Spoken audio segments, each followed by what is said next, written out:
listening carefully. Oh lover, you hear me? Kaitiaki, aroha, tohora nui, tohora roa. Kaitiaki, aroha, tohora nui, tohora roa.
Tēnā koutou katoa, nau mai, haere mai, ki ngā whakataetai waka mau te motu mō te tau 2026. Thank you for joining us here on Whakaata Māori and Māori Plus, wherever you are watching from around Aotearoa and the world. We are honoured to bring you the 2026 National Waka Sprints, coming to you live from the beautiful waters of Karapiro, a place rich in history, mana and sporting excellence. Ko rā hia tumutumu ahau, tētahi o ngā kai pāpāho, kei taku taha ina nei. Ko tētahi atu, ko Matai Kepa.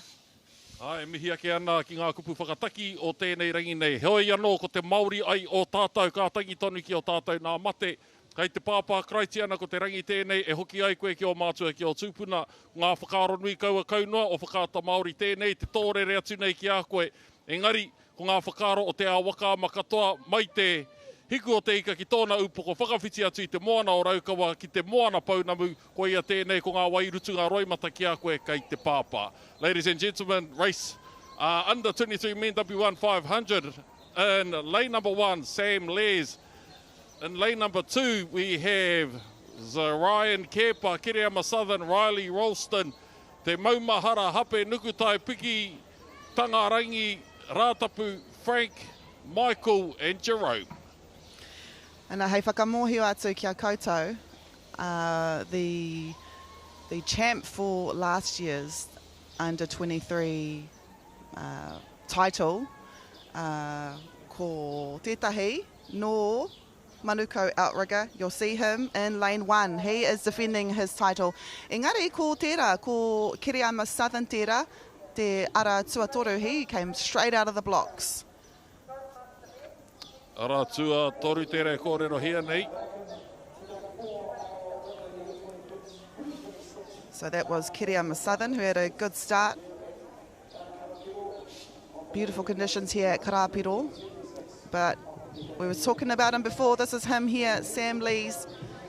Lane 1, koia e mauana I te taitara I tēnei wā. He is the current under 23 men's champion. And look at that, beautiful pictures. And the humble Mataya would say, I've seen some photos of the Wakamanu crew training throughout the year. And we would call people like him Matapiko. He stole all the abs from every other puku in Aotearoa. And here he is showing the hard work he's put in throughout the year. 250, oia wikitori ana I tēnei wā, Sam Lees. And it seems to be out there lane number 4 and 5. Lane number 4, we have Riley Ralston and Te Maumahara Hape from YMP out there lane number 5. We're pumping away, continuing with the legacy of Manuko, Sam Lees. Lane number 4 here, Riley. Ralston.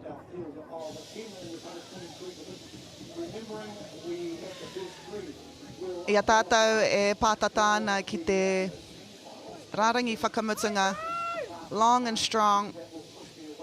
A reason why he is one to look out for in this division, the under-23 men's. Last year he won his final in, I would say, similar conditions with a time of 2:15. His time today won't be near that, as he has a relaxed stroke. I'm going to say ara tua torupea. Kiriama Southern, who had a really good start, and then, it might be out there lane 7 or even lane 5. Engari, ko te toa, i tēnei rehi, Sam Lees, no Manukau Outrigger Canoe Club, a club well known for their open men's and now their under-23s. Ai, ko etahi, ko hoitahi, me Sam Lees, ko ngā mea pēnei for our Gripic. A koe nei tātou mātakitaki ai i aia casing ngā taki anō hoki. Koe nei etahi o ngā maire tū wao. Kua āwhina i te Sam Lees nei i roto i ngā tau. Those are some of the names for the Premier Men's Division. Some of the ones Sam Lees has rubbed shoulders with throughout the years, throughout the divisions. Ai ki tēnei tātou te hua o era whaka heke ngā wera wera. And what a development, right? Under-23s champ. So you've got not only one, but two from last year with Pharrell Gerbic. So Manukau, they've got great pedigree to come. Engari, Sam Lees, he's your winner, 2:11. Actually beat his time from last year. Riley Ralston with 2:16 and Jerome Portini Porua with 2:21. Yeah, now going back to that time thing Rahia alluded to earlier, that his time shouldn't have been too close, one, given the how important a finals is compared to a heat. He was taking his time at the end there, which has led me to think the course might be shorter. They may have opened the floodgates here at the dam, but these times are definitely fast for heats. Now, if this is the case, park up at there. There are going to be some world records broken this year, especially if a heat was that fast. Heats are never 2:11. I mean, look at the time, 9 to 9 a.m. and Matai has already given some words of wisdom. So prepare later on for open men's. Engari, koe nei te heat 2 of 2 for the under-23 men's W1. So we saw the first heat just before. Lane 4. Ulalei Inari no Horauta Waka Hoi had a really good start. This is Mātangiro Whanga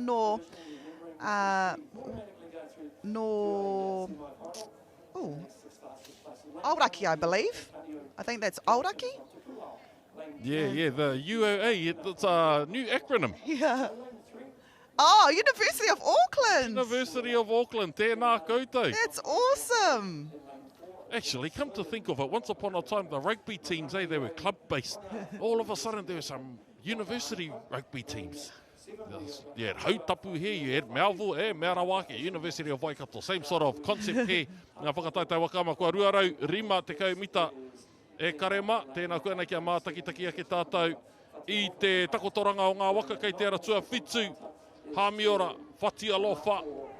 No te krapu wakama o haiata no roto mai o te mataua Māui. And I think it's Hamiora that's leading at the moment at that 250 mark. It was lane 7. He's in lane 7. We've got about 200 metres to go. But it's in the middle of the pack. Me te aha koutou e ahua pura ana. Anei, e waimari ana tātai te kāmera. Ko te aratua whitu tēnei. Hamiora whati alofa. Ara tuarima. Zan Southern, he Southern anō i roto i te rehi tuatahi Kiriama Southern.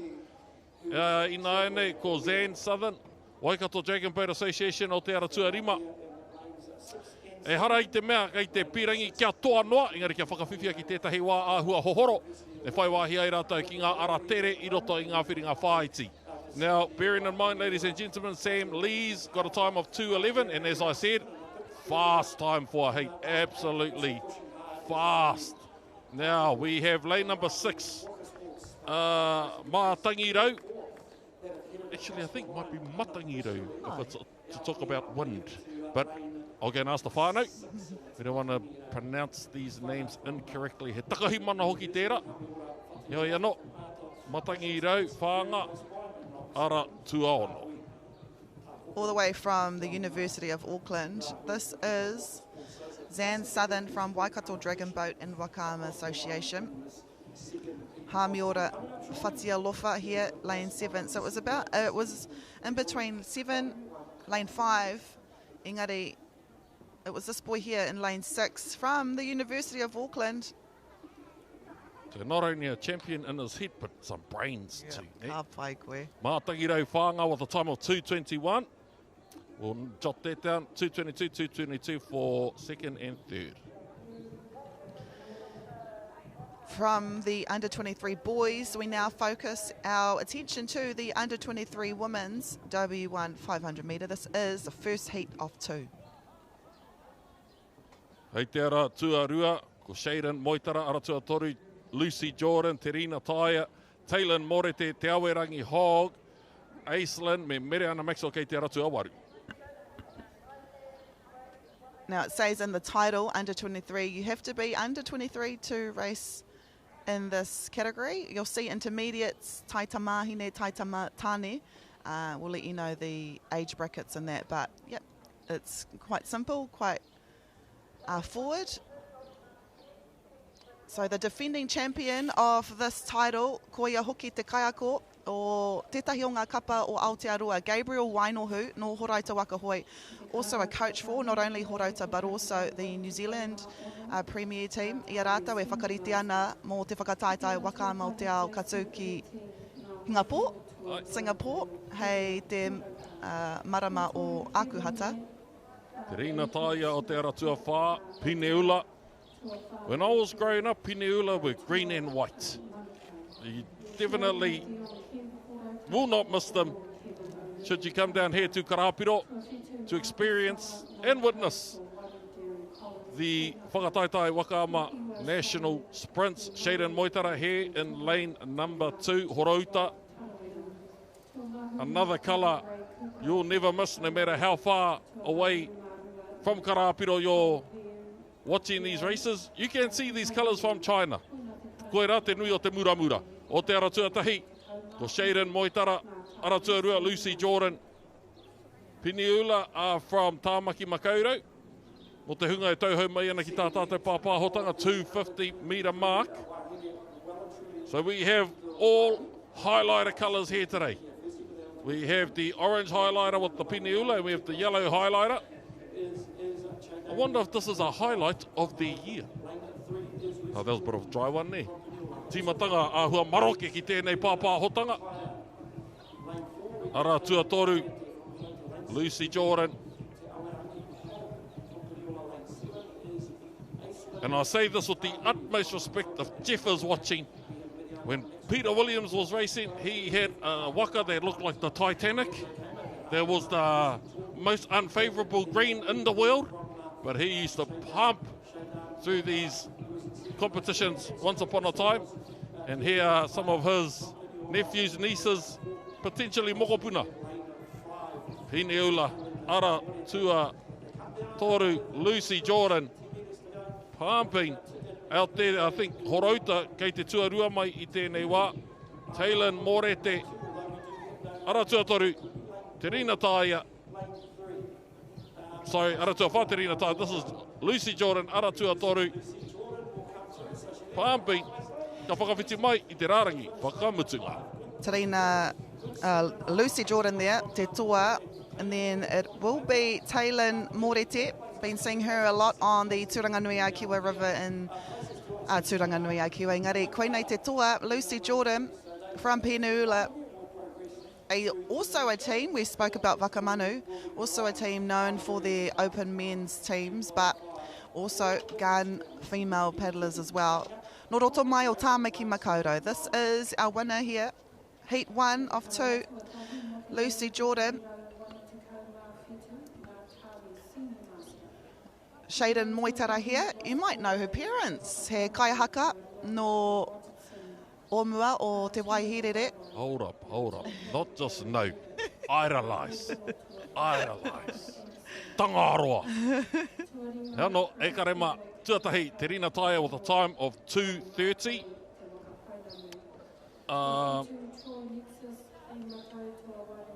Sorry about that, e karema. There seemed to be a bit of a kutu caught up in the wiring of that result.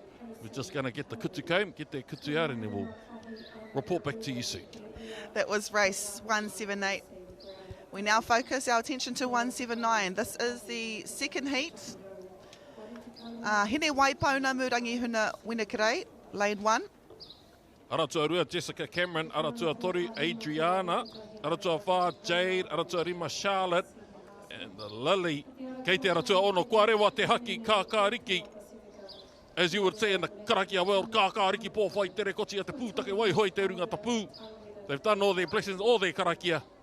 It's time to put karakia to action now. Ara tuatai hine, Waipounamu Rangihuna, Winnikirei. Hine Waipounamu, former paddler of Horauta Waka Hoi, has now made the move to Uawa. Her papa is Do Atua, Mahia Atua, your Atua as well. Oh, Mark. Yeah. Oh. And she's been going hard at the gym too, BFT, Kua Kite Aho. Been seeing her train a lot. Good to see her back on the water. She just gave birth to her first peepee, so it's awesome to see her back in the sport. And that's why I say this is one of the reasons why this sport is the best. You can have a baby and you can come back and race in your category. Work it. Ai, anei, kei te ara tuatai. I think this Hine Waipounamu was also a part of the under-19s world, and there was a broadcast done on Whakaata Māori. Yes, and she was one of the main talent on that show. She's also a world champion paddler. So yeah, it's cool to see her in the colours of Uawa. Uawa is based out of Tolaga Bay. I think Tania Hill resurrected that club. I do remember Tania Hill. Apai. Yeah, she was also an under-16 former world champion, under-16s. Kei konei tātou kei te ara tuatahi tuarua tuatoru, tātou mātakitaki mai ana i ngā tahataha o te awa o Waikato. Ara tuatahi mai anō i te roko tīmatanga o tēnei rehi Hine Waipounamu. And I'm pretty sure Hine Waipounamu is wearing Meta glasses as well, so we might be able to see the shots from her glasses, which will be a first, I believe, here at the Nationals. Also bear in mind, yes, those are the glasses, so she'll be filming this race. It'll be, you know what, it'll be awesome to see shots if we could cut to her glasses. All right, we're just waiting for AI to catch up to ancestral intellect and intelligence, and we'll get that mātauranga to you. Engari e karema I ngā mita whakamutunga. It seems to be here in lane number 2, Jessica Cameron with the win. In heat number 2 of 2, second place, Hine Waipounamu, and in third out there in lane number 4, to my understanding, Adriana Jesti. Nō reira, ko te toa, ko Jessica Cameron. She's also a paddler for Peniula, which makes me think about the under-23s crew. They've got the fastest time in the last heat. They've also got the fastest time in this heat. This is Jade Turney no Taniwha Outrigger Canoe Club. This is Hine Waipounamu, Rangihuna Winnakarei, no Uawa, with the Meta glasses. E ngari, koe nei te toa o tēnei rehi from lane 2, Jessica Cameron. Jessica Cameron with a time of 2:31. Hine Waipounamu second and third, Jade Turney. Okay, e te iwi, I'm just going to front foot something. We are only human, ne? So if we make a mistake with your ingoa, please come down, teach us how to pronounce it properly, and we'll do our utmost to whakanui, whakamana you before you head out and when we call your race. Anyway, in lane number 2 we have Paul Wilford, we have Brian, Gordon, Walter, Stephen, Allen, Lewis, Wayne, Phil Ash out there in lane number 10, and David Crew in lane number 11. Nō reira, this is Wayne Henry from Whakatane. We always have to mention the Whakatane paddlers because of our director. Of course, we've got a longer shot of him. We've been speaking about categories, so we had the under-23s, which was quite straightforward. Golden Master Men, so to be in this category, you have to be 60 years or up. So all of these paddlers that we'll see today, or in this race, 60 years, e te whānau. And the beauty of that, after X amount of injuries in rugby, kua mate ki te ritaia. Ne? Engari tēnei hākina, aha kua koe kaumātua. These races are only about 3 minutes long. A whai kōrero ana marae about 10 on a good day. So this is the opportunity to put the toko aside, pick up a hoi, and come down to Karapiro, participate and celebrate in being Māori. Said by Te Riki Nui, ngā waihono I te pō. Tino rangatiratanga tia tō hauora. As I speak of her, hipi hurei, rā whānau ki a koe, aha kua kei hea koe I tēnei ao. Kia hoki noa mai tātou ki konei, Golden Masters W1 500, heat 1 of 3. Again, we have Paul Wilford here in lane number 1, Tui Tonga. Outside of him in lane number 3, Brian June. We have Gordon McKay. We have Walter Tongiamua, Stephen Brett, Alan Daly, Lewis Sutton, Wayne Henry, Phil Ash and David Crew out there in lane number 11. We showed Paul Wilford. I heard about him yesterday from Tipu King's dad, David King. Apparently, Paul Wilford has never paddled singles here. So this is him here, Tui Tonga Canoe Club. I was told the last time he paddled singles was when it wasn't here. Where was it before this? 1990 in Whangarei. There we go. That was the last time this kaihoi, Paul Wilford, paddled at a Nationals. Nō reira, nau mai hoki mai. Welcome back. And how I know that is mātauranga that should be stored in te papa. Here we are at Karema. Paul Wilford, Tui Tonga, hasn't paddled since 1990. Has never paddled here at Lake Karapiro. Engari, he has come back. And that's another beauty about this sport. You could have a, 25-year break or 35-year break and still come here and do the mahi. And win the heats. Paul Wilford crossing the line. Out there in lane number 6, Stephen Brett. And here in lane number 4, Gordon McKay. Nice to see a face to a name. Paul Wilford, your Golden Master Men champ. And that was heat 1 of 3. Lane number 9 there. Taranaki Awariki Canoe Club, Lewis Sutton. We start coming back in. The tilt upwards. Paul Wilford, Tui Tonga. And just in that lane 6 was our current champion. That was Stephen Brett. So, yeah, well, this is exciting. In lane number 1 for Golden Master Men W1 500. Heat number 2, Tahi Napier, Danger Clark, Mari Hellier, Louis Papuni, Timothy Gordon, James, Anthony, John, Andy, Stephen. Bear with me, Karema. These races go quickly. Sometimes I just have to pronounce the first name. Kei te pai. And we will repeat. If we do pronounce your name incorrectly, please let us know. We would love to know how to correctly pronounce your name. Golden Master Men, so 60 years and over. Some of our kaihoi, they are over the age of 70, even 80 years old. Show me a sport where you can compete at a national level at that age. That's why all our paddlers here, they look so young because they're so fit. Adding on to that, this is also a World's Year, as Rahi alluded to, in Singapore. So not only will you have the opportunity to be a champion nationally, you might also be cherry-picked by the coach of the elite team. Now, that's pushing it a bit, but I'm just trying to be cup half full mentality here of making it to the Worlds. Now, we see in lane number 4, Louis Papuni. Here, however, maybe in lane number 3, we have Mari Hellier. Lane number 2 there, Danger Clark, a name synonymous with this hākinakina. Now, let me speak about Māori. He was a part of the Open Men's team at the Worlds in Tahiti when Aotearoa beat Tahiti. Team Sputnik, I think their name was called. He was a member of that crew, Open Men's once upon a time. Now he is a golden. Wow. And here we are today watching the likes of the Māori Helliers and some of the stalwarts of our Hakinakina contributing and giving back to our beautiful sport of Whakaama. I've actually got a photo with Māori Hellier and Team Sputnik when we won in Tahiti. So, man, it just goes to show you can be in the sport for 30 years and still compete at a national level.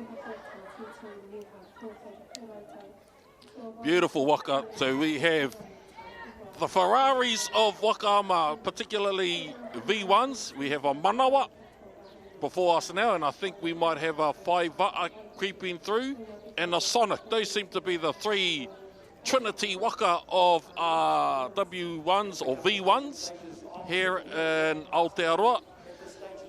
Usually they have a Whaiva'a at the World, so it's good to familiarise yourself with the Waka that they will be using at the Worlds. But for us in Aotearoa, we're fortunate to have a selection of three. The Manawa Waka we see before us now, Whaiva'a and a Sonic. Back in our days, it was a moana nui. Surf rigger. All right. Sea horses that sit on top. There's also a sea runner. And then after that, there were canoes that were made out of totara. But your winner, ko te toa o tēnei rehi, Danger Clark. He is your winner of Heat 2 of 3 Golden Master Men's. No Tai Kōtuku Incorporated. This is Louis Papuni no Takitimu Outrigger Canoe Club. Beautiful black and yellow. Anthony Cribb here no Ngā Kaihoi o Ngāti Rehia Trust no te nota. Engari, it was Danger Clark here from Tai Kōtuku Incorporated. 228. We'll mark that down. Ia tātou e whakarite ana mō te rehi whakamutunga in the Golden Master Men's.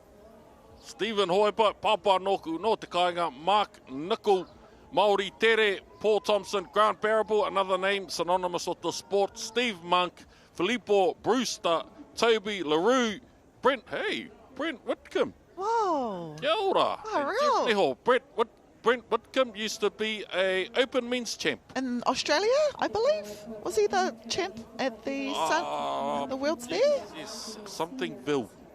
Yeah, Townsville? Townsville. Yeah. Townsville. That was like, what, in the 90s? Yeah. Yeah, it was like, yeah, whoa, so awesome to see you back. Hei whakamohi atu kia koutou if we look at lane 1.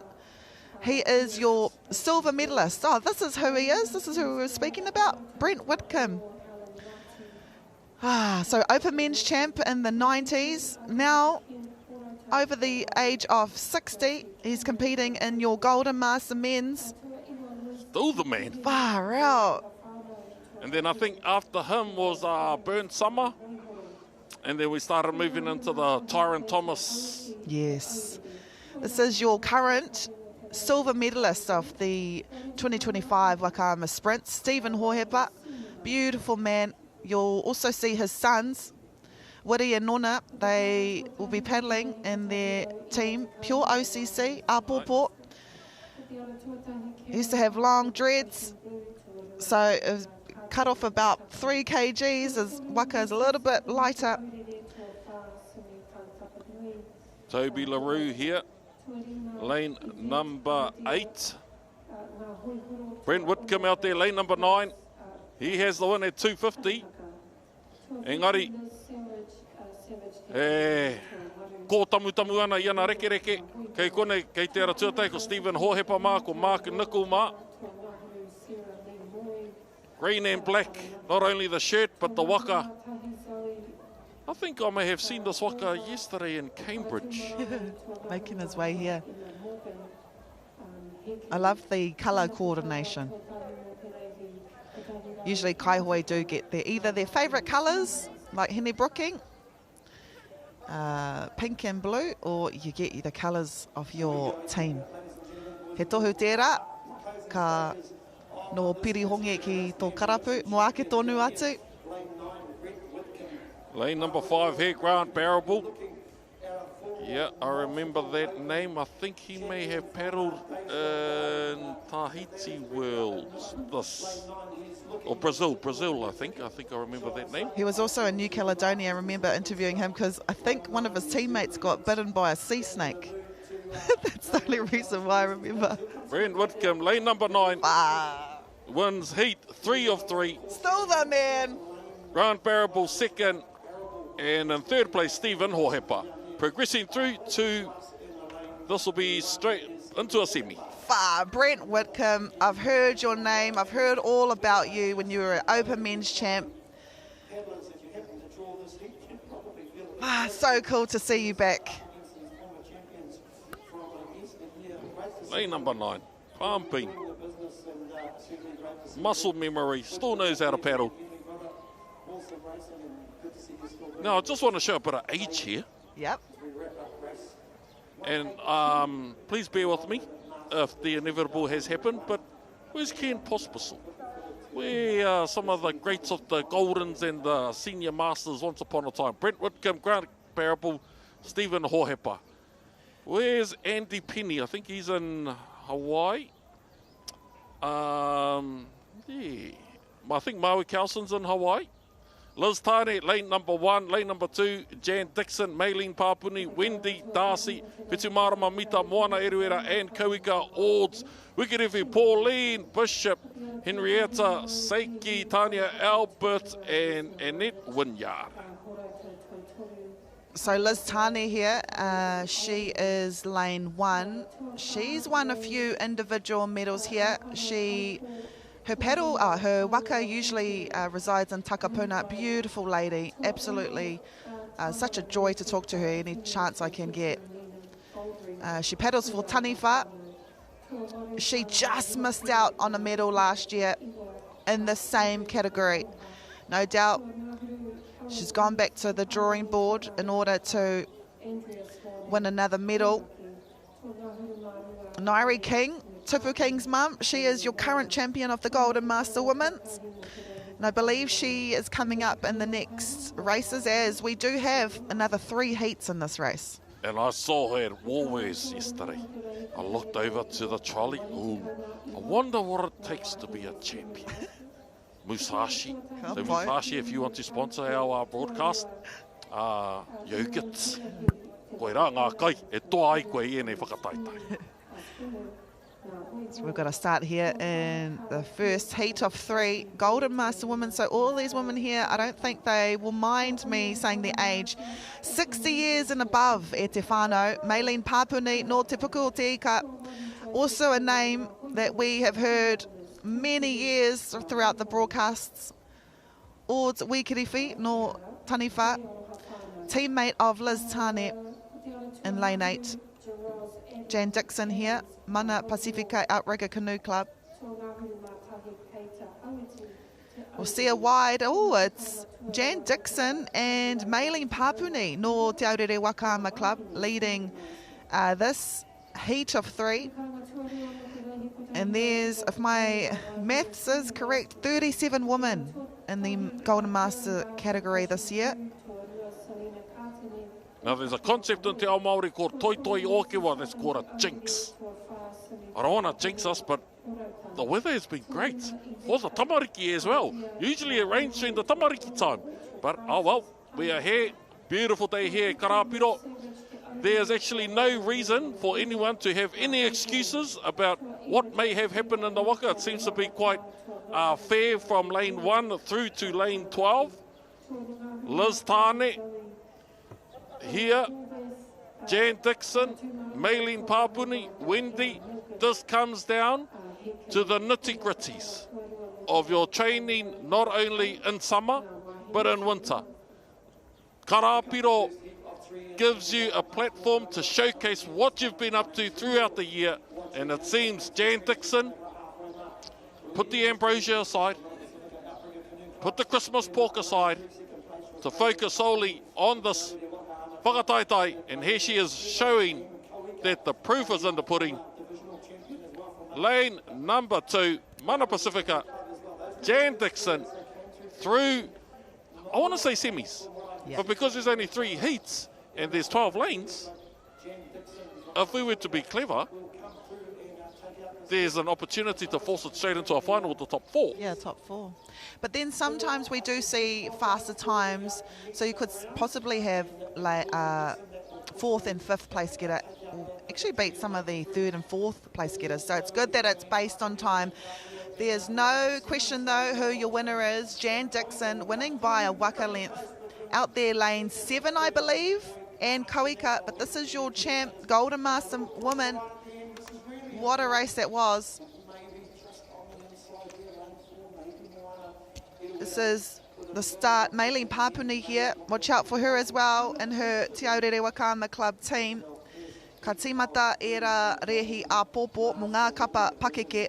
This is your current champ, the champ of the first heat, Jane Dixon. And Koika, another name to look out for with a time of 2:47. Within that, second, Maylene Papuni. So we'll note Jan Dixon's time of 2:42. Ia tātou e whakarite ana mō te heats namarua. Mary Sissons, Linda Heath, Sonia Stewart, Gil Portaka Osborne, Nairi King, Gillian Tata Henry, Shelley Toha Kay, Phyllis and Fiona. I mentioned her. This is her here, Nairi King, Mama of Tipu, Rose, beautiful wahine of David King. The King whānau, synonymous in the sport. We often ask what's in the King water at home because they do produce champions. Oh, this is my auntie, Sonia Stewart. No Horauta Waka Hoi, engari no whakatāne ia. We have our producer who is biased to one of his iwi. We make sure that we know that some of these kaihoi are from Whakatāne. And it helps that I'm from Whakatāne too, so I like to name them as well. And e te whānau, that's not biased commentary, that's Māori commentary. We like to tell people what iwi they're from, their whakapapa, and whatever else, and especially when they win. Wera te tāhua o ngā mahi pāpāho Māori. We personalise it, and we have a white flag. Watch out in lane 5, Nairi King. She is your 2025 champion of this section. Golden Master woman over the age of 60. So you usually have 10 years in a division when it gets to the older divisions. Great start here for the middle of the pack, and also lane 1, Mary Sissons no Ngā Hoihoro Outrigger Canoe Club.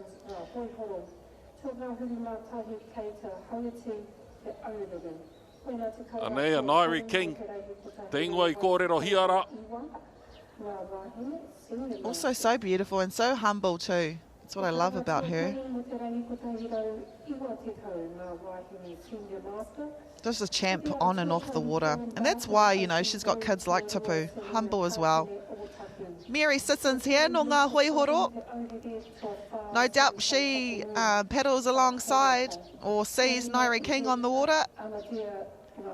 I te mea ka hoi David King mō ngā hoihoro. And it's actually Mary Sissons. What a start here from her. Ia tātou e pātata atu ana ki te halfway. Sonia Stewart no Horauta Waka Hoi. Wa tata te ruarau rima te kaumita. Ara tuatahi Mary Sissons. Really good race here by Mary Sissons. Bearing in mind, ladies and gentlemen, in heat number 1 of 3, Jan Dixon took it out from Mana Pacifica with a time of 2:42. So Mary Sissons not only wants to win this race, but get a time close to that, or even beat that. Once you do that, if you are fortunate enough to get the fastest time in the 3 heats, you will be rewarded with a fast lane. Now, I know how people can get when it comes to, but they should all be the same, yes. But imagine lane number 1 being close to a bank and the wind coming from an area where that bank can prevent that wind from affecting you. Your job is to make 500 as possible. If the wind pushes you over another 5 metres, imagine trying to pull someone back who has a pure and crisp 500 metres. Koe raka toa ngā pāngarau me ngā pūtai o kei roto i tēnei hā kina. Mary Sissons, as I said, is chasing 2:42. And I think as well, it's also in the head. So if you know that you're in lane 1, sometimes, I don't know, would you rather be in lane 1 or lane 12? I would rather be in lane 1. Closer, you'll be able to hear your whānau cheer for you, and all of that. Lane number 1, Mary Sissons, ko ia, ko te toa, i tēnei te rehi tuarua, out of 3, no ngā hoihoro. Still pedaling. Kare anō i rūha, kare anō i wheru. What a race. Good race. This is Nairi King here, our current champ of 2025. Won a gold last year with 2:52. This is Sonia Stewart. No whakatāne.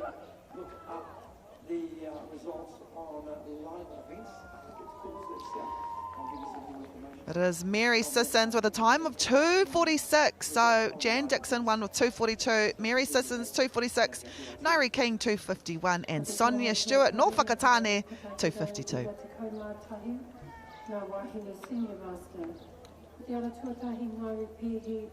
Golden Master Woman, Heat 3 of 3. Aratuatahi, Kerry Johnston, Yvonne Rogers, Mandy Hatton, Louise Taunui, kia ora wha, Renee McDonald, Mihi Aston, Gillian Tipene, Debbie, Tina, Betty Ann Monga, Anna Latu, Gayleen McFarlane, me Charlene Povey, kei wahora, kei te ara, tuangahuru mātoru. Some of these women, they have just entered Golden Master Women category, so 60 years and above. Some of them are on their way out, so going out of Golden Master Women to the category above that. Betty Ann Munga here.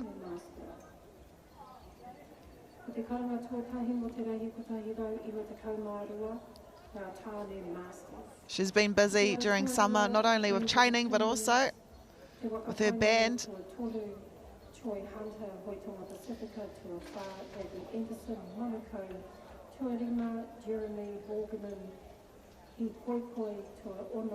Rewa te haki whero, we see here lane number 9, Tina. Kua rewa te haki kākāriki. Lane 1, 2, 3, 4, 5, 6 had a good start. Mihi Aston. Let's see if she can hold that start. Might be out there. Charlene Povey. Or in here, lane number 1 and 3. Lane number 1 again, Kerry Johnston. And lane number 3, Mandy Hatton. Lane number 6 before us now, Mihi Aston, 13.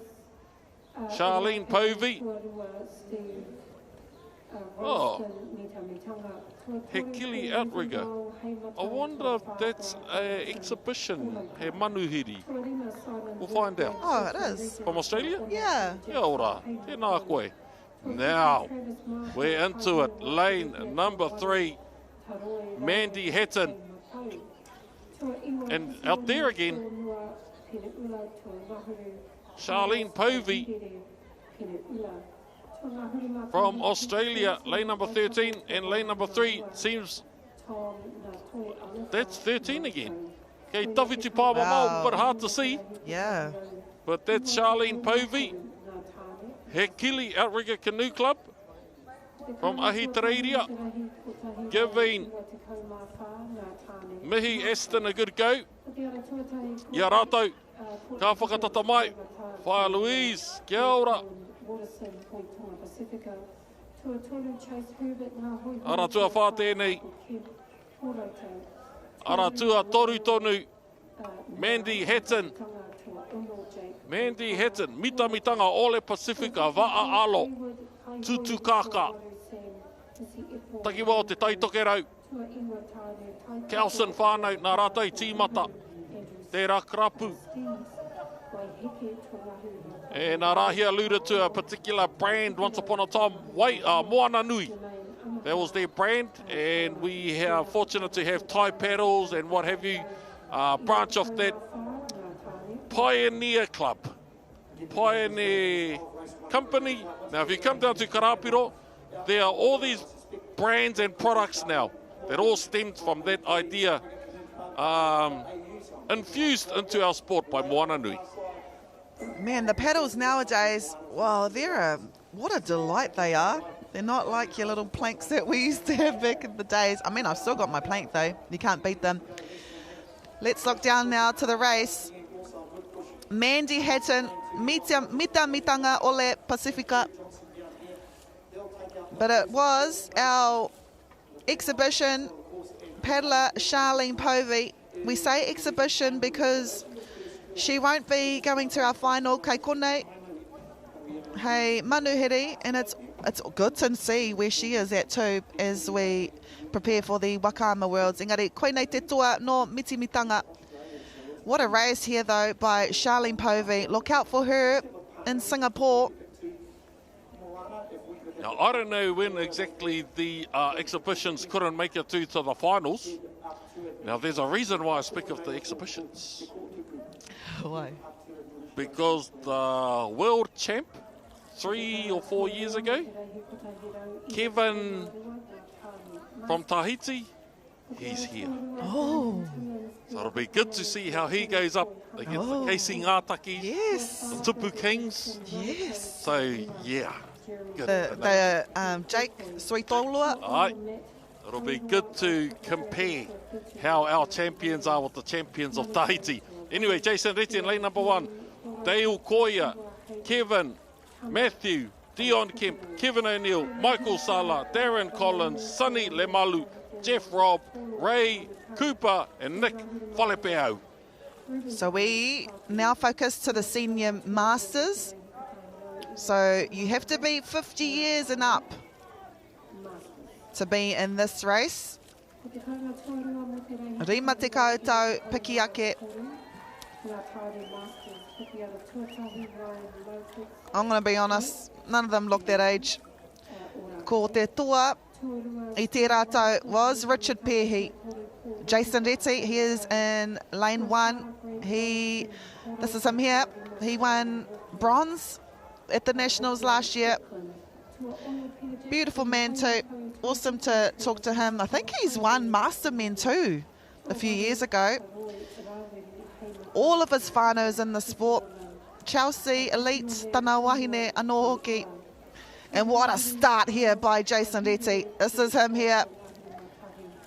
From ngā hoihoro. You'll hear ngā hoihoro a lot, not only today, but also in the next few days. Because when it comes to the pakeke of the sport, they dominate. Speaking of dominate, I mean, it's only been 125 metres. Jason Reti here, right out the blocks. This is Dale Koia, no horo te waka hoi. You don't even have to look at the club because you know by the singlet, as Matai alluded to, you can see it from space. And that's what we love about these singlets. Well known in the sport. He has an extremely long paddle, that Dale Koia. Wonder what the science is behind that. Well, doing well. Tuarua mai ana i tēnei wā. Jason Reti, however, has the lead here in lane number 1. Lane number 2, second to him. Jason Reti, ngā hoi horo. Lane number 2, Dale Koia. Now lane number 11, I think. I think it is 11 or 10. Ray Cooper is 11. Jeff Robb is 10. Nick Whalepeo is 12. Are Tahiti type Waka. This is the shot I like because you get to see just how much they're leading by. This is only a hire te whānau, senior master men. There's no question who's leading. Here, lane 1, Jason Reti. No ngā hoihoro. They paddle and they practice in a beautiful lake there up north. Been lucky there to visit myself. And why wouldn't you want to spend your time paddling, especially during the summertime?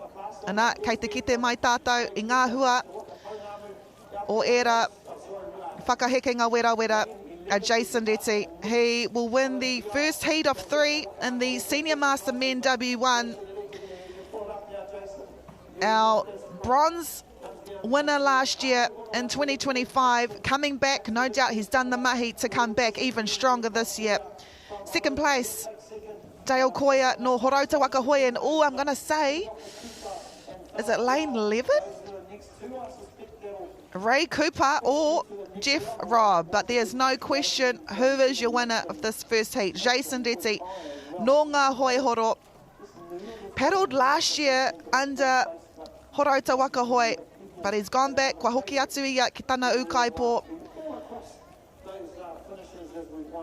Beautiful pictures here of the start of the race.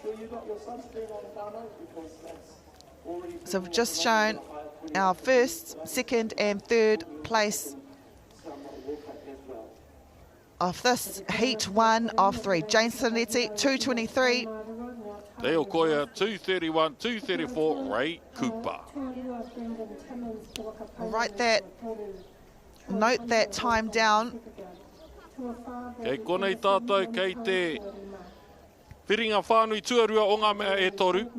Ross Gilray, Michael Rogerson, Aaron Herbert, Paula Anderson, Craig Fenwick, Murray, Troy, Daryl, Matt, Greg Patterson, Anaru Irwin and Sam Brown.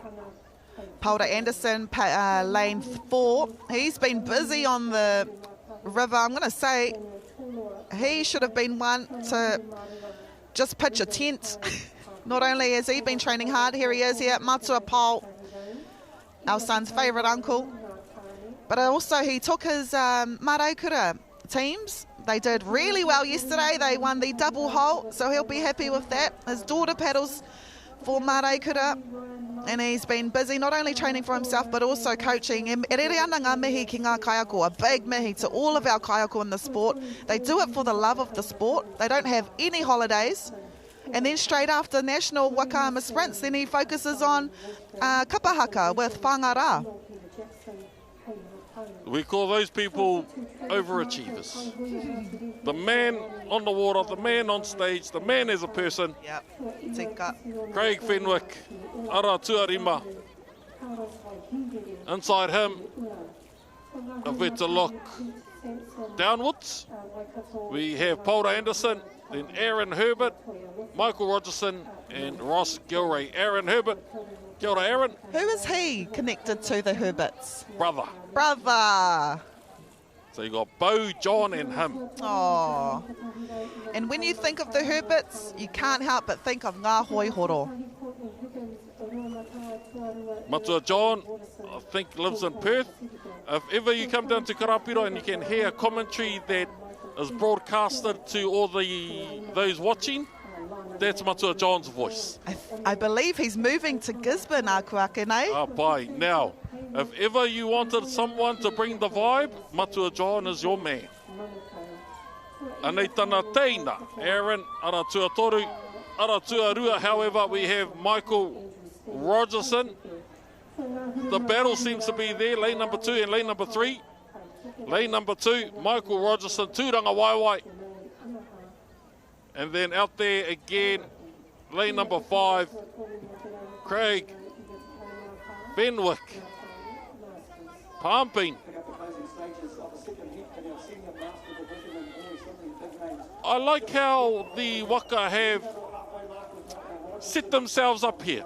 Sometimes you have a bolter and you sort of expect particular people to do well, but here there are some big namers, but everyone is there or thereabouts with the progression and progressing through to the semi-finals.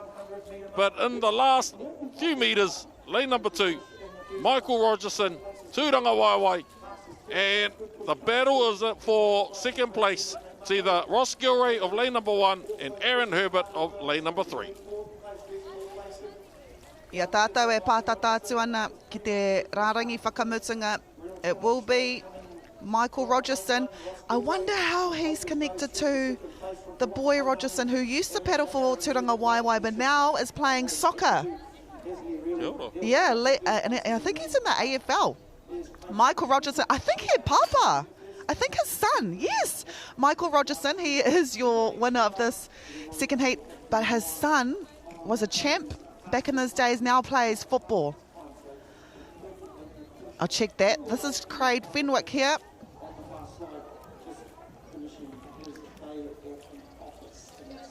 Aaron Herbert, no ngā hoihoro.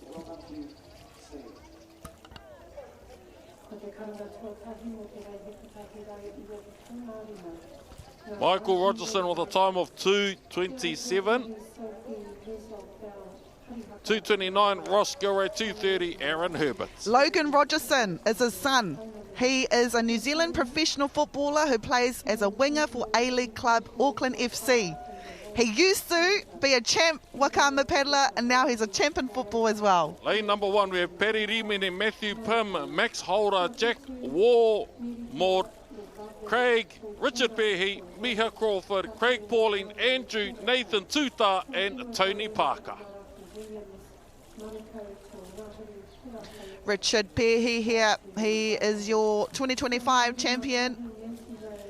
I think he's been to, I would say, every World Champs. Ever. He's the man. I mean, you know what? We always say, oh yeah, he's the man or she's beautiful, but they are just really humble people. Not only champs on the water, but champs off the water. So watch out, lane 6 from Parihaka, Richard Pehe.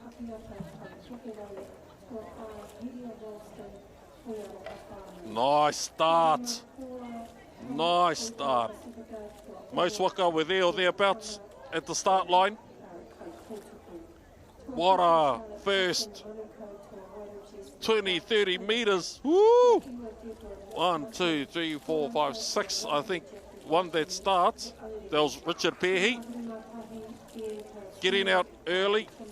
Now, for those of you who have read David Goggins' book, when you're out like that, you start to steal people's souls. So when they look over, they just give up because you're so far ahead. I'm sure he's read that book. I'm sure David Goggins reads a book called Richard Pehe.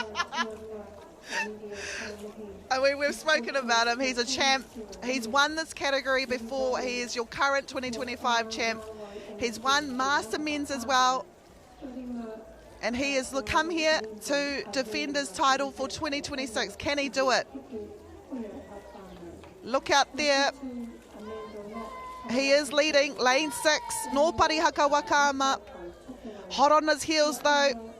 Craig Allen, no Whakatu Marae Wakama Club.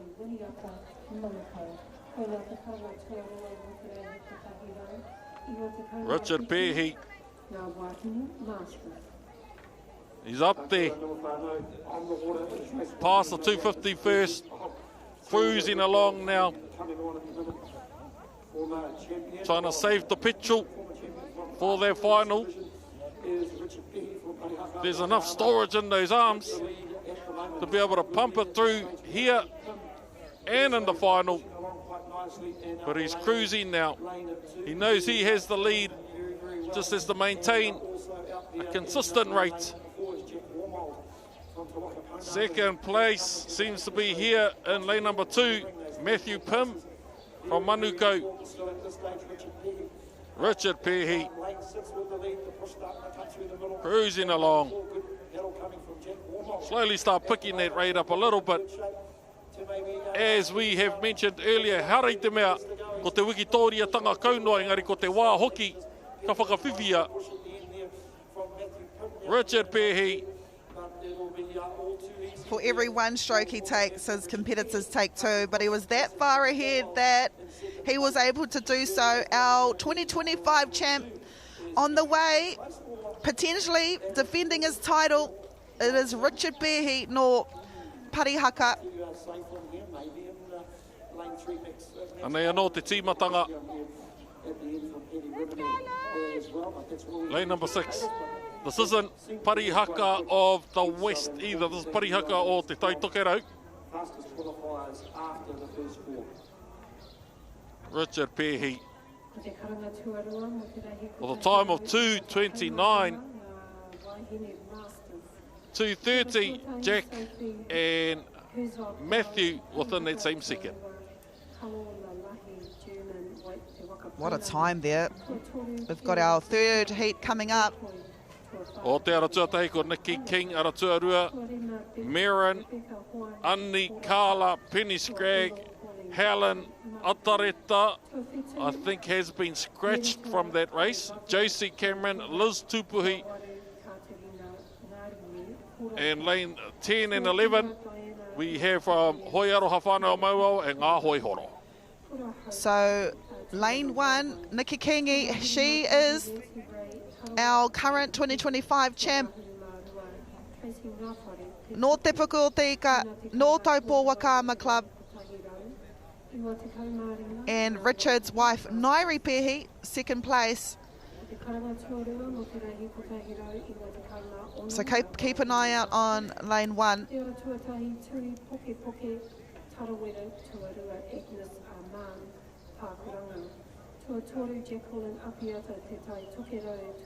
Oh, and Mary Sissons, who did really well in the Senior Master Women. She had her final, Golden Master Women. She had her final year in the Senior Master Women. So I was speaking about that, how every 10 years categories change. So I was wondering why she did so well. She's gone up in age group. She got bronze last year. Now she's in the Golden Master section. But this is the Senior Master Women's Heat 1 of 3. Wa rewa te haki pango, e ki ana tērā me hoki whakamuri. Ana kua rewa te haki kākāriki. Lane number 1, Nikki Kingi from Taupo, Whakaama Club, pumping out of the blocks fast. Ai, ko ia toni tēnei Wikitoria ana takiwa o te rua hoenga te tawhititanga ati tēnā i te wahine tai tuarua mai ana Carla Pierce ara tua whā. Hei te pirangi ki tētahi tūranga i roto i ngā whiringa whāiti.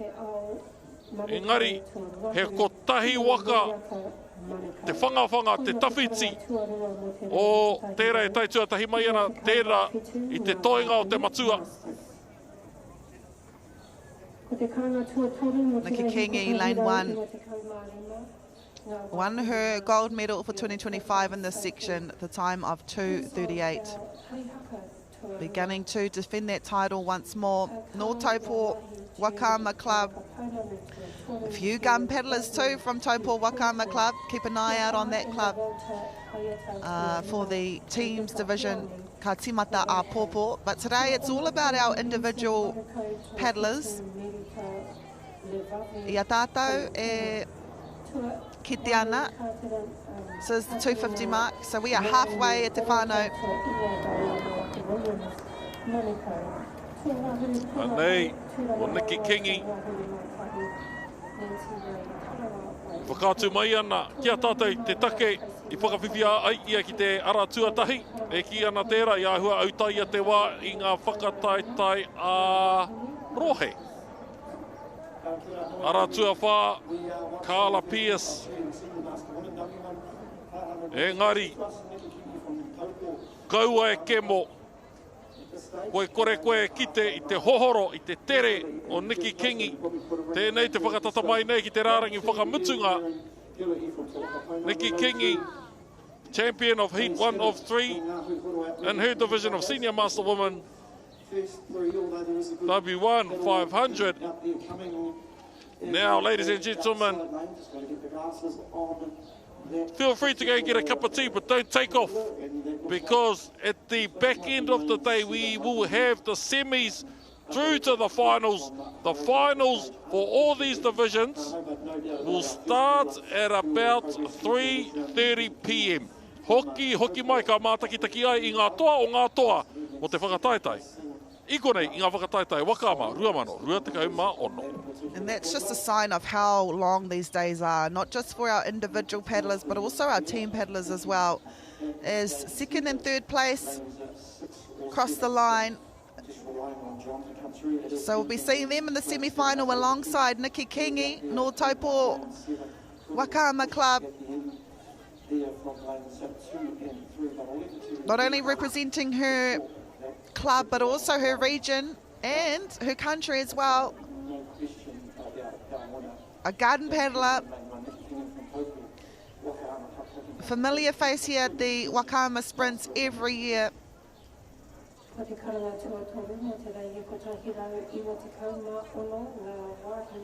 She'll be happy with that race. With a time of 2:47, we will see how the other heats pan out. Josie Cameron second and third, Annie Skinner. That was heat one. We've got two more heats to go in the Senior Master Women's.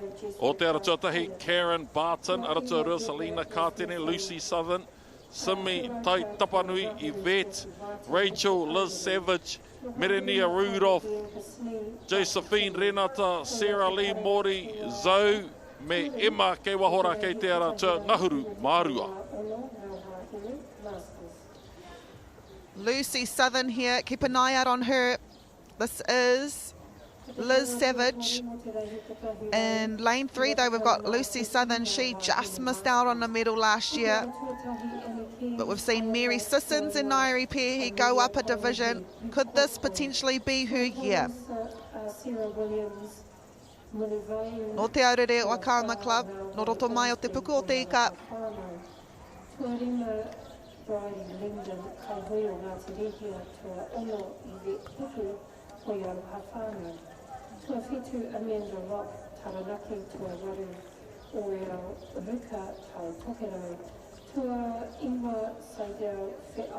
It was Selina Kātene no Otaki Wakahoe. Beautiful magenta hingareti.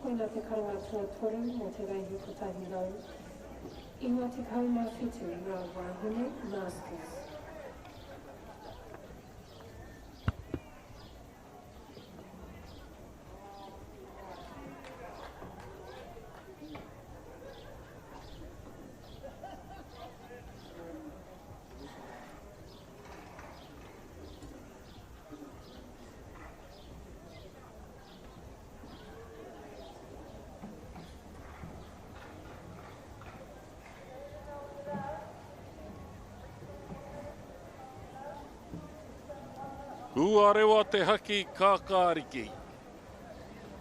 Senior Master Women W1 500, Heat 2 of 3.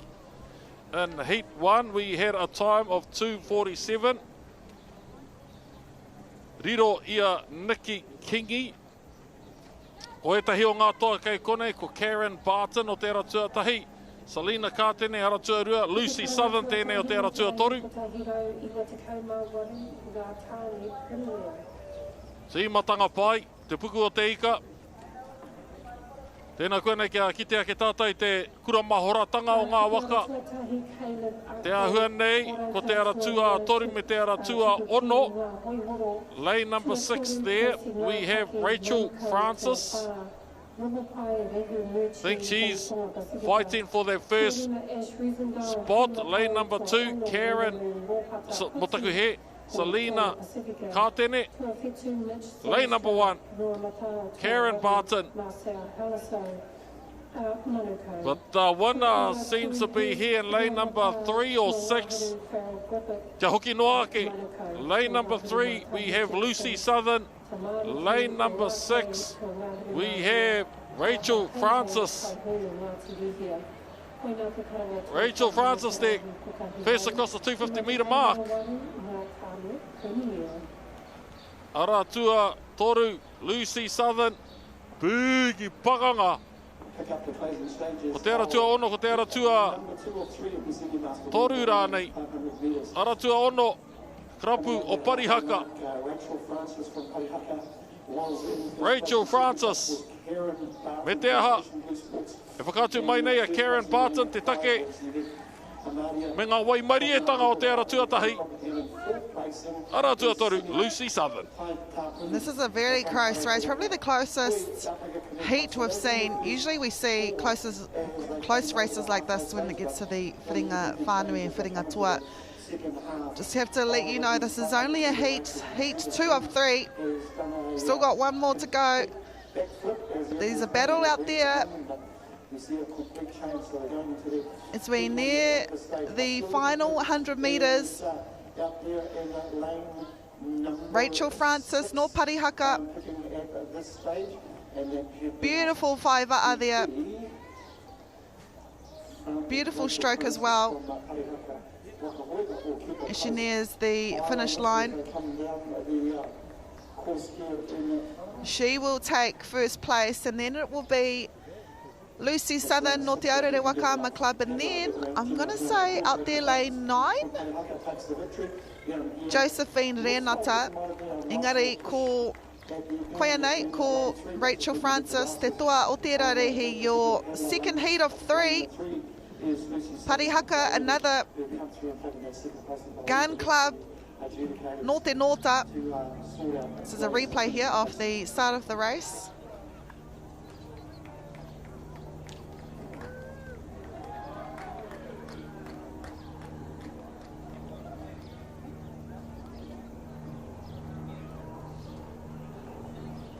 Nei, Rachel Francis, te toa o te hiti o te whiringa whānui tuarua of the time of 2:50, Lucy Southern 2:54, 2:57, Josephine Renata.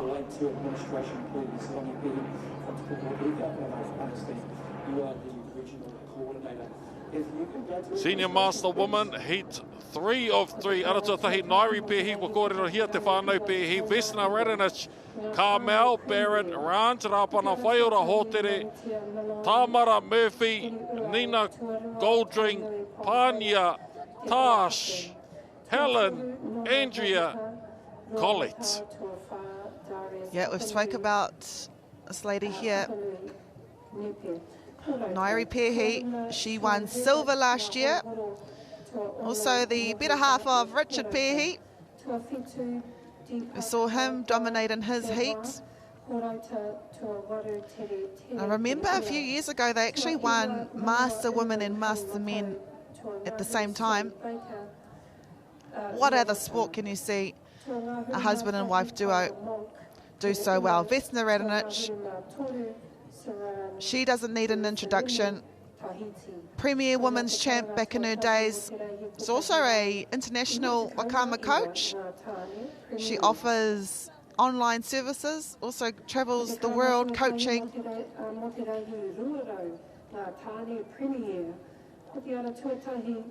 Carmel Barrett no te tai o Aorere Tasman Bay Outrigger.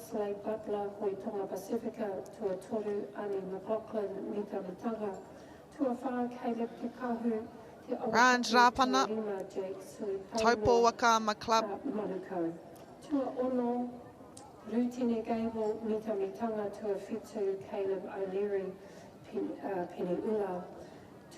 This is your final heat of the Senior Master Women.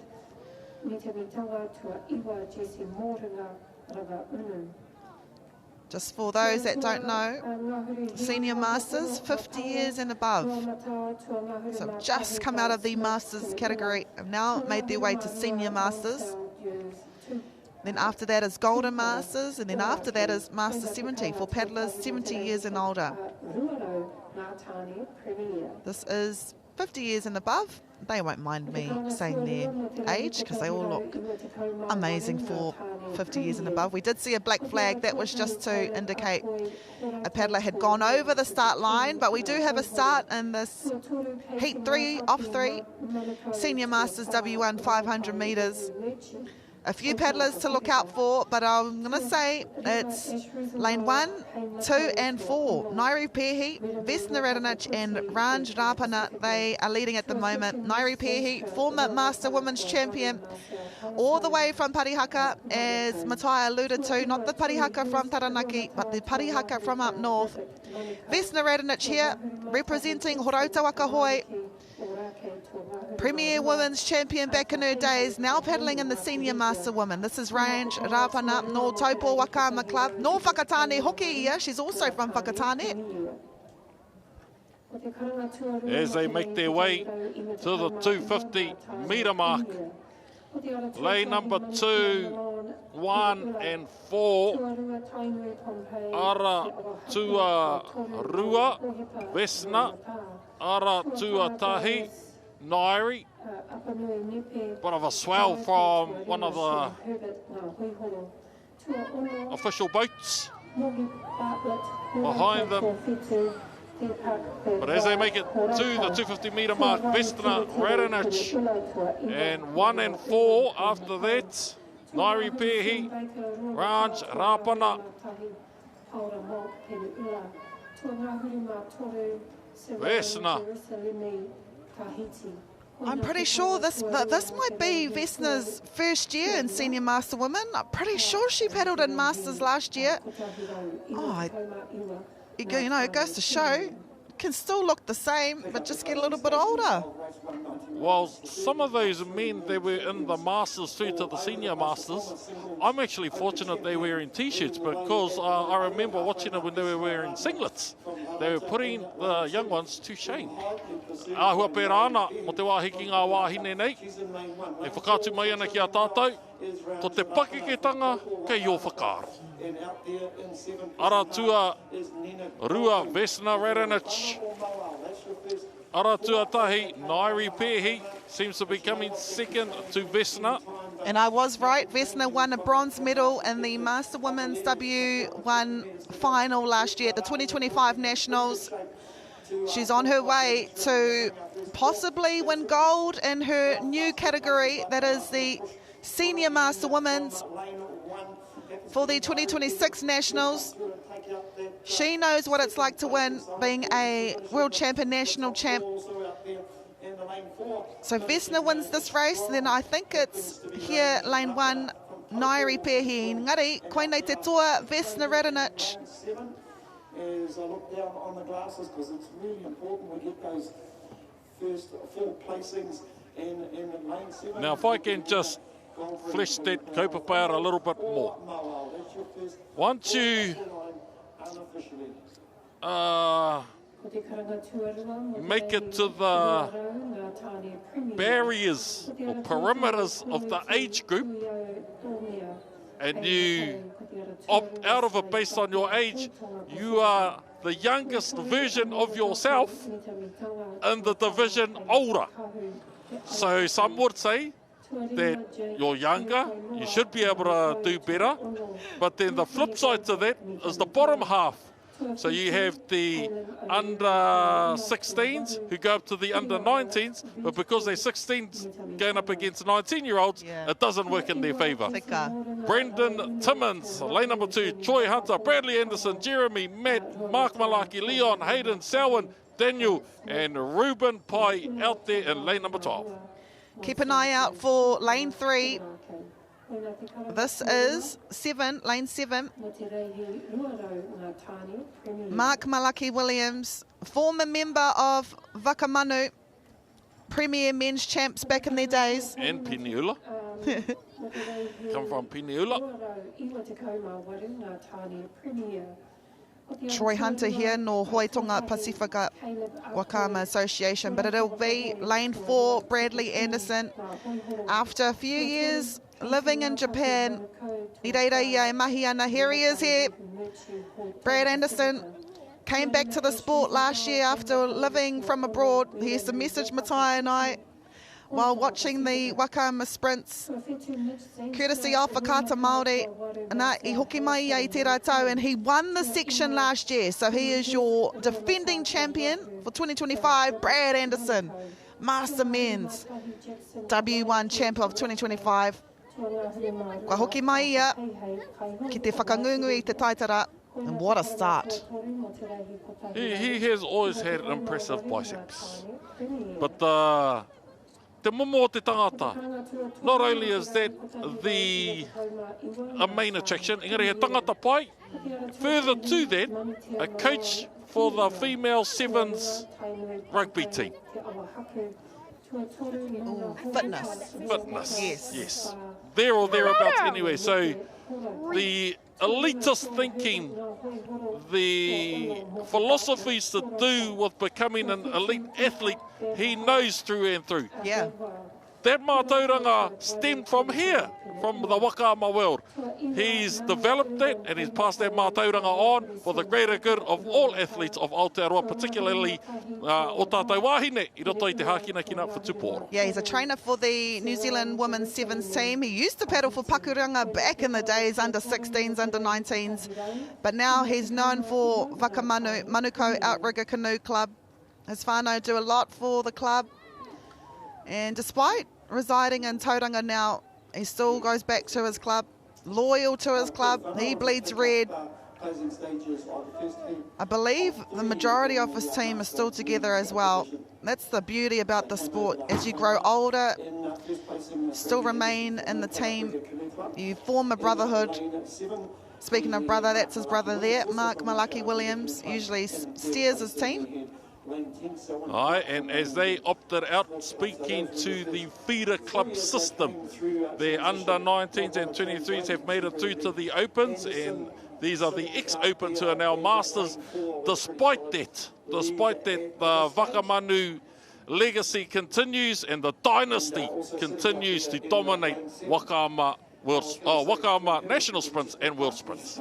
And how can that not happen? You've got, you know, younger paddlers doing so well, and then they go up in the grades, and then you've got the Brad Andersons and the Mark Malaki Williams that are still in the sport, that are still giving to the sport. That's why Whakamanu, watch out for them when it comes to teams, but also individuals, because this is your winner of Heat 1, Brad Anderson. It's good to see what his time is. Brad has been around and competed with the likes of Tyron Thomas, the Tupu Kings, there or thereabouts in the top 6 in the nation in most divisions he's paddled for. Brad, Bruce Campbell, and those of that particular ilk have taken liberty in teaching our tamariki and helping with the growth of our hākinakina. Anyway, in heat number 2, we have Ryan Lopez, or Lopes, Steve Tinopai Ralston, Paul Rosendale, Grant Donaldson, Simon, Peter, Travis, Taroi, Kisione, Cardis, Pete, and Tom. Simon Wolfgram, keep an eye out for him. He's lane 5. This is Paul Rosendale, no Heimatau. Or taking a leave of absence just for a couple of years, maybe. But he'll be back as well with his team. As part of the commentary team. Paul. Through to our next round of races, do you have any calls in Moanani? Simon Wolfgram here. He just missed out on a medal in this category last year by 0.5 of a second, 0.05 of a second, so just missing out. Could he go one better this year? Simon Wolfgram, no Penula.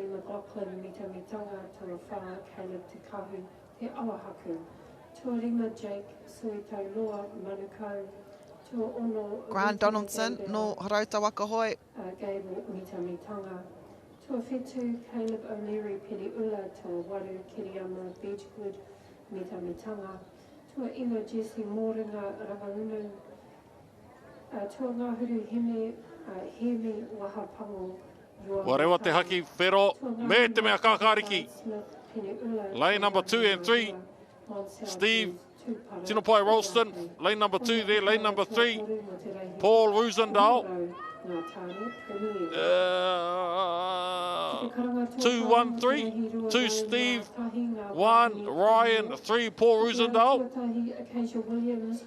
But the closer we get to Premier, and not to take it away from the Masters, closer we get to Premier, the more we see how close these Waka are. The Premier, it'll come down to a millisecond how those Waka make it to the 250, and then the endurance and resilience needed for the last 250 will separate those particular Waka. But at the early out the gates, It will be close from here on through to the Premier Men and Women. Oh, lane number 2, Steve Tinopai Ralston has it. But to his left, we have Ryan. To his right, we have Paul Rosendale. Let's see who crosses that 250 metre. Still neck and neck. Steve Tinopai. Now, this is not only a physical game now, this is a mental game. You've given your all right up until this point, and then you still have somebody close on your tail, or there or thereabouts, with beating you. This is when we see how strong these men are mentally. And Matthias right, the closer that we get to Premier grades, we'll see the Premiers after the Masters, the closer the races get. These are just heats at Te Whānau. You usually see these kind of close races in semi-finals and finals.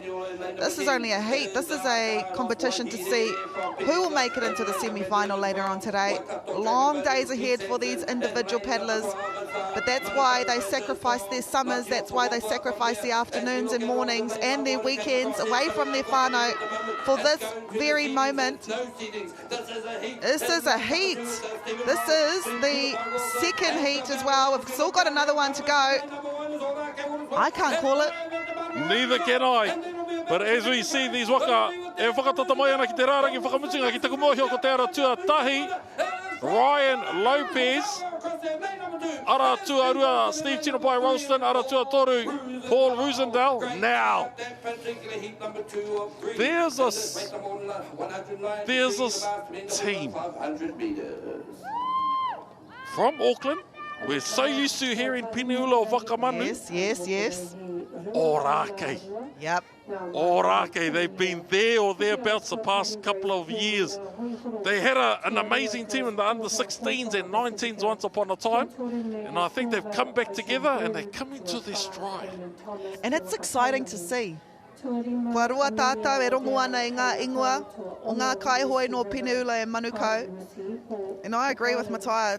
It's awesome to see more competition in Orake. Look out for them in the Premier Men's. But Ryan Lopez, 229. Please, if we are pronouncing your ingoa incorrectly, please let us know. We would love to know how to pronounce your name correctly. He mana tō te ingoa. I know it's frowned upon to acknowledge yourself, but I think that's amazing that we give people the opportunity to come down and help us with pronouncing their names.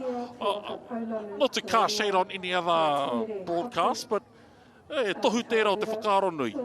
Now, we have Courtney Higgins, Eric, Chase Herbert, Michael Kemp, Lionel, Jake, Philip, Sam, Tane, Andrew.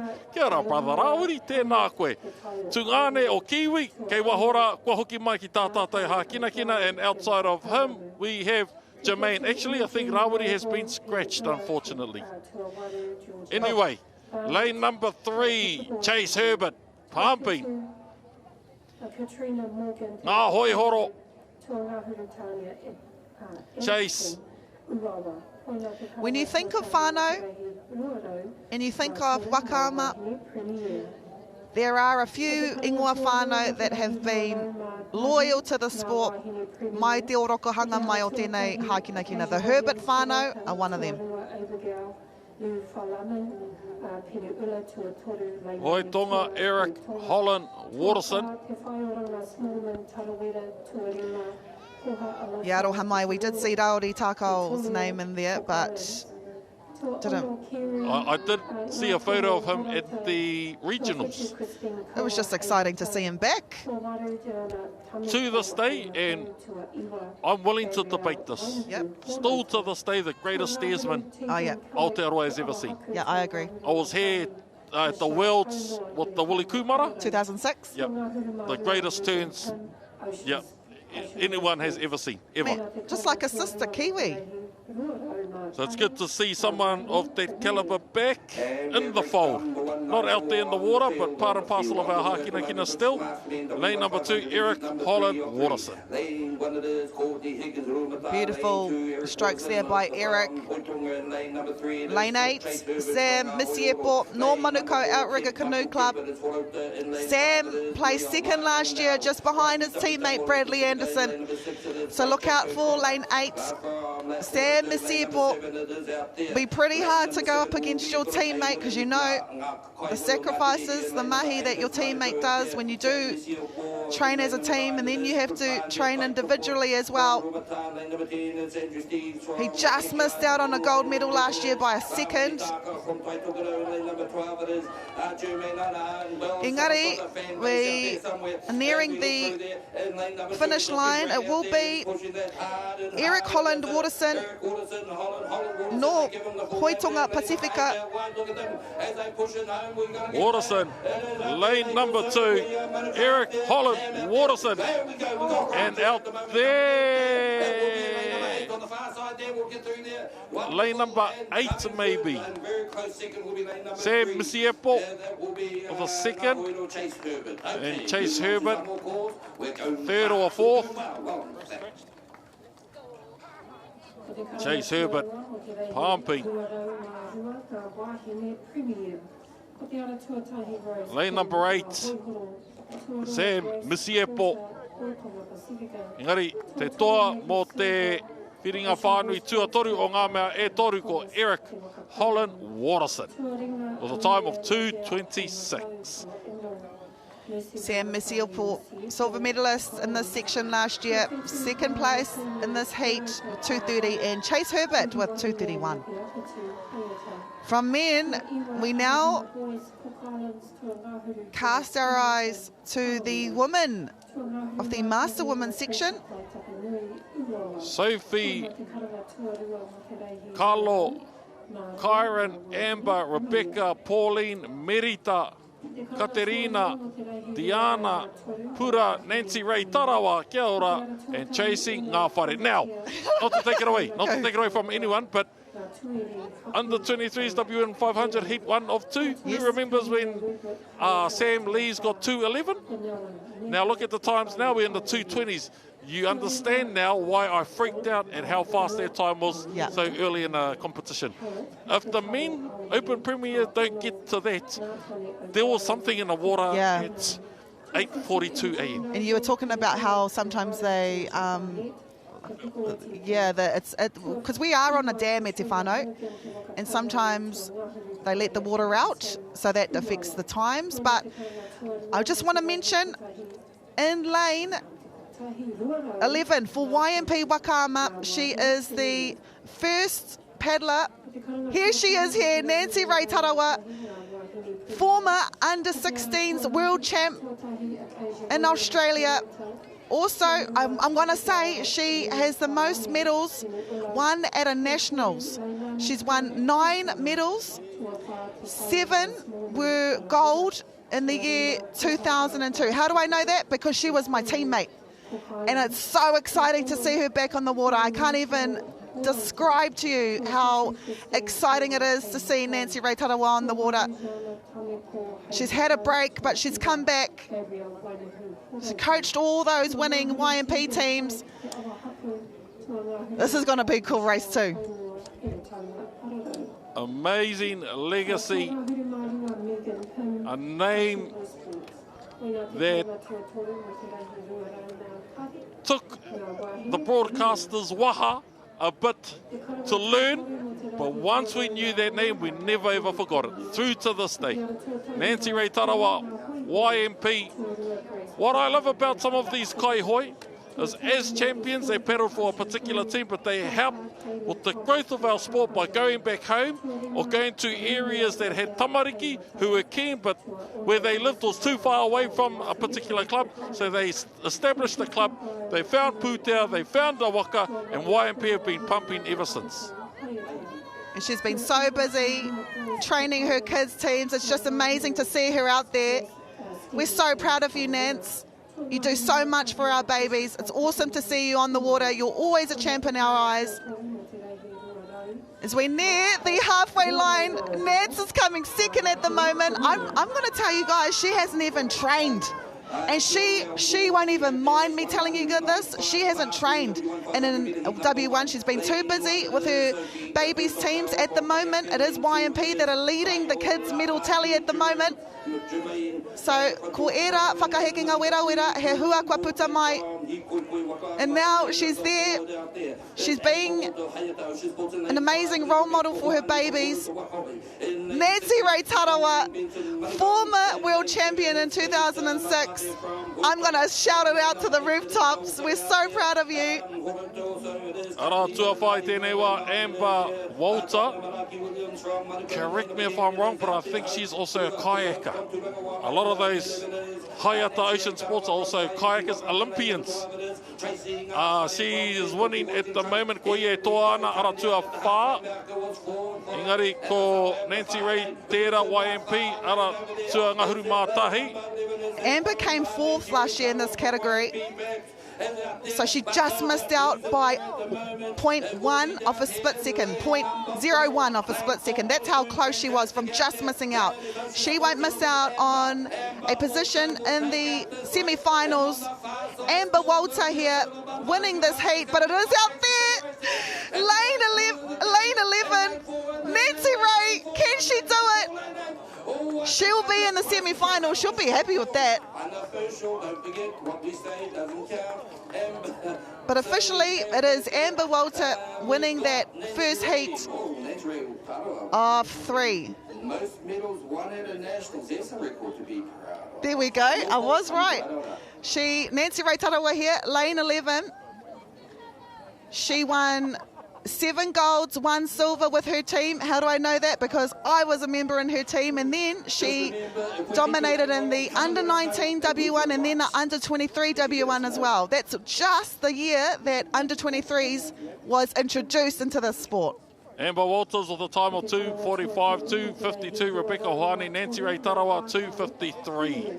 Shot nets.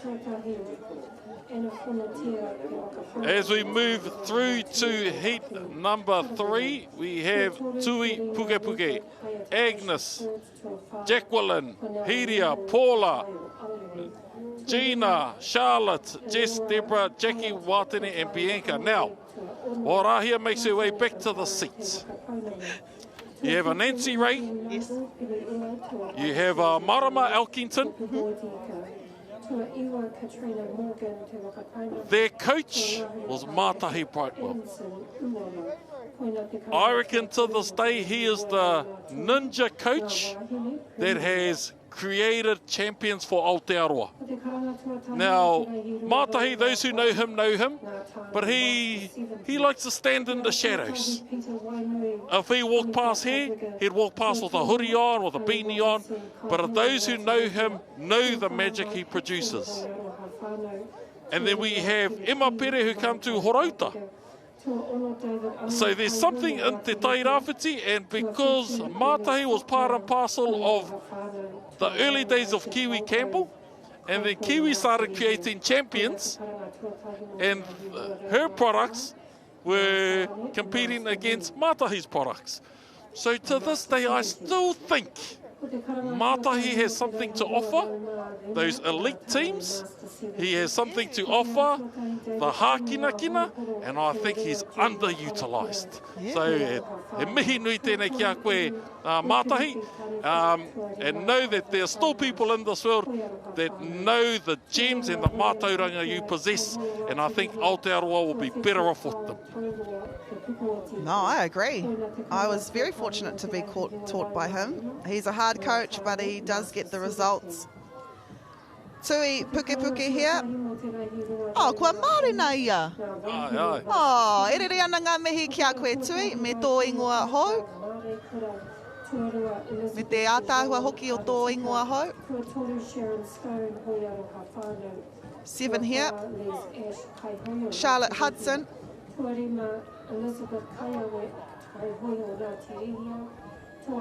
Ai, kua puta haere nei te ihu o Tui. And out there, lane number 4, Hiria. One's on Tarawera Outrigger Canoe Club, the other one's from Hoiaroha. I'm just going to say the Bay of Plenty are doing well in this race. Tui Puke Puke. Oh, now we got 1, 2, 3, 4, 5, 6, 7. Lane number 7. Ooh, Charlotte Hudson. Manukau Outrigger Canoe Club. There it is, Tui Puke Puke. Second place at the moment, Agnes. Jacqueline Apiata. Pumping. Lane number 1. Tui Puke Puke. Now here's something. I don't know if this is a good idea or a bad idea. Yeah. But at the Worlds, they choose a company to produce the wakas, to create the wakas for their comp, and then they sell them off. For the sake of fairness, I think we should do that here. Yeah. And then it prevents people from having to bring their own waka. And it makes the race fair, and then they should sell those waka afterwards. That'd be cool. Anyway. I'd buy one. It is Tui Puke Puke, formerly Tui McCall, no Tarawera. She won silver in the Master Women's last year, missed out by 1 second,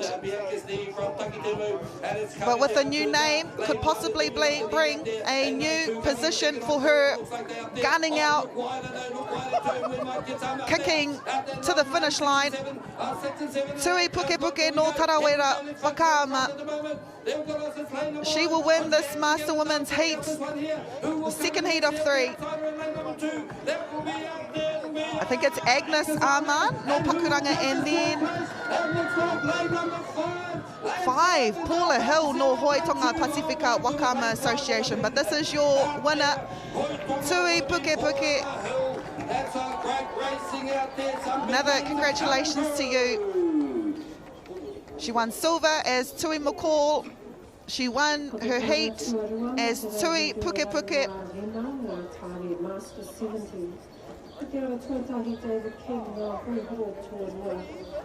What a race that was.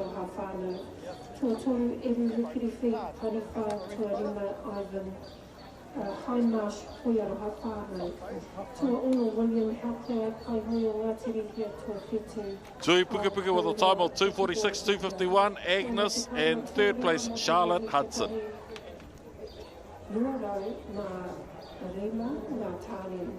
When I think of Master Women, I think of one woman, Annie Cairns. Oh, absolutely, Olympian. I think a qualifier for the Olympics in kayaking was here, where she beat Lisa Carrington. So we have a rower, or we have a kayaker, and Annie Cairns. We have another kayaker, Casey Ngataki. Amber Walters.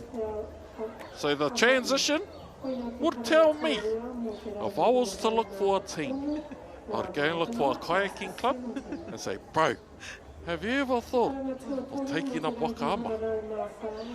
Yep, if you're wanting to create a team, I would do that too. Because a lot of paddlers, they stay loyal to their teams. Annie Cairns, forever loyal to Hayata. Watch out for her in MJ's in the open section, but she is a master woman, and we usually see this as well. Master women can go up to open women's. You're just paddling up against some younger paddlers, but she can paddle with the best. She won gold in this section last year with a time of 2:37, pipping Tui McCall, known now as Tui Puke Puke.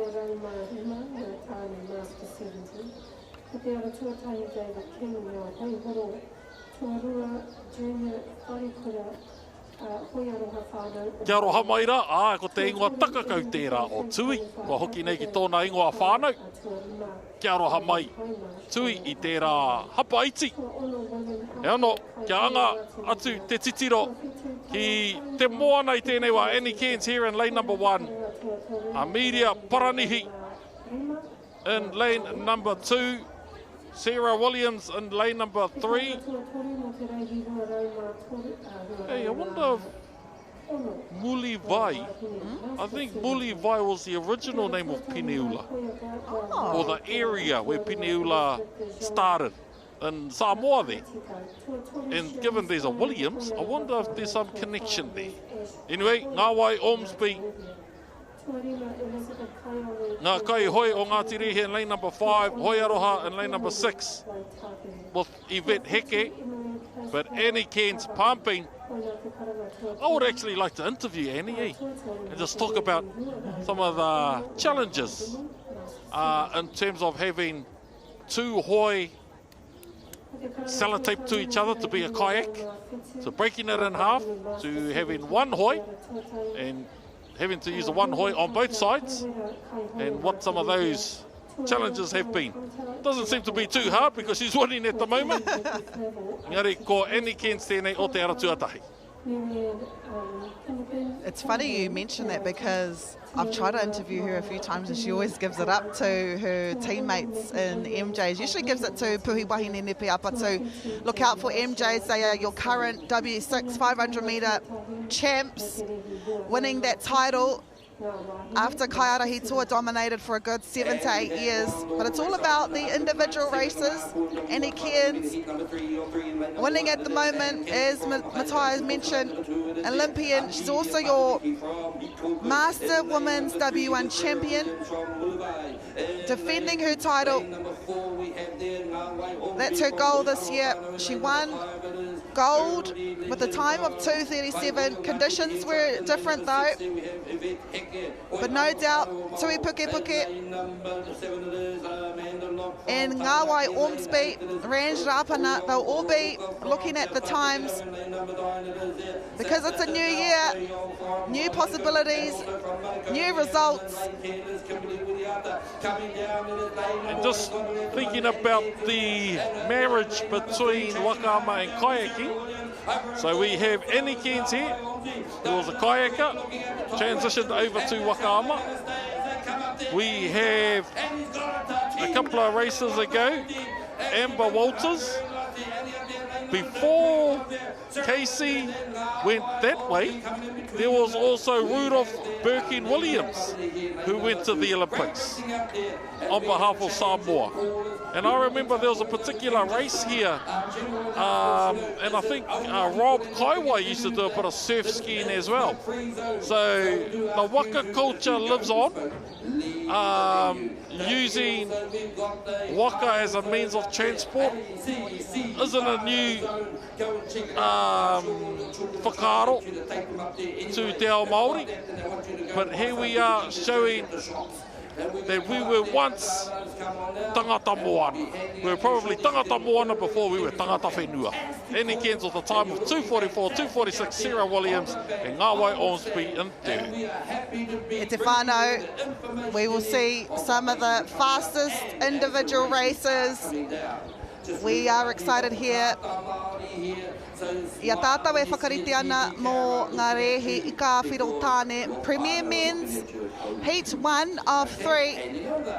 This is Jackson Tamariki, one of those that is spearheading the Orake club. Also a gun drone specialist. Right. Talented man. Caleb Ackroyd o te aratuatahi, Tupu King aratuarua, Casey Ngātaki aratuatoru, Rongopai Rehu, Murchie, Ash Rosendale, Wiremu Ropataputi, Mitch Zanstra, Marcel Hallisay, Tui Hurst, Pharrell Grabick, Jackson Tamariki and Arthur Heihei. Yeah. Buckle your seatbelt.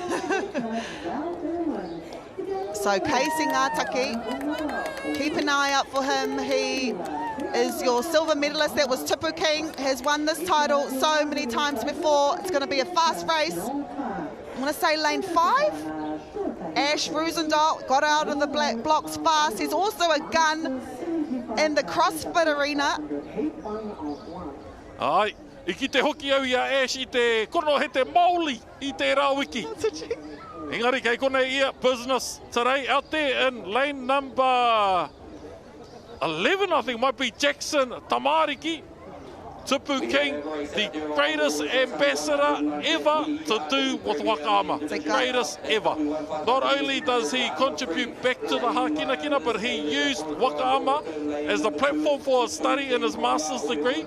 He continues to promote Aotearoa internationally, and he's here again, back to the grassroots, back to the area that gave him a platform, that gave rise to the Tupu King that we know now. He kona ia out there in lane 11, we have Jackson Tamariki and Casey Ngataki in lane number 3, who was a world champ a couple of worlds ago. We are fortunate to have the Tupu Kings and the Casey Ngatakis here for our Tamariki to see, for our whānau to be proud of, and to show us the level of elite athleticism our creed can create. And if ever you wanted to see the top echelon of toatanga, mātakitaki mai.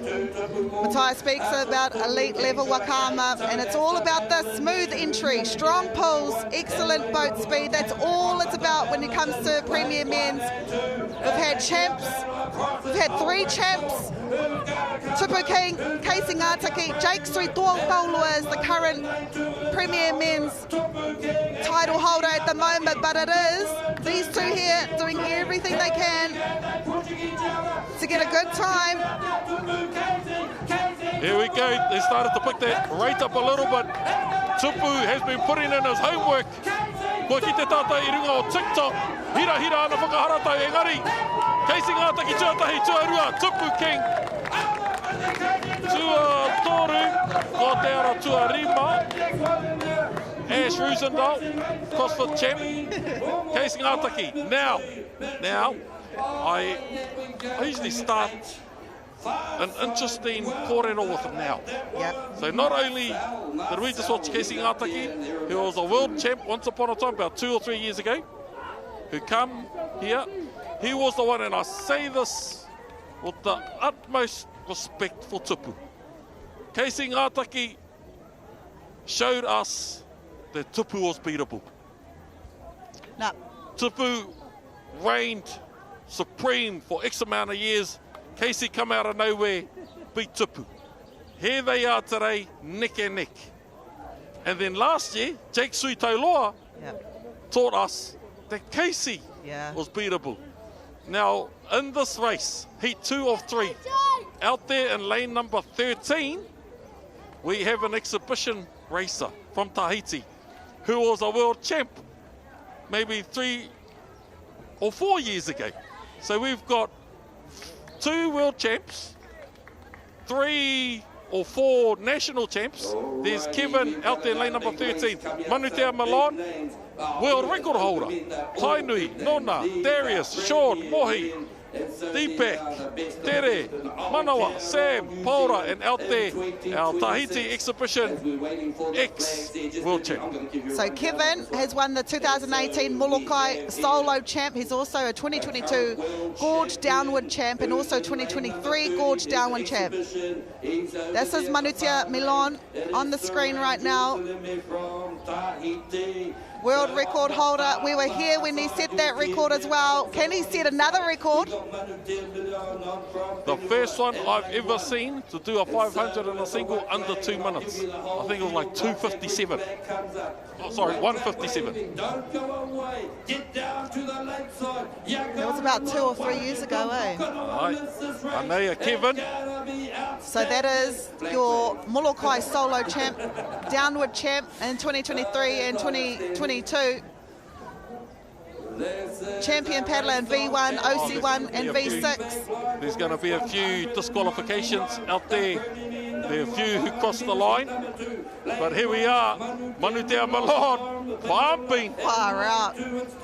Already showing that the loss last year was something to quickly forget. Manutea Milan pumping already. And for those of you who are interested to paddle, his waka that he's won on previously is up for sale. So go to Train Me or to the page that Tupu has created to sell Wakaama goods. Yep. You'll see his waka there. Anyway, there, lane number 1, we have Manutea Milan. All the interesting facts from Matai, but it is Manutea lane 1, world champ, world record holder. And I agree, he is out here. He missed out on his gold. He got bronze last year. Can he do two better? Yeah, Kevin Kiran Jerusalemi, he's out there in lane number 13. Manu Te Milan. Once upon a time, people would say he was Tahitian. Ko he Māori, Ngāti Whātua. Manu Te Milan.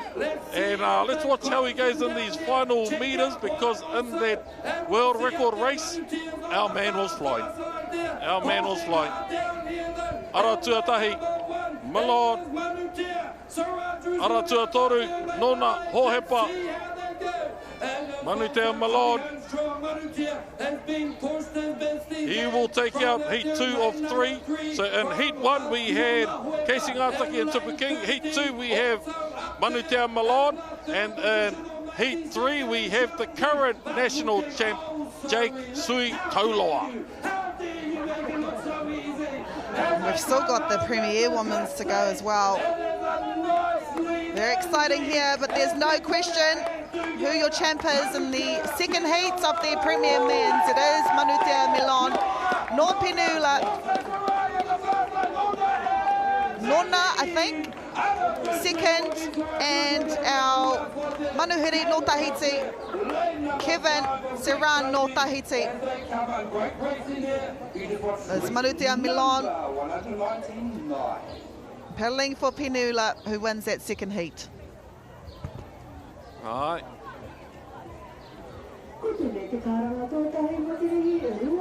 Spent a lot of his childhood in Tahiti.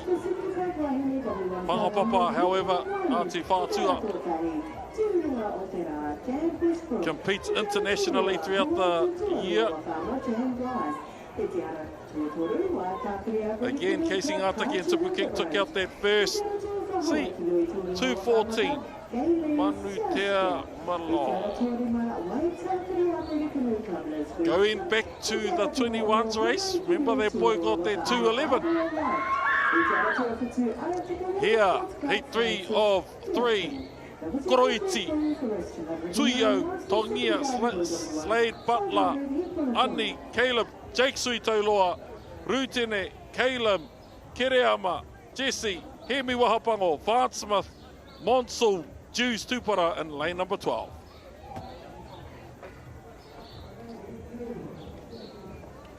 Our national champ, defending champ, Jake Sui Tauloa.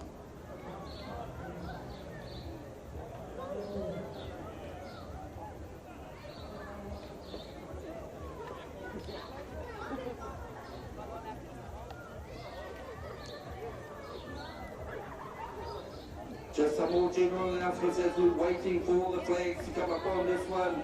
Don't forget we have our organisation partners ACC, and of course they are sponsoring the Farmers Zone, so get down over there, check it all out. Also our fleet partner, Te Wānanga o Aotearoa. As I said yesterday, knowledge is power, and so go and get powerful. Go and see what the courses they have on offer. It is many and varied.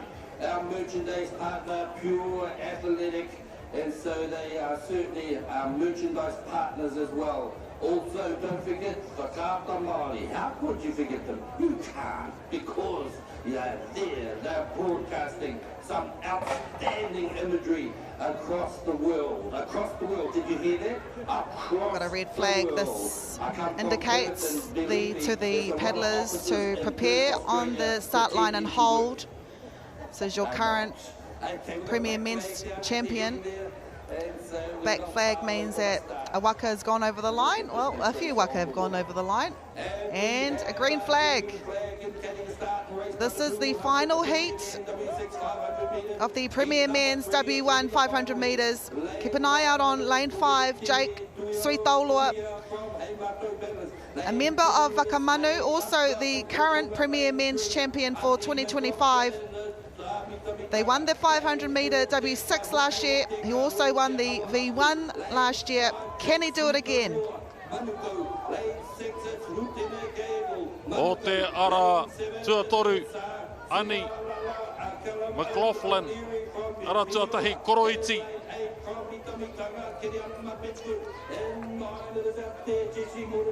Koroiti, lane number 1, Jake Sui Tauloa, lane number 5, Jake has it, 2 outside of him, we have Caleb Sebualala, Jake Sui Tauloa makes it to the 251st, 2 outside of him, lane number 7 from Piniula, Caleb O'Leary. Jake Sui Tauloa seems to have it I tēnei wā. Kia hoki noa ake, Manutea Malone, Rua Meneti, te kaumā whā he kona. Ka whai a tērā e Jake. Ka reo I te mahara ki te wā o te rehi I whai wāhi ai a Casey ngātaki rau ko Tupu King. Engari kua tīmata te wehe haere o ngā ika whiro tēnei ngā torekai huruhuru. I tēnei wā, ngā ika whiro, ko ngā Casey, ko ngā Tupu, ko ngā Manutea, me Jake Sui Tauloa, ngari koai ka whai wāhi atu. I o rātou nā taha ki tērā whiringa toa, a taihua nei tātou ka kite. We'll find out those times for the first heat, but it is Jake Sui Tauloa, 2025 champ, kicking in now. Usually we see paddlers ease off a bit, but he's doing the complete opposite. He wants a good lane with a good time. It's a battle for second and third, but there's no question who won that race. Our 2025 champion, Nor Manukau Outrigger Canoe Club.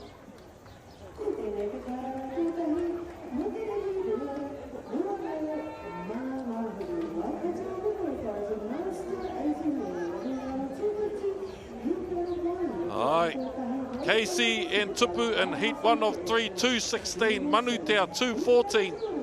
Tēnā koenei kia mātakitakia ke tātou, I te wā ki aia kia Jake Sui Tauloa. E mōhio ai tātou ka pēhea pēa, piki pēa e karema. Te wāhi ki ngā whiringa whaiti, Rua Meneti te kaumā toru. Woohoo! Tā tino pai tēnei. So Jake Sui Tauloa after the heats in similar conditions to his competitors in heat 1 and 2. He has the fastest time with 2:13. And it's good that Matai highlighted the 2:11 that we saw in the under 23 grade. So after all of those heats, our under 23 paddler actually got the fastest time of the morning, which is an indication that off the water here at Karapiro, the dam, or he was just that amazing. Well, yeah, he was just that good. And we could possibly see under 23 faster than a premier. At Worlds once upon a time, Tāroa Dubois, he won the 19s and the Opens. Back to back. He did the under 19s with a time of like 2:06. Turned around, he double registered and then went out to do the Opens and got another 2:06. So he is not au fait. He doesn't understand the word exhaustion.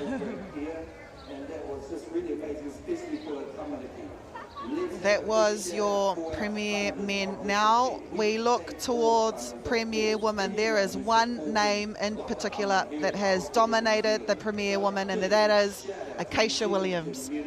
Lane 1. Abigail, Lui Falani, we've got Leilani, Te Whaioranga, Koha Alofa, Kerry, Christine, Jana, Gabrielle, Tegan, Michelle and Megan. I asked Acacia Williams at the gym, she goes to Metcon Māori in Gisborne, how many times have you won Open Women's? She couldn't remember. So I'll let you know now, e te whānau, I've done my homework. She won it last year, but her first year was in 2017. She pipped Marama Elkington at the line. Marama Elkington won it back-to-back, 2:16, 2:15. Before her was Kiwi Campbell, and before Kiwi was Vesna Radonich, now in the Senior Masters.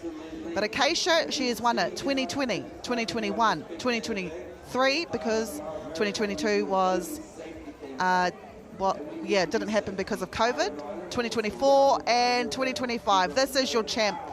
champion on the water, champion off the water. She can't even remember the last time she had a burger. She is so dedicated to the sport. Every morning at Te Whānau, she is on the water training. In winter, training.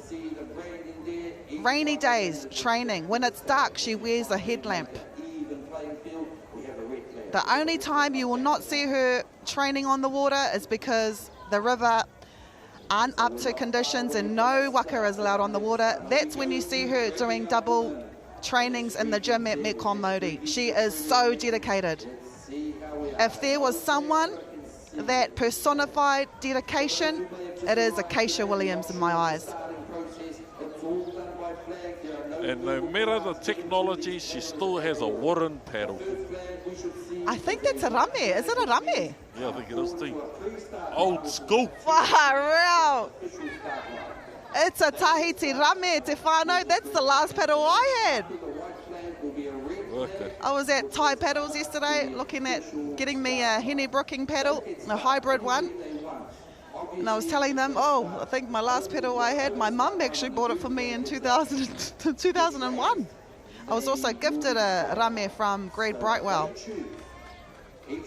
So this is Acacia Williams looking towards winning her 6th title. Every morning on the river, and I think Hene Brooking has joined her training as well, so keep an eye out on Hene Brooking. It didn't even look like that Waka was sitting deeply in the water. She's so light. She lives and breathes the sport. Whaiva'a need to sponsor her. Right, contesting that line. Warewa te haki kākāriki. Lane 1, Acacia Williams. Lane 1, 2, 3, 4, 5, 6. Lane 6, Kiri Ngātoro. She had another good start. And I believe Kiri and Acacia are in the same team. Kairahi Toa, keep an eye out on them for them tomorrow. But this is your winner at the moment. Defending champion for the last 5 Wakama sprints, Acacia Williams. Kiri Ngātoro here, 2nd place at the moment. In this first heat of 3 in the Premier Women's W1 500 metres. Smooth. Gliding through the water. Acacia Williams. Lane number 1, Horota.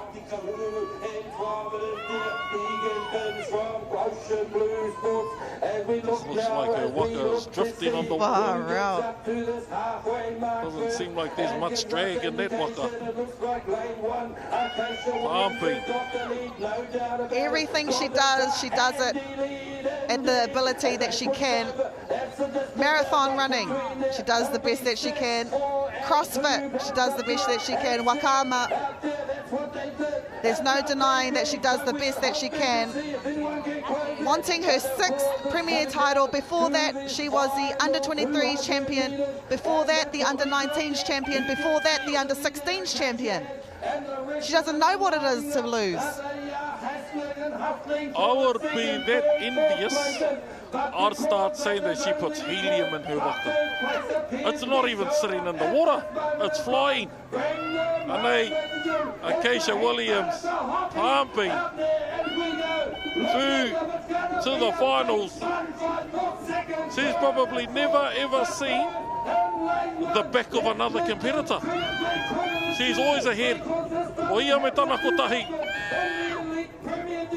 Making her way not only to the finish line, engari ki ngā whiringa toa, e ki ia mai ai pēa ia, he toa whakaihu ka ano, te tau rua mano, rua te kau maono. Acacia Williams finishes the 500 Premier Woman Heat 1 of 2. It's a battle for 2 and 3. Kiri Ngātoro, and I don't know who came 3rd, but we do know who won. Acacia Williams, paddling with intent today, real intent, as she always does, coming out here and making a statement. She gets out of the blocks and she's very hard to catch, like a mouse and a cat. I would say she's a leopard. It feels a little bit kumara of me speaking about her, but if only you knew how much she puts into the sport. We spoke about Tupu King, how he's a beautiful representation of the sport. Acacia Williams, she's also that in my eyes, and many eyes in Turanganui-a-Kiwa. A champ on and off the water.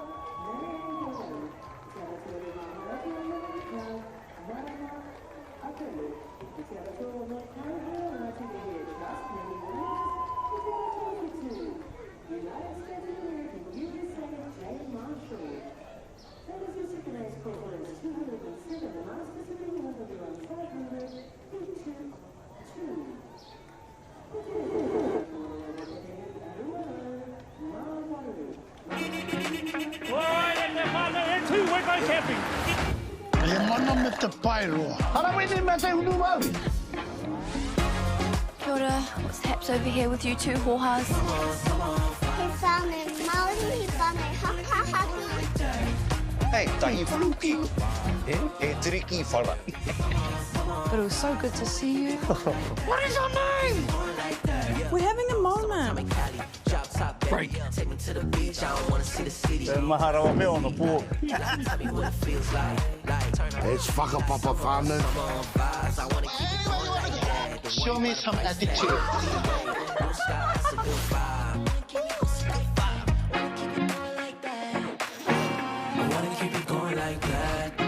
Kia ora, kia whiri. Jeffrey. Kia whiri.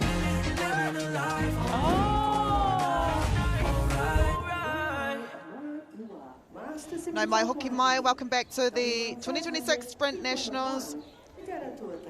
Matai Kepa, Rahia Tumutumu, your announcers today. Rose King, lane 1. We've got Grace, Maggie, Kaylee, Amelia, Mercy River, Briar, Puhi Wahine, Arahina, Jazz and Lucretia. In the second heat of the Premier Women's, we have 3 heats. And can I just correct that Acacia, she won her first Open title in 2017. She won it in 2018, and then Marama Elkington won in 2019. Then Acacia won 2020, 2021, 2023, 2024, 2025. So if my math is correct, she's won 7 titles. She's out to win her 8th. And she's on a good huarahi to win that. But this is Rose King. We've just been told as well, Acacia won her heat with a time of 2:25. This is Rose King here from Ngā Hoihoro. We've seen her mum in the Senior Masters section. We saw her brother in the Premier Men's section. She is representing Ngā Hoihoro. Keep an eye out on her. Also, lane 11, Lucretia Taitapanui, also known as Lu Taitapanui. Also a gun netballer. She was also a world champ with Horota back in the day. Now she represents her karapu of Uawa Surf Lifesaving Club.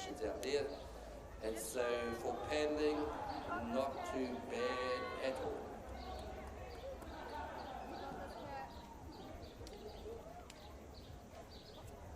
As I look all along the bank again, I love seeing you all across there. We did have the Taita White flag. and also the Shows the paddlers also the J16 to come up to the start block. So that's the orange boys to the right there. Red flag means come up to the line and hold. Great start here for lane 6. Voices are still here, so keep it up as we Who is Mercy River, North Cook Island Outrigger Canoe Club. We've got Rose King here, lane 1 from Ngā Hoihoro. Lane 1, Rose King, Ngā Hoihoro, lane 2, Grace Porter, Hoitonga. Rose King, Aratuatahi. Out there, Mercy River, Maru Masiepo, Briar, McLeely. Aratua whitu tērā. Engari. Te ora puhi. Aratua waru. Jemima's. Te kai urungi o tērā karapu o tērā tīma. Rose in lane number 1. And then out there, Briar, Puhiwahine and Arahina. As they make their way through to the 250, Yarata ka whakatatatu ki te ruara irima te kaumita. Rose, Aratua rua ki taku mōhio i nānei, te krapu o Hoitonga, Grace Porter. Engari, ko Rose King tēnei, te whiringa whānui tuarua o ngā whiringa whānui e toru. Rua miniti, rua te kaumārima, kia Acacia Williams, whiringa whānui i mua tatatu i tēnei. Kerry Ngātoro i tuarua i tērā whiringa whānui. I tēnei wā, ko Rose tonu. Kei wahora rānei, kei tērā tua ngā huru, Jazz. Anei a Rose King te whakatata mai ki te rārangi whakamutunga. I think Jazz Stevenson there from Tarawera Outrigger Canoe Club, she is second at the moment. Or third now, behind Maggie Silver. But it is Rose King, lane 1, from Ngā Hoihoro. Paddled for Horo te waka hoi, i te rātou, engari, kua hoki atu ia ki tanau kaipō. Paddling for Ngā Hoihoro. You'll hear Ngā Hoihoro a lot in the upcoming days. Oh, what a race there. I think it was Maggie Silver that won this in the end. Great kick there in the last 200 metres. What a race here by Maggie Silver from Ocean Blue Sports Club. What a race. I think Rose King came second, and then I'm going to say Jazz Stevenson with third. We'll wait for the official times, but this is Rose King from the start. Started on the start blocks. Puhiwahine here from MJ's. Keep an eye out on them tomorrow.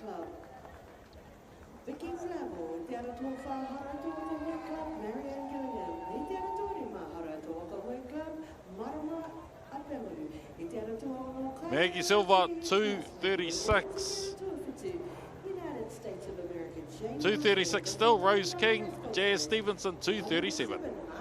So Acacia Williams got a time of 2:25 in her heat. So that's a good 11 seconds.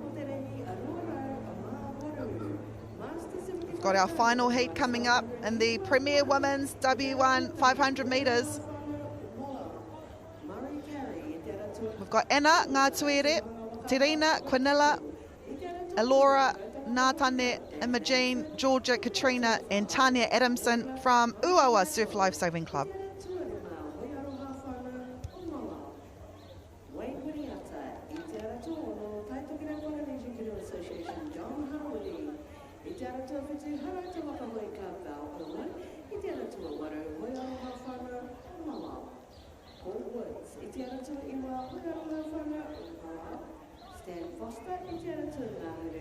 He's our commentator from the last few days. She won second in this section last year, behind Acacia Williams. We have a red flag up at the start line now. Let's see how they go. Her teammate Te Whaioranga Smallman with third. Which means go, go, go. That in race number 203, the Premier Woman W1 500 metre heat number Some start here by Terina Lubert. Also, Tanya Adamson. You've been listening and seeing her over the last few days on Ngā tuire here. No te puku o te ika. But it's lane 3. Terina Lubert from Whaiata Ocean Sports. Aratua rua Terina, Lubert, Toana, E whai ana I ngā miru o te momo pēnei a Maggie Silva. Whakawhiwhia ki te 2 miniti 36 o hekona. Rose King anō hoki I tērā kāhui tūtutu kaurewa, tērā kāhui toa o te whiringa whānui tuarua. Acacia Williams, te kāwhiro, ngā I kāwhiro I te whiringa whānui tuatahi. Ara tua toru I tēnei wā. Ko Terina Lou Burt, I roto mai I aia ngā tuere hapi. Engari, ara tua whitu tēnei, Imogene Noble.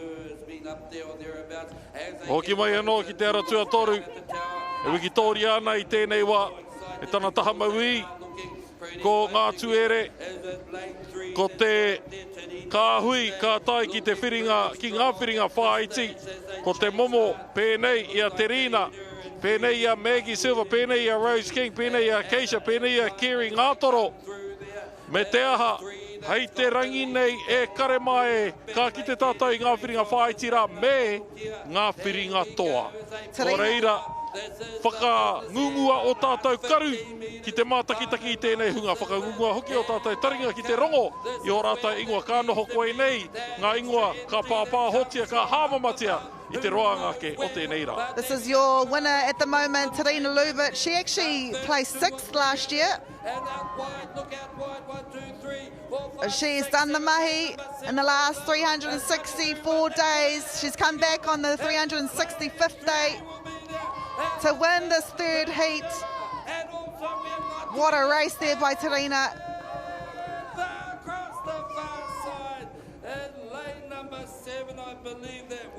Here's your Premier Women's Champion. So in the first heat, Acacia Williams won by 2:25. We had Maggie Silva who won with 2:36. Akuakene, we will find out what Terina Lubert's time was, but this race was hers from the start, all the way from Whakaata Ocean Sports.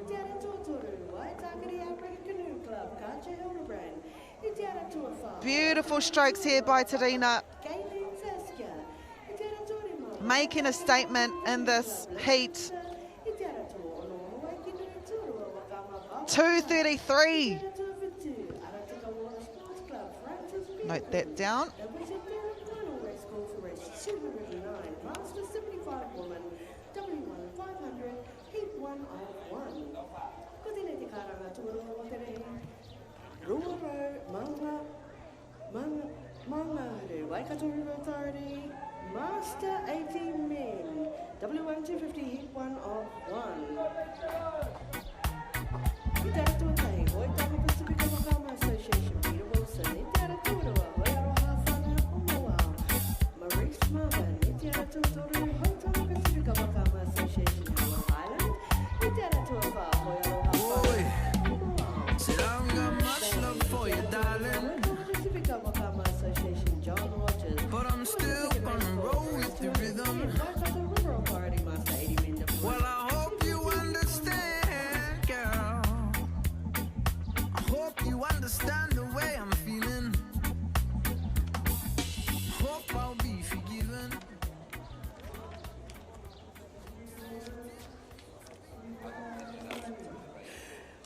Ko tēnei te karanga tuatahi mo te rehi rua rau.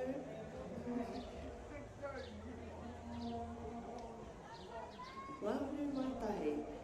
Intermediate waihi W1 500, semi-102, te ara tuatahi hei mātou paddlers. Kiri ana LeComte Hepburn, te ara tuarua, te pauhiringa Whakaama Amanda Sua, te ara tuatoru YMP Whakaama Hene Whakaarorangi, pe whairangi, te ara tua whahara te Wakawai Club, Manawa Clark Atkins, te ara tuarima, Ocean Blue Sports Club, te Aorangi Morehu, te ara tua ono YMP Whakaama Hawaii Kia Hawkins, te ara tua whitu Tamaki Outrigger Canoe Club, Saraya Katahono Rimoni, te ara tua waru, Karapiro Waka, Williamina Torua, te ara tua iwa Karapiro Waka. Nā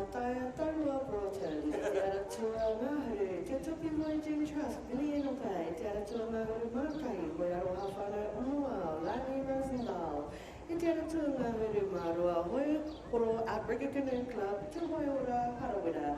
What was your first race call for race 211 intermediate woman? W1 500, Semi-102.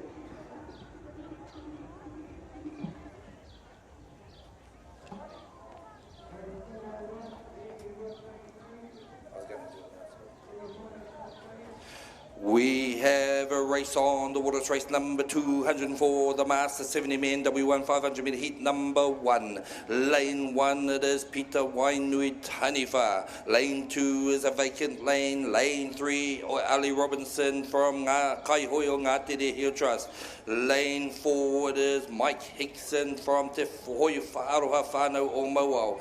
Lane 5 is from Manukau, it's Peter Key. Lane 6 is empty. Lane 7 Ernie Sopnell from Hoi Aroha. Lane 8 Richard Walgrave from Kaihoio Ngātere Hill Trust, and that should be it, because that's all the names I've got on my piece of paper as we come through there. There's a few gaps in there, so we'll just wait and see. The paper wins when it comes to this one. There's no rock and scissors.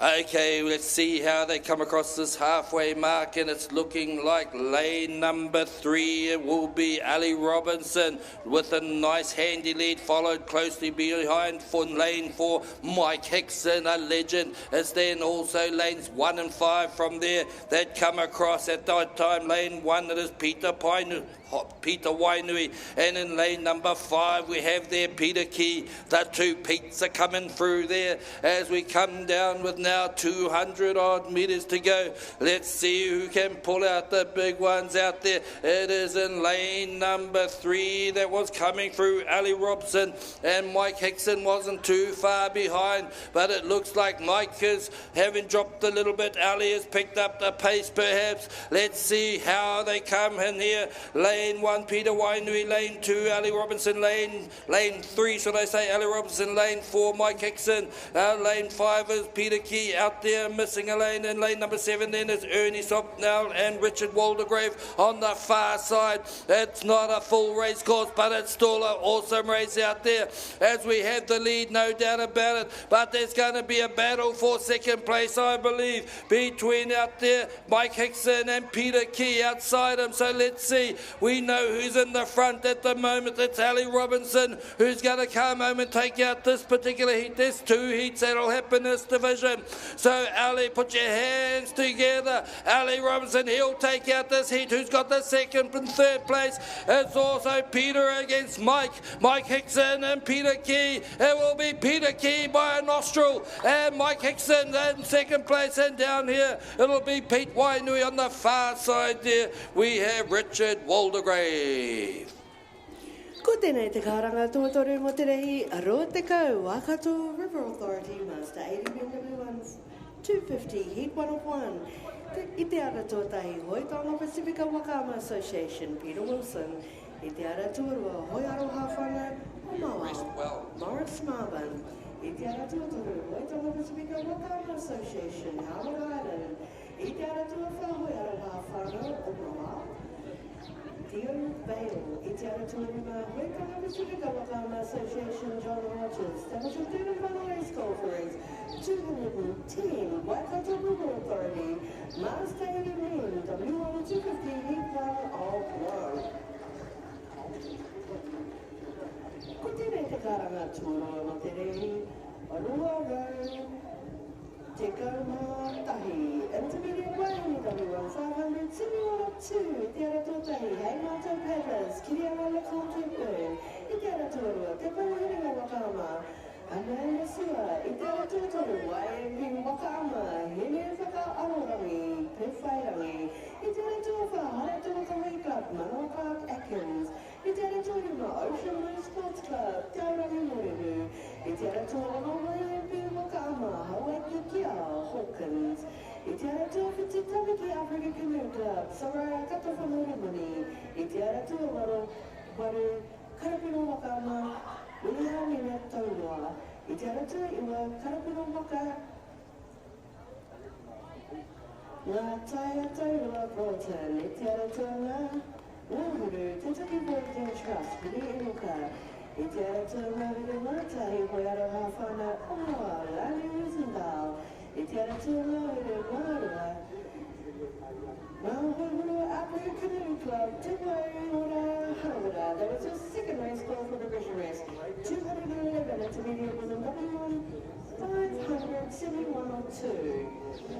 Tēnei te karanga tōtahi mo te rehi a rua rau, te kaumārua, intermediate wahine W1, 572.2. I te ara tōtahi ngā hoihoro, African Canoe Club, Raukura Tahine, I te ara tōrua, te rauranga o ngā tikahane rua Whaka, Lea Sibutoka, I te ara tōru Horatonga Kohoi Club, Malaki Tia Clark Atkins, I te ara tōwha Piniola Inc, Halia Tōrua, I te ara tōri mga hoihoro African Canoe Club, Saria Rose Truck, I te ara tōno Otaki Wakamoe Hapa Iriha, I te ara tōru Whitu Piniola Inc, Waire Te Ranga, I te ara tōru Waru, te Pauherenga Wakaama Club, Azzy Evans, I te ara tua iwa, te Pauherenga Wakaama Club, Navaya Grey Happy Kora. I te ara tua ngāhuru, YMP Wakaama, Pretoria Cunningham. I te ara tua ngāhuru Mākahi, Manukau African Canoe Club, Honey People Monopoli. I te ara tua ngāhuru Marua, Ngāhoihoro Canoe Club, Te Mārino, Adrian Eston. That was your first race call for race 212, intermediate women W1, 572.02. We have a white flag down at that 500-metre start line. It's not a full race course, but it's a fantastic quality race line-up here.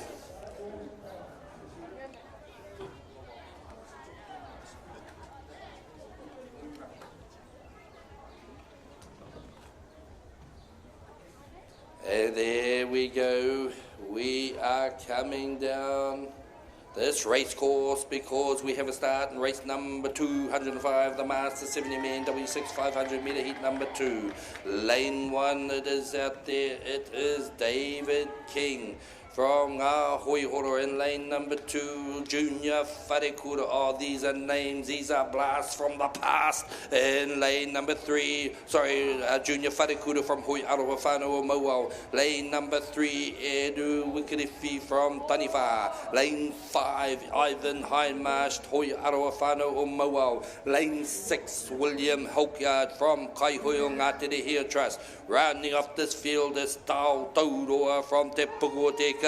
Here we have them coming down the race course now.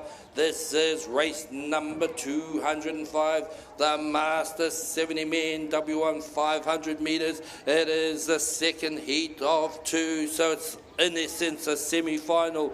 A progression will be probably the first 3 guarantee a spot through, and the next fastest couple as they get down there, so we will wait and see. It's looking strong down here in lane number 1. David King chased hard in lane 2 by Junior Wharekura. There's no free rides in racing here today as they push, and lane 6 will come through next there. William Halkard has come through there. There's bits of gaps, and 5 will be next through there. That is Ivan Hindmarsh. And in 3 we have Edu Wikiriwhi.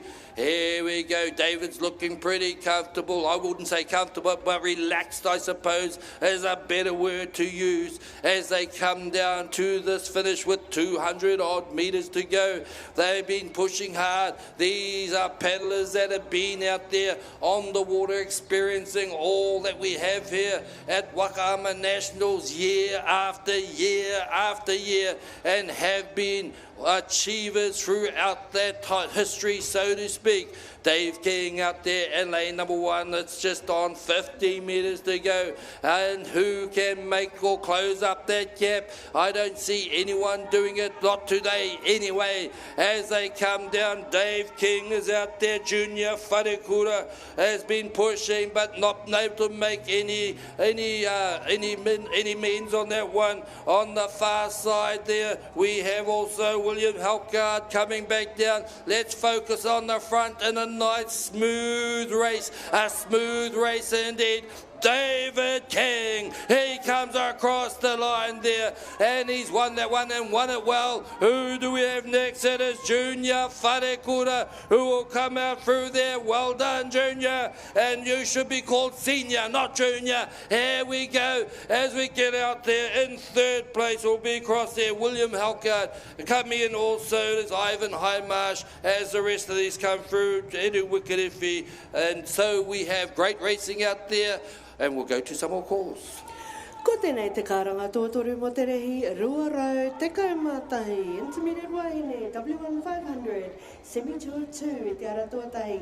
Hei mātou paddlers, kiri ana le Comte Bird, i te ara tuarua, te pauhiringa Wakaama, Amanda Sua, i te ara tuatoru, YMP Wakaama, hene whakarorangi, pe whairangi, i te ara tua whahara Tawaka Hui Club, Manua Clark Atkins, i te ara tuarima Ocean Blue Sports Club, te aorangi murihu, i te ara tua no YMP Wakaama, awai kuaiki Hawkins, i te ara tua te tūtawaki a Urikuru Club, Soraya Katapinorihani, i te ara tua wau, Karapiro Waka, Uriaranga Taurua, i te ara tua iwa Karapiro Waka,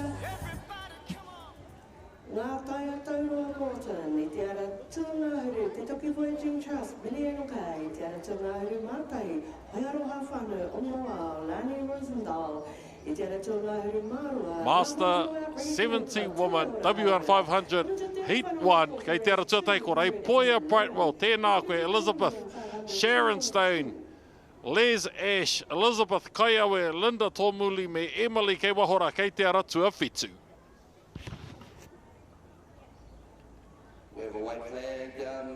When I think of Ray Poia Brightwell, I think of a statement that Matthias made around 3 years ago. If you were to have the Mount Rushmore of paddlers, especially female, Ray Poia Brightwell would feature on that New Zealand version of Mount Rushmore. Absolutely. Ko Ray Poia, te Kiwi Campbell i mua ia Kiwi Campbell. No reira ko rāua ngā momo kanohi, ka kite, me kite, nā te mea, he kanohi hira era i roto i tā tātou hākina ki. Can you believe it? Each one of these paddlers is over 70 years old. And then we got a decent, we got Master 70 Women's, all of these paddlers 70 years and above. Show me a sport where 70 plus athletes can compete at a national level. I'll show you Wakaama. Elizabeth Dijon from Aretika Water Sports. In 3 it is Sharon Stone, Hoia Aroa o Moao. Lane number 4 is Les Ash, Ngā Kai Hoio Ngā Tide here. There are in lane number 5 it is a few paddlers in this heat of 2. Ray Poia Brightwell here representing Mare Kura Wakaama Club, a club her and her husband formed many moons ago. Ahakwakwa nuku taone ia, kei te whakakanohi tonu ia i tana karapu. Aratua whā tēnei, Les Ash, ngā kai hoi o Ngāti Rehia, tai toke rau there. I think Ngāti Rehia were in Parliament just a bit before us with the Whakaatu compensation kaupapa there in Pōneke before Christmas. Aratua whā, Les Ash, Aratua tahi, Ray Poia Brightwell, Ray Poia, pioneer o tā tātou hākina kina. No Tahiti rawa, ka kāhakina e te pūrotu Māori. Ka noho mai a Ray Poia ki konei ka tuputana pāhara keke i konei. Drop back a little bit, perhaps Sharon's third, but look out there in lane number 4. Aratua wha. Also out there. Les Ash. As Elizabeth Kaiawe, also Linda E hoi ana. side there. Ki te rārangi whakamutunga. Elizabeth Kaiawe, Linda Tomuli, Emily.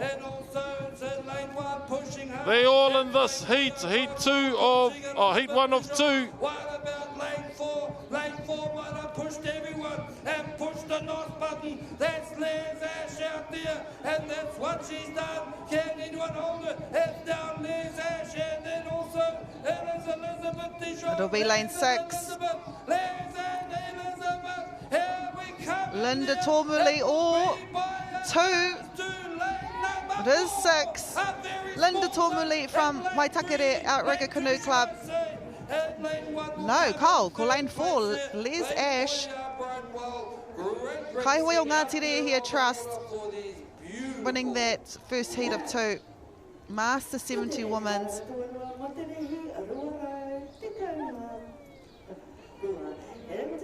What a race that was. This is the start. And from the start, we've been filming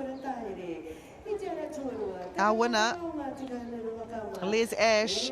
Had a great start. This is Reipoia Brightwell from Maraukura. Les Ash's teammate, Elizabeth Kaiawe. Hot on the heels, though, Elizabeth Dijon. Les Ash with a time of 3:20. Also for Elizabeth Dijon and Reipoia Brightwell with 3:23.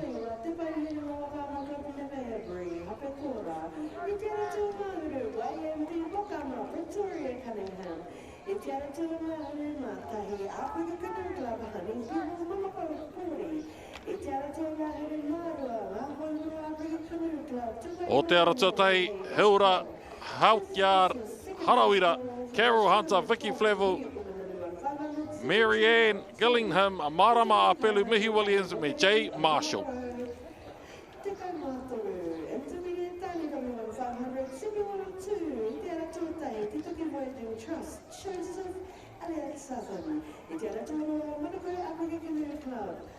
Fire Hilda here.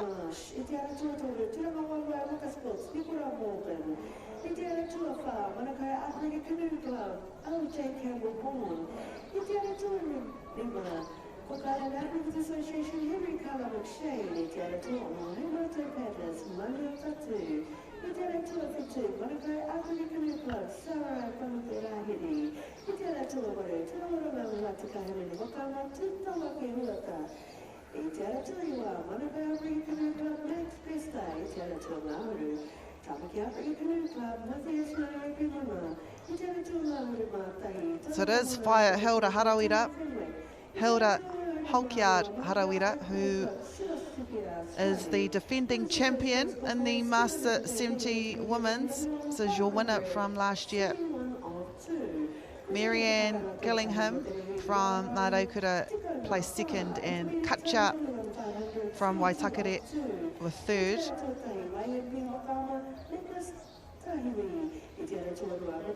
To be 70 years and above, to be in this age group, this division.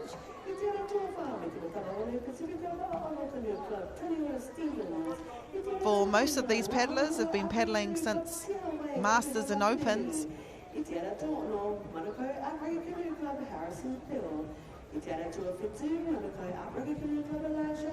I think I saw Vicky Flavel in this race as well. She was also in the final last year.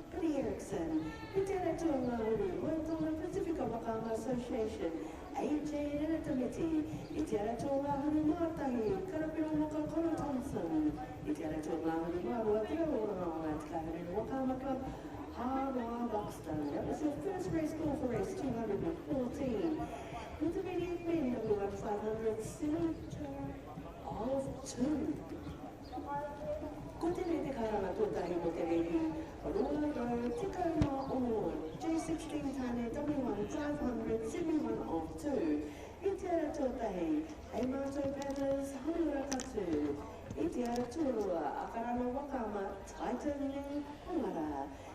We're running about 10 minutes ahead of schedule e te whānau, so if you are waiting for a particular race, bear in mind that we are ahead of schedule, touch wood.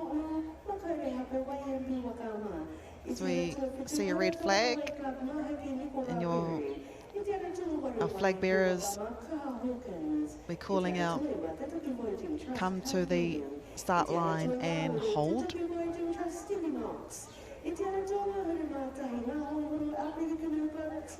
And a green flag for the second heat of 2 Master 70 Women's. It is Fire Hilda Haukiard Harawira here in lane 1. She is your current 2025 Sprint Nationals champion in this division. Can she do it again as she leads the pack out of the starting blocks? Kua roa a Fire Hilda e hoki mai ana I ia te tau. What a start she's had in this race. I'm going to say lane 3 here. Vicky Flavel. Vicky placed 7th in the final last year. A really good race here by Vicky. Also makes a yum coffee as well. Nei te ahuatu nei ki te ruarau rima te kaumita. Ka pai whae heura. Angi tū anei Wikitoria nei tēnei wā. Ara tua whā. Marianne Gillingham. Marianne Gillingham. Engari, o whae heura tēnei. He toa ki te hīkoi, he toa hoki ki te hoi. Imagine one of these, a bit of a protest, but on Waka. Eesh. What would you call it, a hoi, eh? Right. Ka pai tātou, ko whakawhiti te ruarau rima te kaumita. Me te toinga, Carol Hunter mai, Vicky Flavel mai, Marianne Gillingham mai, Marama Apelu mai, Mihi Williams mai, Jay Marshall mai. Engari, ko tērā kei mua, ko Waikeake, ko Heura Haukiar Harawira. Haukiar e ingoa tai tokerau, Harawira e ingoa tai tokerau. E pīki taraiwa hoki tērā kia tai mai ki konei. Tai au ki te tangihanga o tō tātou pāpō Joe Everett I te kao heuka ma. Mo te tawhiti kaori ko atu. Nō reira, te haere rawa mai ki konei I iatau, me mihi te heke o werawera, me mihi tana aroha nui ki te hākina nei o te wakaama. Te tohu o te tangata whakapau I ona ka hakatoa mo te Māoritanga, ko koe rā tērā kei te whaia, te tohu o te māreikura I roto I te ao kiko. It is Fire Hilda Harawira leading. I think our exhibition paddler, lane 7, all the way from America, will be second, Jay Marshall. But there's no question who is leading at the moment. She's been leading from the start of the race. She'll lead at the end. Our 2025 champion in this division, the Master 70 Women's W1, Fire Hilda Haukiard Harawira, crossing the line. It'll be lane 4, Marianne Gillingham. She placed second last year. And Vicky Flavel with third. Engari, koe nei, ko te toa o te rarehi, Fire Hilda Haukiard Harawira. Always a pleasure to interview after the race. She gives everything on the water, as all our paddlers do.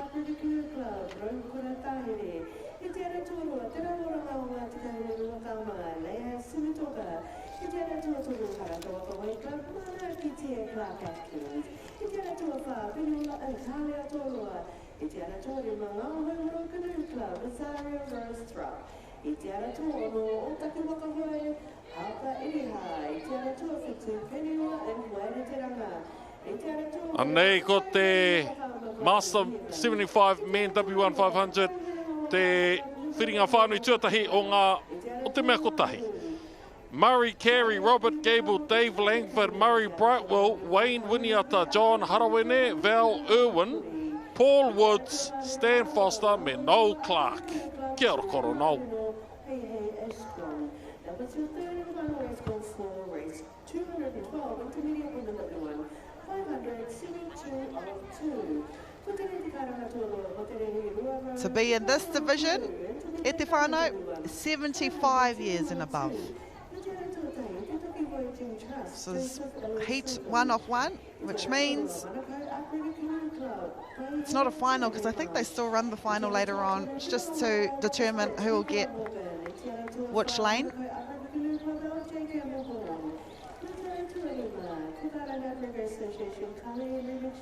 Koro Noel Clark here from Ngāti Rehia.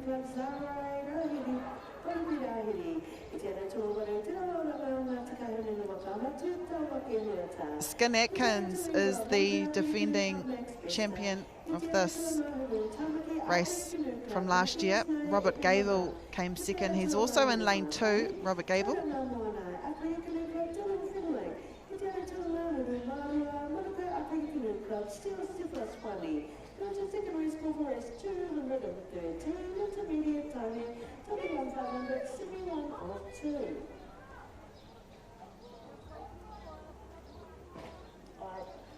If I'm over the age of 75, I would be wanting to do this. To be here at the Nationals, to be 75 years and above, these are all our karawa, or our experienced paddlers of all 4,000. How many paddlers do we have? It's the biggest year. I'll get the number. But these are our most senior paddlers. Some of them have great-grandchildren.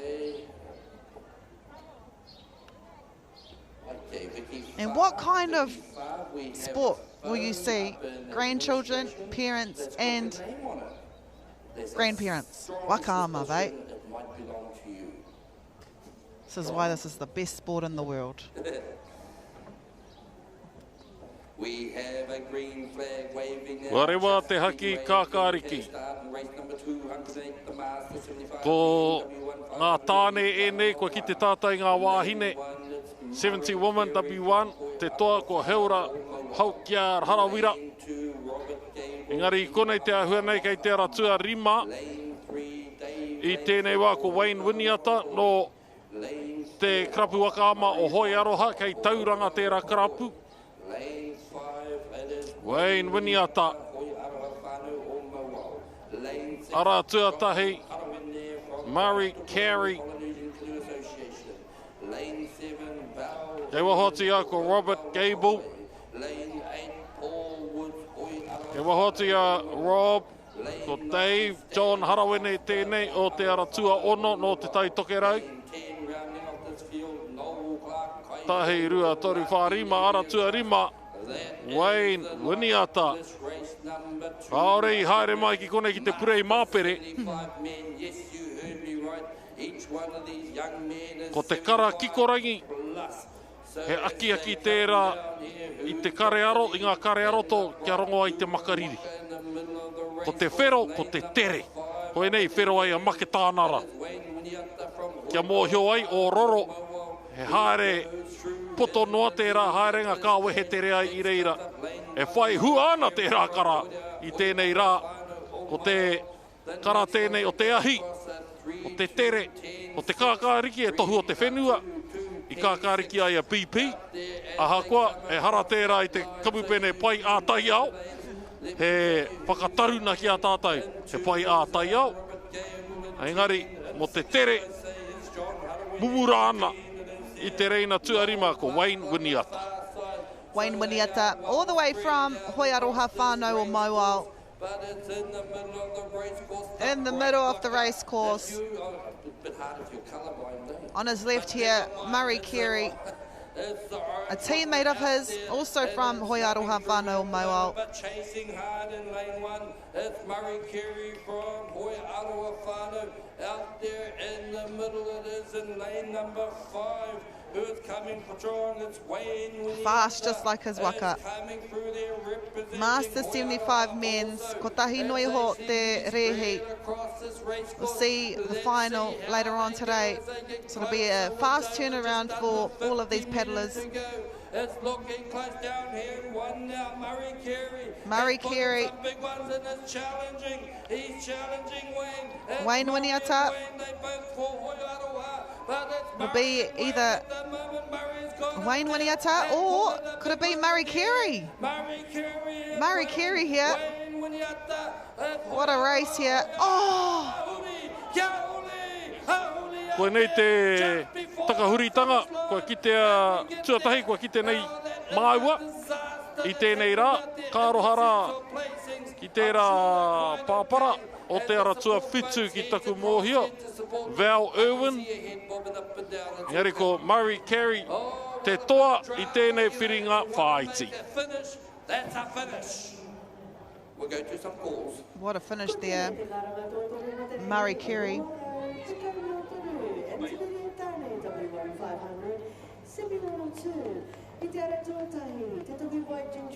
We'll have our support crew help them, but it was Murray Carey all the way in lane 1. Wayne Winiata, he led from the start. This is John Harawine, Taitokero Polynesia Canoe Association.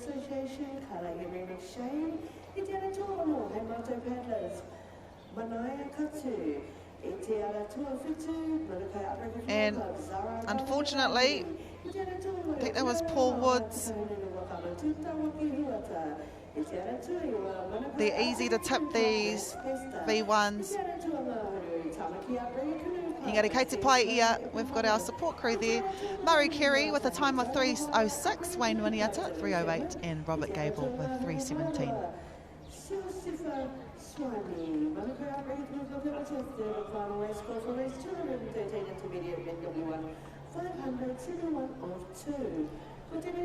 So Master 75 Women's, Jan Westbrook, Jan Blythe, Katja, Gayleen, Liz, Barbara and Francis are in this Heat 1 of 1 Master 75 Women's. I believe Katja placed last year, so keep an eye out on her, lane 3. She won bronze aroha mai in the Master 70 Women's. Now, ko piki ake ia ki te reanga Master 75 Women, all the way from Waitakere Outrigger Canoe Club.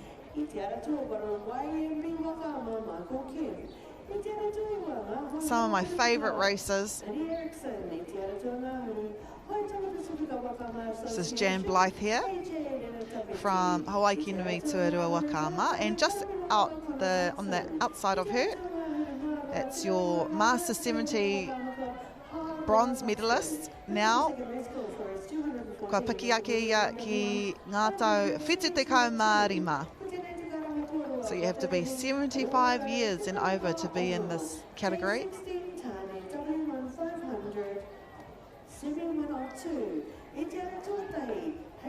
Goals. This is my goal. To still be competing at 75 years. E mihi ana kia kauta katoa.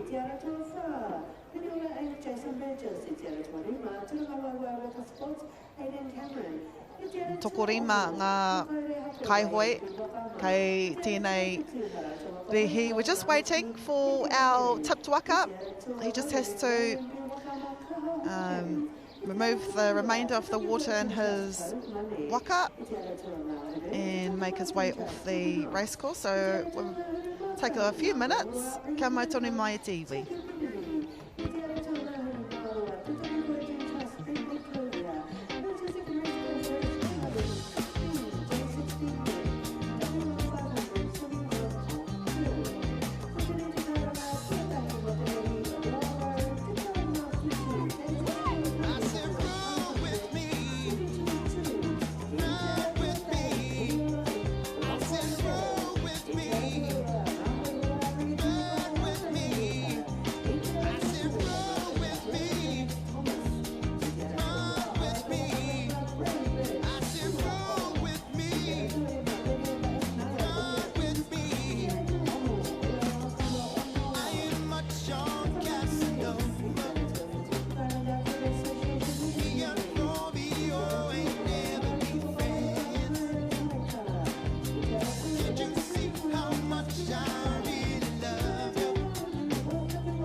whitu manako outrigger canoe club, Asia Village. I te aratua waru. YMB Waka Māori Camp, te aratua I ngā Māhoro outrigger canoe club, Piri Erickson, I te aratua Māhoro Maitawa Pacifica, AJ. Lena Timothy, I te aratua Māhoro Mātahi, Karapiro Waka Komana Thompson, I te aratua Māhoro Māroa, Te Rawa Rāwana Te Kakaruru, Haroa Buxton. That was your third and final race course race, 2:14 intermediate men, 500, semi-draw 2.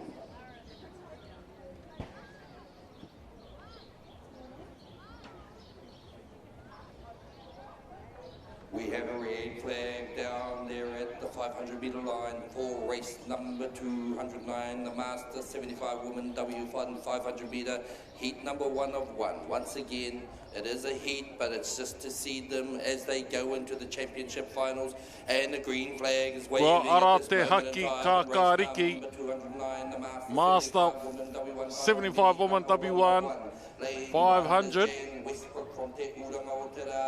O te aratua tahi ko Jan Westbrook, aratua rua ko Jan Blythe, Katja Hildebrand, Galen Shasha, Liz Webster o te aratua rima, aratua whātēnei, Galen Shasha, tērā ingoa rongo nui hoki, aratua rua me te toru, Katja Hildebrand, Krapu Wakama o Waitakere, Galen Shasha, i waho atu I aia.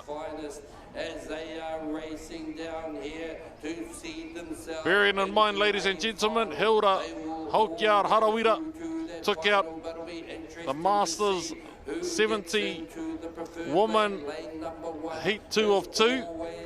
Master men, we had Murray Carey. We're now into the Masters 75. We've had some amazing races throughout the day.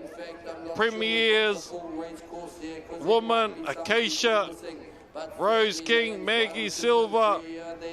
Premier men, we had Manutea Malone, Casey Ngataki, Jake Suitoloa, Senior Masters, Masters, Golden Masters, all vying for a position in the semis and finals at the back end of the day. From here onwards, e te iwi. Not only will the vibe be amplifying by the race, but we will all be here to witness who the champion will be for 2026. Not only is this year important based on the Nationals, but this is also a Worlds year. To be able to make it through to the Worlds, you have to not only perform here, but overperform to be able to make it through to the Worlds that will be hosted in Singapore. Now, we have been given some exclusive information. Drum roll, please. Of where the Worlds will be after that. Kei hea ke ake. I don't even know if we're allowed to say so. Oreira, kia mautoni mai ki tā tātou pāpā hotanga. Katja here, the bronze medalist in the Master 70s. She's now made her way to the Master 75. Tana tau tuatahi I tēnei reanga. Katja Hildebrand is there, and no one is catching her as a gaining CSC in 4. Should we Kua roa ia e hoi ana mō Waitakere. Jan Blythe is your winner from last year. Katja will be looking to win gold in her first year of this, the Master Women 75. Ko tahi noi ho te rehi, but we will see a repeat of this heat. Hei te ahi ahi nei, but it is Katja from Waitakere Outrigger Canoe Club. Jan Blythe, our gold medalist from last year from Hawaii Nui, and Liz Webster from Waitakere with third. Katja, Galen Shia here, Waikinui Tērua Wakama. And give respect to everyone that's coming down this race course, and I will support them all the way. as we have Jan Westbrook down. Let's bring her home, ladies and gentlemen, who encourage her to get up. The building the anticipation for the Worlds, because we didn't even fully know if what we heard is the truth. We nearly said something. Nearly said something that we would have had to back check on. Katja Hildebrand with a time of 3:36, 2:42. Jan Blythe and Liz Webster in third. I've already had to backtrack once here, Te whānau. I don't want to do it again. Motaku here, I just get so excited. We love this sport. We've always loved this sport. And we do everything with love in our heart. And honestly, personal touch to this, it's actually quite hard. And I'll tell you, one of the hard things is when a good friend of yours doesn't do so well. So you're commentating a race, heartbroken for a good friend. Then you build a relationship with particular people like the Kiwi Campbells, and it just makes the job a whole lot harder. And that's why people say, don't get a dog, because you're going to love that dog too much for inevitably what happens. Same sort of thing here, like you build a relationship with people and the community transitions quickly into what we understand to be whānau. Yeah. And you have matuas here, you have whaias here, you have brothers here, and to go through the sport with them, with the trials and tribulations, it's hard. So we fully understand when we muck up a little bit, or when somebody with a tongue twister type of name comes to our hākinakina, we like to give them the reverence they deserve. So do help us, and as they say on Captain Planet, with all our powers combined, we make a great broadcast. And that's the thing too, we have been in the sport for so many years, we've made connections, but as Matai said, it is hard. I remember when Tipu didn't win the Premier Men's, I was heartbroken for him, just because you know him as a person too. So I think that's the difference between this broadcast to any other broadcast. You form those beautiful relationships with people, and it's hard to not take it personally. And we love this sport so much, it is hard to kind of differentiate a professional and a personal connection. But that's why we're lucky as well. We do have personal connections. We do know all of these people, and the people we don't know, they're probably the newest and newcomers to the sport. So it's one of the many reasons why the sport is the best in the world, and I've always said that.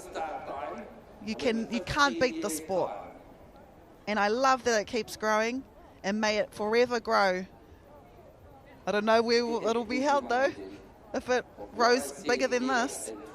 A perfect place here for our yearly national competition,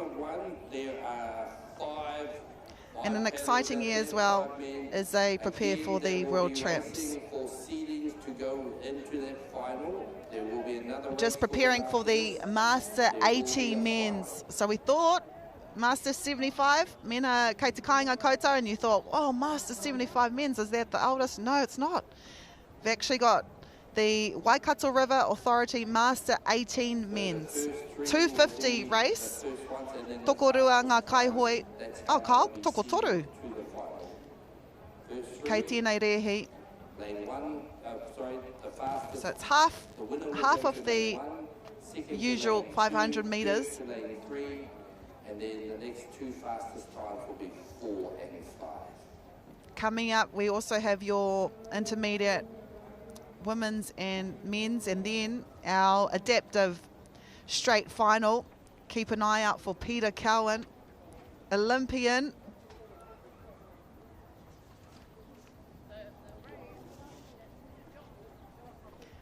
And then we start our semis around 10 past 12.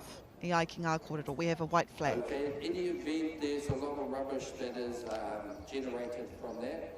And so we want you to keep your rubbish up there. There's a big sorting station up by the toilets, up in that area. Okay, and so if you can take all your rubbish up there, there are a couple of people there who will help you sort it into the bins, the allocated bins that they need to go into. But we want to keep this venue clean and tidy. and to recycle, maybe compost, but well, to discard of our rubbish in the appropriate manner. We have a white flag. E rere ana ngā mihi ki te kaitautoko o tēnei rehi, Waikato River Authority. Red flag, which means go up to the line and hold.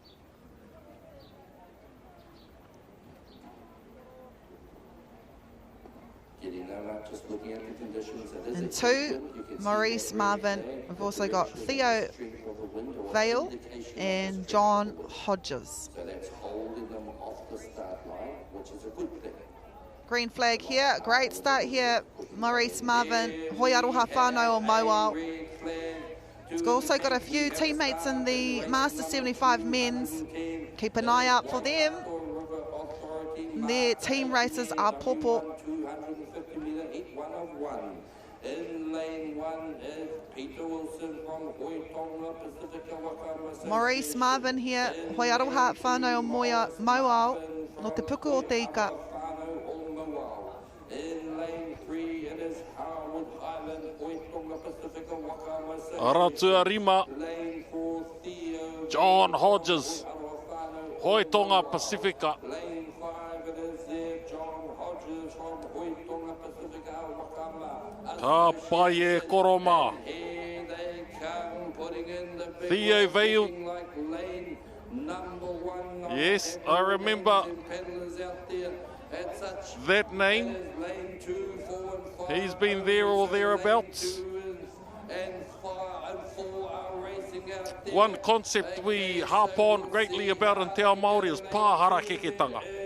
Now, for those of you who understand the pāhara keke concept, you have awhirito, you have tupuna, and then you have the rito. Through our kaumātua, we can comfortably say that this is a pāhara keke type sport.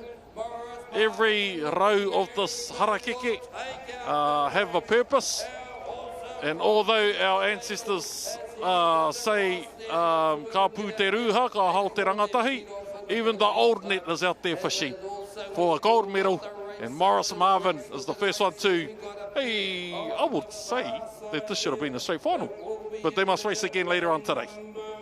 Lane number 5 is it? Yes it is, it's John Hodges. A sport that is for any age, 80 years and over. Maurice Marvin, no hoi aroha whānau o Mauao. And they call John Hodges.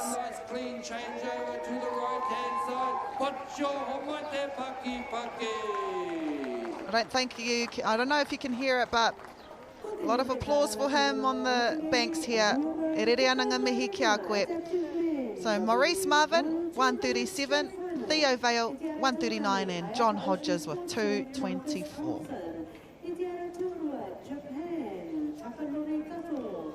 Ko ngā whiringa whaiti e haere ake nei, intermediate women, semi-1, Kiriana Amanda, hene whakaaro rangi, Manawa te Aorangi, Hawaii Kiao, Zariah, Williamina, Ngāpaia, Billy, Lani, te Waiora Harawira. Intermediates up to 12 years old. Koetahi o ngā tamariki konei, kei raro ngā pakeke te kau. But to be an intermediate, up to 12 years old. There's no rudder, which means they have to steer. It's rudderless, which means they have to steer their waka with the direction or the sides, depending on where you want to go. Actually, all of these races. This is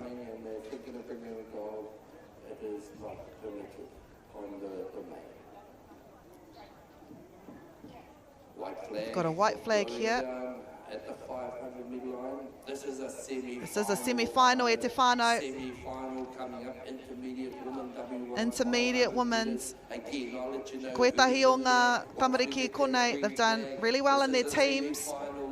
This is going to be close. We're pushing this now, semi-finals, obviously, all going for I believe the final, if there's 12 lanes, I'll look that up for you shortly. Red flag goes to a green flag. Which means we have a start in this race out there on the It's a water. fast race. Race number 211 is Intermediate Women W1 500. Kiri ana, Final number 1. le comte Hepburn, ke te mohi ki tō whānau. Amanda Sua, hine whakarorangi, manawa te aorangi Hawaii ki au. Beautiful names. O te araturua, Amanda Sua. You might be able to see paddlers behind them. They're not sharing lanes, but those are their kaimanaki or their coaches or even parents. They just like to follow their kaihoi. These are the youngest kaihoi that we will see today, up to the age of 12 years old. Koetahi, kairaronga pakiki te te kau. So it's just nice and it's comforting to have your coach or your parent behind you, encouraging, making sure that you're okay. If they have encouraging things to say. Alright, I'm sure ia hauka hoi tahi me taku tama. Ka rewe kanga, ka rewe kohete.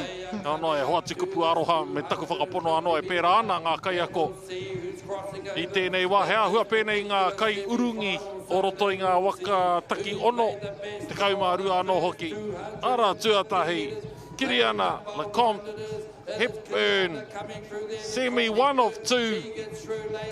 Ka whakawhiti mai i te ruarau rima te kaumita. Ka pai, hei matau, nō roto rua. And we've seen many of these faces. They did really well in the club and their team finals yesterday. I saw, here we go, lane 4, Manawa Clark-Atkins, also on her inside. Hine whakarorangi, pewhairangi, she steered her team to gold yesterday. YMP, current medal tally leaders at the moment. Engari, it is Kiriane here, lane 1 from Heimatau Paddlers, racing a really good race. She's got a few kai taitoko on the banks here. This is Hine from YMP.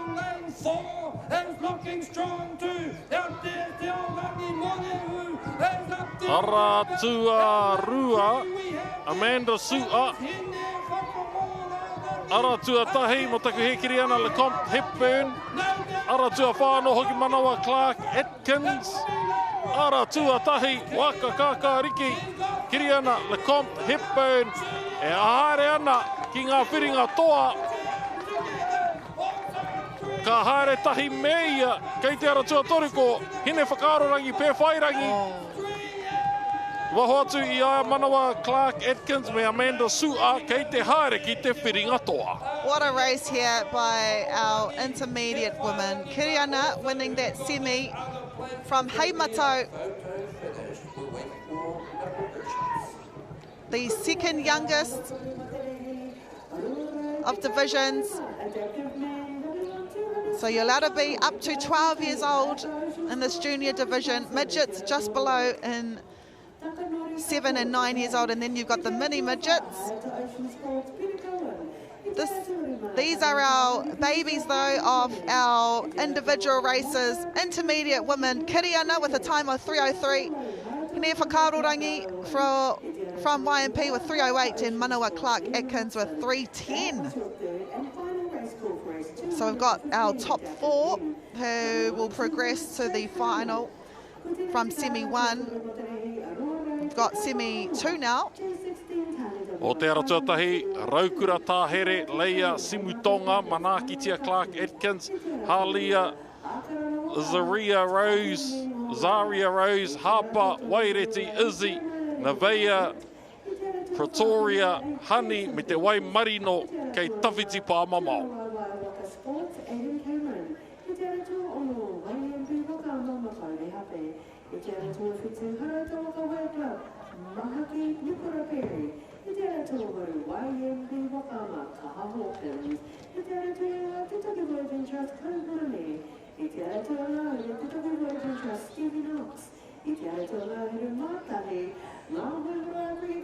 Tiaki Pirini. I te ara tō ngā huri māroa, te Toki Voyaging Trust Bentley Clothier. That was the third and final race call for race 216. J16 Men W1 500. 71 of 2. Kutene te karama tōroa mo te rehi ruarau te karama whitu. J16 W1 500, 72 of 2. E te ara tō tahi pereola e Lachlan Teo. E te ara tō Rāhoa Rigi Canoe Club Master Unita. Te ara tō tōro hei mātou paddlers Lennox Comics. Te ara tō whāhora tō hoi Brain Birds Tuapawa. Te ara tō re mā pereola e Naya Williams. I te ara tō no Haiaroha Whana Kunoa, te Whanaki Leaf. I te ara tō whitu Kurarara River Association Lucas Edmund. Te ara tō waru.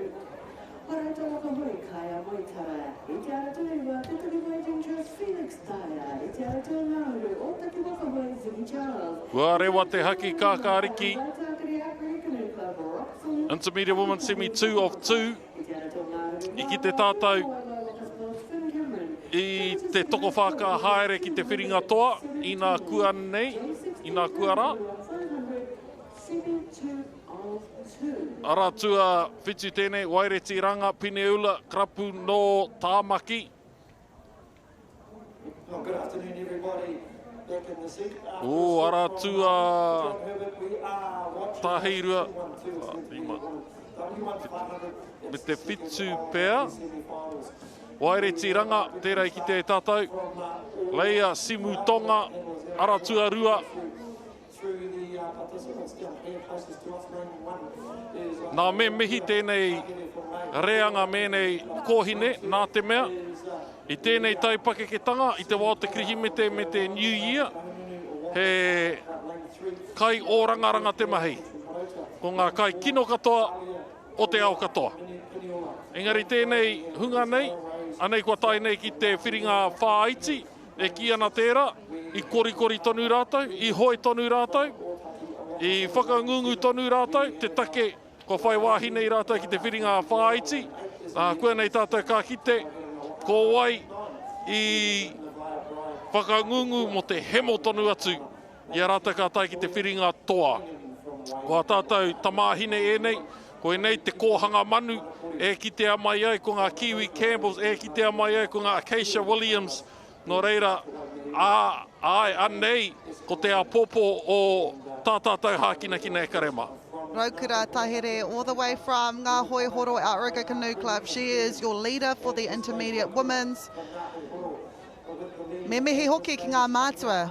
All the parents of these babies, no doubt were living at their lakes, at their rivers, where they train all summer long. To their coaches, to their teammates. They probably weren't able to go outside of their hometown for Christmas and New Year's because they paddled for this moment. Anā kei te kite ngā hua, raukura tāhere here, ngā hoi horo. A place where some of the best paddlers in the country come from.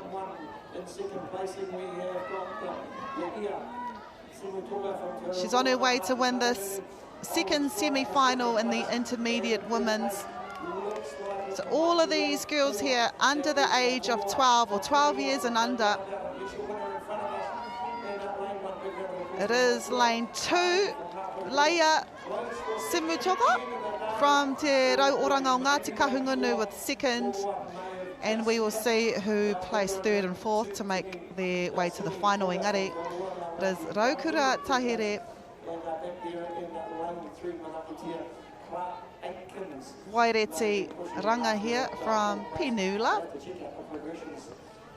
To see how they go from here, I would imagine the first three will go through to the next place.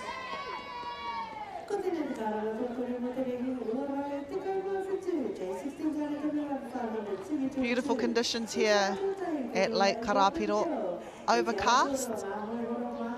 We've been really lucky. It's been beautiful conditions all week.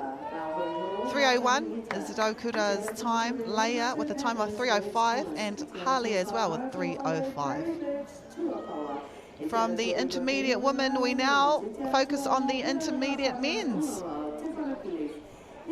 Joseph Elliott Southern, Pai Here, Tiare, Marsh, Nikora, LJ Henry, Mania, Zarai, Tutawake, Max, Matthias Naya, Dylan, Siosifa.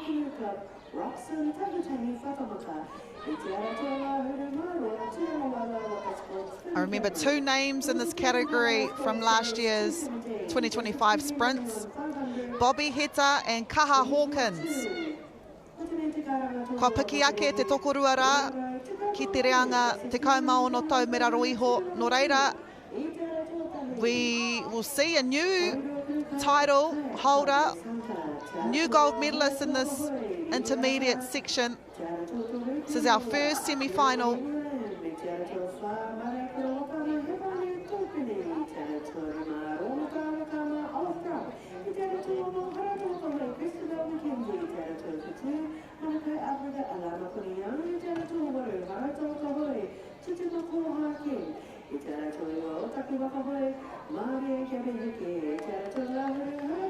Ko tīmata te rehi, te whiringa whaiti tuatahi.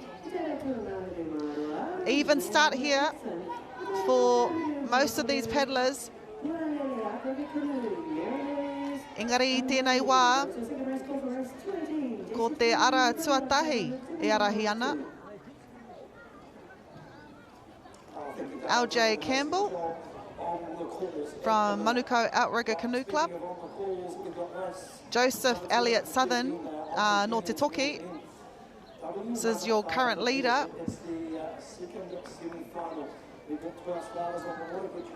Te toki, they didn't have to travel far.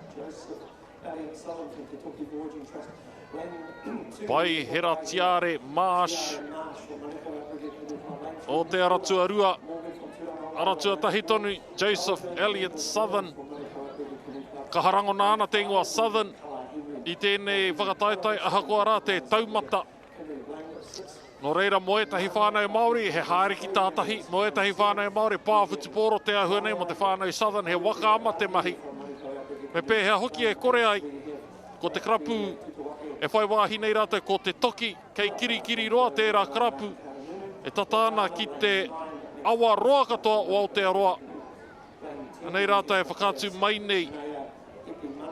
I ngā take i whai wāhi ai, tērā ingoa ki ngā reanga katoa. Kei waho atu i aia kei te ara tuarua, ko Pai Hera Tiare Marsh no Manukau. LJ Campbell Born, tērā ki te rā tātou o te ara tua whā. Ara tua tahi tonu, e haere atu ana ki te whiringa toa. Joseph Elliott Southern. No reira, i hua ke pēa tēnei ahurea i roto i te pīrangi ki te whakawhitiwhiti mautere, ki te hi ika, ki te aha. Ka tahi nā, ka mārena hia te ahurea ki ngā hangarau o te wā, hua noa ake o ngā waka pēnei mo te rehi te take. I ahu mai tō tātou ahurea, e noho iho nei hei whakapārekareka mā te ngākau. I nā e nei, Joseph Elliott Southern, ka whakawhiti i tuatahi mai te rārangi whakamutunga. E tai atua ia ki ngā whiringa toa, ki te whiringa toa, ka kitea a koko ake nei. Joseph Elliott Southern, your winner of the first semi-final in the intermediate men's. I think it'll be lane 4 with second place. LJ Campbell Born, and then Pai Hera Tiare Marsh from Manukau with third.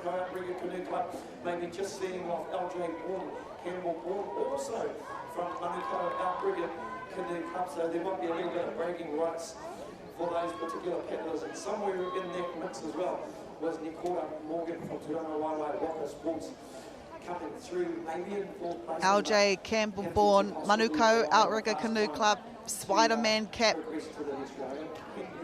Back to Dana for some more calls. Good day, Dana. J16 Women W1 500, 7102, Tiara Totahi, Pairo Kanukai Club, Lex Hunter, Tiara Torua, Horato Makawe, Lidia Ata, Tiara Totori, Pedula, and Kakira and Lamb.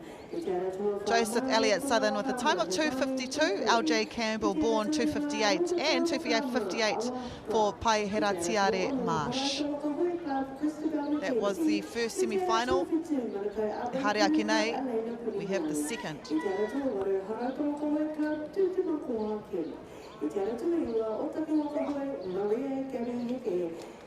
Intermediate men semi 2 of 2 o te aratuatahi Nicholas Tahiwi, Iraia Heta, Tiaki Savage, Taniora Stevens, Tiawai, Rapihana Pirini, Harrison Te'o, Elijah, Michael Piri, AJ Kona, me haroa kei te aratua ngahuru, Marua. J16 Women W1 500, 7102. J16 Women W1 500, 7202. Tiara Totahi, Harata Wakahoe, Charlie Mackie, Tiara Turua, Harata Tiwai Abiata, Tiara Tuturu, Nama Horo, Tawa Katie Eti, Tiara Tuafa, Hemato Peddlers, Tikirika. Rewa te haki kākāriki.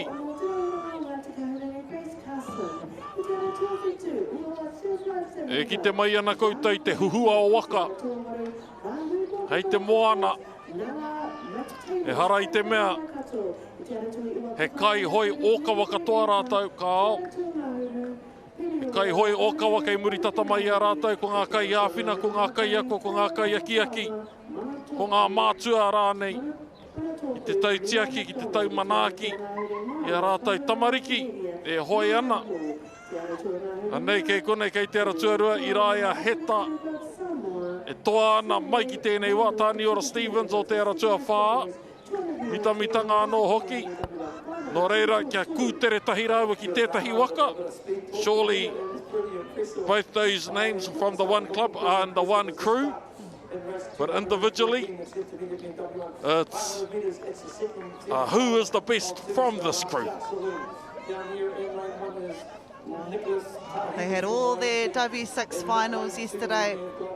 It's all about themselves. How proud too must their parents be, and their grandparents and their whānau. If this was my son, I'd be crying.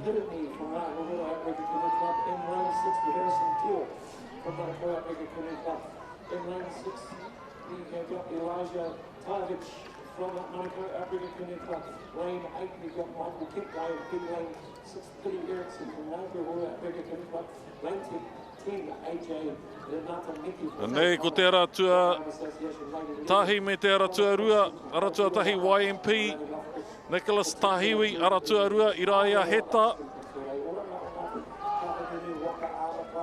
It's a battle between Nicholas Tahiwi, here we go, Lane 1 from YMP,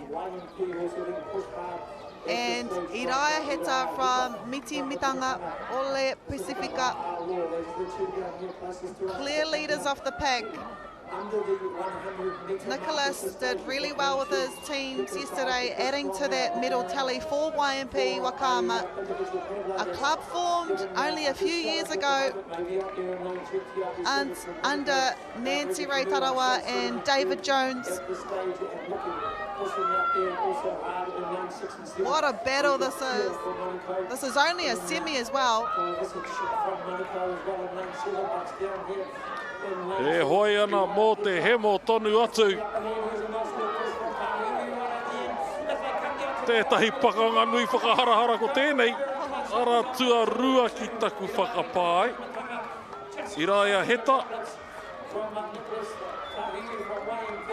I wonder if he's related to Bobby Heta, the gold medalist in this division last year.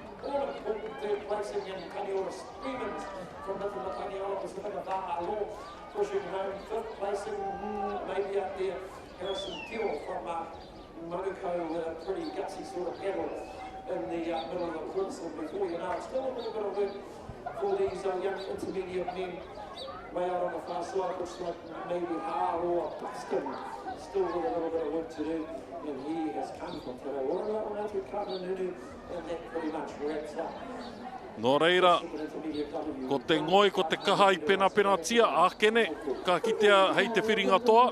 I raia heta with a time of 2:54, and within that second, as I said, I don't know if they were banking that kaha or the remaining V-drinks or Musashis or Monsters for the finals, but we will have a race on our hands by the time we make it to that final. Jeff. We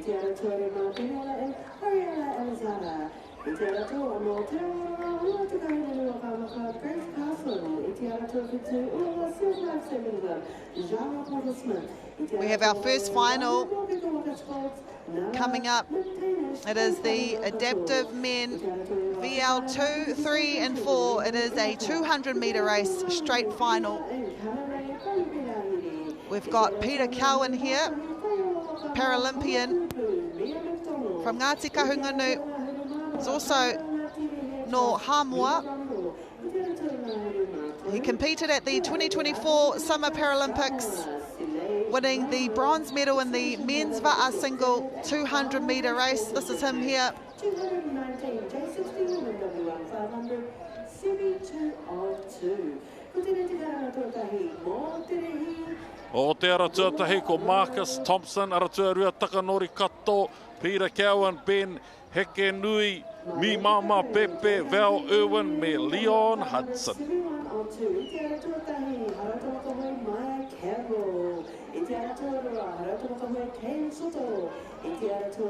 As I mentioned, this is our first final. It is a straight final as well.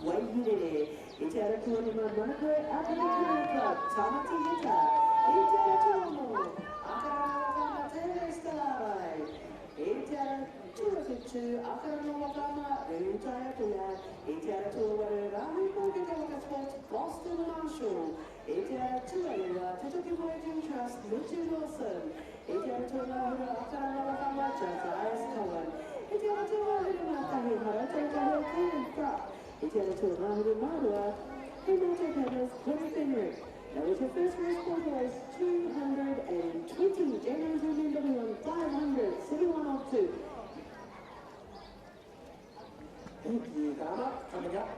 Wa rewa te haki kākāriki. Peter Cowan. I roto o te tai rāwhiti they say ke ana te haere. Smoking it. Look at him go. It's already halfway through the race.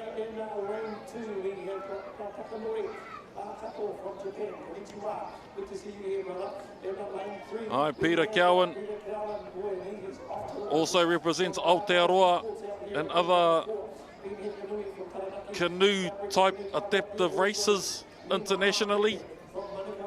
Also coached by Maika Nuku. He classifies as VL3. Competed in Paris 2024 in the Paracanoe.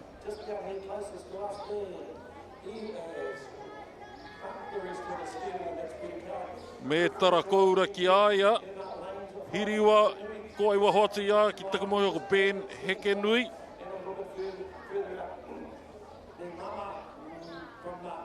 Takanori Kato no Hapani. Tō tātou toa, Peter Cowan.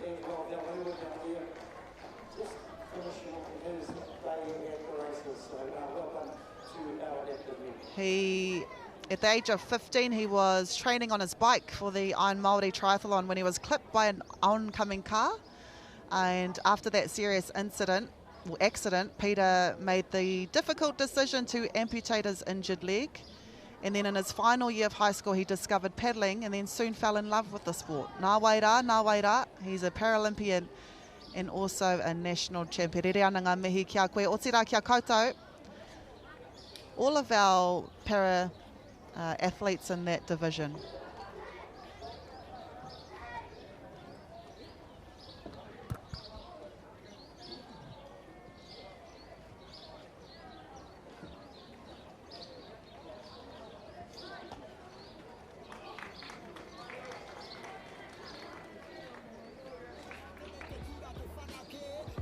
wainanga e korera e maroke e rere ana te korero me he korere wai wai ana ngā karu I taku tuake Wairua, manifested myself here with the final tautoko, we bring it to you clear Koia ke te aronga e kore e ngaronga Pukena me te aroha te tuku ki rarora Pera I ngā tangata me kuku te manawa Karuku I te wai o te kore haka pono Cause pono, I ain't here for a long time These waiata enable me to explore minds Ka te ka kuku te kuku We poppin' manu up in this crew E haro wana but always for karo wana Mo te ana mata no reira ki a kaha Everybody that I know Yeah, they down with this Hata yatu ki mahiwi Cause they down with this You try but you can't see me Cause I'm down with this Whakarongo and you know Tenei te hahu nei I ngā whainga He mana tunga no tua I te reina Kohi ana I ngā tini koiwi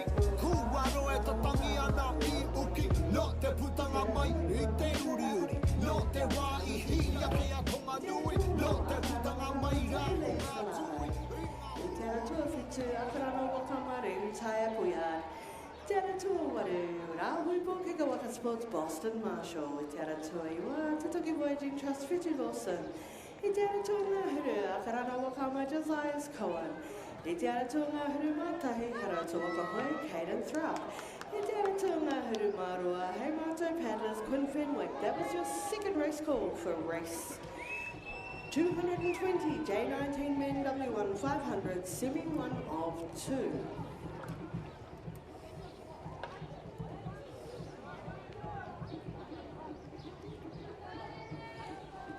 Ko tēnei te karanga tuatahi mo te rehi roa rau.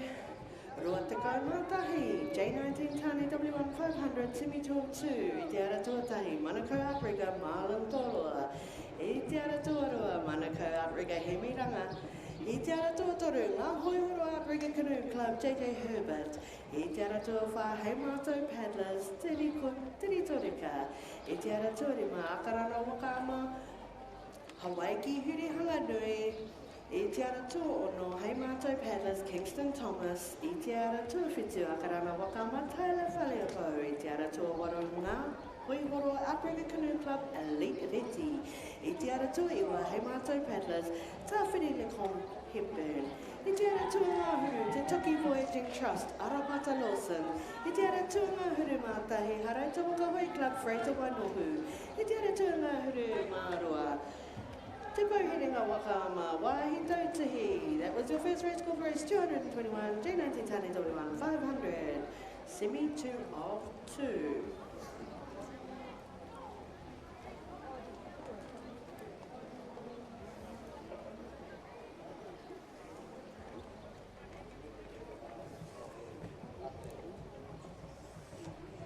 Ko tēnei te karanga tōtahi mo te rehi aroa rau.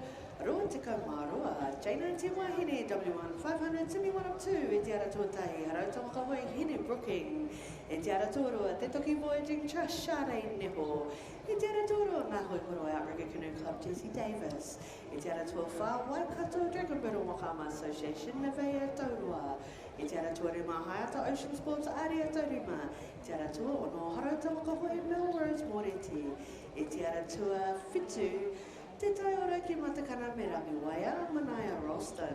I te ara tua waru Peneola and Okiro Irwin. I te ara tua iwa Peneola and Christy Rahiga Whariu. I te ara tua ngāhuru, Te Rohanga Wakama. Mika hine wai ki raupa. I te ara tua ngāhuru mātahi, Te Rohanga Wakama.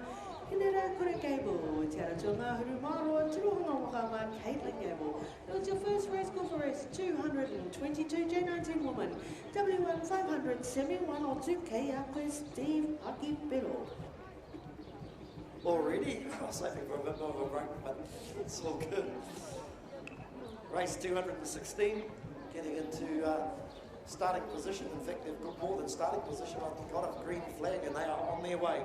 Race 216 is the first of our J16 Men Semifinals. In lane 1, Hamiora Katu Hei Mātou Paddlers.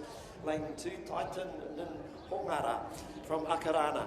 Lane 3, Jeremiah Remine Albrecht from Peniola. Lane 4, Jason Burgess, Peniola. Lane 5, Aidan Cameron, Turanga Waiwai. Lane 6, we have Makauri Hape from YMP, lane 7, Mahaki Nikora Peri. From Harota, lane 8, Kaha Hawkins from YMP, lane 9, Cove Mani from Te Toki Voyaging Trust, lane 10, Stevie Knox from Te Toki Voyaging Trust, lane 11, Tiaki Pirini from Ngāi Hohoro Outrigger Canoe, and in lane 12, Bentley Clothier from Te Toki Voyaging Trust. Good clean start from all of these young men. Whānau, you're watching your future right here in front of us. Fantastic to see the depth that's coming through. And speaking of depth, they've just come over that halfway stage. Looking to ticket down here is Katu from Heimato Paddlers. Right beside him is Nin Hongara from Akarana Wakaama. Those are the two at the minute with the upper hand. Everybody else might be just pushing it a little bit, but important that you finish in that first three. So there'll be a battle going on between Remine Albert and Burgess, both from Piniola. No doubt these two lads have done plenty of training together, so not just a bit of bragging rights, but locking in that place in the final as they come down under 100 metres in front of us. Hamiora Katu from Heimato Paddlers in lane 1, looking pretty comfortable. Just probably adjusted his stroke a little bit and just put a little bit of power on just to take himself away from the challenging paddler in second place. That's Nin Hongara from Akarana. Those are your first two. But oh, look at this kid. How can you be this good at this age? Hamiora Katu from Heimato Paddlers will come through and take out the semi-final. Good battle going on for second and third. Nin Hongara, that's Titan from Akarana in second, and right at the end there, a good little push there from Jeremiah Remina Albert. Just gets across ahead of his teammate Jason Burgess.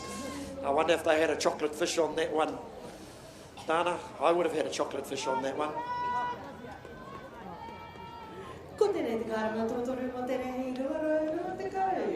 J19 W1 571 of 2. Itiara Totahe, Haratomata High Club, Maya Campbell. Itiara Toro, Haratomata High Club, Kate Soto. Itiara Toro, Haratomata High Club, Jack Gifford. Itiara Tofa, Akarana, Waka Māori, Rod Wahine. Itiara Tori Manako, African Canoe Club, Tamati Hita. Itiara Toro, Akarana Wakama, Taheva Estalarai. Itiara Tofitu, Akarana Wakama, Ayuta Nuya. Itiara Tuamaru, Ramu Pokemoka Sports, Boston Marshall. Itiara Tuiwa, Te Toki Voyaging Trust, Petit Wilson. Itiara Tuamaru, Akarana Wakama, Josias Cohen. Itiara Tuamaru, Waka, Haratoko Waka and Drop. Itiara Tuamaru, Quinnipitti and Mazonas, and Today on the race call for us. 220 J19 Men W1 500 71 of 2.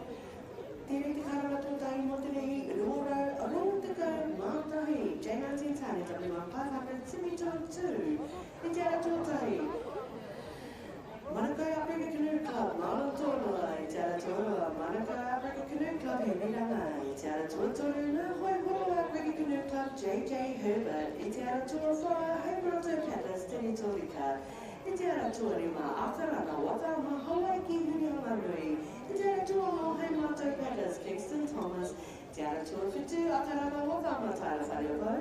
E te ara tō waru, la hoi horo Africa Canoe Club, Alip Leti. E te ara tō iwa, hei mato paddlers, Tawhiri, LeComte Hepburn. E te ara tō ngāhuri, Te Toki Voyaging Trust, Arapata Lawson. Te ara tō ngāhuri, Mātahi, Haro Hawaii Club, Freita Wainomu. Te ara tō ngāhuri, Māroa, Te Pauherenga Wakaama Club, Wahita Te. That was your second race call for race 221. J19 Tane W1 500 72 of 2.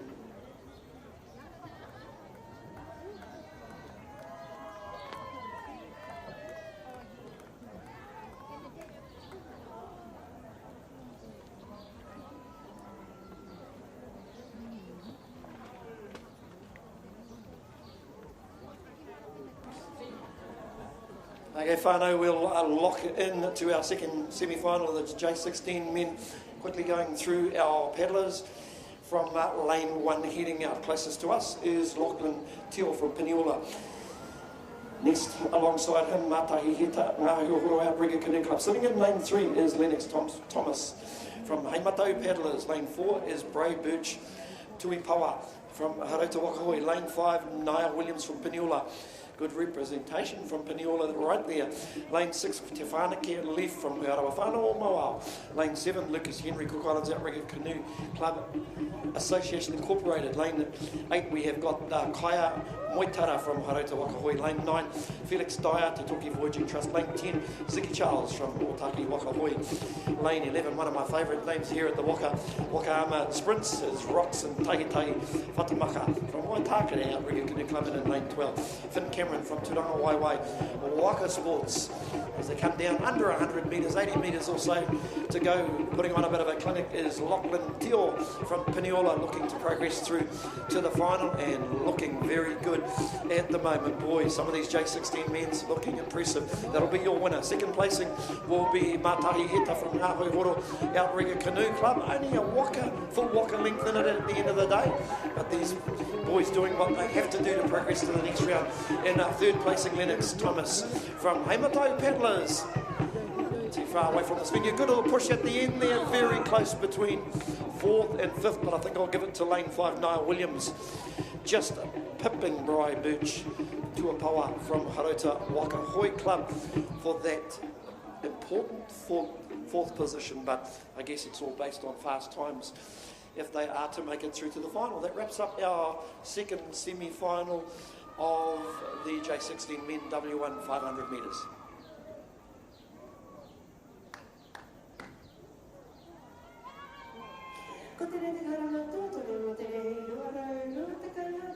J19 Men W1 500 Semi-2.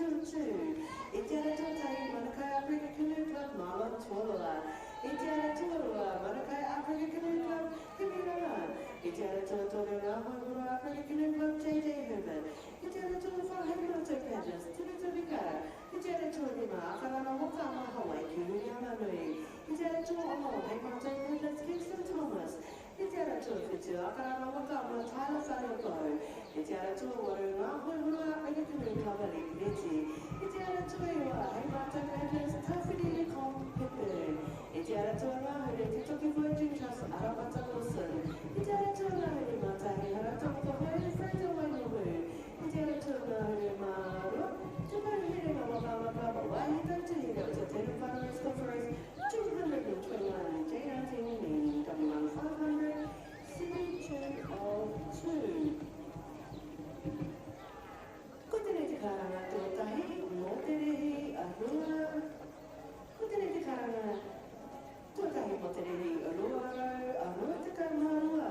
J19 Wahine, W1 500 Semi-1 of 2. Itiara tuotahi, Haroto Wakahui Hine Cooking. Itiara tuotahi, Te Toki Voyaging Trust Shari Niho. Itiara tuotahi, Rahoihora Outrigger Canoe Club Jesse Davis. Itiara tuotahi, Waka Māori Taurua. Itiara Turima, Ayata Ocean Sports Aria Turima. Itiara Tuono, Haroto Wakahui Norris Morete. Itiara Tuafitu, Te Taura Kimota Kamagana Waya, Manaya Ralston. Itiara Tuawaru, Peniula Opero Urban. Itiara Tuawa, Peniula Christina Hikefanu. Itiara Tuawaru, Tinohono Wakahama. Nika Hinawai Kirapa. Itiara Tuawaru, Makami, Tinohono Wakahama, Hinawai Kulakebe. Itiara Tuawaru, Mahawa, Tinohono Wakahama. Caitlin Cable, that was your first race score for us. 222 J19 Men W1 500 Semi-1 of 2.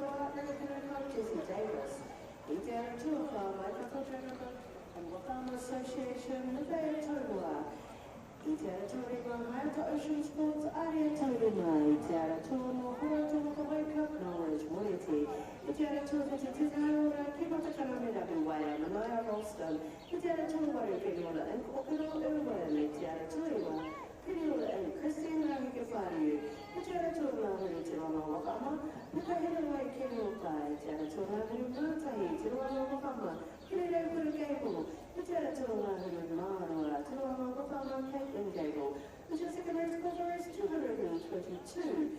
J19 Women W1 500, semi-1 of 2. Kutene te karanga tuatari mo te rei rumoro, rotuka no turu, J19 Women W1 500, semi-2 of 2. Te ara tuatari hara tuata wai mana turua, te ara turua, Peniola and Katilini Williams Harris. Te ara tuaturu, Whakaata Whakaata, Cortez Nemo Kay, te ara tuafa hara tuata wai kāri papumapu. I te ara tōru mā Whakaata Whakaata, Siena Herbert, te ara tō ono, Peniola Siena Daniela, I te ara tō whitu Māri Kura, Rossian Tōpere, te ara tō waru Peniola, Atiria Hotel Johnson, I te ara tōru wā Peniola Nova Te Whata, te ara tō ngā huru Kukara, Gloria Zankoka, te ara tō ngā huru Mātahe, Gracie Dano Peniola, te ara tō ngā huru Māroa, Kukara, Siena Noa, that was the first race before. Coming 23 J19 Women W1 500 222. Kia ora no whānau on the water race 218. It is the first of two semi-finals in the J16 Women. I think we go through our program super mainly to the team last time. We have 291 141 up from Toronto into lane 2, now lane from Peniola lane 4. We have Tokuri from Māori in lane 5. We have from lane 6, Mackenzie Marocha, lane 7, 20 Young from Loto, lane 8. We have Kim from lane 9. We have Kelly Hippo from Whaka in lane 10, 2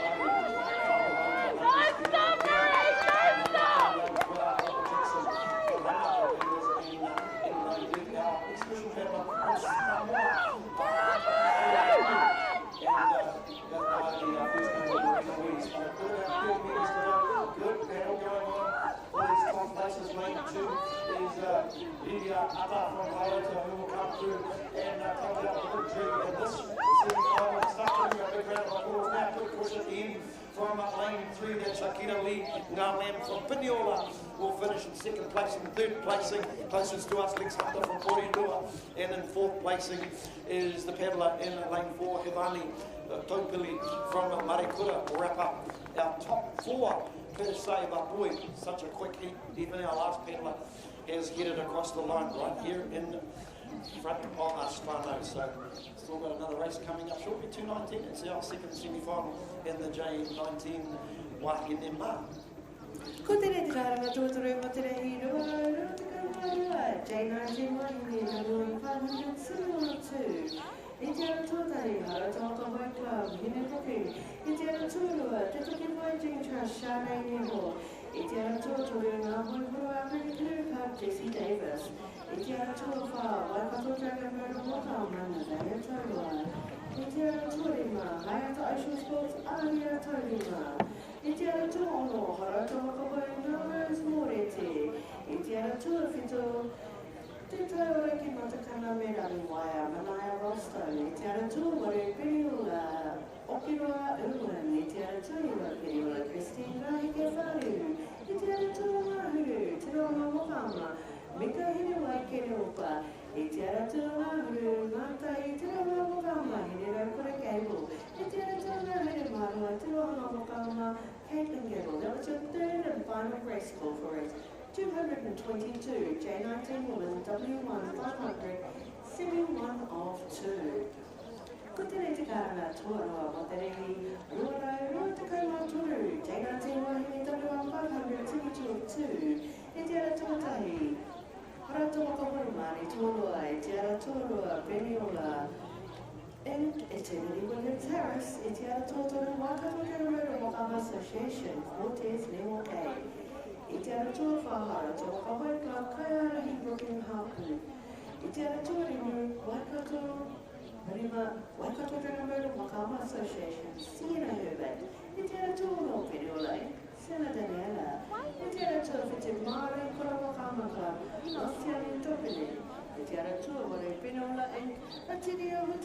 Thompson, e te ara tui wa Peniola and Kuema Te Whata, e te ara tui ngahuru, Kukara Africans, Claudia Roseanne Kuka, e te ara tui ngahuru, Martahi Peniola, Gracie Dunmoo, e te ara tui ngahuru, Marua, Kukara Africans, Nelly Monga.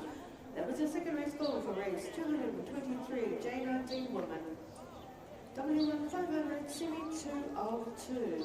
Ko tēnei te karanga tuatahi mo te rehi, Rotakau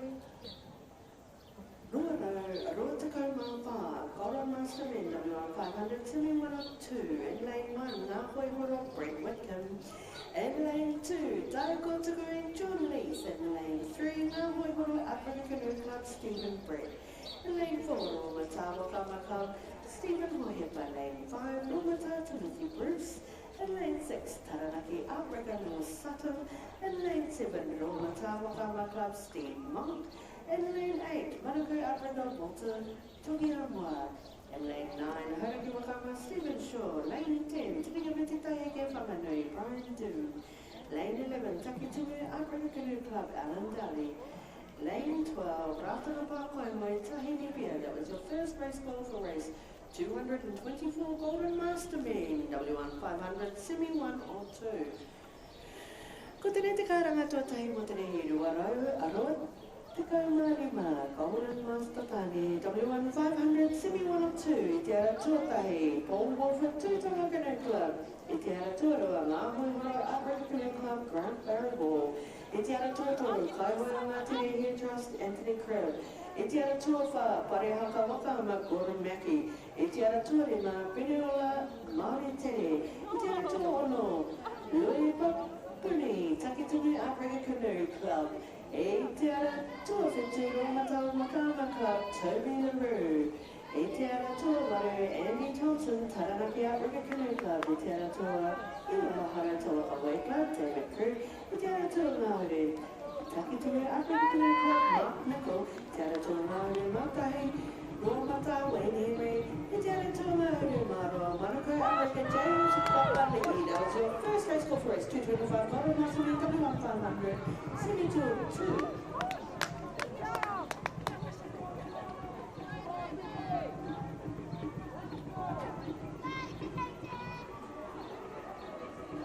Kia ora, no whānau, we'll get the closing stages of our second semi-final. Right here in front of us, closest to us in lane 1. I'll go through the second names as we're running out of course. Is Makai from Harauta in 1, Apiata in 2, Reti in 3 from Hororika, from Heimatau Paddlers in 4, Alasara from Piniola in 5, lane 6 we've got Carson from Ngāti Kahungunu, lane 7 Porter Smith from Uawa, Surf's Life Saving, lane 8 we've got McTainish Taipari Waikato from Rahui Pōkeka, lane 9 Enoka from Cook Islands, Palupe Rahire from Piniola in 10, 11 McDonnell from Te Awa Wakaama, Manu Tōpu, lane 12 we have got Rumble from Kaihongati, Rehia, lane 13 we've got Milo from Hualili Outrigger Canoe, but it's down here in lane 1 looking to ticket at the moment is Charlie Mackay from Harauta Wakahoi, who will come through and just take it out. Good push at the end though from Tawakaiti Reti from Ngāhoi Outrigger Canoe Club, but she'll finish in second place and third. Really close, maybe out there in lane 5, and that's Ahireela Ele Sara from Piniola with that third placing, but pretty close right at the end. But no doubt when they look at the results on the board, they'll know exactly where they sit in the greater scheme of things. Ko tēnei te karanga tōtore mo te rehi rōrau te karoa tōru, tēnei te rehi W1 500 Semi 2 of 2. I te ara tōtahi, Harauta Wakahoi Club, Māori Tōroa. I te ara tōroa, Peniola and Fraternity Williams Harris. I te ara tōtoru, Whakaata Māori Association, Cortez Mingo Kay. I te ara tō Harauta Wakahoi Club, Kaiarahi Boki Hokunu. I te ara tōre ma Whakaata Māori Association, Sierra Herbert. I te ara tū ono Peniola e, Siana Daniela. I te ara tū Whatuhara Kura Wakaama Club, Nasiani Tūpili. I te ara tū waru Peniola e, Atuhia Hotene Thompson. I te ara tū iwa, Peniola e, Kurenga Te Whata. I te ara tū Ngāhuru, Cook Island Africans Association, Claudia Roseanne Kuka. I te ara tū Ngāhuru Mātahi, Peniola e, Gracie Dunmoo. I te ara tōna hene marua, Whakaata Africa Association Marumama, Nahasa Whena Whana Race Golf Race 223, J19 Women W1 500, Semi 2 of 2. Te te karanga tōrua mo te rehi ruaro, roa te kaumā whā. Golden Master Tony W1 500, Semi 1 of 2. I te ara tuatahi, ngā hoi Apuri Canoe Club, Breakwood Cody. I te ara tōrua, Taiko Tuku John Lee. Te ara tuatoru, ngā hoi Apuri Canoe Club, Stephen Brett. Te ara tua whāroa ma tā Whakaama Club, Stephen Wahepa. I te ara tōrua ma tā Whakaama Club, Timothy Bruce. I te ara tōno, Taranaki Apuri Club, Lewis Sutton. I te ara tua whituro ma tā Whakaama Club, Steve Monk. I te ara tua ware Manukau Africa Canoe Club, Walter Kukiamoa. I te ara tua iwa Hauraki Whakaama, Stephen Shaw. I te ara tua ngā uru te ringa tai ke whanganui, Brian Dunn. I te ara tua ngā uru Mātahi Tukitinu Africa Canoe Club, Alan Daly. I te ara tua ngā uru Marua, Rātana Park Highway Trust, Tahi Nipia. It's a second race course, race 224 with J19 Men W1, 500, Semi 1 of 2. I te te karanga tōrua mo te rehi ruaro, roa te kaumārima, J19 Men W1 500, Semi 2 of 2. I te ara tuatahi, Tūtawa Canoe Club, Paul Wolford. I te ara tōrua, ngā hoi Africa Canoe Club, Grant Barragul. I te ara tuatoru, Kaihoa Ngāti Rehia Trust, Anthony Cribb. I te ara tua whāpare haka Waka Gordon Mackey. I te ara tua Rima Penela Māori Tere. I te ara tua no Takitini, Africa Canoe Club, Louis Bakuni. I te ara tua whitiro ma tā Whakaama Club, Toby Roo. Te ara tua waru, Taranaki Africa Canoe Club, Andy Thompson. Te ara tua iwa Hauraki Waka Hoy Club, David Crew. I te ara tua ngā huru, Takitini, Africa Canoe Club, Mark Nichol. Te ara tua ngā huru mātahi, Rōmata Whakaama Club, Wayne Henry. Te ara tuatahi Marua, Manukau Africa Canoe Club, James Papali'i. That was his second race for race 225 J19 Men. W1 500, Semi 2 of 2. Thank you, Dana. We definitely have a progression race happening at the moment. It's the J19 Men W1 500 metres. First off, two semi-finals. They'll eat the course up really quickly. So down here in lane 1, Maya Campbell from Hauraki Wakahoe. Lane 2, Kane Soto from Hauraki Wakahoe.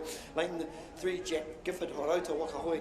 Lane 4, La Rome Waihidere from Akarana. Lane 5, we've got Tamati Heta from Manukau Outrigger Canoe Club. Lane 6 we have got Te Hiva Estelle Arai from Akarana. Lane 7 Rehu Tai Appleyard Akarana. Lane 8 Boston Marshall Rahui Pokeke Water Sports. Lane 9 Whetu Lawson Te Toki. Lane 10 Josias Cowan Akarana. Lane 11 Caden Thrupp. And in lane 12 Quinn Fenwick from Heimatau. Paddlers, as we look down, pretty much 80 metres to go and pushing hard. Down here is Maya Campbell from Hauraki, put a ring around them I reckon. Down here in lane 4, good paddle also coming from La Rome Waihidere from Akurana. Those are your first two as they start to wind down on this course, the semi-final. Good push coming from lane 2, that's Soto from Hauraki. But there's your winner in front of us. Big round of applause for Maya Campbell. Even got time to look around, see where everybody is. Lane 4, La Rome Waihidere from Akurana, second. In the third placing, we have possibly lane 3. I'm just getting the thumbs up from Dana. That's happens to be Jack Gifford in the third placing, and out there in lane 4, Rehutai is out there. Rehutai Appleyard out there in lane 7 will finish in 4th placing, and that's pretty much that race done.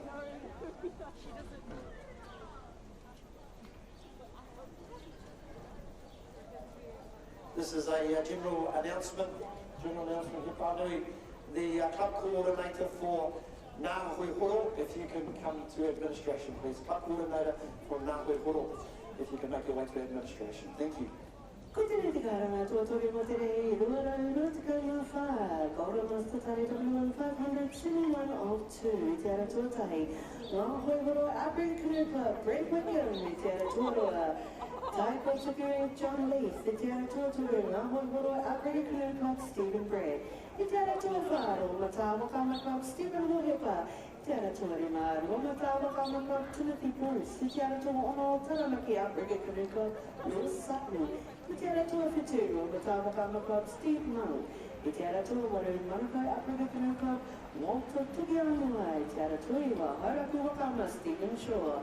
I te ara tua Nahuru, Tiringamiti Taieke Whanganui, Brian Doon. I te ara tua Ngahuru Mātai, Takitanui Africa Canoe Club, Alan Galley. I te ara tua Ngahuru Marua, Ratana Park, Kaihoi Trust, Tahini Beer. There was a third and final race call for race 224, U23 Men W1 500, semi-1 of 2. Ko tēnei te karanga tōtoru mo te rehi ruarau, roa te kamarima, U23 W1 500, semi-2 of 2. I tēnei tōtahi, toi tamo, Canoe Club, Wolfu, I te ara tūroa, ngā hohoro, Africa Canoe Club, Grant Barry Ball. I te ara tūra tūru, Kaihoi o Aotearoa Trust, Anthony Crab. I te ara tua wha, Parihaka Wakama, Gordon Mackey, Gordon McKay. I te ara tua Rima, Penihula Inc., Māori Tere. I te ara tua ono, Takitanui Africa Canoe Club, Louis Popini. I te ara tua Whitiruna Tā Wakama Club, Toby Nuru. I te ara tua waru, Taranaki Africa Canoe Club, Andy Thompson. I te ara tua Iwahara Tā Wakawai Club, David Crew. I te ara tua Ngāhuru, Takitanui Africa Canoe Club, Mark Nichol. Te ara tua Ngāhuru Mātahi, Rūmata Wakama Club, Wayne Henry. Te ara tua Ngāhuru Marua, Manukau Africa Canoe Club, James Papali'i. That was your third and final race call for race 225 U23 Men W1 500, semi-2 2. Let's go, Jesse!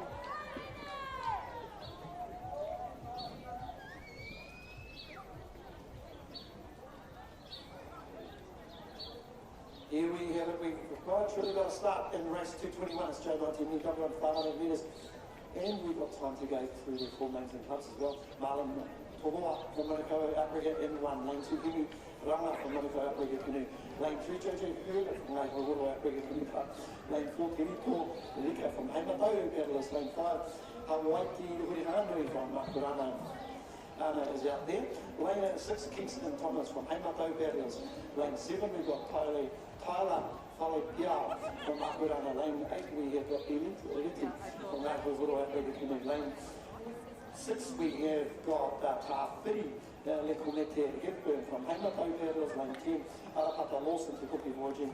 Lane 11 Fraser Wangoku from Harota and rounding up the field we have got Wahi Tautuhi from Te Paruhiranga Waka. That's a pretty familiar name for me, that particular last one. But down here in lane 1 is Marlon Toroa from Manukau Outrigger Canoe Club, looking the ticket at the moment.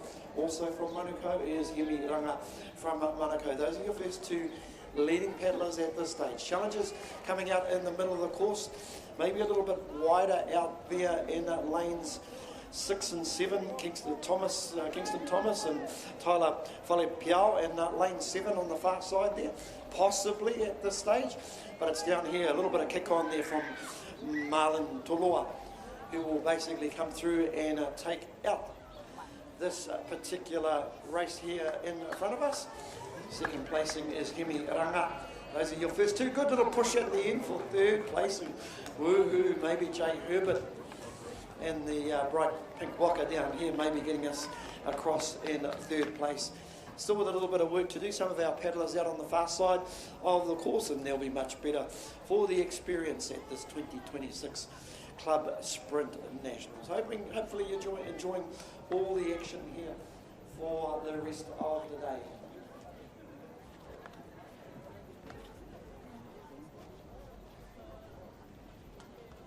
Ko tēnei te karanga tōtahi mo te rei ruarau no te kauma ono.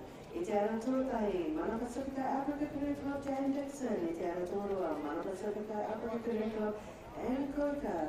Te ara tōtoru Ngāhorua Africa Canoe Club Nairi King. I te ara tōwhahara Hawaii Club Sonia Stewart. I te ara tōrima me te Matahara Pacifica A'aro Canoe Club Shelley Hill. I te ara tōono hara Hawaii Club Kerry Johnston. I te ara tūna whitu hara Haraki Wakama Gillian Kata Henry. I te ara tōwaru te aurere Wakama Club Tōhare Wati August. I te ara tūiwa Taniwha Africa Canoe Club Old Wikiruwhi. I te ara tōwaru hara Hawaii Club Trenton Maramanata. I te ara tōwaru Matahi Ocean Blue Tanya Albert. I te ara tōwaru Marua Ocean Hill Sports Club, Gillian Tiffany, I te ara tō Lahuru Mātoru. He kiri, Africa Canoe Club, Australia, Charlene Kobe Exhibition Medal. That was your first race call for race 226. Golden Master Woman, W1 500, Semi-1 of 2. Kutene te karanga tōtahi mo te rehi ruaro. Aro te karama whetu, Golden Master Woman, W1 500, Semi-2 of 2. Te ara tōtahi, ngā hoiora Africa Canoe Club, Mary Sissons. Te ara tōroa me te kutaka ora, te tukapa aro tanu, Mandy Hutton. Te ara tōtoru, te airere wakamaka, Mayden Buckley. Te ara tōwha, te airere wakamaka, Yvonne Rogers. Te ara tōrima, ngā hoiora Africa Canoe Club, Moana Erua. Te ara tōno, tani whai Africa Canoe Club, Liz Tane. Te ara tōwhitu, ngā hoioro, hei rātana, te ara tōwaru. Malapasuke Africa, Louise Tanui. Te ara tua iwa Ocean Blue, Winnie Darcy. Te ara tua ngāhuru. Ronata Wakamaka, Tina Costain. Te ara tua ngāhuru mātahi, te arere wakama, Renee McDonald. Te ara tua ngāhuru mārua, Whareaka Wakama. Anna Latu, Hope Brown Mackie. It's your first race goal for race 227 Golden Master Woman, W1 500 until 2. Good afternoon, we just a big Māori general announcement. Once again, we're looking for that coordinator from Ngāhoro to make their way up to administration. So we're looking for a coordinator from Ngāhoro, Outbreaker Canoe, to make their way up to administration. That's pretty much me for the rest of the day. We'll just throw you back to Nara and we'll have a new caller coming on. Nara will come on and basically we'll listen to his gossip times for the rest of the afternoon. Good on. Nā mihi te ngāte. Ko tēnei te karama, Ruaro, Roa te kauma paru, Senior Master Tani W1 500, Semi-1 of 2. Te ara tōtai, ngā hoiora Africa Canoe Club, J16. Te ara tōrua, Whareaka Wakamaka, Richard B. Te ara tōtoru, te whakapaunanu, Jack Moore. Te ara tōwha, ngā hoiora Africa Canoe Club, Aaron Herbert. Te ara tōrima, te whakapaunanu, Ray Cooper. Te ara tōono, Hamilton Curtis, Craig Fenwick. Te ara tōwhitu, Motomo Pacifica Wakama, Paddy Rimini. Te ara tōwaru, Monaco Africa, Matthew Lotua. Te ara tōiua, te whakapaunanu, Craig Pauling. Te ara tōwahuru, Monaco Africa Canoe Club, Michael Sala. Te ara tōwahuru, Mākahi, Haratoa Hawai, Dion Kim. Te ara tōwahuru, Marua, Haratoa Hawai Club, Paula Anderson. It was your first race for race 228. Senior Master Men W1 500, Semi-1 of 2.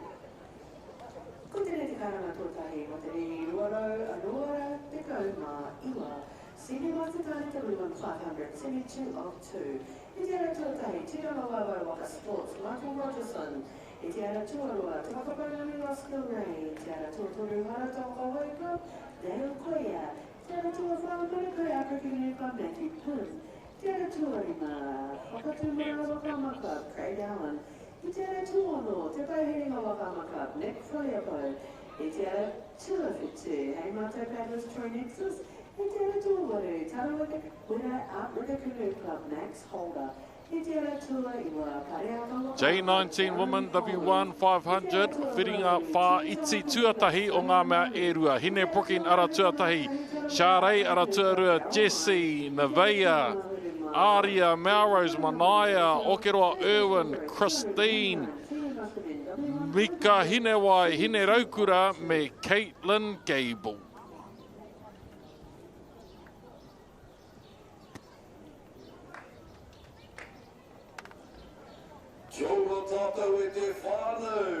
What's up, what's goody, fam? It's beautiful Hine Brooking, lane 1, defending champion of the J19 section last year.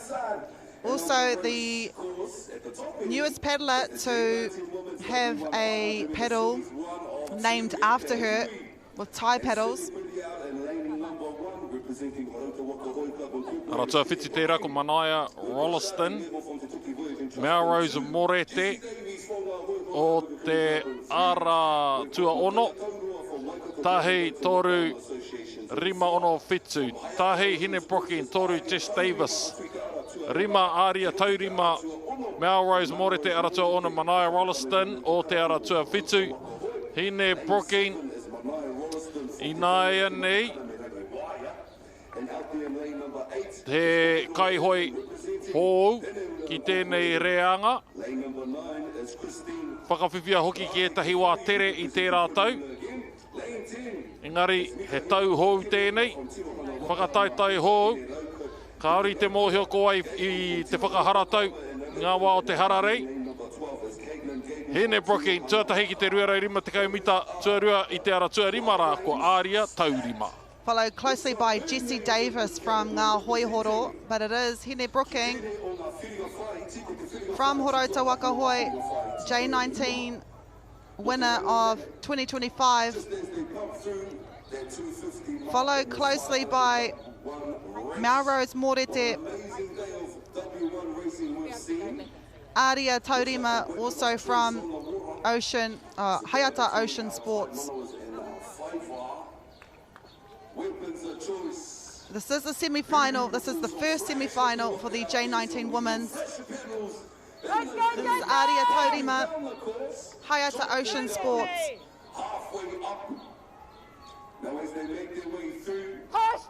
Hene Brooking, Krapu Waka Mao Horota, e whakangungu tahi ana mea Keisha Williams i te roa ngāke o tērā taura. Keisha Williams toa o te reanga Open Premier Women mo te hia nei te roa. Hene Brookings, kei mua. Whiringa whaiti tua tahi o ngā mea e rua, no reira ai. Nōna tētahi o ngā ingoa ka kitea ka rangona anō hoki i tērā pāpāhotanga. Hei hoa haere mōna kei te aratua whā ko Neveia Taurua. Me kone me te aratua rua tuatori aratua rua ko Sade Neho. Tuatori Jessie Davis. Hene Brooking, your winner of the first semi-final in a new waka as well. Remember, she had a blue and pink waka last year. It was Aria Taurima from Whakaata Ocean Sports, a club that has a lot of good paddlers, especially female paddlers, no Ngāti Kahunganu. Hine also wearing the Meta glasses. Love to see what her glasses see. Might be able to see it on her social media pages. Hine Brooking with a time of 2:45. Muri mai I aia, Neveia I muri mai I aia, Sade Neho.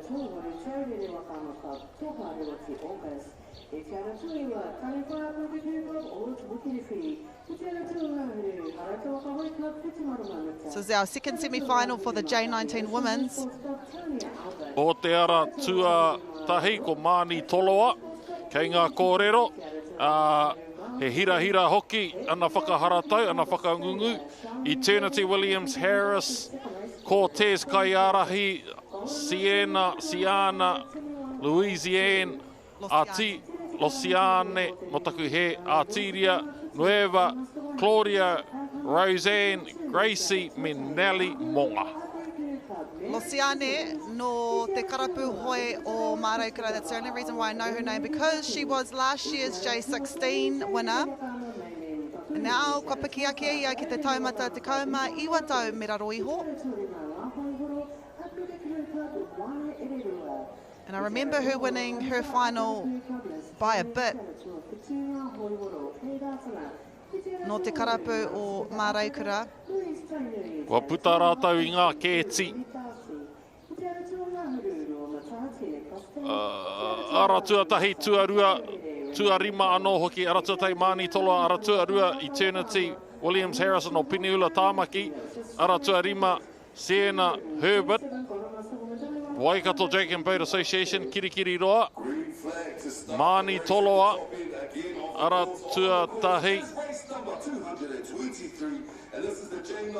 e tahi o e rā ingoa rongo nui o tēnei hākinakina, te momo pēnei a Hine Brooking, Mani. Yeah, Matai just said what I was about to say. Mani Toloa, no stranger to finals. We're not even halfway yet, but real polish in the performance from lane 2 and lane 1. U23 Williams Harris and Mani Tolua here. Beautiful long stroke. As we cross the 250 mark, you'll be able to see her strength come through now, especially in the end of the race. Takiwa o te whākaraka, give and take. Ka kitea te whiringa toa mō tēnei reanga mō ngā kōhini raro i hoi te tekauma iwa. I tēnei wā, ko tā karu i ki mai ai, ko Hine Brooking, rāua ko Mani Toloa, me Eternity Williams Harris pea, ka pakanga mō tērā tūranga tuatahi, mō te koura, mō te hiriwa, me te rauwhero. Mani Toloa, kei kone kei tērā tuatahi, koe nei ngā mea, e manaki hia ana e te momo pēnei a Keisha Williams. Whakangungutahi mai ai rātau. O wai hoki te rori kaore, e whakangungutahi me tētahi toa pēnei ia a Keisha. Mani Toloa, hei te pīrangi kia kaua kaunoa e Wikitoria, engari kia ahua tata te wā ki te 2 miniti whātikai marima hekona i nā koa ko te wā tērā. Iriro ai ia Hine Brooking i te whiringa whaiti tuatahi. Mani Tolua placed 4th in the final last year with a time of 2:42, just missing out on a bronze medal. Kwa hoki mai ia, it's been a year.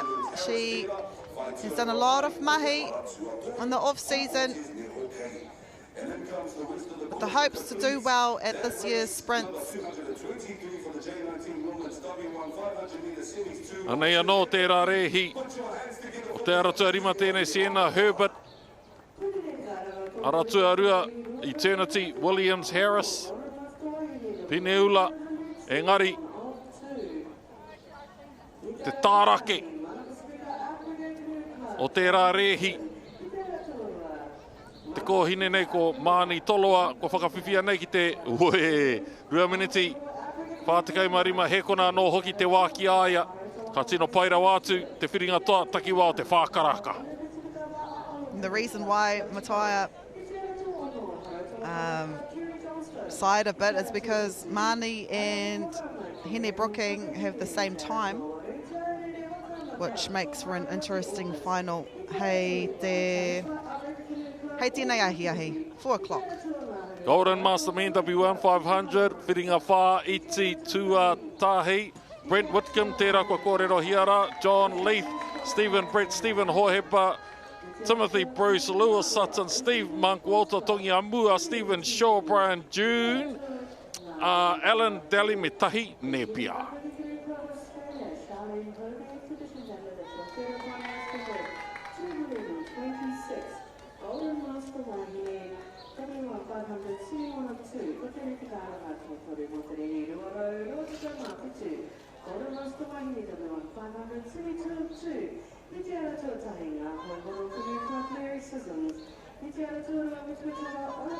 Golden Master Men, you have to, it's basically in the name, like your gold card, 60 years and above.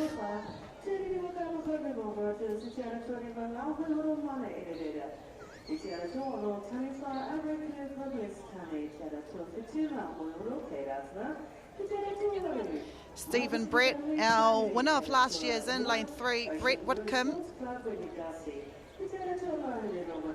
A name we've heard many times throughout the national sprints, just from the stories from Mataya. Pedaling from Ngā Hoi Horo Outrigger Canoe Club, he will be in lane 1. Stephen Hohepa, he's in lane 4. He placed 2nd last year. Here he is. I want to say Brent used to pedal for Taniwha, I think. Is that when he won the Premier Men's? I think so. Oh, yeah.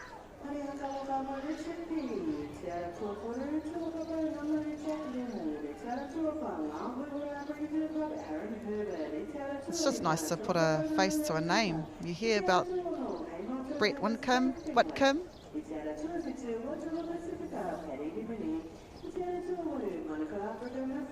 It's awesome to see him back too.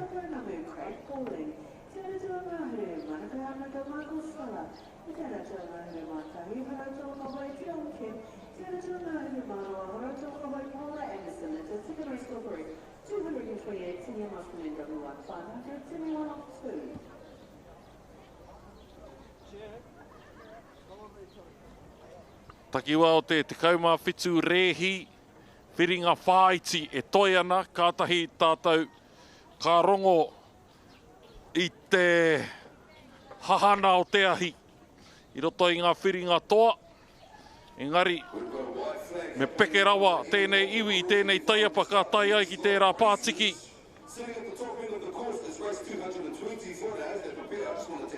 Ka rewa pia te haki pango, me hoki whakamuri a Brent.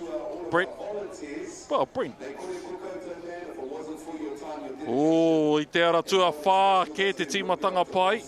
Stephen Hohepa, blistering start. Brent Whitcomb, unfortunately, had to pedal back a little bit. The fear there is you've made it this far. There are no reprecharges here. Reprecharges, another opportunity to make it to the finals. No reprecharge here, so if you're to cross the line at the start of a semi with all that work you've done, makes it worthless. So it's best to overcompensate with the safety by pedalling back, even if it's another stroke, and having to fight and claw your way back into the finals, as Brett Whitcomb has. The best start was out there in lane number 4, tērā pāpā oku Stephen Hohepa, engari, anei tātou e kite mai nei, Brett Whitcomb e tata ana ki a Stephen, kei roto hoki i tērā kāhui kātai ki te whiringa toa, and hopefully a better start, he learns from this, and is given the opportunity, one more opportunity for their gold medal in their final. I mean, he didn't have the best start, but look, he's made up the time and the space between him and first place at the moment. So it is Stephen Hohepa at lane 4, but Brett Whitcomb here in lane 1. Didn't have a good start, but it's what happens at the end. Stephen Brett, lane 3, the middle of the leading pack at the moment. He is your 2025 champ. And look, Brent's made it up. Aye, in the wise words of Ngā Pōwehi, Senior, it's not how you turn up to the party, it's how you leave. Class, panache, decorum. E rā kupu katoa, rangatira ana te āhua o Brent, kaori mā harahara. Didn't stress too much, didn't push the envelope too much, but enough to make it through to the finals, first and foremost. Secondly, with a good time. And he seems to have achieved that in the final stages of the whiringa whaiti tuatahi o ngā mea erua ka ora master meet. So if you think of the Jake Sui Taulua, the Tupu Kings, Casey Ngātaki, Brent Whitcomb was that in the early 2000s, Premier Men's Champ, not only nationally but internationally as well. He is your winner of that first semi-final, Golden Master Men. Didn't have the good start, but boy, he had a good end. Matua Stephen Hohepa here from Ruamata. He led the majority of that race. By all means, it comes down to the race. Not the times beforehand, not the heats, not the semis, but that race. But in terms of a mental edge, it's good for Brent to know this, that despite the bad start, I toa tonu I aia tērā whiringa whaiti, no reira I aia ka tai ki te whiringa toa, ka noho tērā hei āwhinatanga āhine ngaro mōna.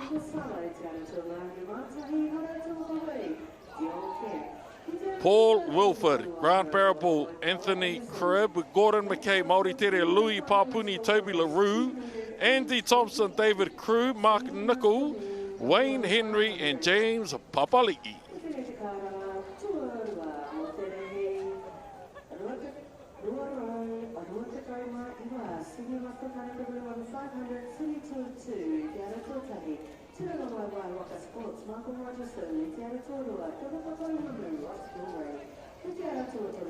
Grant Barrable here, ngā hoi horo.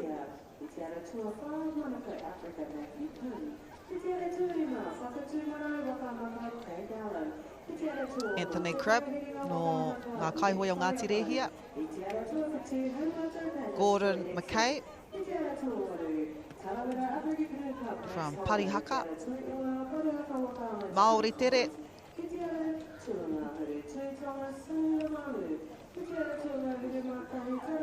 Louis Papuni, Taki Timu Outrigger Canoe Club.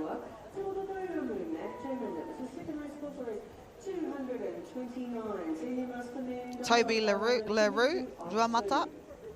Got a bit of a white flag happening, red flag pumping now on the boats to start the next race on the course, which is race 225. This is for the Golden Masters. We have a black flag. I thought it was a green flag. Mark Nickel here, busted through the line. Which is the one that's just slightly crossing the nose. Green flag is flies up and out the gate they go. Oh, that's an even start here. All 12 paddlers.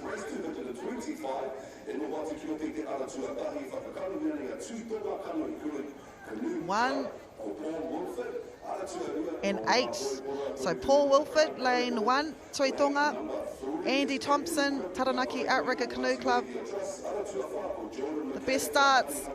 This is Paul, who has come back to Wakamo paddling individually, and this is his first time here at Lake Karapiro. He kaihoi o mua ia, mai.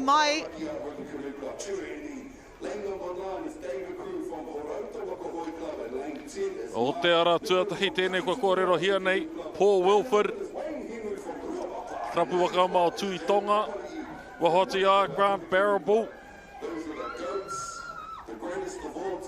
Honestly, outside of how amazing these races are, it's the colour palettes of our Waka. Hira i te wā ia hau, tama, mo te anu kāre ko atu. Engari, pai, kounga, a hoi, a kaihoi, a waka, a peitatanga. Hikama, kua whanake tō tātou hā kina. I love it too. I love seeing the different colour of Waka, different colour uniforms, how some match, how some change their ama. And we speak a lot about the paddlers of the 90s and the 2000s because those were our heroes. And they're still paddling, which makes them even bigger heroes. Okay, I want a teal Waka with an orange ama. Now, if I was to get that request, kua noho atu, e tahi karatino, hea, engari, kia tai mai ki te moana nei, tama. Hira. Ai, waho atu I tērā. Now, let's get back to the business end of things. We have Paul Wilford, Tuitonga, pumping through. And as we said earlier, Brent Whitcomb, 2 minutes 38 in the heat prior to this. Let's see where Paul Wilford sits again. It comes down to the race, that time, the weather conditions, your preparation, blah, blah, blah. But in terms of a mental indicator.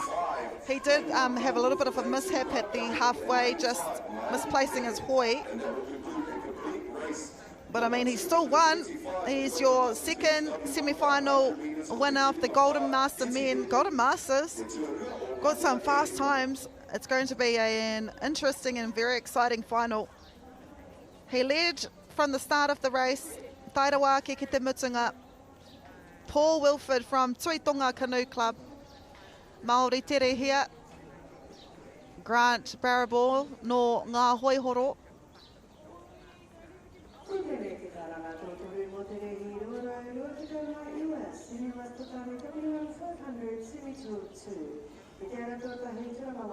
Anei te ara Pautama, 2 minutes 36, 2 seconds faster than Brent Whitcomb. But remember, Brent had that poor start. Those all work towards the finals, your preparation for the finals, the strategies from now till the finals. Because after those finals, there's no other opportunity. Got no more training for a whole year. It's best to get all your ducks in a line now and get them doing the same haka at the same time. Golden Master Women, semi 1 of 2, making their way out to the starting line. O te ara tuatai ko Jan Dixon, ko kitea i roto i ngā whiringa whānui. And Kawika, another name we've heard today, Nairi King, Sonia Stewart, Shelley Hill, Kerry Johnston, Gillian, Toha, Ords, Whetumara Matania, Gillian and Charlene Povey from Australia. Kua tai mai, she did quite well too as an exhibition paddler. Lane 3 is your 2025 champ from Ngā Hoihoro Outrigger Canoe Club. Here she is, Nairi King.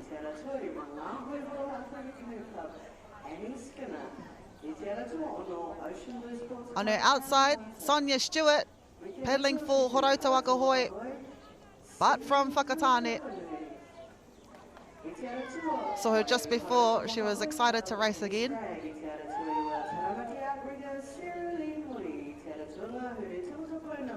And Kawika, Mana Pacifica.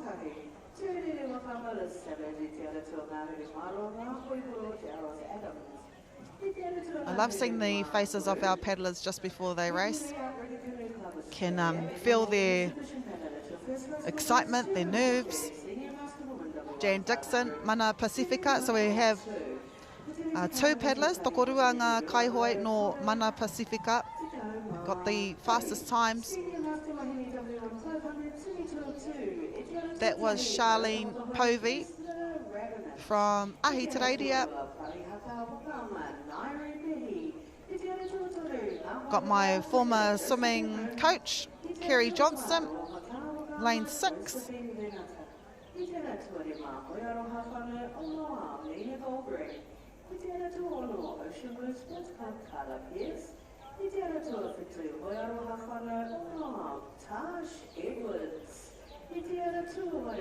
Nā kua rewa te haki kākāriki ko Gillian Tipene, kei waho atu kei te ara te kaumārua. Really good start by her. And also Nairi King here, lane 3, and Jan Dixon, lane 1. Nairi King, Ngā Hoihoro, your 2025 champ. Kerry Johnson here, taku kaiako kaihoe o mua. Jan Dixon no Mana Pacifica. Kai waho atu i aia ko Annie Kawika and Kawika. But it's our lane 1 and lane 12, yeah, this lane. Gillian Tipene no Ocean Blue Sports. And I say this with the utmost respect via Jan. I'm used to names like Yvonne Rogers and Liz Tani. It's either I've hit dementia early, but wow, mehe mea ea hua tauhau ana koe. Amazing. Yeah. This is absolutely amazing. These are some movers and shakers of our hakinakina throughout the years. So Jan, I give credit to you. The dedication, commitment over the year to do so well at this Nationals. By all means, you have champions. In the kapahaka world, we'd call this pull of death. This is one of those types of races there, fight. Ka pai koe. I agree. Jan Dixon blitzing her semi. She had a really good heat as well. Charlene Povey out there, lane 13. She is from Ahitereiria. No doubt will be paddling against the likes of Jan Dixon. Mena kei te haere atu te tokorua ki ngā whakataitai Waka Māori te ao. Hei te marama o here turi koka. It is a world sprint year. This year held in Singapore in August. It's a great indication for these paddlers where they're sitting at the moment. Jan Dixon. Work it. Absolutely work it. This is definitely somebody to watch out for, not only in the finals later on today, but for the Worlds, in terms of sending through some amazing athletes. This is a division that Aotearoa should be rubbing their hands about in terms of a potential, no pressure fight, potential gold medal there.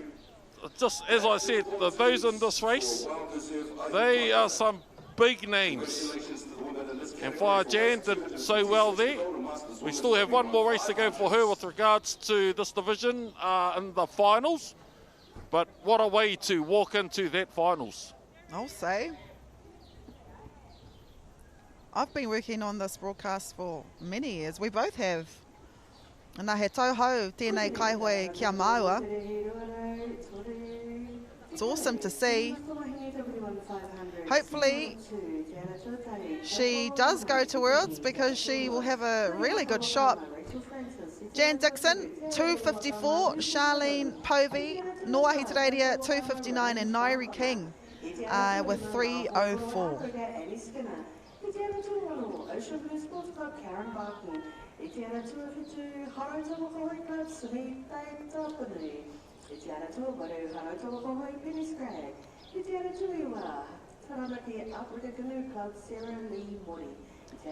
This is Mary Sissons.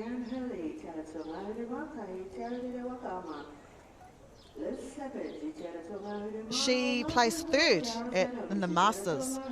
So Mary in lane 1, we've got Mandy, Maylene, Yvonne, Moana, Liz, Kay, Louise, Wendy, Tina, Renee and Anna Latu. Mary in lane 1, she has just made her way from Senior Masters to Golden Masters. No reira, koe nei tana tau tuatahi tēnei reanga. Kua ono te koutou ia inaenei. She won bronze in the Senior Master Women. And kua piki ake ia ki te taumata Golden Master Women. Like Nairi Pehi as well, who was in the Senior Master Women last year. Kua piki ake hoki a koka Nairi. Yvonne Rogers, no te aurere Wakama Club. Moana Eruera, Ngā Hoihoro.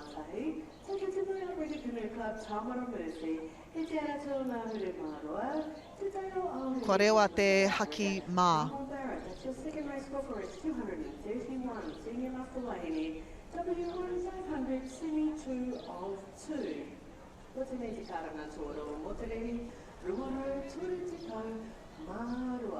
Master Tani W1 500 Semi 102.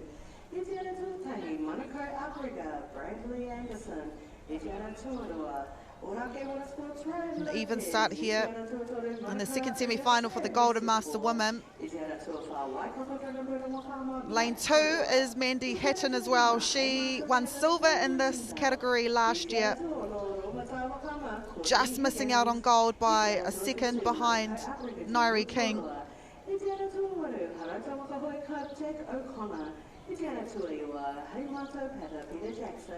Mary Sissons, no ngā hoihoro.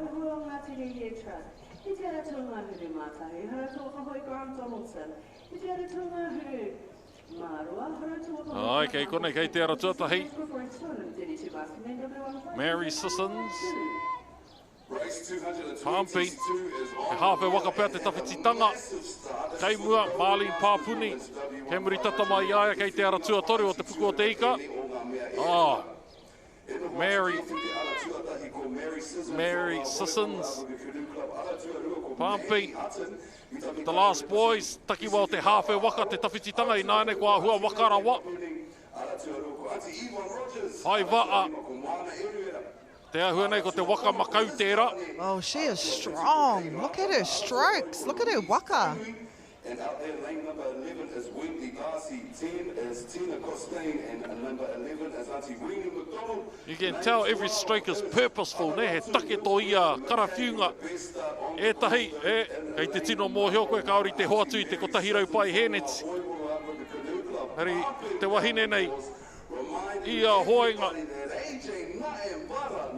He mauri kei roto, he mauri kei roto. E oi anō,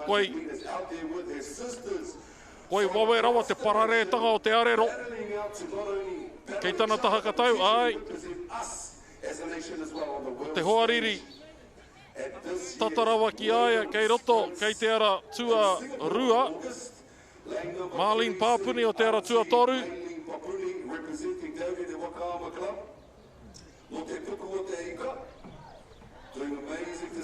Mary Sissons tonu I aia ka hoi mai ki te rārangi whakamutunga. With these age groups brings experience, brings wisdom to the water. E kite ana tērā. Ia Mary. Also Mandy Hatton. I tai tuarua mai ai a Mary, a Mandy te rātou. She will edge her way to win the second semi-final. Mary, who was leading right up until that moment. Koinei te toa, Mandy Hatton.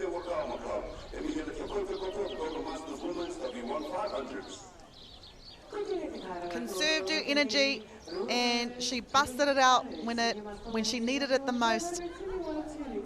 No mitimitanga.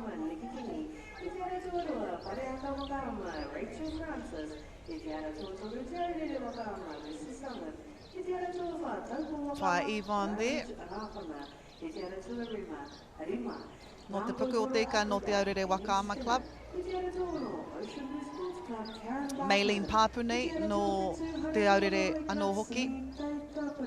Mary Sissons, no ngā hoihoro, who was the leader of the majority of this race, but it was Mandy Hatton.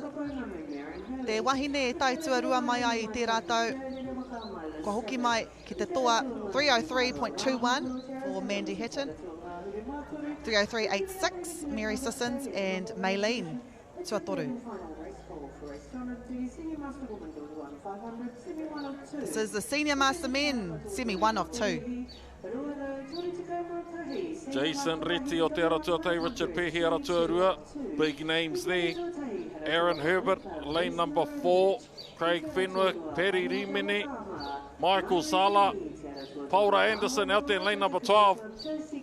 Some juggernauts. 1, 2, 3, 4, 5, 6. Craig Fenwick out with a start. Everyone wants. He was out there. Now it's a case of holding that lead. Engari, kei konei, Jason Reti. Should you make the finals, Jason, wear a long sleeve. You're putting us younger ones to shame. Tētahi tinana, e tika ke ana mo te premier. Richard Pehi, lane number 2. Our winner of last year, Richard Pehi. This is your second place at the moment, Craig Fenwick, Hei Matau. If you didn't understand what Matai just mentioned, he said that Jason Reti needs to wear a longer top because he looks like a premier paddler. But he's senior master men, he's senior master men, 50 years and up. All of these men, 50 to 60 years of age. Doesn't look it. At all. Amazing. Amazing. Ai. Jason Reti, ara tuatahi ngā hoi horo. Behind him, Richard Pehi, another big name.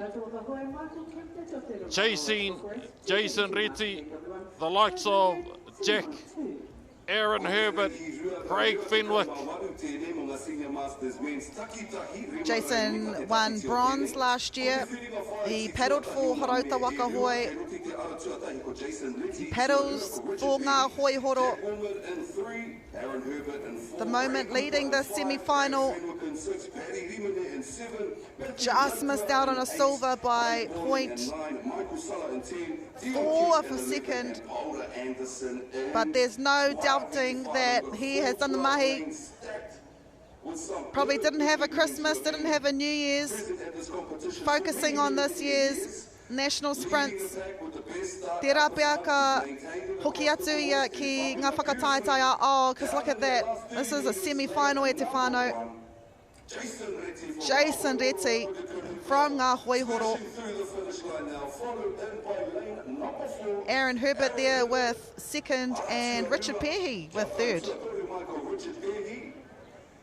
And that would finish and complete that race, race 22. Ai, tai toke rau, another koroke of the north. Pumping. Etia. E ranga. Hei ngā kōrero ko te ranga, ko ngā long and strong, ko ngā tia, ko ngā mea poto. Hūti ki etahi, rave. Jason Reti with a time of 2:31. I'm going to put in the milliseconds too because we're getting into where the differences come down to a millisecond. Aaron Herbert second, and we move into semi number 2.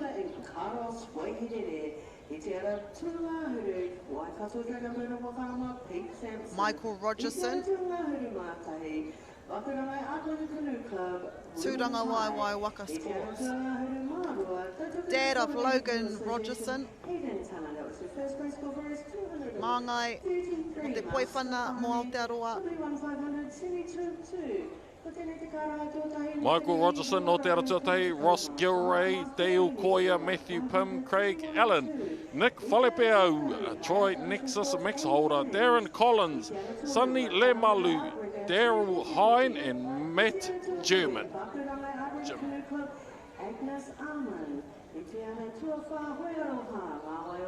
Matthew Pym in lane 4, just missed out on a medal last year. Keep an eye out for him, but it is Ross Gilray no Te Waka Pounamu. And I would say lane 8, Max Holder no Tarawera Outrigger Canoe Club. The best starts of the pack. Ross Gilray here.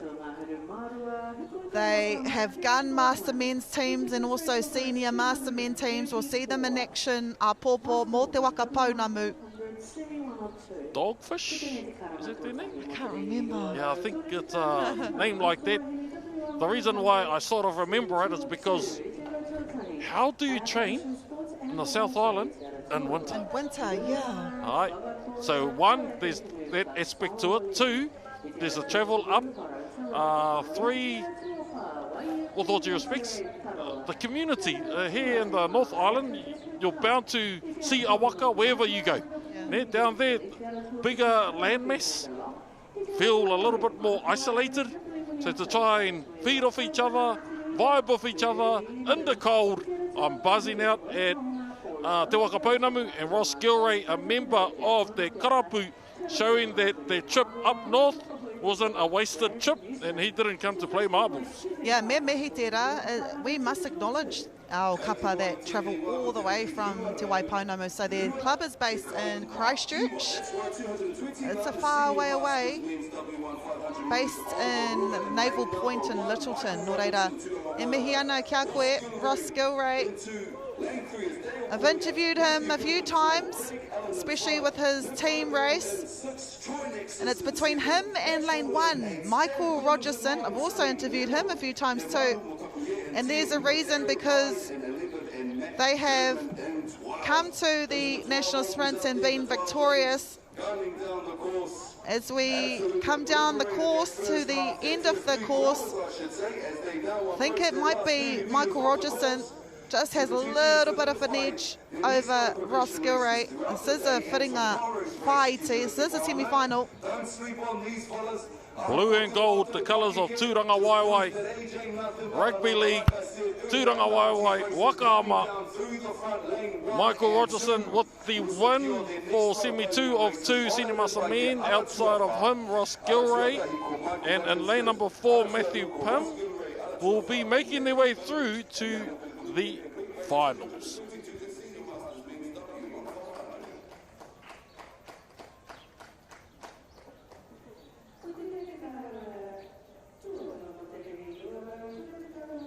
Here again, e te iwi.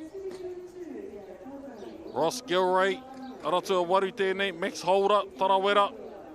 Engari, Michael Rogerson, tērā. Iangi tū, i te whiringa whā iti tua rua, o ngā mea e rua, with a time of 2:28. That is 3 seconds faster than Jason Reti of the semi... Motaku here, I think this is semi number 1. Jason was senior masters. Oh, I did get it right. Yeah, 3 seconds faster than Jason Reti from the semis beforehand.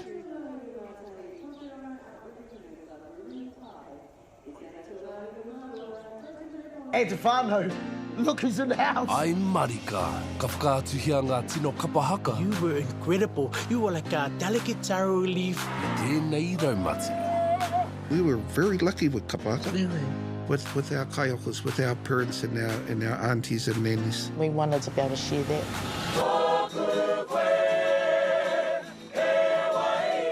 Nemu, ka tika. I te kāinga o te haka ki Māori Plus. Koe ārunga. Oi, he tino ngā wari.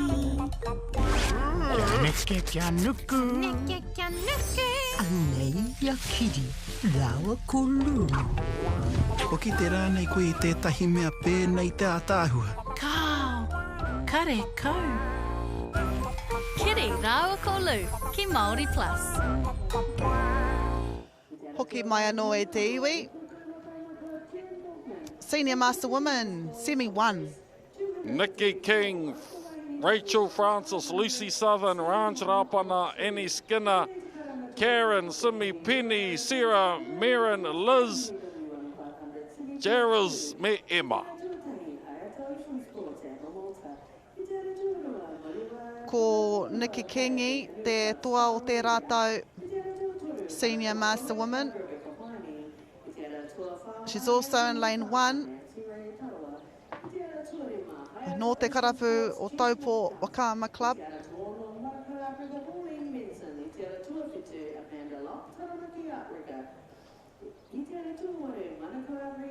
Also keep an eye out on Lucy Southern, lane 3. Just missed out on a medal last year. Engari, 2 of the place getters from last year, kua piki ake ki te Golden Masters.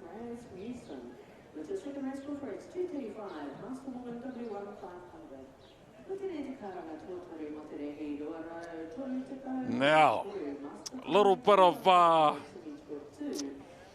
technicalities with regards to Wakaama. There's the opportunity to protest. If you think someone had crossed the line and they weren't penalised adequately, te mea, te mea, te mea. So when we get the printouts of the progressions, sometimes we might have a schedule that was based off the time pre-protest. There have been some changes, and obviously just with how life goes. Sometimes things happen between races. So we try our best to give the most updated version of what's eventuated behind closed doors. And that's how the cookie crumbles here. We would like to say that the world is ideal and 1, 2, 3 and 4 in times progress through to the finals, but there are those issues here, there and everywhere. But obviously based on the discussions to date, the 13 you see out there have made it through legally, and these are just some of the things that happen here at our whakataitai, and we try and give these kaihoi the reverence they deserve with regards to all the mahi they've done. Ladies and gentlemen, Semi 1 of 2 Senior Master Women W1 500, the red flag is up.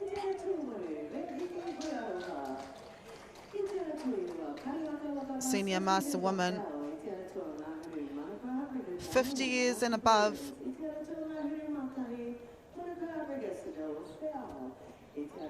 I would say lane 6, I think, had the best start. Karen Barton, Ocean Blues Sports Club, and also Lucy Southern, no Te Aurere Wakama.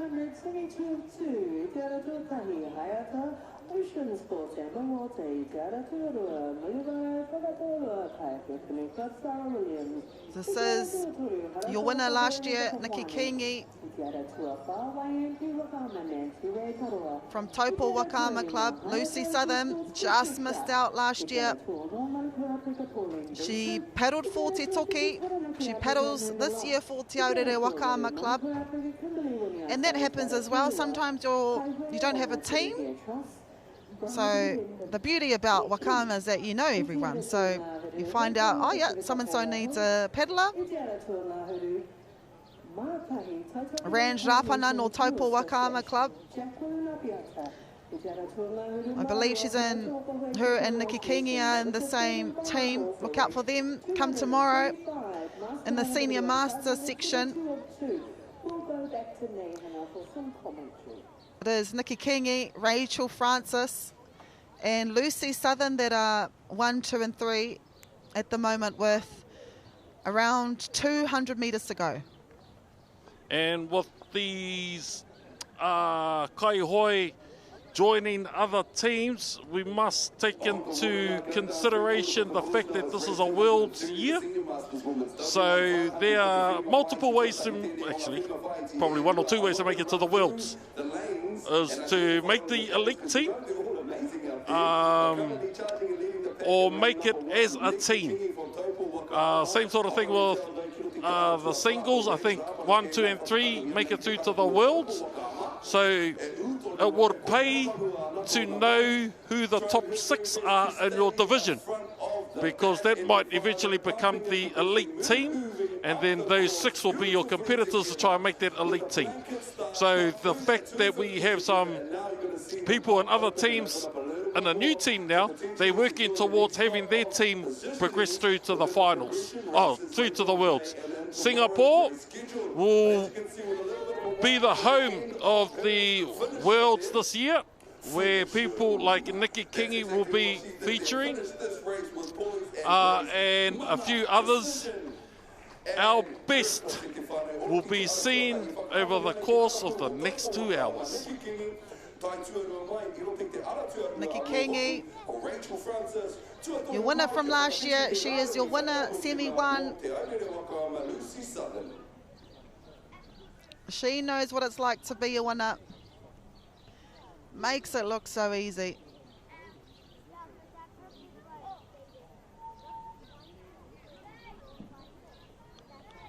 She knows exactly how to manage her energy, especially in the later stages of the race. She's a formidable force in teams, but also in individual races. With a time of 2:46, Rachel Francis with 2:52, and Lucy Southern with 2:54.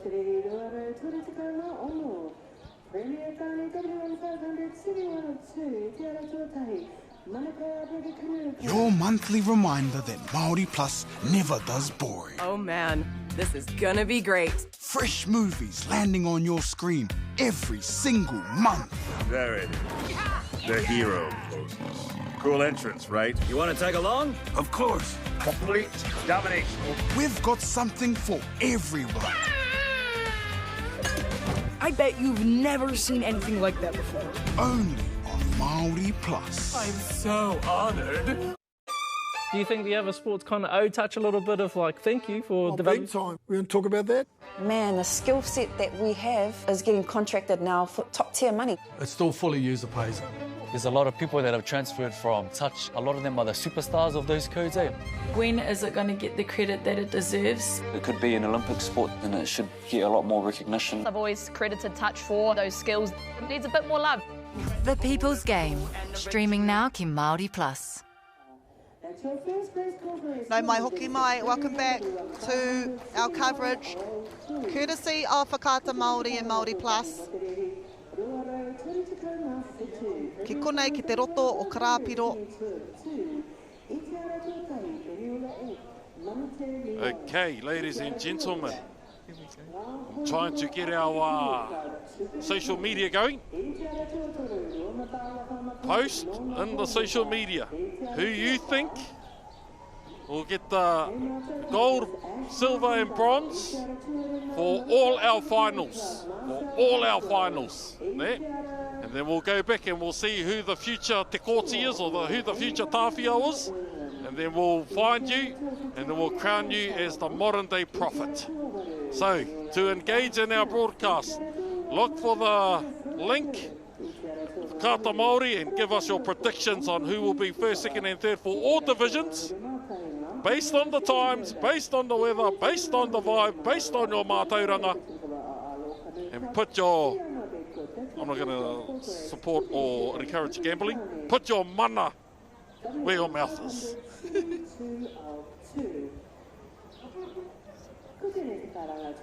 So who do you think? What division? Premier Men.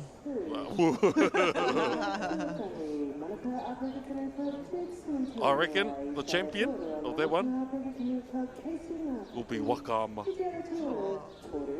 Vesna Raranich, Aratuatahi, Nairi Pehi, Aratuarua, JC Cameron, Josephine, Renata, Nina, Carla, Tash, Zoe, Helen, Angia, Tamara, Carmel, made it here to semi number 2 senior master woman. I spoke about Vesna Radanich before. I speak about her again. Lane 1, former Premier Women's Champion. That means she was the fastest woman back in her day, 2011, 2012.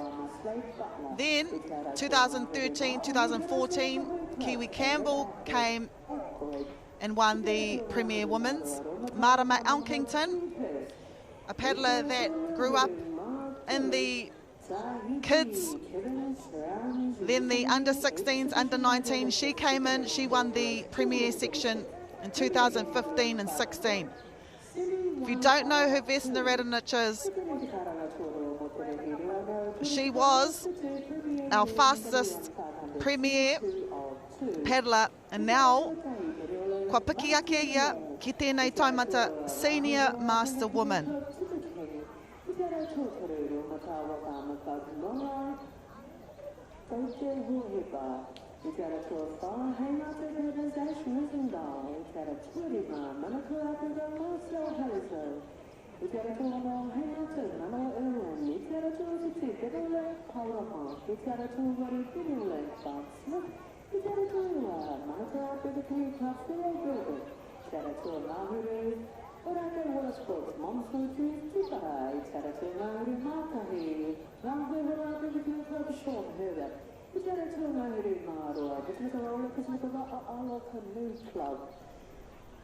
We have a white flag, and most of the waka are at the boys that you're supposed to be at white flag. Vesna Radanich, tana tau tuatahi I tēnei reanga, her first year in the Senior Master Women's.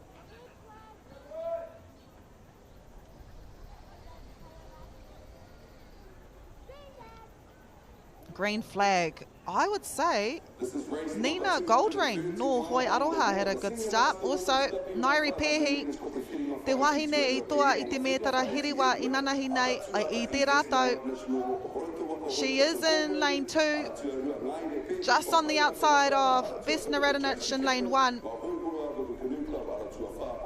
Nairi Pehi here, Parihaka Wakama. 1 silver with a time of 2:42. On her inside, Vesna Radonich, former Premier Women's Champion, former Master Women's Champion, her first year in Senior Master Women's. Can she get another gold medal in another division? What a flex. Out there, lane 5 is third at the moment. It's here, Nina Goldring, no hoi aroha whānau o Mauao. Vesna Radonich pumping through. She created her dynasty single-handedly and then was fortunate to make her way through to Kaiara Hitoa. Spent a bit of time with Kiwi Campbell, but a champion in her own right. Outside of her we have Nairi Pehi, coming from the sacred waters of Te Taitokero. Semi 2 of 2, Nikki Kingi, semi number 1 with a time of 2:46.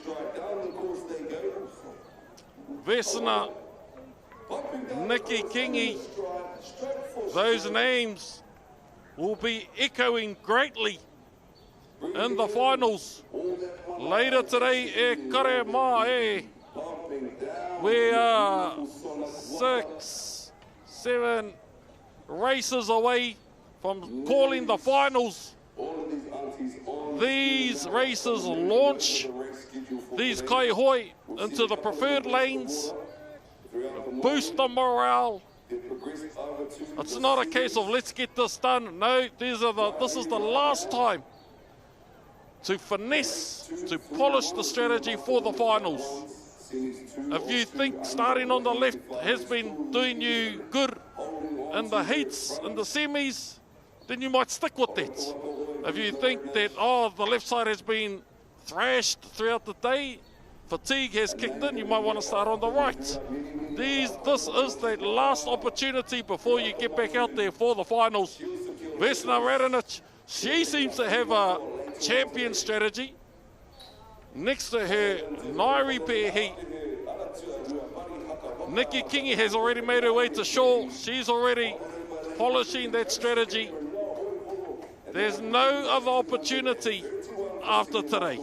Vesna Radonich, she is the winner of Semi 2 of 2 Senior Master Woman. Yeah, Vesna just knows, she just understands exactly what this level demands. She's been in every single race, you know.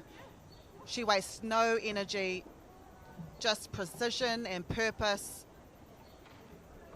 She has an elite mindset.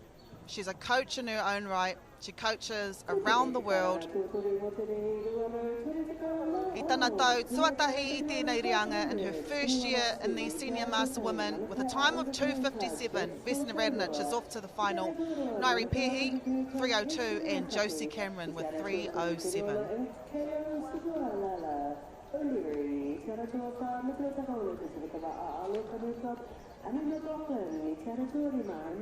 Master Men, Semi 1. Bradley Anderson, Ryan, Sam, Matt, Paul, Courtney, Daniel, Jake, Peter, Travis, Grant and Michael. 12 men vying for a spot in the final. This is your winner of last year's final, Bradley Anderson.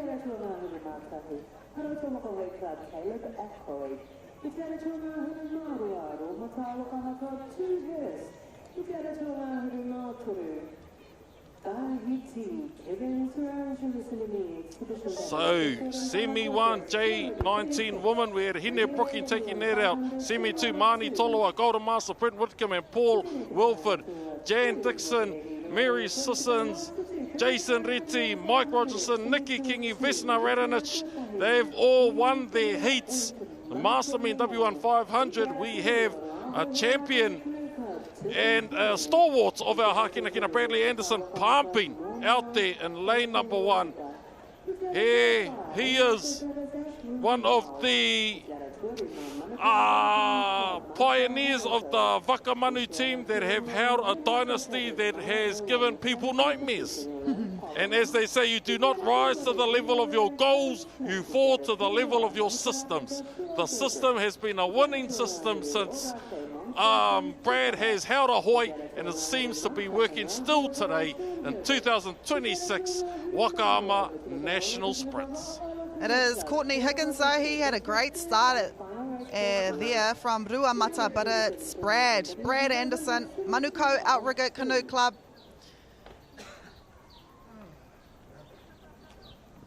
Won this title last year. The pressure will be on to win it again. He draws on years of experience. He's measured, incredibly effective over the full distance of 500 metres. We are halfway there to whānau. He knows how to manage his energy, especially in this later stage of this race, where wisdom is invaluable. When it comes to wisdom, kaore he tangata I tua atu I a Brad I tēnei whiringa whaiti. We have Paul Roosendahl, lane number 5. His nephew Ash in the Premier Men's. Bradley Anderson, who has a Maui canoe now. We hardly see these Maui canoes now compared to the Whaipa'a, the Sonic, the Are, I think, and the Manawa. Maui canoe could be classified as a tupuna canoe. But you see now, Brad, he knows his waka knows him. The synergy between the two have been a relationship that has seen wins, golds throughout his whole Wakaama career. And here he is now pushing that Titanic through the waters here at Karapiro with a win from Bradley Anderson, semi 1 of 2. It's good that Mattia pointed this out too, because I'm going to say, I think that's been Brad's waka mai rāno.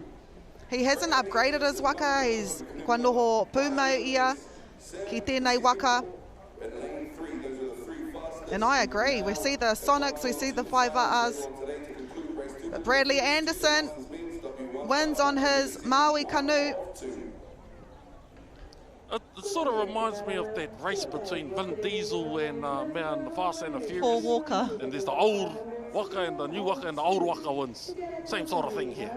Brad, and he got the arms. Vin Diesel.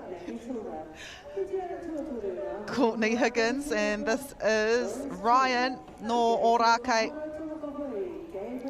Long and strong. He's raced in all sorts of conditions over his years. Experience is paying dividends because it's beautiful conditions. Bradley Anderson, 2:31. Ryan Lopez, 2:33. And Sam Misiepo, 2:35. Another thing I want to say here, especially with Vesna and Brad, I don't think anyone will scare them anymore. If you get what I mean, they've been up against the best in the world. The people like Eric Holland Waterson are here, Mark Malaki, he's been around, Steve Tinapai, he's been around, Chase from the Herbert Dynasty, Selwyn, Simon, Kisione, Andrew, Cardis, Pete, Ruben and Hayden. It all comes down to the mahi you've been doing behind the scenes. Brad with a time of 2:31.80. Eric Holland Waterson had an amazing heat. Doesn't want to overcook it. Set up quite well. Mark Malaki, he's been around. Hello.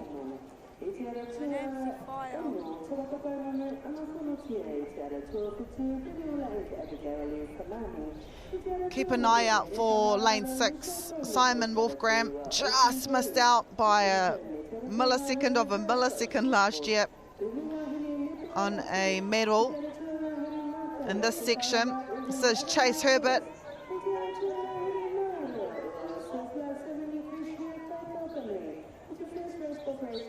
Selwyn Clark, Rangaunu Sports Club.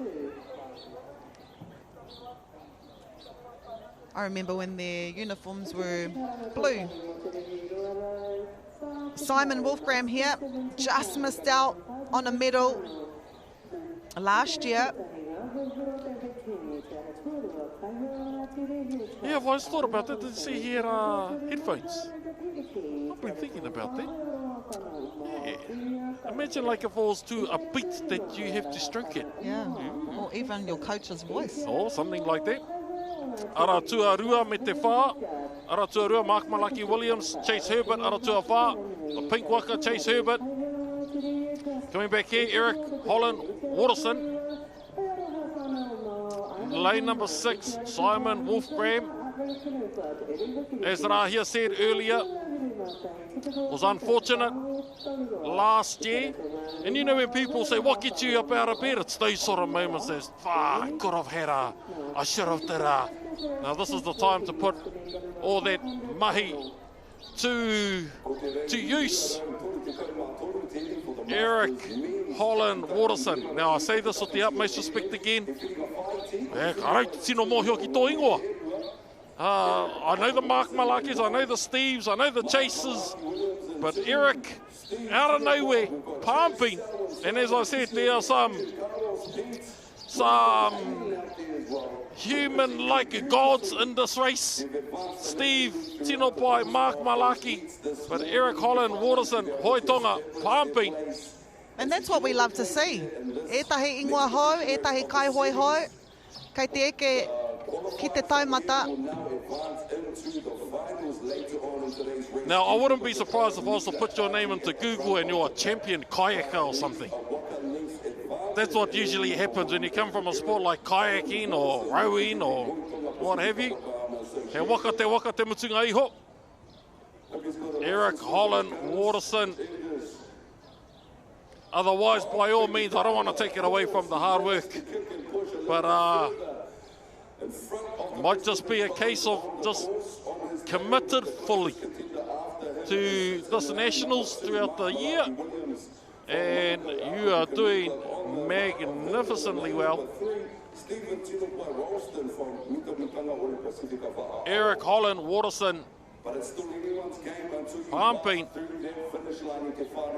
He will be chasing Brad Anderson, or Brad Anderson will be chasing him in the finals, master men. Kua whakataita ia, kua noho ia hei kaihoi ki konei. He paddled at the Hilo Worlds. I te tau rua mano rua te kai mā whā. He is your first place.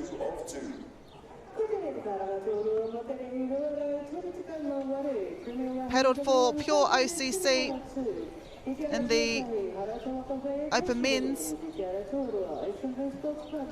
E whakakanohi ana I tētahi karapu hau ko Hoitonga Pacifica. And that's why I don't know your name, Eric, because they didn't take me to the Worlds in Hilo, that's why. I've seen his face.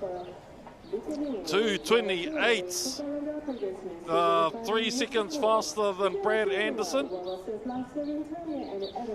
That final is today e Karema. I'll get the time. 4:42. Master Woman W1 500 metre semi-1. Annie Cairns, as I said earlier, kayaka, tui puke puke, tui, kia ora koe. Kia aroha mai rā kia mātou I te whakahuanga hetanga o tō ingoa. Ko ngā whakapāha e nei Whakaata Māori ki a koe. Tui, we apologise for mispronouncing your name in the heats, and we send all our kaha to you for this race and through to the finals. But please accept our sincere apology. Tui puke puke tērā o te ara tuarua. Mo taku he Tui, who placed second last year in lane 2 with the hope to improve by 1 place. On her inside is Annie Cairns, the winner of the gold medal. So it was a battle between Annie and Tui i te rātau. And we'll see that battle again in the semi, in the Master Women's race. And they are Tui Puke Puke no Tarawera. Outside of Tui, we have Agnes. Outside of Agnes, we have Ngāwai Ormsby. Outside of her, Charlotte Hudson, Amelia Paranihi, Hiria Rolliston, Yvette Heke, Sophie, Diana Sadell, and Curran out there in lane number 12.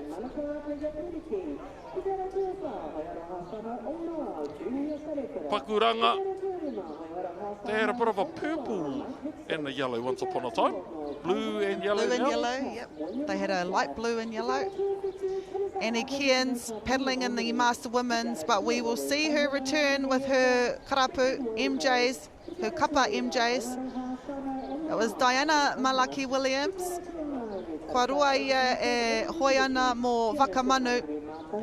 But it's a battle between lane 1, Annie Cairns, and lane 2, Tui Puke Puke. 2 paddlers that dominate not only individually but in their teams as well. What stands out is their composure. She seems not to be too disturbed, Annie Cairns. As long as she stays there or thereabouts or Tui Puke Puke. Bearing in mind these are first and second place getters last year, so as long as you're within the orbit of he or she who is winning, you'll be there or thereabouts in the finals, and you never know, that might be the time to unleash the beast. But it is Tui that has taken the lead with about 200 metres to go. This is the semi-final. Annie, just looking to her right here. The beauty about being in the lanes closest to us is that you can look on the outside to see where you are. Tui will be able to see she's ahead of Annie. With a little peek to her right. Tui Puke Puke through to the finals. With her will be here in lane number 1, Annie Cairns out there too in lane number 4, Ngāwai Ormsby and Agnes Arman will be making it through. That was a good race by Ngāwai Ormsby from Hoi Aroha Whānau o Mauao. I think she took 3rd place there, could have taken 2nd. But there's no doubting, Tui Puke Puke, Tarawera Outrigger Canoe. She wins that first semi-final in the Master Women's. Annie Cairns here had a good start, but it is Tui who finished strong. And this is Ngāwai Ormsby that takes 3rd place. Really good race here by Ngāwai. She'll be happy with that race. The final will be held at 12 to 5. Tui Puke Puke, 301. Annie Cairns, 302. And 302, Ngāwai Ormsby. And I understand fully the dynamics and the optics with regards to making it through to the finals. But off the cuff, J19 women, we have Hine Brooking, Mani Toloa, Brent Whitcomb and Paul Wilford for Golden Masters, Mary Sissons, Jan Dixon, Senior Master Men, Jason Reti, Michael Rogerson, Senior Master Women, Nikki Kingi, Vesna Radonich, Master Men, Brad Anderson, Eric Holland Waterson.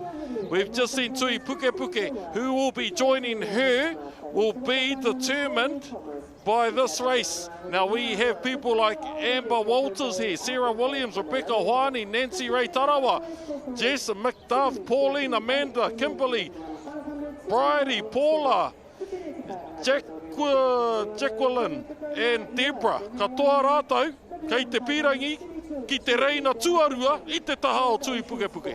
Nancy Ray Tarawa there, good start from her.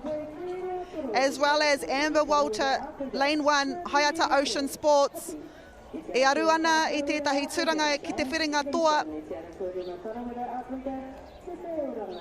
Amber, he kaihoi no te karapu o Whakaata Ocean Sports. No ngā tika hungunu. And the wide here shows Lane 1, Amber Walter. Nancy Ray Tarawa, Lane 4, YMP Wakama. He toa o mua, e ngā rā o mua. Mō te kauma ono tau me raro iho. Kua hoki mai, kaore he parakatihi, she hasn't trained for this. Because she's been too busy training her babies, all the rangatahi of YMP who are currently leading the medal tally e te whānau. It is Amber Walter leading though. Amber Walter, the Whakaata Ocean Sports Club, and I say this with the utmost respect, they do well in the Open and Master Women, as Taniwha usually do well in the older grades. The younger grades, you have the YMPs, you have the Horautas, and so on and so forth. So this is a byproduct of the kaha of the pedigree of Whakaata Ocean Sports. Here we see here, and we saw in the semi-finals beforehand. But those who will be moving forward with tui puke puke to the finals. In 5 races time, we start the finals. We are into our last 5 semi-finals, ladies and gentlemen. Lane number 1, Amber Walter. She wants lane 2 or even lane 1 in their semis, in their finals, Master Woman. We will find out in about 5 seconds time where she will be placed in their finals based on time. Chasing a 3:01, 32 milliseconds in lane number 1, Amber Walter. And to prevent Ra here from being absolutely biased by talking solely about Nancy Ray, we have Nancy Ray out there, lane number 4, lane number 2, Sarah Williams. Nancy might make it through. Amber Walter, lane number 1, makes it through. Sarah Williams, lane number 2, she makes it through. Nancy Ray Tarawa, lane number 4, she makes it through. Now, based on time, we might have Rebecca Hoani sneak in there as well. All credit to Amber Walter, but so proud of you, Nance. 3rd place. I tēnā whiringa whai te tuarua. Amber Walter led from the front. This is Nancy Ray Tarawa,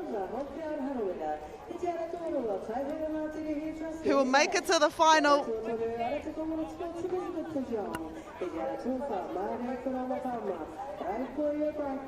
Calm, composed, that's everything that Amber Walter is. You're even holding me in suspense, Whakaata Māori. We didn't get a time there, but in the Premier Men, lane 1, Jake Sui Tailoa, Casey Ngātaki, trained together, same club, Callum, Ani, Koroiti, Tere, Mitch, Hemi Wahapango, Jackson Tamariki, Slade, Caleb, Tuihurst, and Kevin Kiran, Tahiti exhibition visitor, Kai Hoi he, but world champ once upon a time. This is going to be a beauty. Ko Jake Sui Toiloa, te toa I te rātau. This is him here. Casey Ngātaki the year before that.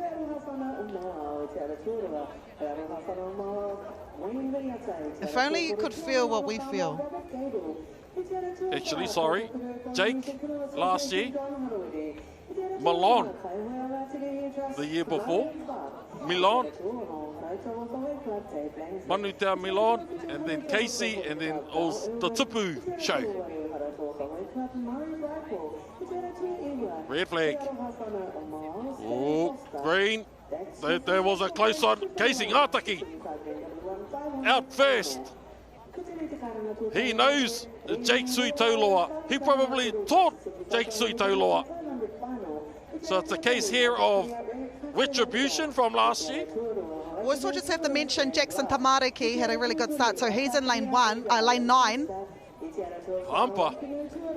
Casey Ngātaki took up kayaking about 3 or so years ago. Must have been 4 years ago. And he made it as a crew member of the New Zealand Olympic kayaking team to whatever Olympic there was. And Jackson Tamariki has done a lot of mahi with Orake. The Premier Men's team did really well last year, leading from the front. But it is Jake Sui Taulua, lane 1. Casey Ngātaki here, I was going to say second, and I'm looking at Jackson Tamariki out there, lane 9. Hot on his heels though, Mitch Zandstra. You might see some of his paddling on social media, and that's the beauty about social media. You're able to see how teams are, how they're training, get some tips, some hints.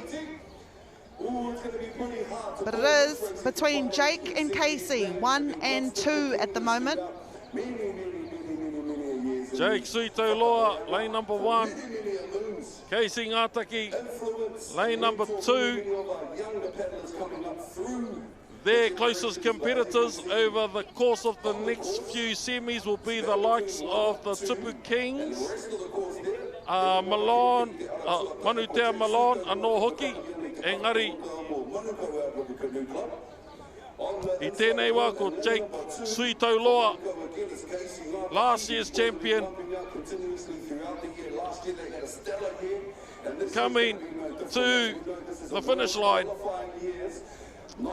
We have Jake Sui Tauloa, Casey Ngātaki, Jake Sui Tauloa, lane number 1, Jake Sui Tauloa. Casey second to my understanding, but I'm sure it'll be within that same second. And that was only a semi-final. Expect even more in the final. As we will have Manutea Mion, Tupuria King. Imagine having 2 of the fastest members in your squad. That's Wakamanu.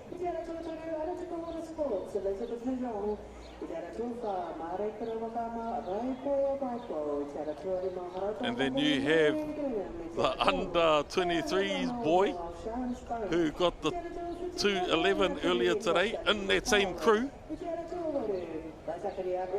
As they say in Auckland, let's push. Jake, 219. Casey, 219. And Callum O'Leary, 223. Now in this race we have Manutea Meon and Tupu King. Some other big names: Nona, Hoe Pataute, Ash, Rosendale, Marcel, Haliso, Manawa, Paura, Barnes, Farrell, Monsul, Sean Herbert, Kiriyama. Semi number 2 with a time of 2:19. Jake Sui Tauloa and Casey Ngātaki. Let's see where Manutea positions himself. Lane 9 from Manukau Aureka Canoe Club. He's just made his way from under 23s. He won silver last year in the under 23 section. He's made the jump up to Premier Men's. This is Pharrell Gerbic, silver medalist, under 23s, just behind his teammate Sam Lees.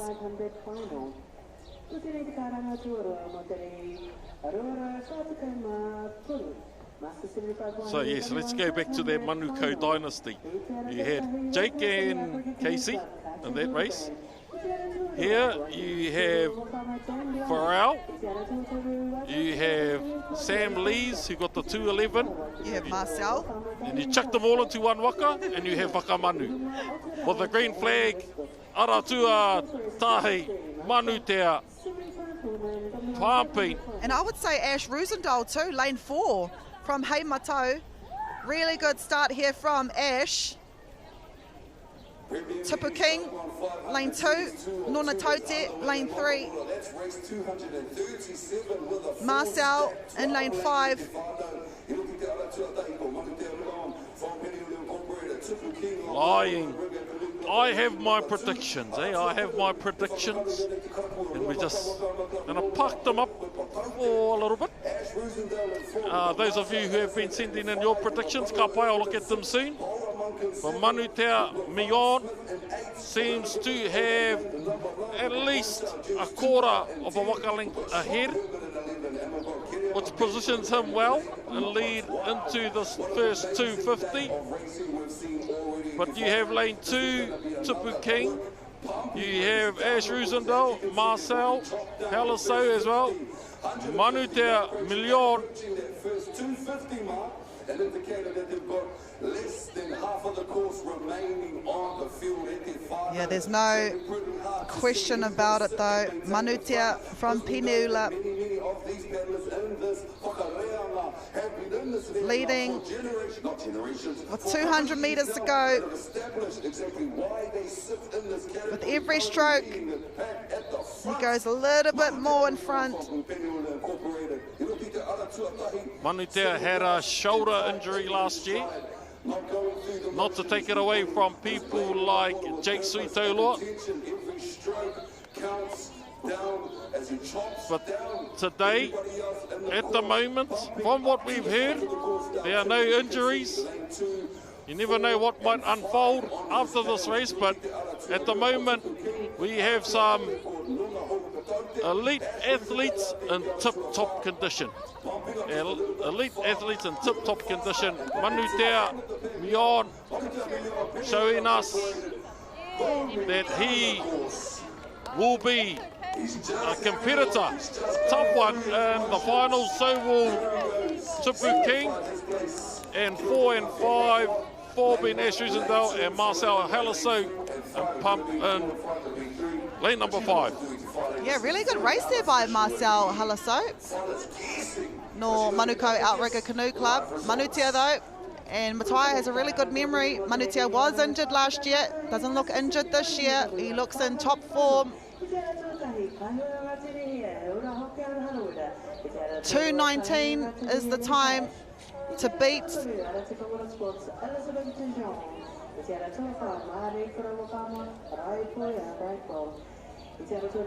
Oh, 2:23. Now, all you aspiring prophets, I'm sure they chucked your calculations out. Touch base, let us know what you think or how the cookie's going to crumble. Engari, Manutea with a time of 2:23, kicking back, I would say, in the last 50 metres. So this is going to be a beaut. Speaking of beaut, here she is, winner of the Premier Women's title, 7 years.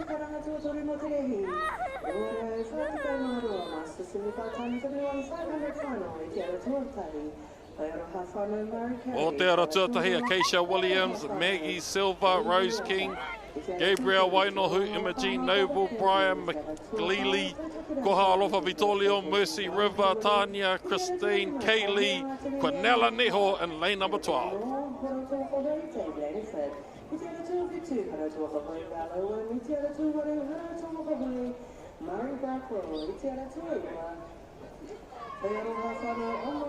Stands off to the top 10 of the high school race 242, Master 75 time, W1 500 final.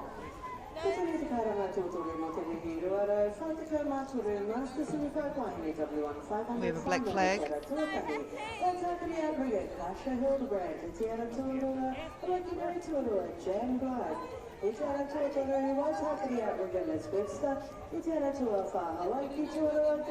Oh. Keisha Williams out again. 3, 4. Look at that rate. She's already got the lead. She already had the lead in the first 5 metres. She's into that stroke again. Gabriel Wainohu. Waka, my coach as well, I think an elite's coach. Keisha Williams. I had a cousin who played rugby league, and he started in the Bulldogs team, and he was a second rower. So who was the second rower at the time? Sonny Bill Williams. So he thought, bugger this, I'm going to go to the Rabbitohs and be a centre. Who was a centre at the time? Inglis. So he thought he'd chuck that in and go to rugby. It feels like if I was to be a Premier woman, I'll just go and choose another sport. I know, yeah, it's just Keisha. Like, no one's in shot. Yeah, you can't. I get you. She's so ahead in front that it's hard, you know. But this is how you just need to understand how much time, dedication, everything goes into this. Moetahi o ngā kaihoi nei he māma. So into it, I can't even remember where we are in the week. Acacia, this is her focus. And that kei te kite mai tātou I ngā hua.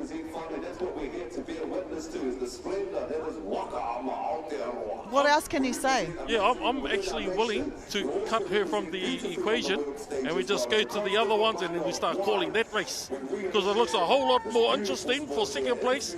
It's there in lane number 2, Maggie Silva, Rose King, Gabriel Wainohu. Acacia has been beaten once here by Marama Elkington. After that, I think Keish learnt from that and has never wanted to feel that feeling again. That Michael Jordan mentality. Yeah. Not about the shots he got, it's about the ones he missed. Yes, that's what Acacia does. She doesn't want to feel that defeat ever again. She's felt it once. She doesn't want that again. By at least 3 waka lengths. Acacia Williams is your champ. Now we have Maggie Silva, outside of her, Rose King, and 5 and 6 and 7. Brian McLeely. Koha Alofa Vitolio. I remember her when she was under 19s and under 23s. So it's awesome to see those names again.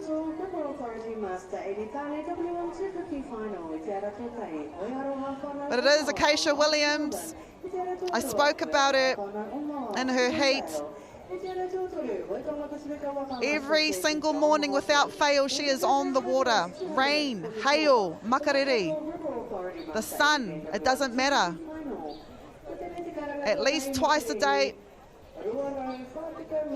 There's no questioning that she didn't put the mahi in for this, and it is a World's Year. She is gunning for that title. Kaore ia I toa I tērā o ngā whakataetai a ao. Ana, kei te pirangi ia kia toa I tēnei tau. 241, Maggie Silva, 250, and Rose King, 251.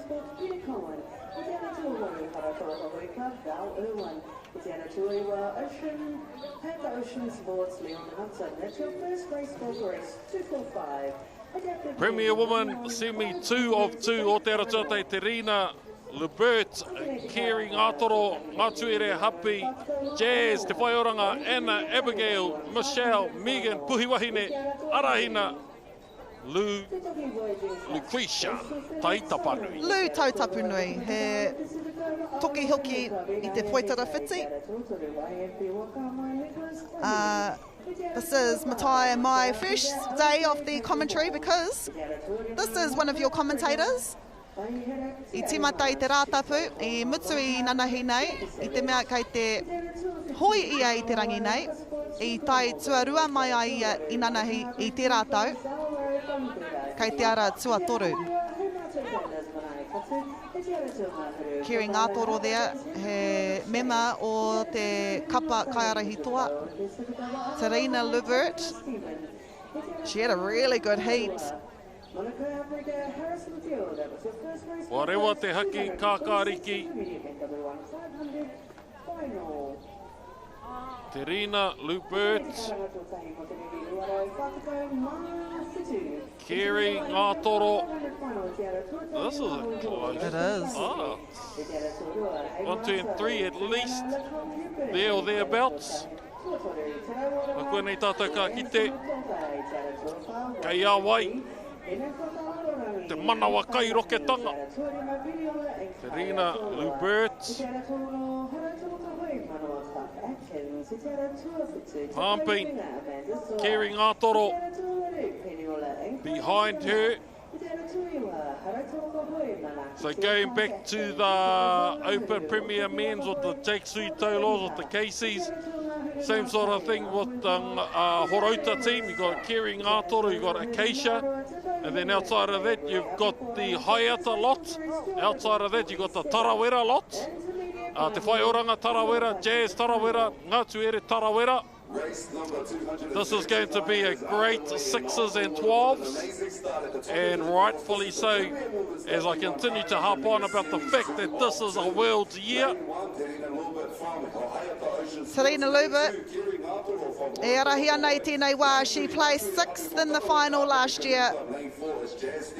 She's done a lot in the last year to not only be in lane 1 for the second semi-final, but at the moment she's leading and she could possibly, I'm going to say she could possibly medal in the final if she does cross the line. E konei tonu tātou Terina Lubert. Chasing the 241, established by Acacia.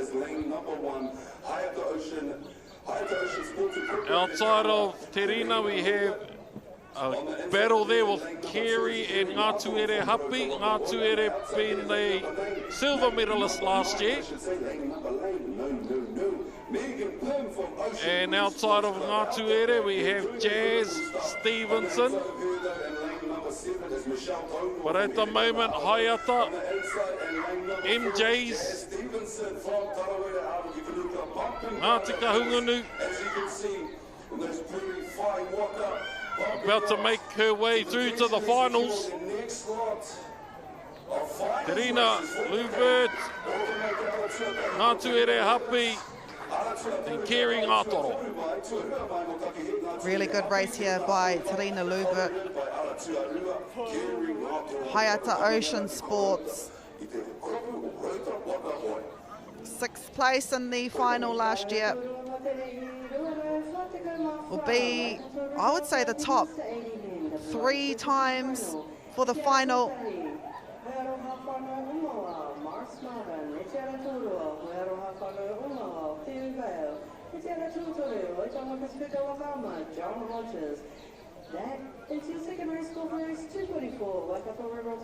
It might not show on our broadcast, but there's a little bit of a gust out there and it's headwind for our kaihoi, so we probably won't get any record times today.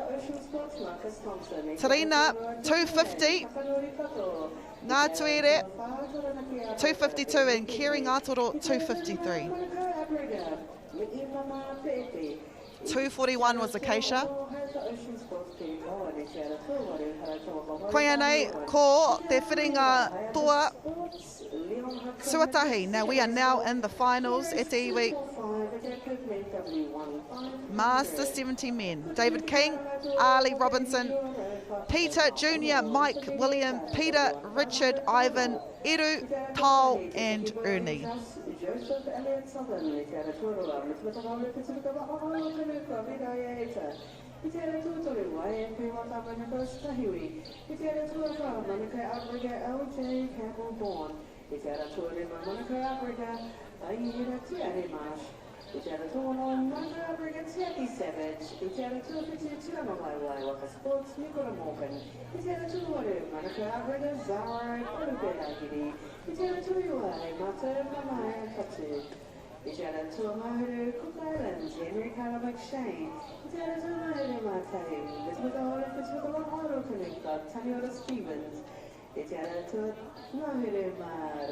Monica Africa, Harrison Hill, that's your second race goal first, 246, intermediate, Tane, W1 500 final. Continue Karama Toro, Moterehiro, Fatima, Futu, intermediate Mahidi, W1 500 final.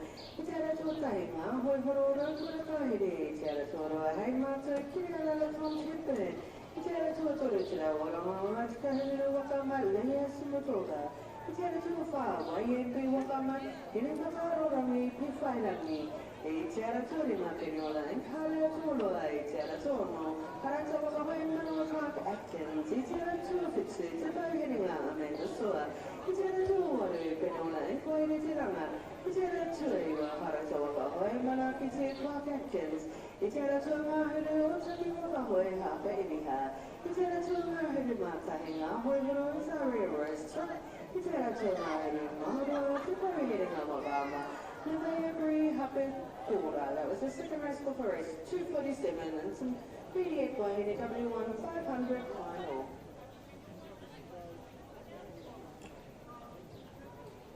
Kua tīmata ākua kene ka tīmata te reihi rua te kau, rua au, whā te kau. Mō taku he te whāne, this is the Master 17 Men's, ko te takitahi e nei, rima rau mi ka te tawhiti o tēnei rihi, ko te whiringa toa. Yes, that's right, Tifane. This is the finals for the Master 17 Men's W1 500 meters race. On the top end of the water, Tifane, let's lock in for this finals. Full stack 12 lanes out there, and lane number 1, David King from Horora Whakaata Club.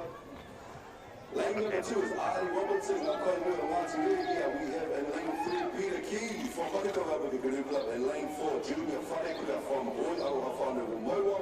Lane 5 of Mark Hickson from Whakaata Māori. Lane 6 is William Hilkia from Koihoi o Ngāti. Lane 7 is Peter Wainu from Whakaata Māori Club Incorporated. Lane 8 is Richard Longbay from Ngāti o Ngāti Trust. Lane 9 is Ivan Heinmarsh from Whakaata Māori. Lane 10 is Eru Wikirifi from Taniwha Whakaata Club Incorporated. Lane 11 is Tao Taurua from Te Pukuateika. And lane 12 is Ernie Sweetnell from Hoi Aroha Whānau o Moa, receiving a red flag on the course as an indication Rua rewa te haki whero. To the official start line, the flag line, as you can see. Kua rewa hoki te haki kākāriki. We are in the thick of it e karema. We are into the finals. 21 races, 4 finals. Those who cross the line first will be considered champions. They will take back a gold medal home, a silver medal or a bronze. Others will return home with memories. This is the make or break. Everything you've put in throughout the year boils down to this. Lane number 1, we have David King. Lane number 2, we have Ali Robinson. Lane number 3, we have Peter Key, Junior Wharekura, Mike Hickson, William Halkyard, Peter Wainui, Richard, Ivan, Eru, Tal, Ernie. They have all progressed from the heats through to the semis. We are now at the finals, and I would just like to say on a personal note, I'm usually pronouncing the name of a good papa of mine, Uncle George Thomas. Whatever has led to the fact that you're absent from this race, hopefully everything sorts itself out. We miss you dearly, and I hope to see you around the competition throughout the course of the week. Yeah, today is usually the day we see Uncle George.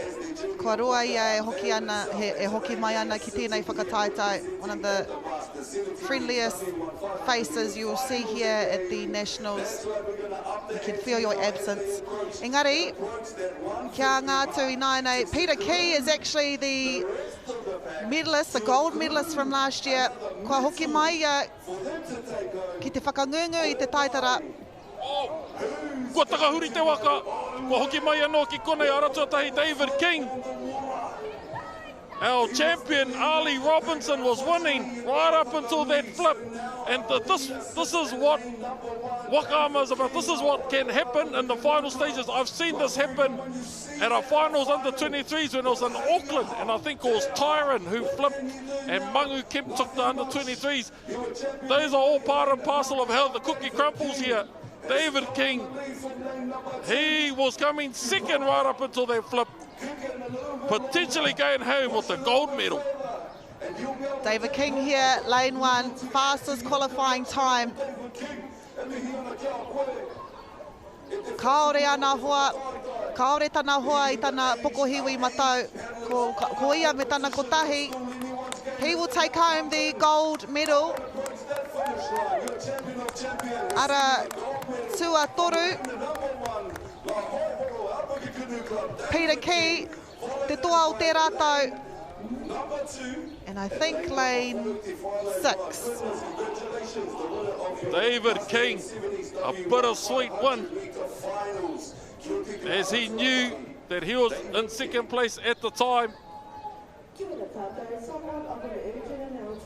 Ali Robinson, on behalf of the broadcasting team and everyone who has participated in this Hakina Kina, we are saddened by the fact that a potential gold medal was taken from you in the final stages of this 250. But someone of your caliber and of your nature, I'm sure you'll be back stronger next year, adding to how amazing our sport of Whakaama is. David King here takes the gold medal in the Master 70 Men's with a time of 3:03. Peter Key, te toa o te rātau, takes home silver this year with 3:06. And William Holkyard with 3:08. E rere ana ngā mihi ki kia koutou katoa.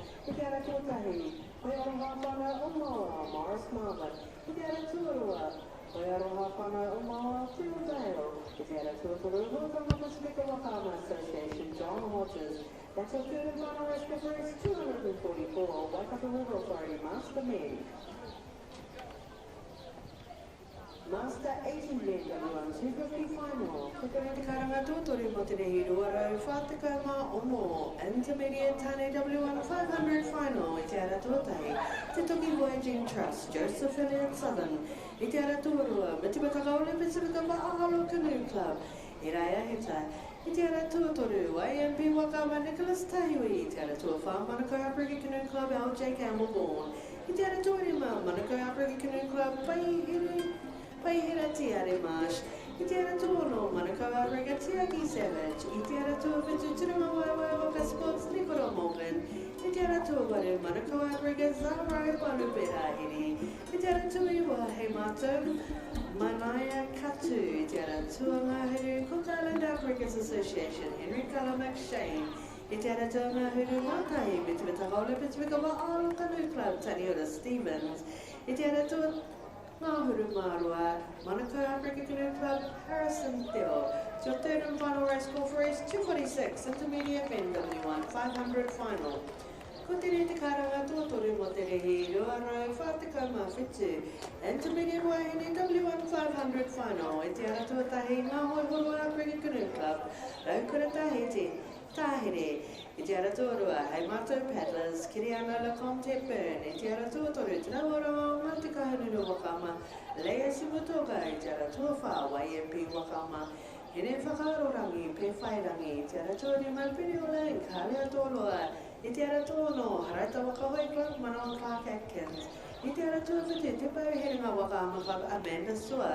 I te ara tō waru, Peniola and Kwaere te ranga. I te ara tō ewa Harata Wakahoi Club Manakitia Clark Atkins. I te ara tō ngā huru, o take Wakahoi Hapa Eriha. I te ara tō ngā huru mata, ngā hoi horo Africa. This is Aria Rose Thrupp. I te ara tō ngā huru mā, te pau herenga Whakaama, na mea bri, hape koe, te o te rau whanau espoka. 247, and te W1 500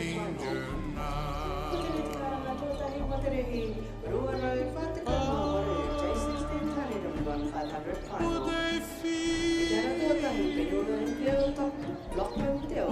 Itera tuotua hei mātou ganas hamioi katu. Itera tuoturu māmoi horo mātahi heta. Itera tuofa akarana wakama taite niwama. Itera tuotua penula hei Jeremiah Rimini Alfred. Itera tuono hei mātou paddlers Lennox Thomas. Itera tuotu penula hei Itera tuoru penula Naya Williams. Itera tuoiwa harata wakahoi Bray Birch. Tuapawa. Itera tuongahuru koe hapana umawao te Whanake Leafs. Itera tuongahuru mātahi YMP Whakaama Makauri Hape. Itera tuongahuru māroa tūrama Waka Sports in Cameron. Your first race call for race 248 J16 Men W1 500 final. Tutere te karanga tuotahi mo te Aroara whatekama i la J16 Women W1 500 final. I te ara tuatahi harata wakahoi Niniata. Te ara tuaroa harata wakahoi Charlie Mackie. I te ara tuatoru Peniola Nkakira Lee Lam.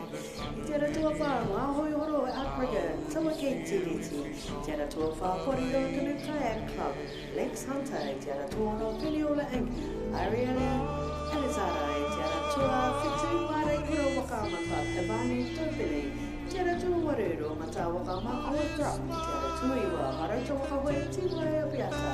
Te ara tua mahuru Manukau Africa Canoe Club Alana Punihan. Te ara tua mahuru Mātahi.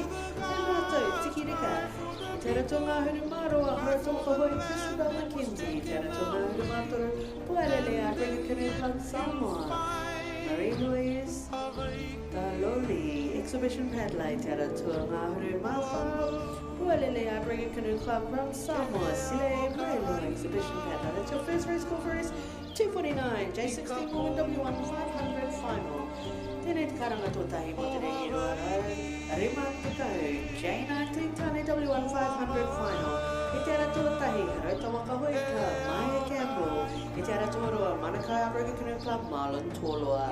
I te ara tōtoru Akarana Wakaama Larome Waihirere. I te ara tōa wha Manukau Africa Hemiranga. I te ara tua rima harauta wakahoi Club Jack Gifford. I te ara tua ono Akarana Wakaama Tyler Faleabo. I te ara tua whitu Akarana Wakaama Rehutai Apoiari. I te ara tua waru harauta wakahoi Kane Soto. I te ara tua iwa Manukau Africa Tamati Hita. I te ara tua ngāhuru hei mātou Kingston Thomas.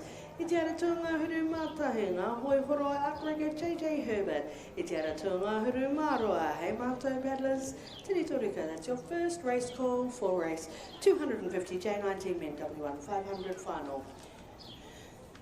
Tēnei te karanga tuatahi mo te rehi Roarau Rima te kaumā tahi J19 Women W1 500 final. I te ara tuatahi Harauta wakahoi Mane Toroa. I te ara toroa Harauta wakahoi Helen Brooking. I te ara tuatoru Peniola and Caternity Williams Harris. I te ara tuawha Waikato Dragon Boat Nevaeh Tauroa.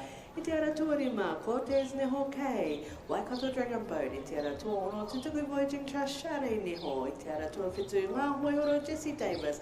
I te ara tuawaru Harauta wakahoi Kaiarahi Brooking Hapu. I te ara tuaiwa Waikato Dragon Boat Sierra Herbert. I te ara tua ngāhuru Hayata Ocean Sports Aria Taurima. I te ara tua ngāhuru Mātahi Harauta Wakahoi Club Melrose Moreti. I te ara tua ngāhuru Māroa Te Taiora Ki Matakana Merami Waia Manaia Ralston. That's your first race call for race 251 J19 Women W1 500 final. Kua timata te reihi rua rau whāte kaumātahi for the Masters 70 Women's Takitahi rima rau mita te tawhiti. Ko te whiringa toa tēnei ki roto I te aratua tahi ko Heura Hilkiar Harawira. Aratua reo ko Les Ash. Aratua toru ko Elizabeth Dijon. Aratua whā ko Raipoia Bridewell. Aratua rima ko Marianne Gillingham. Aratua ono ko Sharon Stone. Aratua whetu ko Elizabeth Kaiawe. Aratua waru ko Linda Tomuli. Aratua iwa ko Vicky Flavel, aratua ngāhuru ko Carol Hunter, ngāhuru mātahi sits Mihi Williams, aratua ngāhuru mātahi. We've got two exhibition paddlers representing the United States of America and the United Islands of Hawaii. In lane number 12, our American exhibition paddler is Jane Marshall and our Hawaiian exhibition paddler is Emily Clapsall. E mihi ana kia kōrua tahi mo tō tainga mai, he whakakanohi I tō koutou mautere, e mihi ana kia kōrua tahi. 7 is on screen now. Our beautiful Auntie Elizabeth bounced back and out there on the water again, blessing our eyes. It's lovely to see you out there representing, Auntie. Current leader pumping up the front of the pack is Hilda Hilkiar Harawira for ngā kaihoi o Ngāti Rehia Trust. On the inside of there in lane number 2 is Les Ash, ngā kaihoi o Ngāti Rehia as well. Another Ngāti Rehia dominated final e te whānau. Beautiful. The poise, grace, dedication, pumping down the course. E te whānau. Stunning stuff, as you can see on screen right now in lane number 1. Auntie Hilda pumping up to the front of the course, trying to make sure that she can maintain her position in this whiringa tour for the Masters 70 Women's W1 500 metre finals. Yes, e te whānau, that's a final, so we're going to up the ante now as our aunties approach and pump through that 3/4 mark of the course. I te whānau, the gap is significantly closing as they wind in and edge ever so closely to that finish line now. Keep an eye on there. Lane number 7 pumping in, lane number 5 pumping in, lane number 4 pumping in as well. Stunning stuff across the water in this whiringa toa for the W1 500 metre Master 70 Women's. This is race 241 on the water. A constant reminder that these wahine may be in the age bracket of 70 plus, but they've got the momentum and energy of a 17-year-old. I bet they could still run rings around all of us, paddle rings around all of us, sitting poised in their waka. Paddles hitting the water with precision and purpose, pumping down the course for the last 15 meters. Here we're going to see a little bit of a wind up across the course as they edge through to secure the next lot of podium finishes for the third lot of finals for our day. Coming in across the line now, Te Toa Whakaihu Waka for the Master 70 Women's W1. Ki roti te ara tuatahi, ngā kaihoi o Ngāti Rehia, Hilda Hilkiar Harawira, followed in by Te ara tuawha, Tuarua pea. But you know what you can do, I te whānau. Remember, my eyes are bung as. You know what's not bung? These wahine in that category, because they were absolutely amazing. Ko te rei te karanga tōro mo te rehi roa rau whātika māwaru J16 Tāne W1 500 Final. I te ara tuatahi Penolane Clockland Peo. I te ara tōroa hei mātou paddlers. Hame ora katu I te ara tōroa. I te ara tōtoru ngā hoi horo mātahi heta. I te ara tua whā karana waka ma Titan Ning Hongara. I te ara tua rima Penolane Jeremiah Rimini Albert. I te ara tōno hei mātou paddlers Lennox Thomas. I te ara tua whitu Peniola Jason Burgess. I te ara tua waru Niall Williams Peniola. I te ara tua iwa Harata Wakahoi Bray Birch Tuapawa. I te ara tua ngāhuru Hoioroha whānau o Mawa Te Whanaki Leaf. I te ara tua ngāhuru mātahi YMP Wakama Makauri Hape. I te ara tua ngāhuru Māroa Tūrama Waiwai Waka Sports Aidan Cameron. That's your second race goal for race 248 J16 Men W1 500 Final. Ko tēnei te kānanga tōrua, mo te rehi roa rau whātika mā iwa J16 Wahine W1 500 Final. I te ara tuatahi, harata wakahoi Riria Ata. I te ara tōrua, harata wakahoi Charlie Mackie. I te ara tuatoru, Peniola and Kakirili Englam. I te ara tuawha, ngā hoi horo, Tawakei Tireti. I te ara tuarima, Porirua Canoe Kayak Club Lex Hunter. I te ara tōno, Peniola Aurelia Alizara. E te ara tua whitu marai kura wakama he wānei taupili. E te ara tua waru rōmata wakama awa throp. E te ara tua iwa harauta wakahoi club tiwai api atai. E te ara tua ngāhuru Manatoa Africa Elena Puriang. E te ara tua ngāhuru mātai hei mātai fellas tikirika. E te ara tua ngāhuru mārua. Harauta wakahoi Christabel Mackenzie. E te ara tua ngāhuru mātoru Wailelea Reckoning Club Samoa. Marie Louise. Taruli, Exhibition Pedley, Tara Tungahuru, Malfa, Puarele Reckoning Club Samoa, Sile Milo, Exhibition Pedley, that's your second race call for race 249 J16 Women W1 500 Final. He haki whero e rewa na kirungi ngā puti tēnei wā, kia tīmata tēnei reihi, ko te reihi ruarau whātikauma rua tēnei for the Masters 75 Men's W1 500 metre finals. Stacked 9 lanes out there.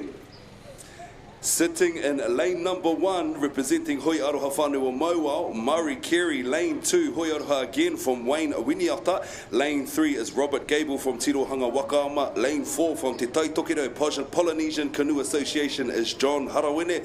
Lane 5 from Ngā Kaihoi o Ngāti Rehia Trust is Noel Clark. Lane 6 from Horauta Wakahui Incorporated is Dave Longford. Langford Motakuhe. Lane 7 is Val Irwin from Horauta Wakahui Club Incorporated. Lane 8 is Murray Brightwell from Horauta Wakahui, and lane 9 is Stan Foster from Hoi Aroha Whanau o Mauao. And they're off and down the course, e te whānau. This is race 242 for the Masters 75 Men's W1 500 Finals. Nice start at the top end of the course. Who was the first to come out of the blocks though? Looks like lane number 2. Wayne Winiata Hoi Aroha Whanau o Mauao. Aratua ono ko Dave Langford tērā no Horauta Wakahui. Pumping in now. It's just edged a little further in front of the pack in lane number 2. Hoi Aroha Whanau o Mauao paddler Wayne Winiata trying to sit at the top of the course with his mate Murray Carey. Just like that beautiful whakatauki of Papa Max. He pakanga kei te wai. He marino ki uta ki tai. No, we're hoariri. We battle out on the water, but as soon as our waka returns back to land, ka haere te rongo mau. Kim comes back to peace. We all come back together, share the banter, and I'm sure I know these koro are good for banter because I've heard it. You should hear them down in marshalling, you should hear them down at loading bay, but that's how they get the energy up. Healthy banter is good for them. Lane number 1 pumping in, representing Te Puku o Te Ika and his club Hoi Aroha Whanau o Mauao. Uncle Murray Carey out there representing amazingly as he's done for many years. On his tail, his mate Uncle Wayne Winiata from Hoi Aroha Whanau sitting heavy in his waka. I can see it a little bit lower in the water. Watch him kick up a little bit as he'll push that NOS button to lift his waka nice and high to potentially steal the lead from his brother at the front there in lane number 1. But it's still anybody's game, e te whanau, as you can see, and as you may have witnessed over the race schedule. It's anyone's game. Like the whakatauki goes, it's not over till the fat lady sings. Today we've got no fat lady singers, just me. So it's not over until I start singing, you hear? Not in a singing mood. So let's maybe start singing on Sunday when we could wrap up this beautiful event. But pumping out in lane number 1. He's maintained his lead the entire course, and now he could potentially take his podium finish. Give him his flowers. No, he don't want flowers. He wants to be adorned with a pretty gold necklace, and that's exactly what he's going to get later on this afternoon on his podium. I roti te ara tuatahi. Hoi Aroha Whanau o Mauao, Murray Carey, followed in by lane number 2, his mate on the outside of him, Wayne Winiata from Hoi Aroha Whanau o Mauao, followed in to receive a bronze medal to that 3rd position in lane number 3, Robert Gable from Tirohanga Wakaama, and that would conclude race 242 for the Masters 75 Men's W1 500 Finals. Ko tēnei te karanga tuatoru mo te rehi ruaro, whātikau mā waru, J16 Tane W1 500 Final. E te ara tuatahi Penula and Clockland Teo, i te ara tuarua, hei mātou paddlers, hame ora katu. I te ara tua toru, ngā hoi horo Outrigger Canoe Club Mātahi Heta. I te ara tua whā Akarana Waka Titan Ning Hongara. I te ara tua rima Peniola Inc. Jeremiah Rimini Albert. I te ara tua no hei mātou paddlers Lennox Thomas. I te ara tua whitu Peniola Inc. Jason Burgess. I te ara tua waru Peniola Inc. Niall Williams. I te ara tua iwa Harauta Wakahoi Bray Birch Tua Paua. I te ara tua ngā huru hoi aroha whana o maua te whanaki leaf. I te ara tua ngā huru mātahi YMP Whakaama Makauri Hape. I te ara tua ngā huru māroa Turanga Waiwai Waka Sports. Aidan Cameron, that's your third and final race call for race 248 J16 Tani W1 500 final. Ko tēnei te karanga tōtoru mo te rehi ruarau whātekau mā iwa. J16 Wahine W1 500 final. I te ara tuatahi Harauta Wakahoi Riria Ata. I te ara tuarua Harauta Wakahoi Charlie Mackie. I te ara tuatoru Peniola Inc. Akira Lee Young Lamb. I te ara tua whā ngā hoihoro Outrigger Taua Kei Tireti. I te ara tuarima Poriru Canoe and Kayak Club Lex Hunter. I te ara tuono Peniola Inc. Arielea Alizara. I te ara tua whitu Mare Kura Wakaama Hevani Taupili. I te ara tua wareru Mata Wakaama Awatra. I te ara tua iwa Harauta Wakahoi Tiwai Apiata. I te ara tua ngā huru Manako Outrigger Alana Puni Young. I te ara tua ngā huru Mātahi Hei Mātou Tikirika. I te ara tua ngā huru Māroa Harauta Wakahoi Christopher Mackenzie. I te ara tua ngā huru Mātoru Pualele Outrigger Canoe Club Samoa Marie Louise Daloli. I te ara tua ngā huru Mawha Pualele Outrigger Canoe Sile Mailo. Exhibition paddler from Samoa, that's your third and final call for race 249 J16 Women W1 500 final. Tēnei te karanga tuarua mo te rehi rua rau a rima te kau. J19 Men W1 500 final. I te ara tuatahi Harauta Wakahoi Maya Campbell. I te ara tuarua Manako Outrigger Marlon Tola. I te ara tuatoru Akarana Wakaama Larone Maihirere. I te ara tuawha Manako Outrigger Himiranga. I te ara tuarima Harauta Wakahoi Jack Gifford. I te ara tuono Akarana Wakaama Tyler Faliapo. I te ara tuawhitu Akarana Wakaama Rehutai Apoyard. I te ara tua waru Harauta Wakahoi Kane Soto. I te ara tuiwa Manako Outrigger Tamati Heta. I te ara tua ngā huru hei mātou Kingston Thomas. I te ara tua ngā huru mātahi ngā hoihoro JJ Herbert. I te ara tua ngā huru mārua hei mātou Tiritorika. That's your second race call for race 250 J19 Men W1 500 final. Flora! Flora!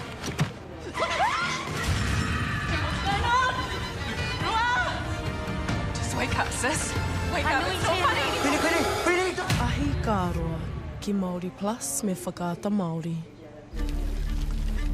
Mai anō, ka rongo I te wairua ki konei. There's more going on here than just local businesses cashing in on cosmic tourism. Nā wai ka huri te rupahu ki te meka. Te tatoto whahehine, ko koe kararu. Kupu X, streaming now ki Māori Plus. Do you think the other sports kind of owe touch a little bit of like thank you for development? There's a lot of people that have transferred from touch. I've always credited touch for those skills. It needs a bit more love. The People's Game, streaming now ki Māori Plus. J19 Women W1 500. Tēnei te karanga tōtoru mo te rehi ruarau a rima te kau. J19 Tani W1 500 final. I te ara tuatahi Harauta Wakahoi Maya Campbell. I te ara tuarua Manako Outrigger Marlon Tola. I te ara tuatoru Akarana Wakaama Larone Maihirere. I te ara tuawha Manako Outrigger. O tēnei rehi I te rātau ko Jan Blythe. Jack Gifford. I te ara tono Akarana Wakaama Tyler Faliapo. O te ara tuatai Katja Howder Brains, Jan Blythe, Liz Webster, me Galen Shasha. E kare makaore a Jan Westbrook I tēnei rei. I te ara tua ngā huru hei mātou Kingston Thomas. I te ara tua ngā huru mātahi ngā hoihoro Outrigger JJ Herbert. I te ara tua ngā huru mārua hei mātou Tiritorika. It's your third and final race call for race 250. J19 Men koe nei te tau tuatahi a tēnei kaihoi. A catch-up ki te reanga whiti te kaumarima tau piki ake. I te rātau i roto ke ia i te reanga whiti te kautau. Nā kua rewa te haki whiro, hei tohu ki ngā kaihoi kia haramai ki ngā boy tuatahi. Soon see a green flag.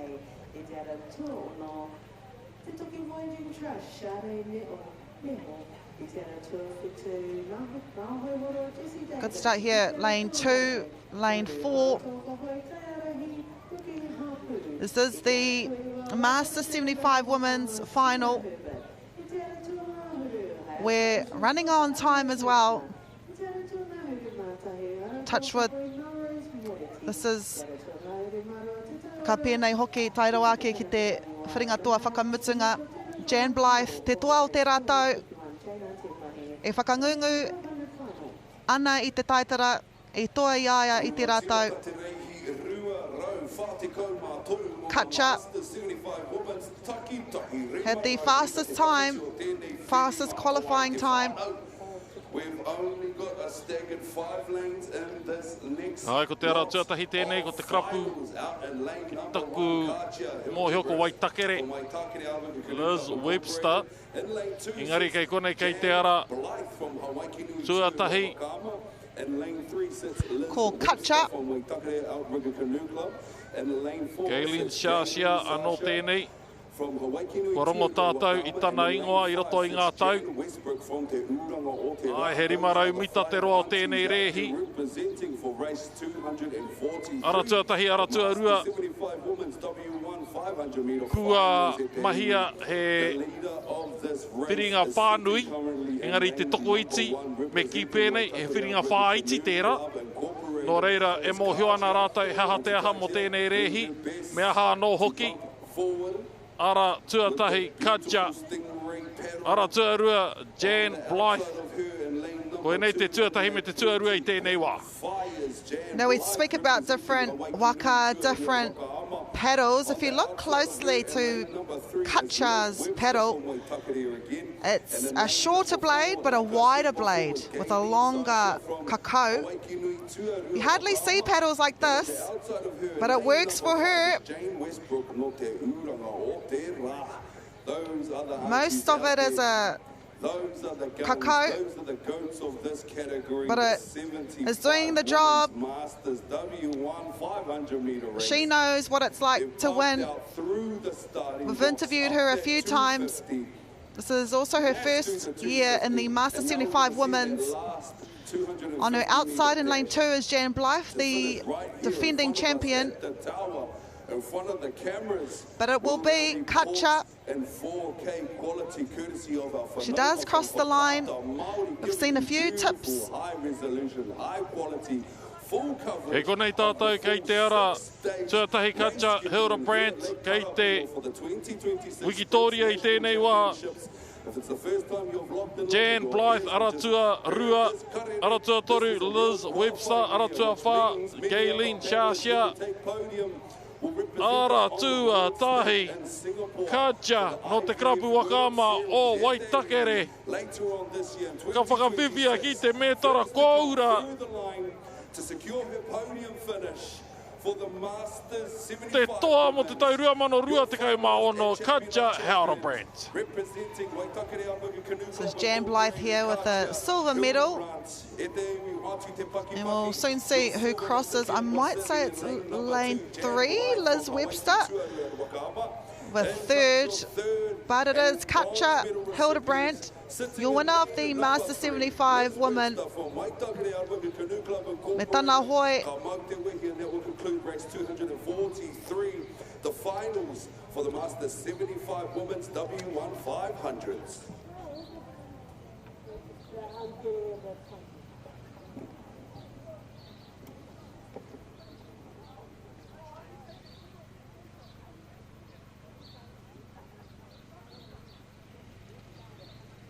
Katja Hildebrand, toa whakaihu waka. Hei, ka pai. Ko pai te ki whakaihu waka I nā eni. Ngā toa I te whiringa whānui, e harapea tērā I te whakaihu waka. Ngari kia tairawa mai ki konei ki te whiringa toa, Katja Hildebrand with a time of 3:30. We have our final Master 80 Men's.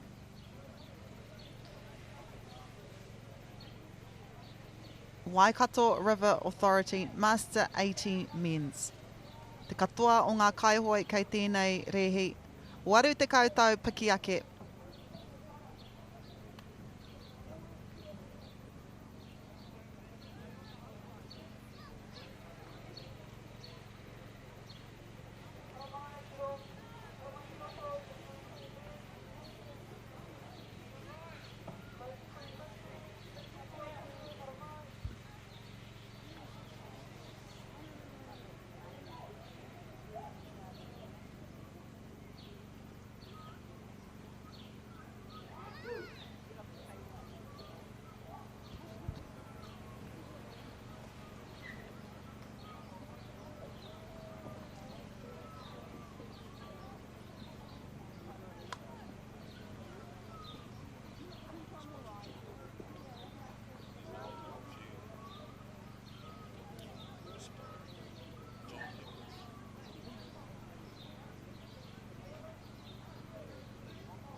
We're going camping. E mana me te pai roa. Hara wene me te unu Māori. Kia ora, what's haps over here with you two hohas? He whāne Māori, he whāne haka. Hey, tahi whanuki. E tiriki whara. But it was so good to see you. What is your name? We're having a moment. Break. Mahara wa me on the pool. It's whakapapa whānau. Show me some attitude.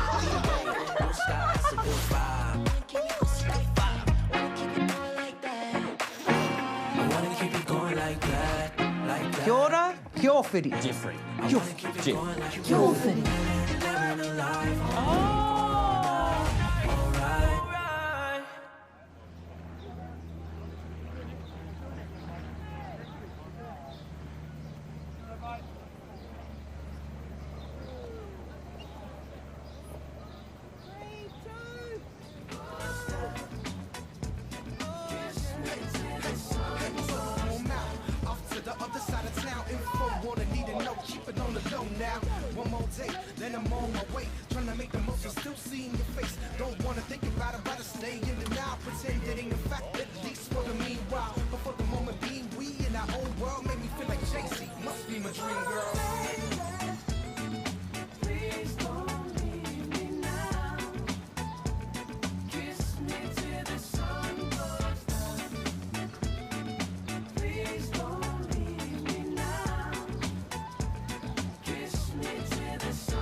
Kua tū te haki mā ki ringi ngā pōti e ahi ana te tiwatai tēnei rei. Nau mai hoki mai, taringa mā, karu mā, ngākau mā ki tā tātou pāpā hotanga. Waikato River Authority Masters 18 Men, ko ngā koraua e nei, ruarau rima te kaumita te roa, Morris Marvin. Kei konei, ko e atu. Aratua rue whakakanuhi o nei tōna karapua maua anō. Kei konei. Aratua toru hoi tonga Pacifica Whakaata Association paddler John Hodges. Koia te toko toru tapu me ki. Ai, toko toru rawa kei tēnei rehi. It's bringing big river energy. It's bringing big boss energy for these master 80s men. Te haki kākāriki, ruarau, rima te kaumita, kaunoa te roa o tēnei. They've got a green flag now, and out the gate and down the course they go. It is only a 250 sprint. Morris, Marvin, Theo Vale, John Hodges o te Aratua Toru. Marvin, Morris, Marvin. Theo Vale tēnei o Hoi Aroha. Katoa rā, Aratua tei tuarua no Hoi Aroha. Aratua Toru. Te Hodges e kōrero hia nei. And the beautiful thing about this, it's only a 250-metre race and they will all get a medal. Just have to cross the line. No one misses out. 80 years and above. That's how young you have to be in this race. You can do anything you put your mind to. There's no limitations when it comes to Whakaama. If I could give them all gold medals, best believe I definitely would. But they probably got medals for these fellas. There's another one for Maurice Marvin, Hoi Aroha Whānau o Mauao will take the gold. Theo Vale might be his teammate. No te karapu orite, no Hoi Aroha Whānau o Mauao. And it will be John Hodges from Hoitonga Pacifica that will come in third. That is your Waikato River Authority Master 18 Men's 200-metre final. For the finals of the Waikato River Authority Masters 80s Men's, Morris Marvin from Hoi Aroha Whānau, followed in by lane number 2, receiving a silver medal, Theo Vale Motakuhe, and your bronze medal recipient. And lane number 3, representing Hoitonga Pacifica Whakaama Association, John Hodges. Ladies and gentlemen, boys and girls, please put your hands together one more time for our Waikato Authority Masters 80s Men's W1 250-metre champions. Ka paki, nui tātou e karema. Ka paira.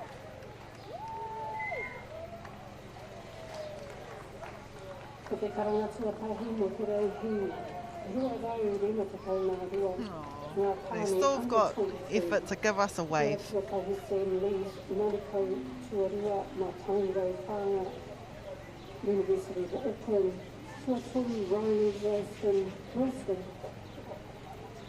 University of Auckland, Tuawha Hamiora Whakialofa Haiata, Tuarima Jerome Portini, Pōroa Pākuranga, Tua Ono Te Manako Tōtoru Haiata, Kupiara Tua Whitu, Te Maumahara Hapu. Morris Marvin with a time of 1:43.150. Theo Vale, John Hodges 2:40.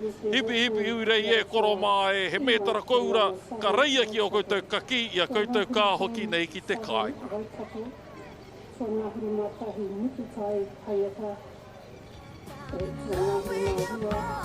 ila leo ngāri kōreka, ana te karanga tuatahi mo te rahi ruarani, rima te kainā rima,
Golden Master. Ko te ara tuatahi Paul Wilford, tuitonga tuarua Brent Whitcomb, ngā hoihoro, tua turu Grant Barrigo, ngā hoihoro, tua wha Stephen Brent, ngā hoihoro. Early hours when the dew is kissing dawn, breaking, it's our morning song. Melodies from deity singing along, our morning song. Melodies from deity singing, rivers are bathing me, springs hydrating me, oceans of flavoring, so in my head to my feet. And I'm not scared of the dark, I got the cross of the southern sky, guiding my deepest nights, multitude holding my spine. We gon' be fine. Melodies from deity singing along, singing along, our morning song. Melodies from deity singing along, singing along, our morning song. Melodies from deity sing. B-R-O-W-N, B-R-O-W-N, B-R-O-W-N. Melodies from deity singing. B-R-O-W-N, B-R-O-W-N, B-R-O-W-N. Melodies from deity singing along, singing along, our morning song. Melodies from deity singing along.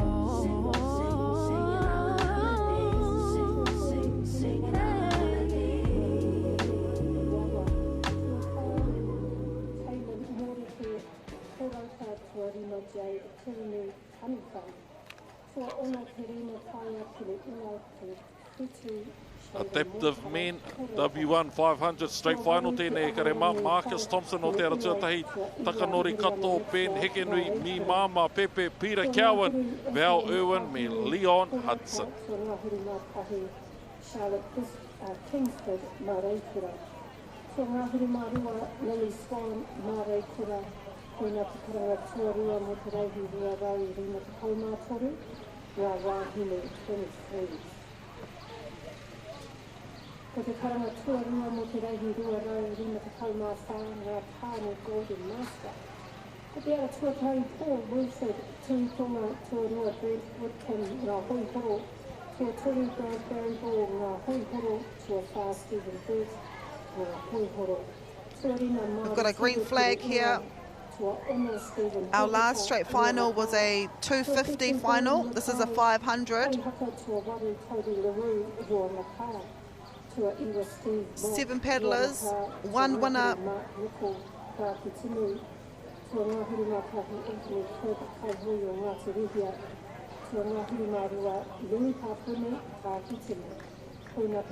This is Peter Cowan. Know his black waka from anywhere. There's a bit of a flex with his name on the side, on the neo of the waka.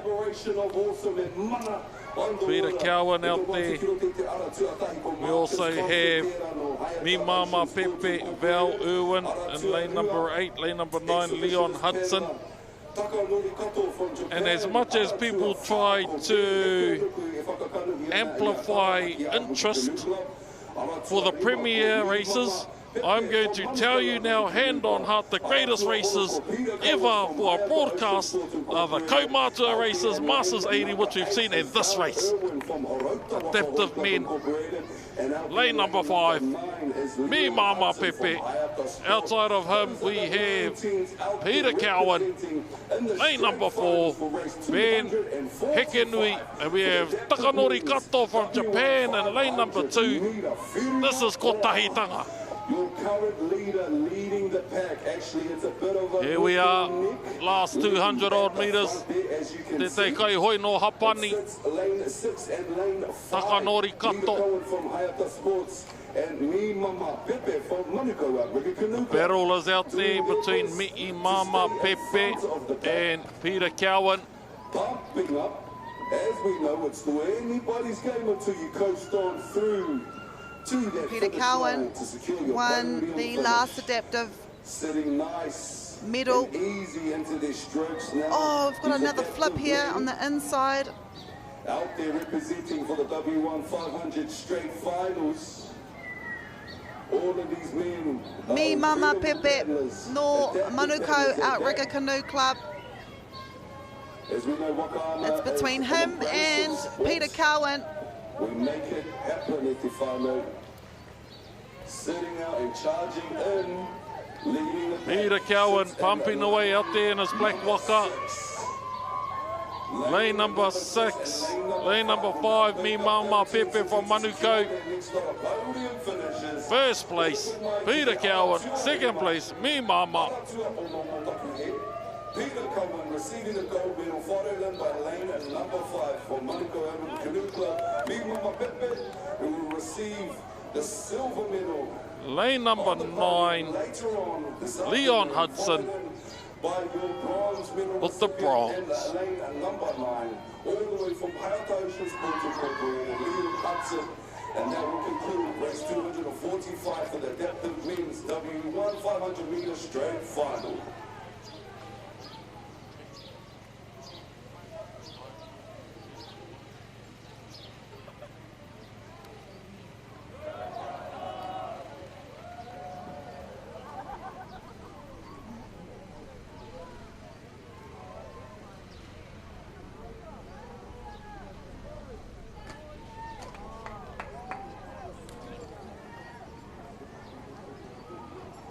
Te karanga tuaturi mo te reihi rua rau rima te kaumārua nā tāne 23.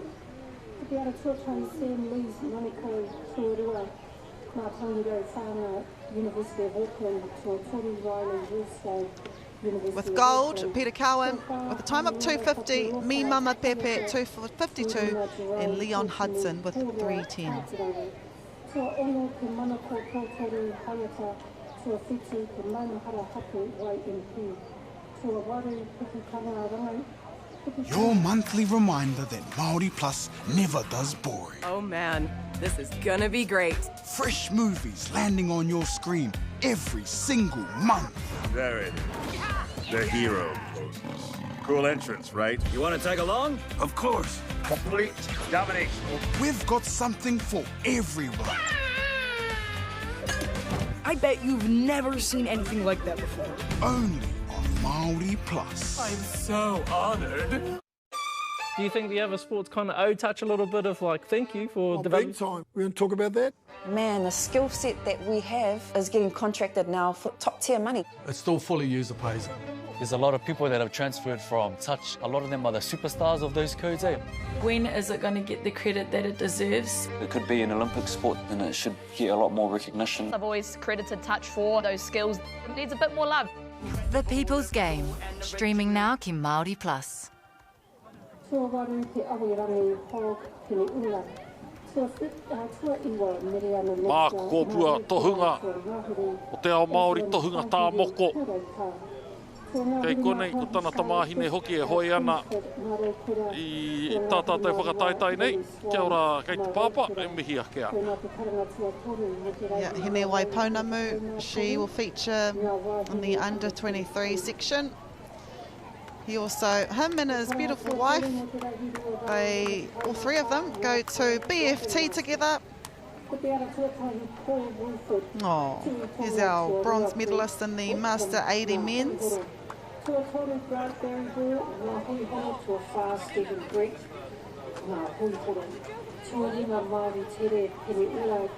From the pakeke of the competition here today, we now prepare for our youngest paddlers, which are the intermediate men and women's. We'll see a new winner So ngā huri mātahi entry fake kaihoi o ngā tirihia.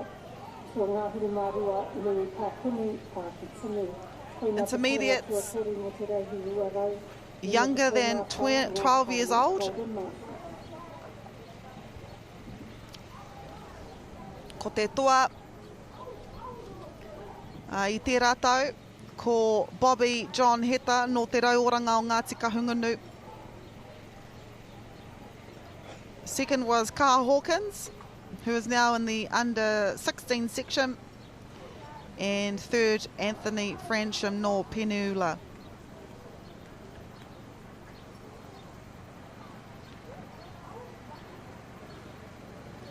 Ko te karanga tuatahi mo te reihi rua rau rina te kaimari mai, ngā pāhine Golden Master.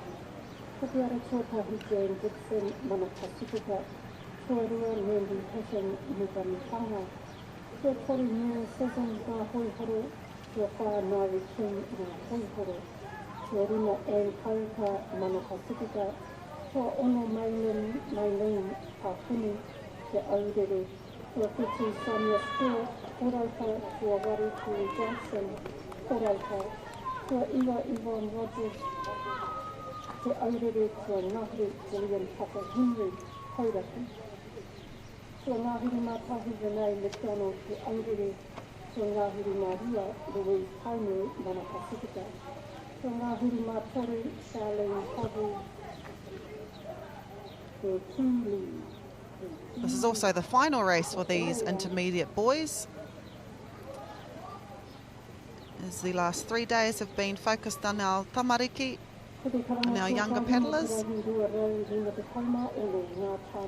Hei a pōpō, tūai ngā rehi mo ngā pakeke.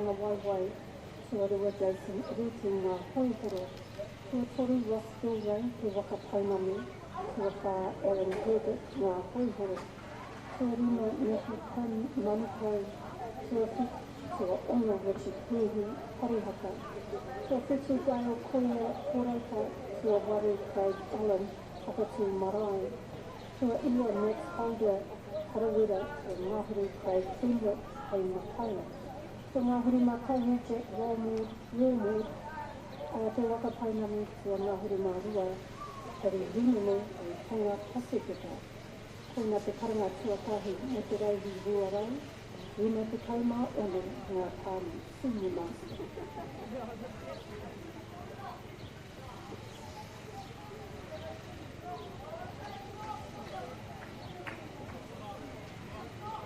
Te karanga tuatahi mo te reihi rua rau, rina te kaumā whitu ngā wāhine senior master. Te ara tuatahi Niki King Haiko, Tuaria Disney Rich, Korauka, Tuatori Rachel Francis, Parihaka, Tuatori Cindy, Parihaka, Tuarima Lisa Southern, Tuairi, Tuaono Josie, Kenhan, Hoihoro, Tuafitu, James Parkana, Kaiko, Tuawari Karen Barson, Action and Sports, Tuaiwa Annie Skinner,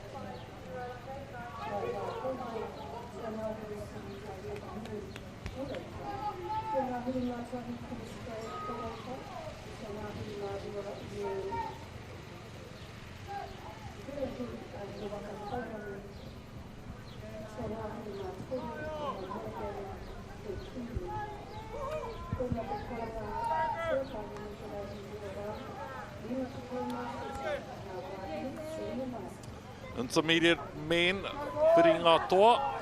Joseph Elliott Southern, Iraia Heta, Nicholas Tahiwi, LJ Campbell Bourne, Tai Hera Tiare, Mars, Tiaki Savage, Nikora Morgan, Zarai, Palupe Rahiri, Mania Katsu, Henry Kala, McShane, Taniora Stevens, me Harrison Te O. Keep an eye out for lane 1, Joseph Elliott Southern, no Te Toki Voyaging Trust. He placed the 4th last year, but the 1, 2 and 3, they have progressed to under 16s. He has the fastest time, qualifying time.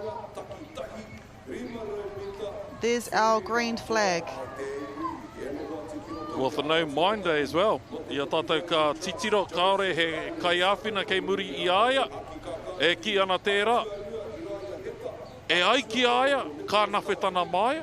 E ai ki aia, e harai te mea me manaki tētahi i aia. E ai ki aia, ko ana wheako, ka noho hei hoa mōna i te roanga ki o tēnei rehi, Joseph Elliott Southern.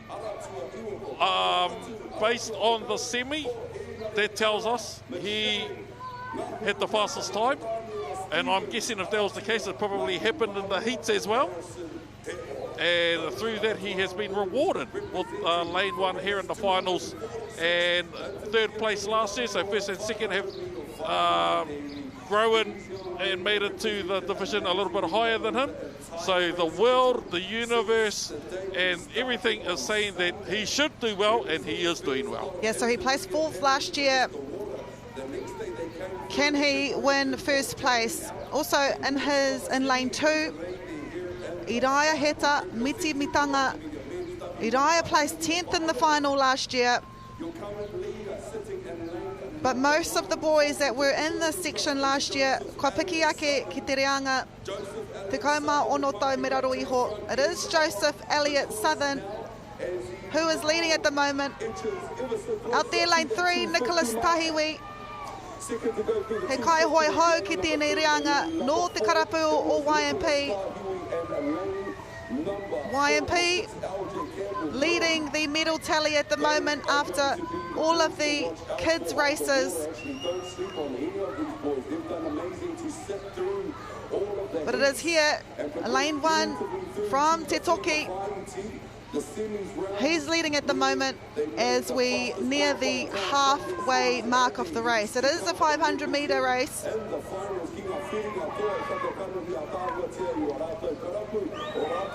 Only got about 200 metres to go.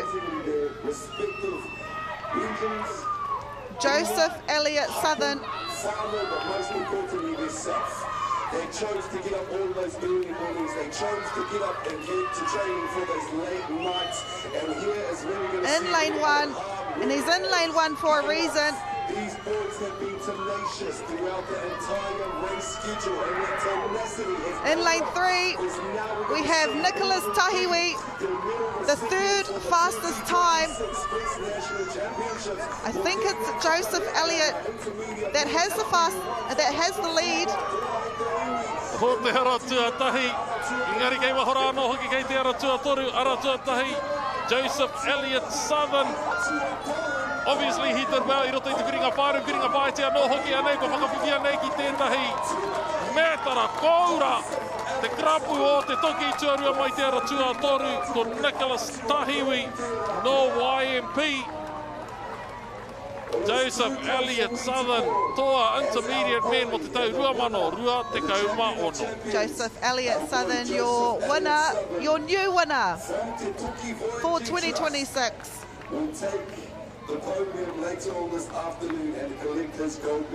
He didn't have to travel far, coming from Te Toki Voyaging Trust. He didn't need a companion or a coach or a parent behind him. This is Nicholas Tahiwi. Really good race from him, the 3rd qualifying time.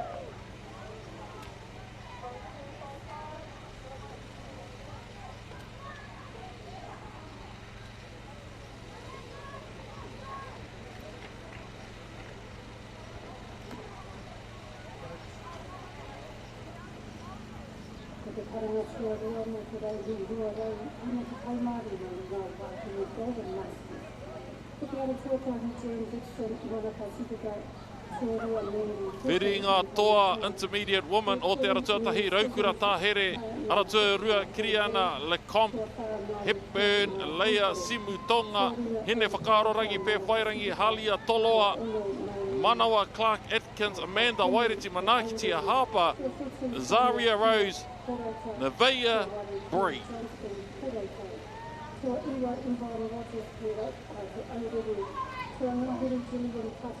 We'll also see a new champion in the intermediate women's, because our 1st, 2nd and 3rd, Akira Lee nor Manuko, she was our winner last year.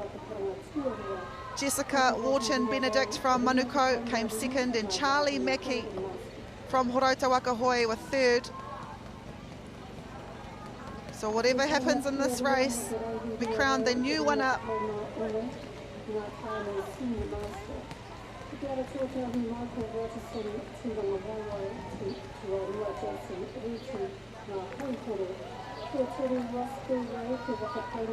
This is Hine Hakarorangi Pewhairangi. She steered her team to victory yesterday. Halia Toloa. When you think of the name Toloa, I can't help but think of all our rangatahi individual paddlers that have done well at the Nationals. Amanda Su'a, no te pau herenga Wakaama Club.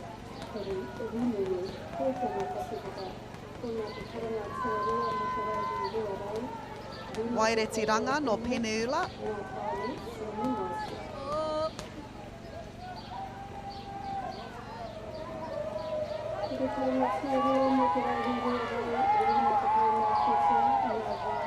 Manakitia Clark Atkins, Horota Wakahoe.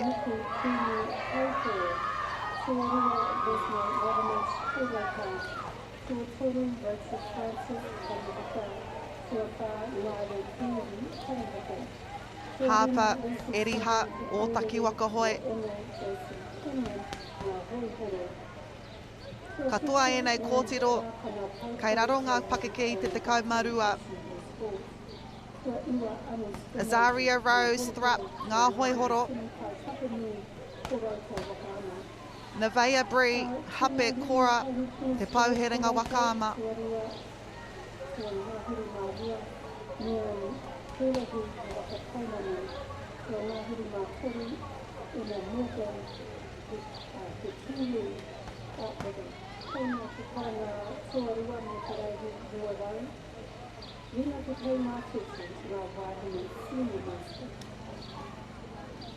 Tēnei wā no mō tikironga I te rārangi tīmakanga I tēnei wā ko te reihi rua rau whātekau mā whetū mō ngā wāhine taka wainga tēnei takitahi rima rau ni te tawhiti ko te whiringa toa.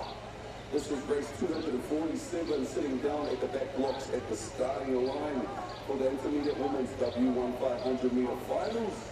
Coming up after the Intermediate Women's, we have J16s, J19s, under 23s, and then we go Golden Masters, Senior Masters, Masters, and then Premier. And see who's out there representing in this final today. E no wā tiki roki te aratua tahi ko ngā Hoiporo Aboriginal Canoe Club o Whaukura Tāhere. Aratua rua representing Heimatau Paddlers is Kiriana LeComte Hepburn. Aratua tonu o te rau orango Ngāti Kahurunu Wakaama Club is Leia Sinutongia. Aratua whā representing YMP Wakaama is Hine Whakaro Renu Pewhairangi. And lane number 5 is Haimia Tōrua from Peneula Incorporated, lane 6, Horota Wakahoe Club Incorporated, Manawa Clark Atkins, lane 7 from Te Pau Herenga is Amanda Suaha, lane 8 from Peneula is Waireti Ranga, lane 9 representing Horota is Manakitia Clark Atkins, lane 10 from Otaki Wakahoe is Harper Iraha, lane 11 is Azaria Rose Thrupp from Oihoro, and in lane 12 representing Te Pau Herenga is Nevaeh Bree Hape Kora. Those are the 12 lanes and the 12 wahine representing for race 247, the Intermediate Women's W1 500. We have a little bit of a pause at the back end of the course.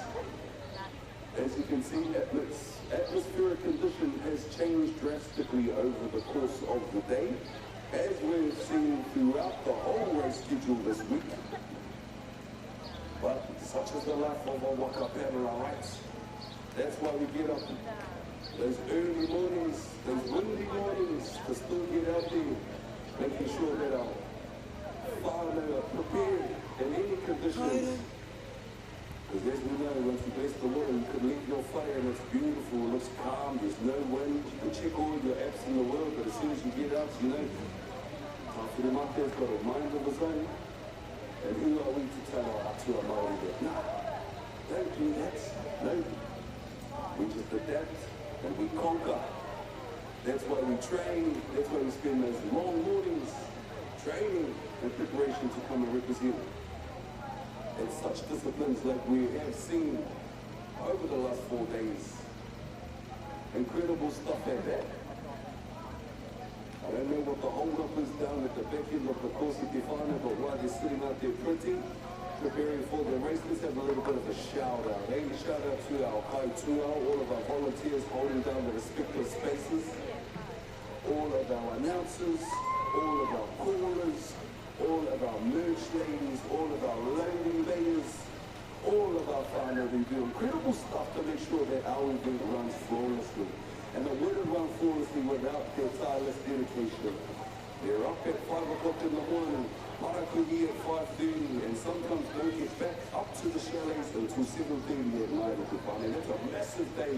They don't get paid, they do it for the pure enjoyment and for the love and the growth and development of our beautiful sport of Whakaata. So the mihi tuatahi goes out to all of our beautiful volunteers. Could you please put your hands together for our Kaitua o te whānau?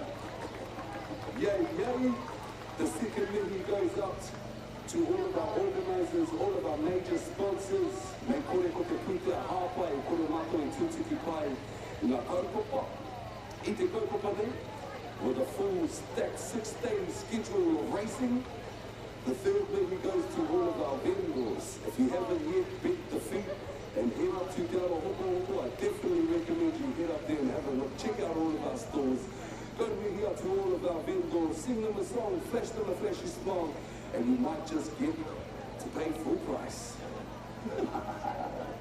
If you say Uncle Dave, I'm going to set you up there, then they're going to say, Chad, Nate, who that? Who that is? Who that is? But yes, we want to say a massive big here to all of our vendors who sit and hold space for the entire week today, providing you with all of your kai, providing you with all of those drinks, keeping us sustained, making sure that we've got energy to boot so that we can be here on our feet. Korewa te haki mā in this intermediate women's final. Definitely goes out to you fellas. Actually, not my last mihi.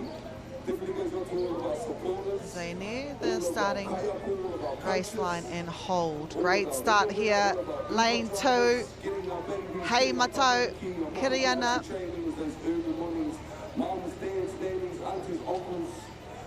And I want to say lane 8. Wairetiranga no Peneula. 2 good starts. Just so they can get out to trainings, making an opportunity and providing a platform. And this is Kiriana, LeCompte, Hepburn, no Hei Matau paddlers. All of our managers, all those people. 7 here, Amanda Sua, Te Pauherenga Waka Club. Unsung heroes that don't get special mentions because you don't actually see the work that goes into the preparation. Ai, ko ngā intermediate woman ene, ko ngā kōtiro ene, o tātātou hākina kina.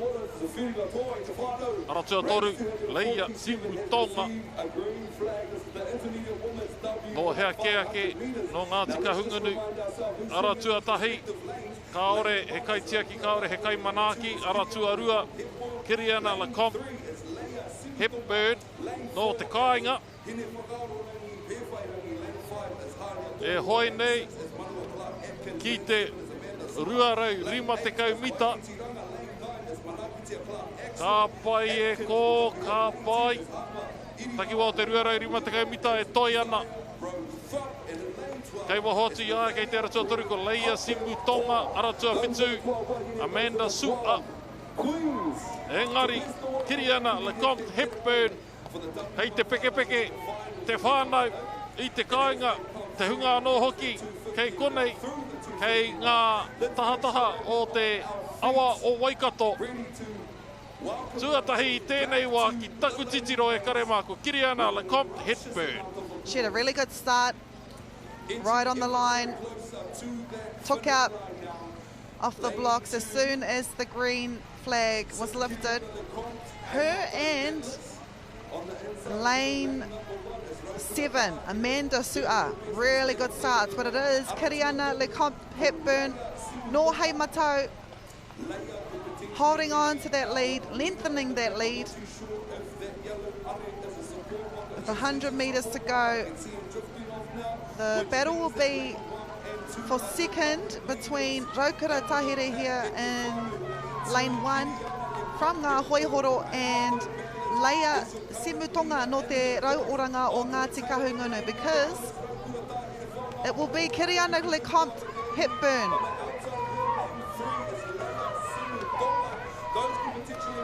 She sees the line. She's only a few strokes away. This is our babies of the day in the individual races. Kiriana Lecomte Hepburn, your 2026 champion in the intermediate women's final. Te toa whakai Waka ma te tau rua mana rua te kau maona Kiriana Lecomte.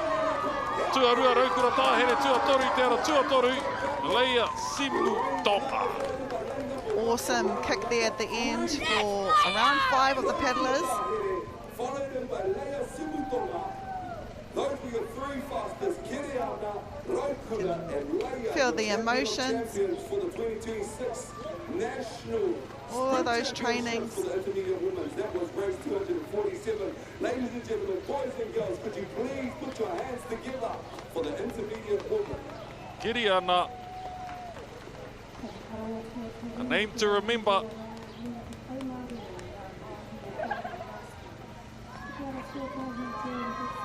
Kua toa whakai Waka.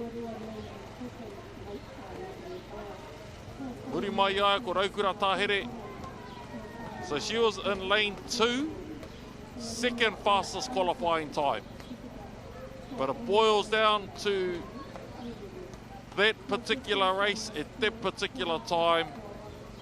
Kiriana with a time of 3:11, 3:16. Raukura Tahere, Leia Simutonga, 3:17.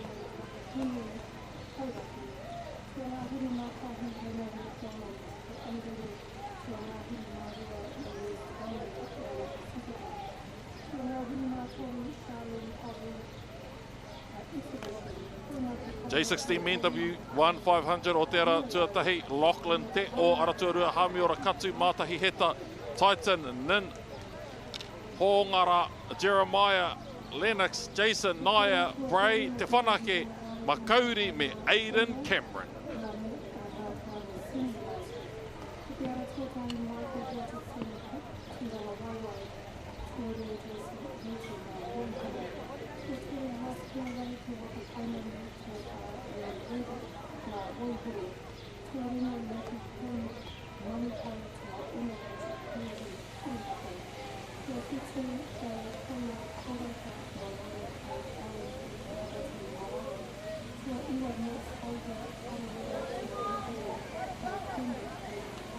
Kua rewa te haki whero I te puka o ngā taitama nei. Too keen, too eager.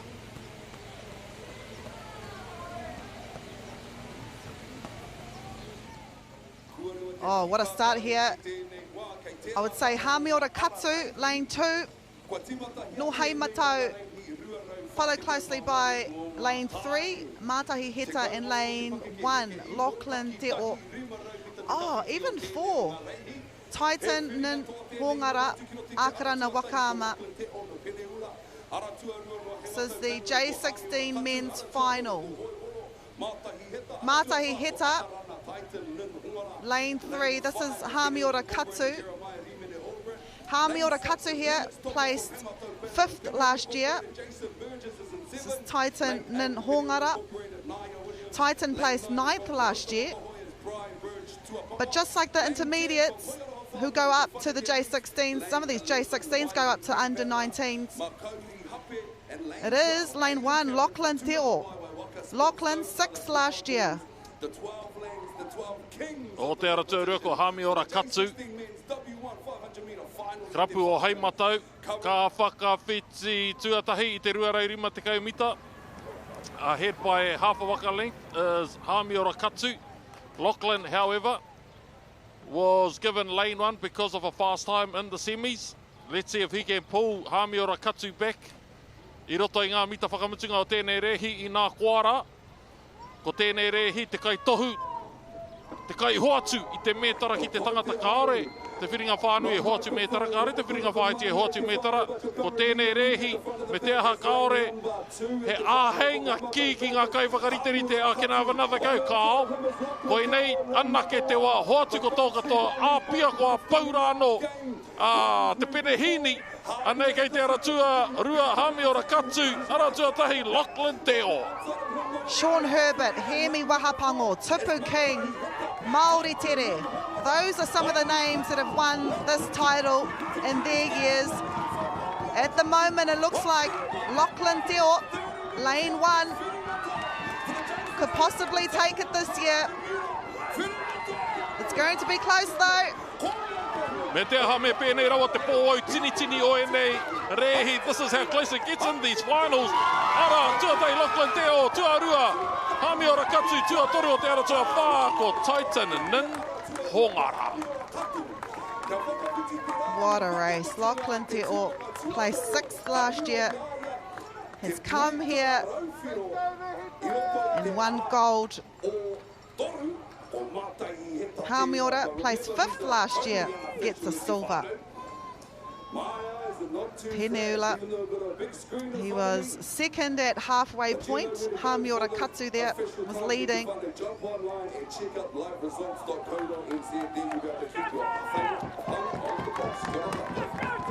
Every training session, every early morning, every hard decision has been made building towards a moment like this. What a future Penula has.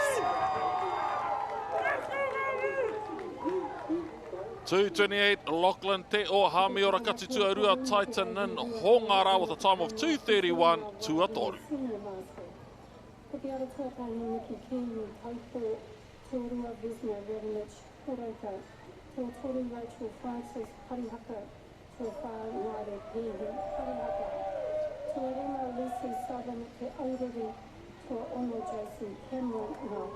J16 Women W1 500, whiringa toa, Riria Ata, Charlie Mackie, Akira Lee, Tawake Iti, Lex, Ariel, Hevani Awa, Tiwai, Elana, Tiki, Christabel, Mary Louise, Messile.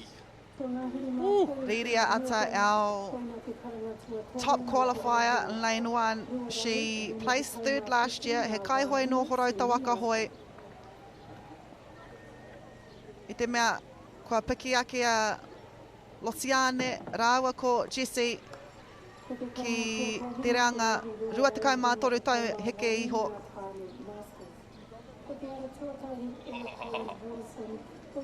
I'm going to say Lex Hunter there, lane 5. And also Riria Ata here, lane 1. Also 3, Akira Lee from Penula. E harai te mea takahi ana I te mana o etahi, but once upon a time, you could sort of predict who would do well based on their clubs. I nā nei, ko te mutunga ke mai nei o te ua. Iewa, Penula o te ngā hoihora, ta porirua o te. Some Māreikura, some Ruamata, some Horautas. Once upon a time, it was actually, you knew who would do well based on their clubs and the pedigree and the mana that those clubs have held over X amount of years. But nowadays, it's so hard. The talents coming from left, right and centre is unequalled. And I think that speaks to the depth of talent here in Aotearoa. It speaks to the commitment of Waka Aotearoa clubs and whānau. Whānau are the cornerstone, it's a foundation to all of these great paddlers and the communities built around whānau. Tika. With every paddler we see here, their whānau has surrounded them, taken them to trainings, encouraged them. Everything builds up to this moment. 1, 3, 4 and 5. So it's Riria Ata, Akira Lee, Tawake Reti and Lex Hunter. Also our winner from last year, Losiane Taupili, no Māreikura, her younger sister is in this final, lane 7, Hevani. but it is here, lane 1 at the moment. Riria Ata and Lex Hunter out there in lane 5, no Porirua Canoe and Kayak Club. I ngā mita whakamutunga, Riria Ata o te krapu o Horauta. Someone who used to paddle many, many moons ago understands the commitment needed. I'm sure there were dates there, ko, where you thought, bugger, I've got wakaama training. Those moments all boil down to this. I hope you find time to bask in the glory of what you've done, what your whānau have committed to throughout the years, because at the moment you have that much of a lead to be able to take that gold home, but in these final meters, e ko, kia te teo niho, i a koe ka whakatata mai ki te rārangi whakamutunga, kei waho tatatu i a koe ara tua rua, tua tori, tua whātua rima, tua ono, kei te whai i a koe. This is a close final, but it is Riria Ata, no Turanganui a Kiwa, no Horauta Waka Hoi. Feels like we're biased for Horauta, but they're paddlers. I'm going to say her teammate Charlie Mackey got silver, unsure who got third, but one thing is for certain, Riria Ata, i tai tua toru mai ai i te rātou. She won bronze last year in this very final. She's come back and won a gold for Horauta Waka Hoi.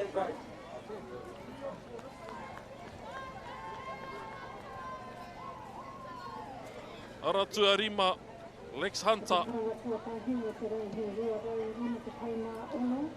She had fastest qualifying time.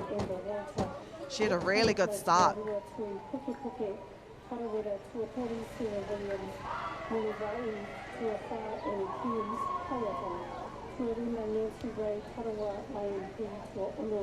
I think we need to go and speak to McCain. Or adopt a proverb. Ah, Horauta, you've done it again. Riria Ata with the time of 3:01, 1 second behind her, Charlie McKay, 1 second behind Charlie. We have Tawake Iti Reti. The Horauta Waka Hoi have always done well in the under-16s women's. Te ao mehia pe whai rangi Rihanna Williams are just some of the ones from her club that have won. Now it is the J19 Men's Final. Maya Campbell, lane 1, Marlon Toloa, Larome, Hemi, Jack, Tyler, Rehutai, Kane, Tamati, Kingston, JJ, Terito. Just like to thank all your fellas' parents for giving some names with only 2 syllables. Kia ora. Maya Campbell, of course, the defending champ of this title. Yep, I would have did the same. I would have absolutely did the same. The old running start. Maya Campbell has been training in Tahiti. I absolutely would have had a running start. And not only has he been training in Tahiti, he's also been kayaking the last few weeks on the Turanganui-a-Kiwa River, dedicating some of his time to that as well. Marlon Toloa, he won this title in 2024. He's in lane 2. Maya Campbell won it last year. He's in lane 1. Himiranga, lane 4. Really good start from him as well. Ai, Marlon Toloa o te ara tuarua. I've seen this happen before, where they overshoot the start, and as soon as all have crossed the line, they'll just start it. So if I was to back paddle, I'd do it with a bit of hesitation, so they don't fully see that I've made it, and then once I'm ready, I'll try and time it like that. Because unfortunately with that black flag, we have a few who would usually be ahead, sort of stumble, for lack of better words. Stumble at the start, but we have Maya Campbell. He hasn't let that deter his focus. Maya Campbell o te ara tuatahi. Ka whakawiti tuatahi i te ruarau rima te kaumita kei wahoti a ko Marlon Toloa. Kei wahoti a ki te kumuha kei te ara tuawha ko he miranga. And this is special for Maya. Not only did he win it last year, his dad, Bruce, won it in 2002. The same title 24 years ago with a time of 2:25. Others that have won this, Mangu Kemp, Hemi Wahapango, Nona Taute, Ash Roosendahl, Casey Ngātaki, writing their name in history.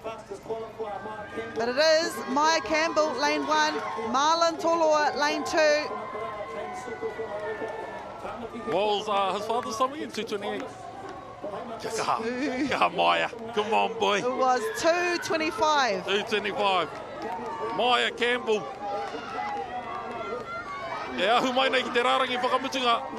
Usually we'd have his mother up here cheering up a storm. I'm sure kei te titiro whakararo mai ia e tama Maya Campbell. Tuatahi, J19. Rua mano, rua te kaumaono. Second place, Marlon Toloa. And in third, lane number 3, Larone Waihirere. It's a whānau effort for Maya. Been seeing him and his dad following sometimes in a jet ski, sometimes in the OC1 as well. Been training up a storm.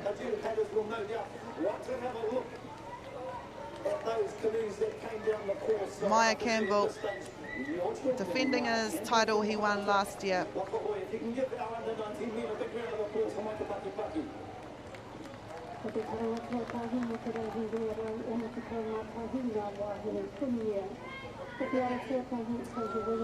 Not to downplay Aotearoa as a country in Waka, but I think there should be a scholarship or something for some of these kaihoi. Sport is getting expensive. There are more races overseas. There are some islands that don't have winters there, and I've sent people like Maya overseas to bring back some of their mātauranga, and he's beaten his father's time by 5 seconds when his father was in this division. Marlon Toloa second and third, Larome Waihirere.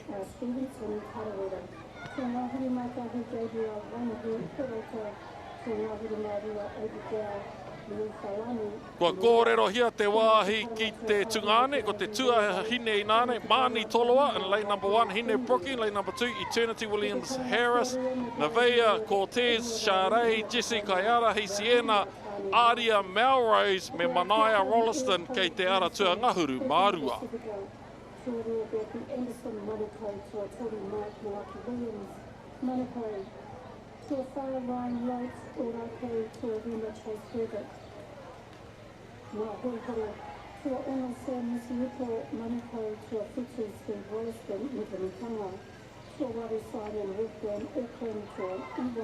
We've got a start here.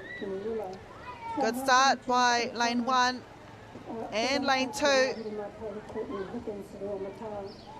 Mani Rawa ko Hine.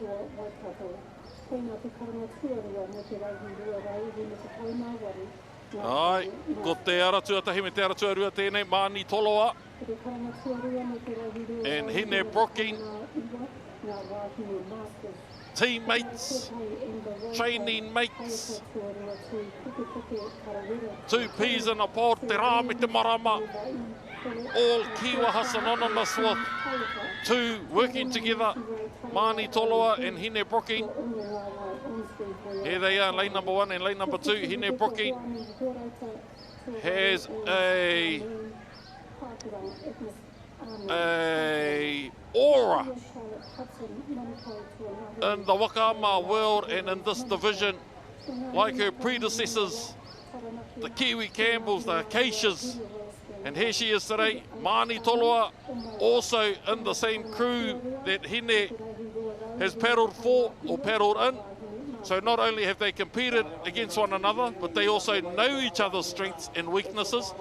This is a time where Matua Kraitiana's kōrero does rise to the fore, where he pakanga ki tai, definitely, he hoa ki uta, he maunga rongo ki uta, e rā huatanga katoa, but to bring the best out of each other, give your best effort as a hoariri. Former coach and kaihoi no Horauta Waka Hoi, who have won this title before, Emma Pere, Cici Tureia, Tania Hill, now Adamson from Uawa, Acacia Williams, Corey Campbell, Rangi Riana Williams. Those are only paddlers from Horauta Waka Hoi. And it is Hene Brooking here leading lane 2. Hene Brooking. I whakawhiwhia ia ki tētahi o ngā wā tere katoa I roto I te 16s, and once upon a time that was faster than the 19s, and I'm sure there or thereabouts with the opens. But anei anō a Hene Brooking, wikitoria ana I tēnei wā tuatahi me mihi te wikitoria. Tuarua he tau whakataitai a ao tēnei. So this is a staircase into the worlds with a great performance here today. Hene Brooking, champion 2026. Paki paki e te iwi. Mani Tolua with second place and Eternity Williams Harris no Penula with third. Goes Hene Brooking, training partner on the water with Acacia Williams. This is when preparation meets the biggest stage.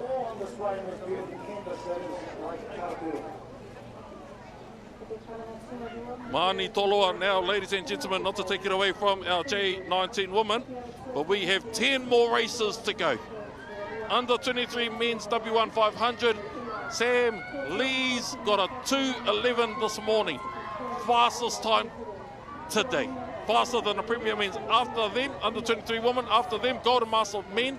After them, Golden Master Women. After them, Senior Master Men, Senior Master Women, Master Men, Master Women, then Premier Men and Premier Women. 10 more races. Me mea, te tō ngā mimi, e mahi ana I tāna mahi, ko te kōrero a ngā kaumātua, kukua. Kukua ngā waiwai, nā te mea te kaurei kei mua I a tātou, ka papā te whatitiri ka hiko te wira. Hene Brooking with a time of 2:47, 2:50, Mani Toloa Eternity in third.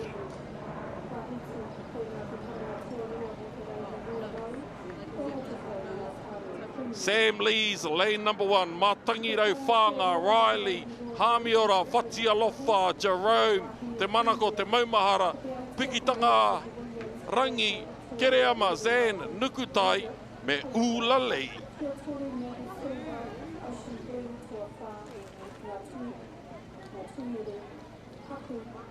Lane 1, 2, 3, 4, 5, 6, 7, 8, 9, 10. 7, 8, 9 and 10. Jumped the gun a little bit. Green flag, as I said. Now watch with a hawk's eye. Lane 1, Sam Lee's. As I said, 2:11 this morning. Fastest time. Oh, but it was out there.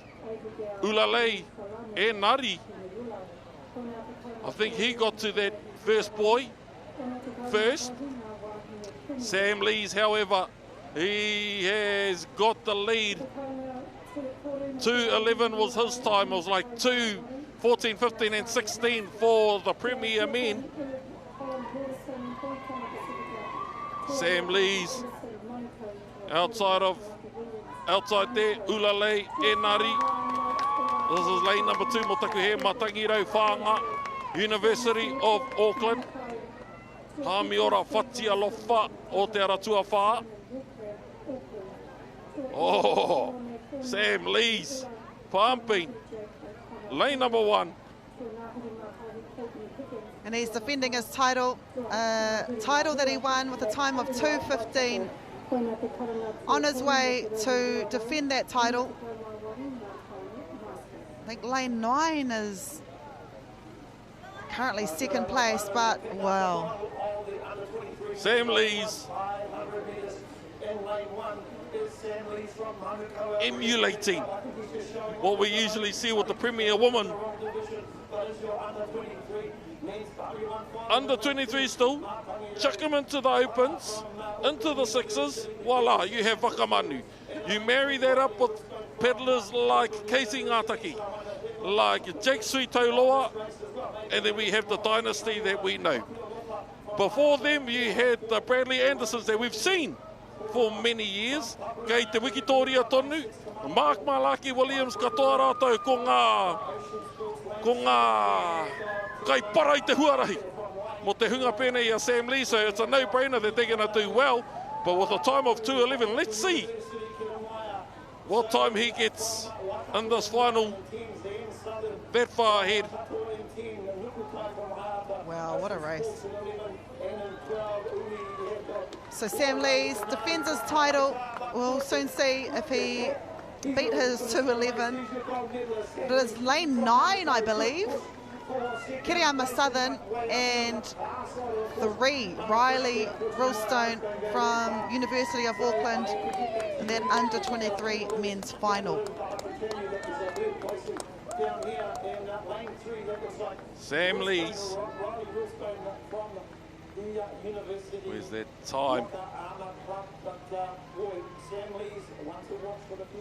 For those of you who follow the likes of the Julius Petersons on social media, you see they're avid runners.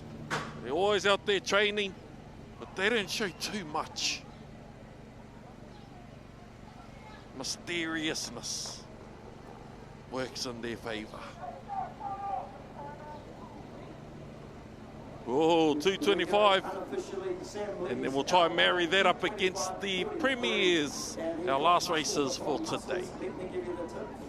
And looks like second placing there was Kevin Solon with that second placing on the far side of the course. A good finish from Southern and a good result. And the silver medal once again, all official. Under 23 Women W1 500, Lucy Jordan, Jessica Cameron, Hine, Waipona Murangi, Huna Winikirei, Taylin, Jade, Terina, Shaden, Te Awerangi, Meriana, Aislinn, Charlotte, Lily Swan.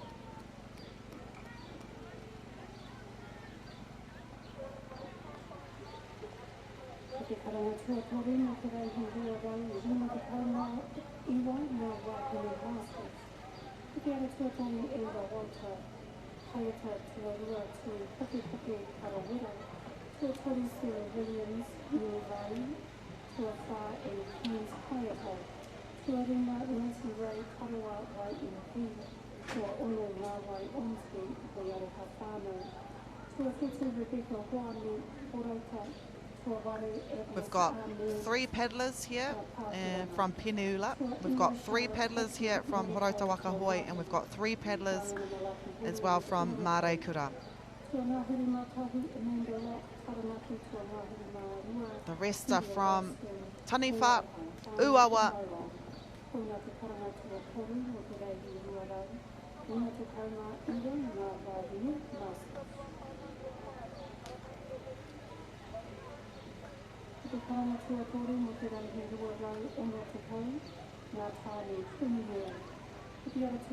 Kua rewa te haki maha.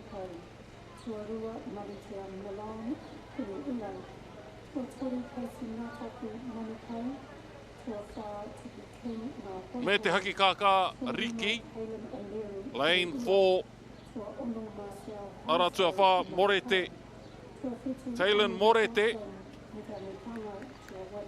She wants a gold medal. So does lane 1, Lucy Jordan. Following closely out there in lane number 5 and 6. 5 we have Jade, 6 we have Terina, Taia.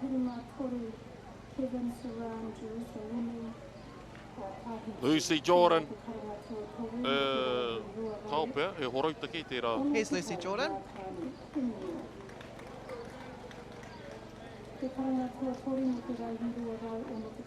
Lucy Jordan, Aratua Tahi, fastest qualifier. Aratua Rima, Jade.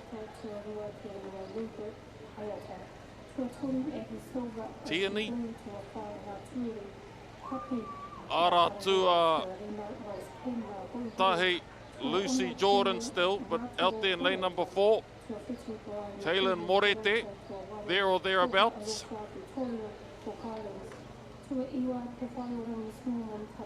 As they make their way to the 250 metre mark.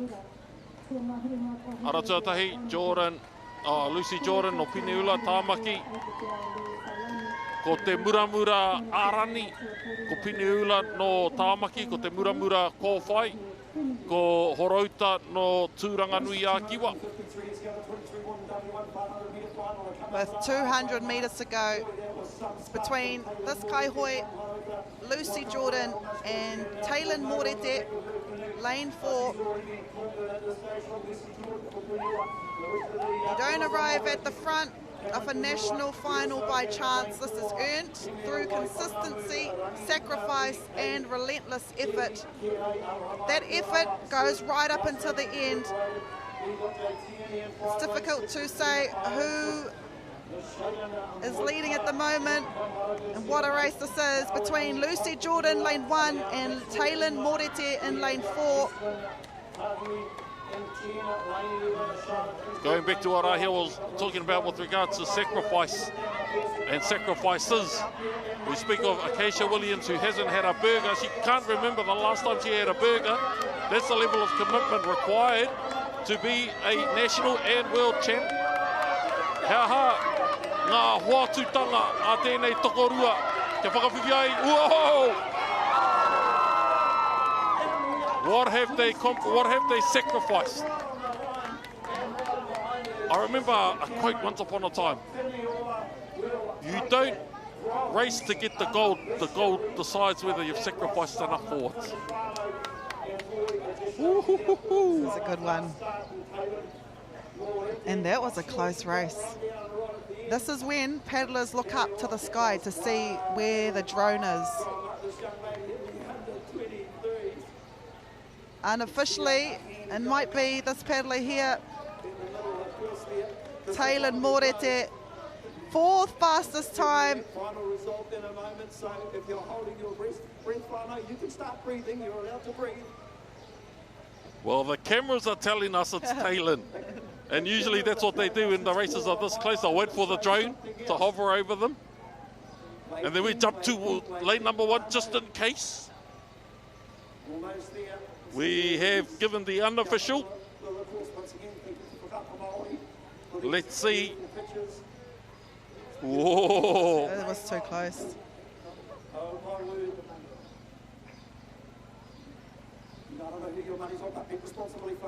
Taylin Morete, champion under 23s. Lucy Jordan, 2nd place. Jessica Cameron with the bronze. Defending the title won by Gabriel Wainohu of Horauta Waka Hoi. E rere ananga mihi kia koe. Golden Master Men W1 final e te iwi. Yes, I've been waiting for this one. Aratua Tei, Paul Wilford. Aratua Rua, Brent Whitcomb. Grant Barrable, Stephen Brett. Māori Tere, Stephen Hoepa, Gordon McKay, Toby LaRue, Steve Monk, Mark Nicol, Anthony Cribb and Louis Papuni.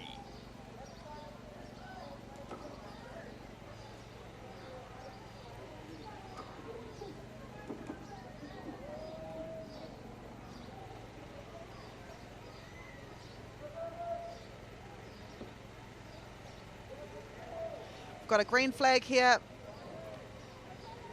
1, 6 and 7. Paul Wilford, Stephen Hohepa, Gordon McKay out of the blocks in this Golden Master Men final. Paul Wilford hasn't paddled since 1990 at a national champs. Hohepa, Stephen Hohepa, he came 2nd last year. Paul Wilford, Tui Tonga.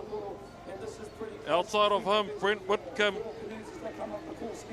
Outside of Brent, Grant Barrable. Outside of him, Stephen Brett. Seems to be Paul Wilford at the moment. With the experience of the people like Brent Whitcomb in lane number 2, I'm sure will rise. What do they say? Cometh the man. Last 200 odd metres. Ara tuatahi, Paul Wilford. Brent Whitcomb not giving up that easily. O te ara tuatahi, Paul Wilford, Tui Tonga. O te ara tuarua, Brent Whitcomb. Brent, I think, might have the lead. There was a bit of a struggle in that switchover. Woo-hoo-hoo. 1, 2, and 3. Brent Whitcomb via Huruihu. Lane number 1, Paul Wilford. He won his heat, he won his semi. Brent Whitcomb, champion, premier man once upon a time. Outside of him, Grant Barrable. It is Brent Whitcomb, lane 2, Ngā Hoi Horo. What a Disney story. It's something that you see in movies. Brent Whitcomb, your Golden Master Men champion. I think Paul Wilford got second. Grant Barrable was third, but what a race here by Brent Whitcomb. Waroa e tamoa nei tēnei whakataetai. Ko hoki mai, and he wins gold. Boy, that's a lot of experience. That battler you just watched, he's a multiple open champion from days gone by. Mātakitaki anō, o te ara tuatahi, fastest qualifier. Brent Whitcomb, champion 2002, 2003 and 2004. No. Yes. Oh, and Burnt Summer was 2004. Wow. And now he is our Golden Master Men champion for 2026.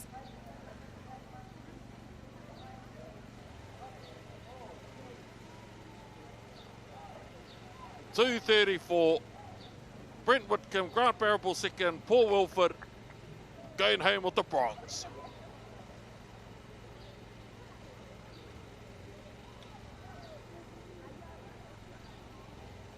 I ngā tāne ki ngā wāhine.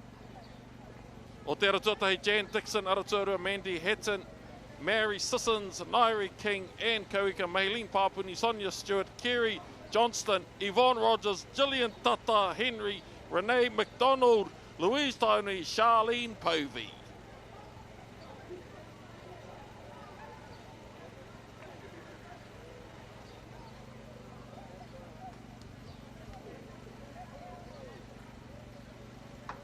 We've got a white flag.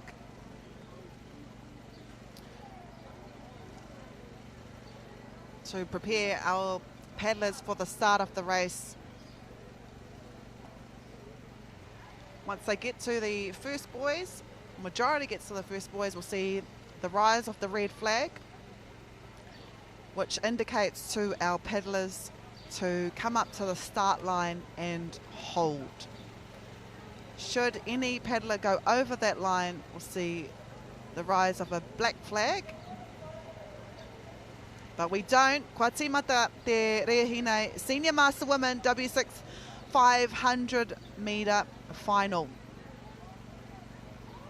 And the Golden Master Women. Here we go, Golden Master Woman W1 500 metre final underway. We got the 13 starters. It is Jan Dixon here, lane 1. The fastest qualifying time from Mana Pacifica. If we remember her race, she led by a huge amount. Anaya Mary Sissons, Ngā Hoi Horo,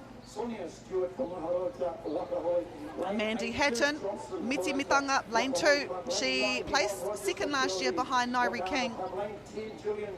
But it is Jan Dixon here, lane 1, Mana Pacifica. And I would say Mary Sissons and Mandy Hatton at the moment. Those boys to our left of the screen, that's our halfway point. Jan Dixon. I've spoken your name at length I've mentioned it so much that I'm sure people are going to remember your name henceforth. Jan Dixon, out of nowhere. She's come, she's delivered, and she will be heading home with a gold medal. As they say, do your chains hang low, do they wobble to the flow? Ka pai e koe, you're going home with some bling bling this year. Jan Dixon comfortably leading to her riders Mandy Hatton, our silver medalist for 2025. Possibly be another silver for her for 2026. Somebody check that Waka. I'm sure she lashed a motor to the bottom of that Waka, making her way home. And with the energy, kaha technique she has, I'm sure she can paddle her way through the history books. Jan Dixon, Mana Pacifica, Outrigger Canoe Club, gold medal champion for 2026, Golden Master Woman, and in second place, Mandy Hatton, and in third, o te aratua toru, ko Mary Sisson. This is your champion, Golden Master Woman, Jan Dixon. When the pressure is at its highest, all that work rises to the surface. All that work that Jan has done in the last few weeks, months, and years has made it to this moment. Mary Sisson's here, Mandy Hatton, the Golden Master Women, champions of gold, silver and bronze for 2026. Ono te koutou piki ake. Ko etahi o ngā wahine nei, whitu te koutou. Jan Dixon, 255, Mandy Hatton, 258, and Mary Sissons with 301.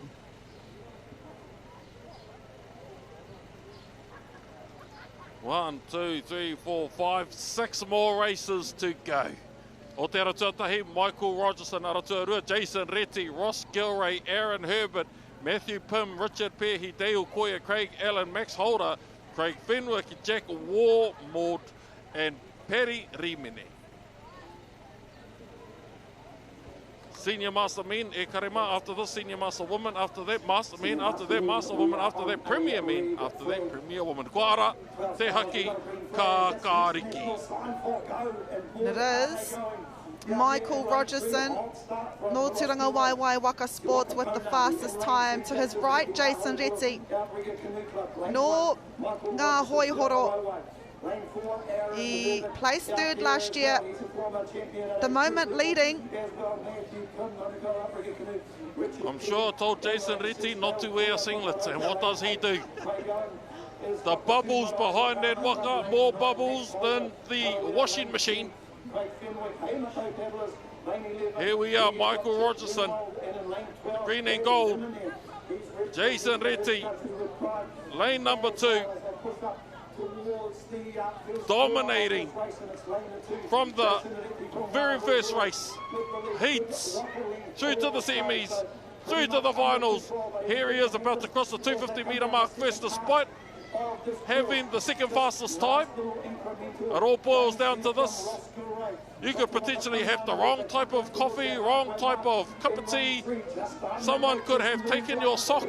Those of you who are superstitious, those all play a role in this. And it seems that the planets, the stars and the ducks have lined up in favour of Jason Reti. Yeah, Jason Reti, lane 2, second fastest time, but times don't matter when it's a final. The surface is blank, it's what is in front of you. He's trusted the process even when it was hard, and now that trust is being rewarded. If he remains in front, he will take home a gold. A goal that he wanted last year. He got bronze last year. Michael Rogerson, lane 1, he placed second last year, first fastest time. I roto I te ao Wakaama, ko te metara koura he ahua pēnei te hura kōhatu. Anei te rā I pēnei ai, a rā te rā I pērā ai. Ngari ko te mea e maharatia, ko te kōrero tia tonu tia o. Ko te kōrero tia tonu tia o I te ao pāpāho e ngā kai hoi, e ra katoa, e ka puni ana ki enei mita whakamutunga. It all boils down to those few seconds. What a finish. I'm going to say, Te whānau. Go say it. I think that might be Ross Gilray, lane 3. I'm looking forward to this tukuruatanga. What a race. Replay. The world is waiting. I think it was. Well, it might be if the train's on him. Ross Gilray from Te Waka Pounamu. Not taking anything away from Jason Reti. What a race he raced. What a gold medal moment. Built on resilience. Resilience, patience. Look, even the technology doesn't want to tell us. Here we go. Lane number 1, Jason Rogerson. Michael Rogerson, motaku he. The excitement is getting the better of Jason Reti. And I bet you, just to throw us off, they're going to have a zoom in on that last part so we don't know who took it out. Go wide. Come on. Where did you come from? Oh, here we go. Woo! Oh. Ooh. Who was it? Oh. Lane 3. We think Farmer. Oh, within that second. There was a millisecond. Jason Reti was a millisecond behind. 100% to Jason Reti. Wow. Senior Master Woman, as we fall from Cloud 9, Nikki Kingi, Vesna Radonich, lane number 2, Rachel Francis, Nairi Pehi, Lucy Southern, Josie Cameron, Ranj Rapana, Karen, Annie, Simi, Penny, Marin, and Emma.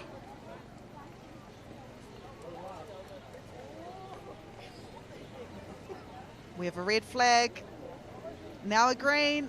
Oh, great start there. Lane 4, Nairi Pehi, Parihaka Wakaama. She bolted out of the starting blocks. Otherwise, it's fairly tight between 1, 2, 5. Nairi Pehi, your silver medalist from 2025. This is Nikki Kingi, fastest qualifying time, no Taupo Wakaama Club. On her outside we have Vesna Radonich, former Master Women winner, former Premier winner, now has gone up to Senior Master Women's. Ocean Blue Sports Club, lane 9, as we come to te ruarau rima te kaumita, aratahi rua me te whā, aratahi Nikki Kingi, aratua rua Vesna Radonich, aratua whā Nairi Pehi. Me te aha, I a tātou ka titiro me he kāhu ki te ruarau rima te kaumita, I tēnei wā ko Vesna Radonich. Ka whakawhiti tuatahi, engari, kei tana hau. ko Nikki Kingi. I nāia nei ko te pakanga, he pakanga āhine ngaro. Ko te tinana e kiana āhuari te tonu rāua. Ā nakawhiti, ā kaha, ā pāuaua, ā pūi oio. Ngari kōai, kei aia, ngā roro, māro, uka. E kore ai e whati. I roto i te mātakitaki whakate maui, whakate katau, i tana hoariri. Kei kona tonu, engari i nāia nei e kare mai ko te uaua ko ngā pāuaua o ngā roro te kai āwhina nui. Vesna Radonjic, Nikki Kingi, battling it out for first place. The Senior Master Women's Final, it is Nikki Kingi leading. Everything she has given to the sport is coming back to her right now, right here on the water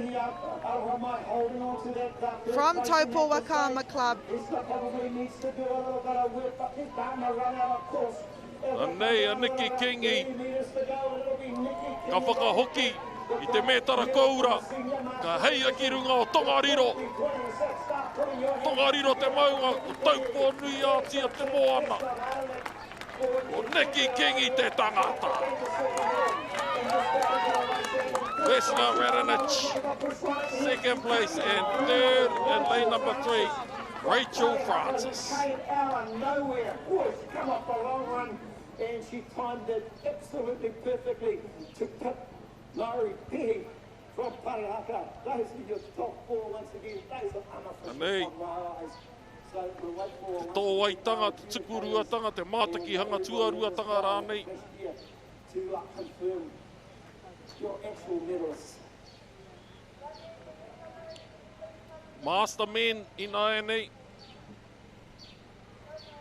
E ai ki te pepa, 442, i nāia nei ko te 449. Nō reira koutou kei te pirangi mātakitaki i te toinga o ngā rehi. Āpiti hia, ētahi meneti. Nikki Kingi with a time of 2:52, 2:55. Vesna Radonjic, Rachel Francis in third. 75, those are your first 3 in the Senior Master Women W1. 500 to start the countdown. Eric Holland Waterson, Bradley Anderson, Mark Malaki Williams, Ryan Lopez, Chase Herbert, Sam Missiepo, Steve Tinopai Ralston, Simon Wolfgram, Kisione Fornua, Jake O'Connor, Courtney Higgins, and Matt Tauroa. Master men W1 500 metre race going into position.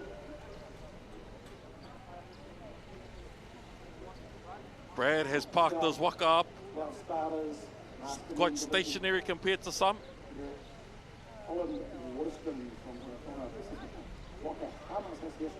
Looking at the ripples, the wind is blowing against them. Few eager beavers out there. I think all of them crossed except for Eric and Brad. And here we go. Lane 1 and 4, lane 1, Eric Holland Waterson, and lane 4, Ryan Lopez. With the experience again, summed up in Waka number 2,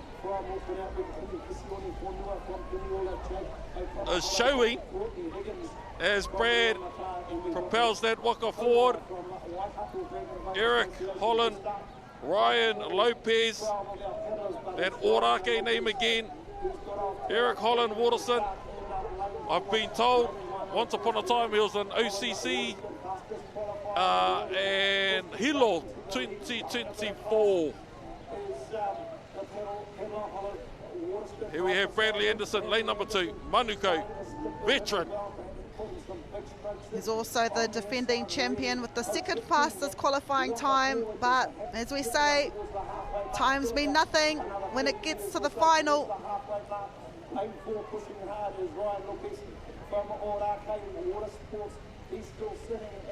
Brad Anderson showing that he has been in this game, and not to take it away from anyone else. Now it's going to be a muscle game because the wind's blowing.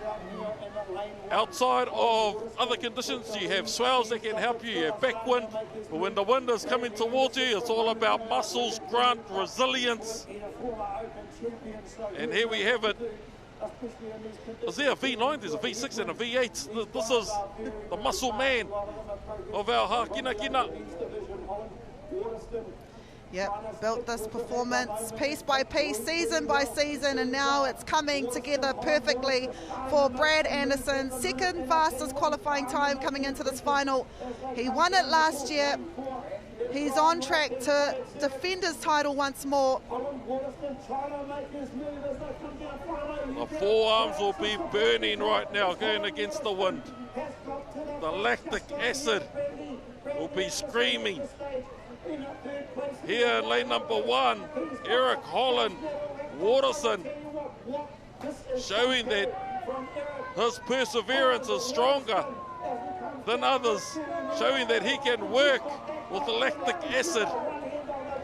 And he just kicked into another gear. It is Eric Holland Waterson, no Hoitonga Pacifica, your new Master Men W1 gold medalist for 2026.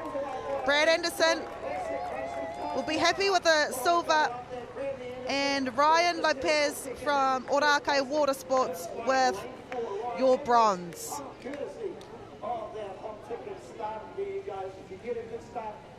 Keep yourself in the race. Good.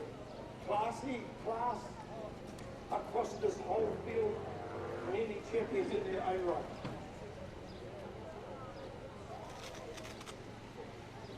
The sportsmanship of this Hākinakina I love. You can be out there cursing at one another. Once you cross that line, it's a somber feeling of, I don't even know how you explain it, like appreciation. Thank you. Thank you for pushing me this far to show me my limitations. Eric Holland Waterson, time of 2:46, 2:51 Bradley Anderson, and Ryan Lopez in third.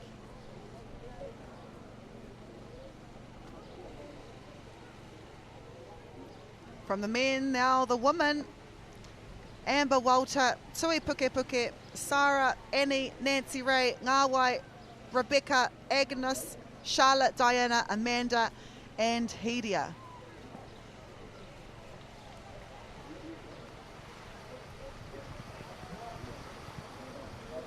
I actually love the fact that our best paddlers have the hardest conditions. Let's see how good we are. Let's see how well the muscles do.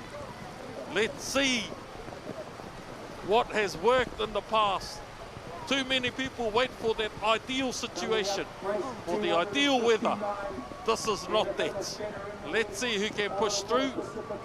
Let's see who can make an ideal race out of a non-ideal or bad situations. We've just been told that the wind conditions 50 kilometres an hour. So if you imagine in your car going at 50 kilometres an hour, that's how strong the wind is out there. But Matai is right.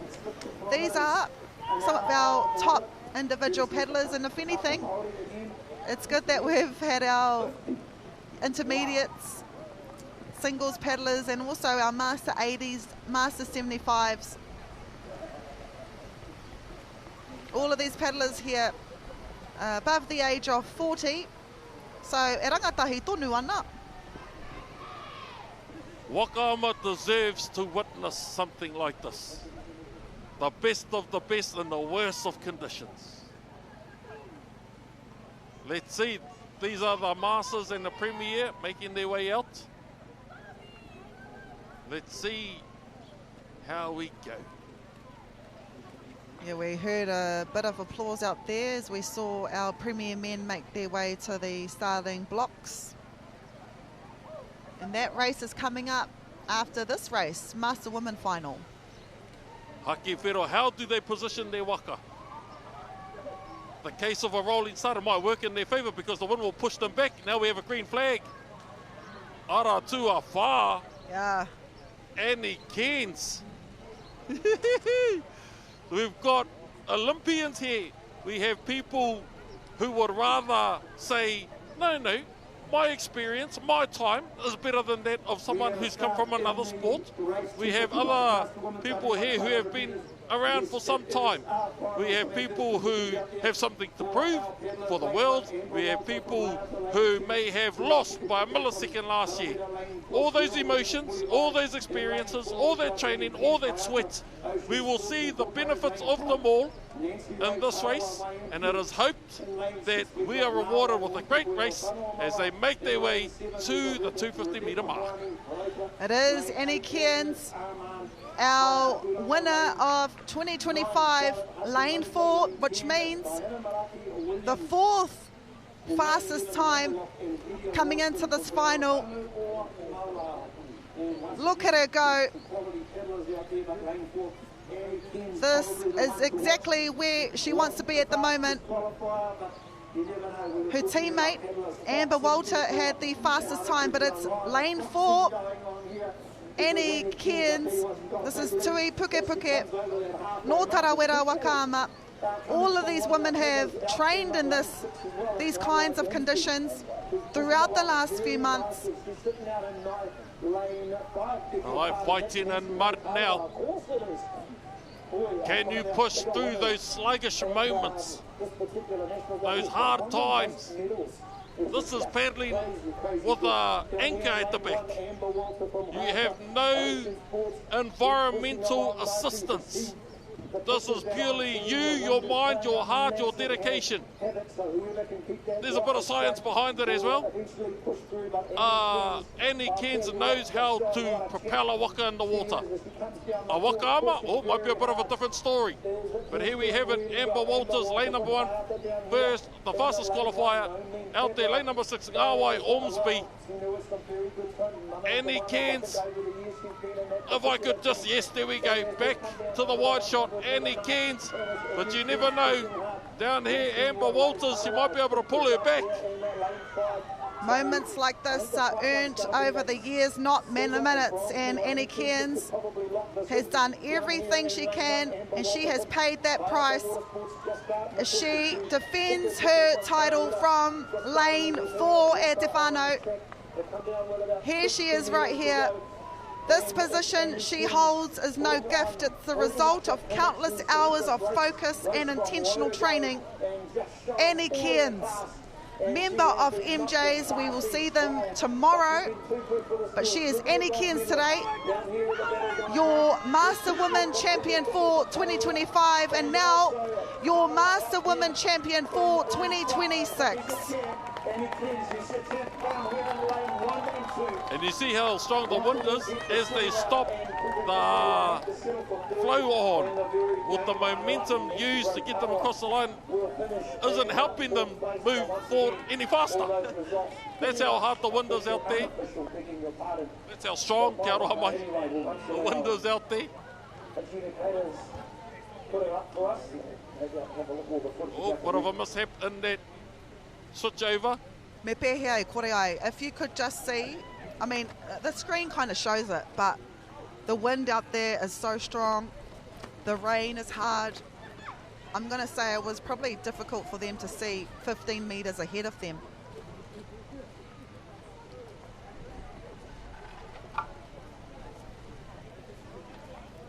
Annie Cairns with a time of 3:15, 3:17. Amber Walters. We're into the Premier Men now. Tough conditions. Kua rewa te haki kakariki. Tough conditions. Tougher paddlers. In lane number 1 we have Jake Suitolua and the red Waka outside of him. Manutea Malone, who seems to have the lead at the moment outside of him. Casey Ngātaki outside of him. Tupu King outside of him. Callum, Marcel, Andy, Mitch, Tere, Jackson, Koroiti, Ash and Kevin. But it seems to be here, lane number 1 and lane number 2. Lane number 1, Jake Suitolua. Lane number 2, Manutea Mion. Manutea Mion here. Peniula, former Premier Men's Champion. I te raru tana poko hiwi inana I te rātau. Engari kua hoki mai ia, kua hoki ora mai ia. Casey Ngātaki here. former under-23, under-19 champion, Jake Suitoulua. The same with him as well. These are the best of the best in the worst conditions at Te Whānau. Every stroke tells the story of their training, piece by piece. This is what long-term commitment looks like. And at the moment, I'm going to say it's manutea. Aye, I would love for Tāwhiri Mātea to do more of a haka. I want to see how valiant our warriors are. We call them ika āwhiro. We call them toa. They have to go up against the worst of conditions and the worst situations. Please, Tāwhiri Mātea, give more. Let's see how our toa boogie when it comes to moments like this. How does the cookie crumble? Seems to be manutea, million out there. Lane number 3, Casey Ngātaki, kei te whakarongo mai a Tāwhiri Mātea. Kua raru ngā kāmera. It's supposed to be like this. Me pēnei mo ngā toa. I tohia koe ki te aha. I tohia koe ki te tohinuku ki te tohirangi. Manutea million o te ara tua rua. Watch out.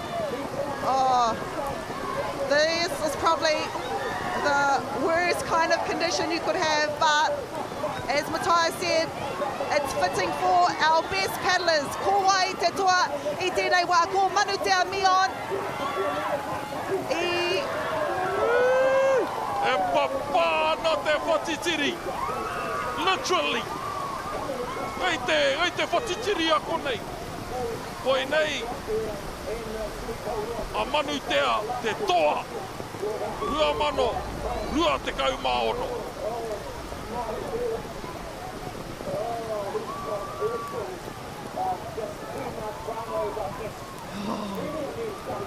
We stand taller when we're in the presence of tāne mahuta o tā rākau there in te taitokerau.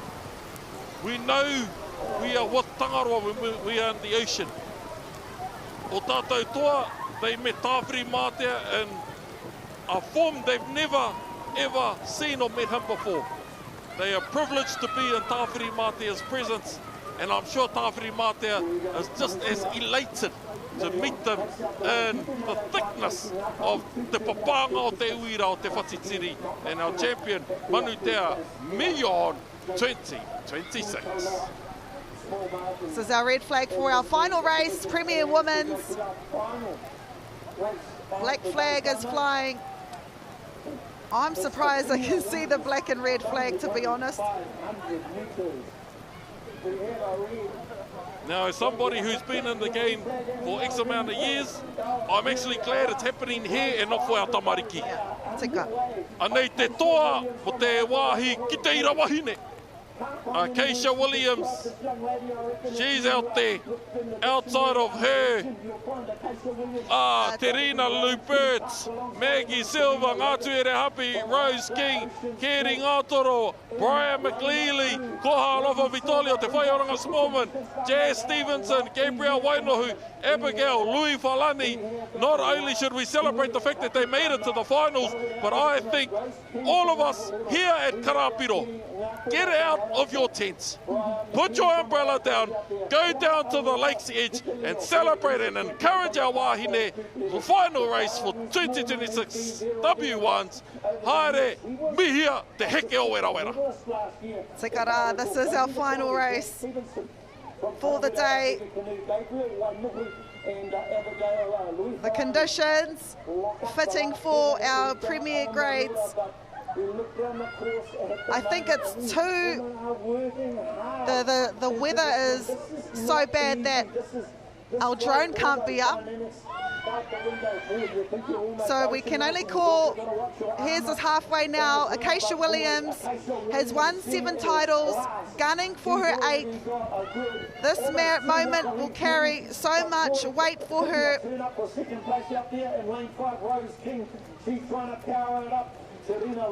Amazing. Amazing. To see our athletes, elite athletes, fight against one another, fight against the elements, show us that when the times get tough, they are tougher. When the conditions aren't perfect, they will try their utmost to perform perfectly. This is one of those times. This competition in particular is going to go down in history for providing us with some of the, I don't want to say worse, with some conditions that are unfavourable, undesirable, but they've brought out the best of our toa, of our hākinakina and of our culture. Ladies and gentlemen, if I can get you all down, if you're watching online, send through your positive vibes, send through all your mana waves to our kohine and let's welcome them home. But it is Acacia Williams here, fastest qualifying time. She's won this title 7 times, gunning for her 8th. This is the payoff for choosing persistence over comfort every single time, for getting up when it was hard, when it was cold, when it was hot, for showing up when it would have been easier not to, and believing that work would matter to the day. This is why she is your champ for the 8th time at Te Whānau. Acacia Williams, your premier women's champion for 2026. A show of class, wherever you are. I know you're probably trying to duck and dive the rain at the minute, but give all these paddlers a massive round of applause. Come on, the bucket couple. I asked her at Mekong Māori, how many times have you won? She told me she didn't know. I should have just looked at her arm. But Tarina, she paddled well, Rose paddled well, all of these women in these conditions paddled well. Engari, ko tahi noi ho te wahine I muarawatu. Acacia Williams, champion from 2017, 2018, 2020, 2021, 2023, 2024, 2025, and now 2026, all the way from Horauta Wakahoi. Acacia Williams, time after time,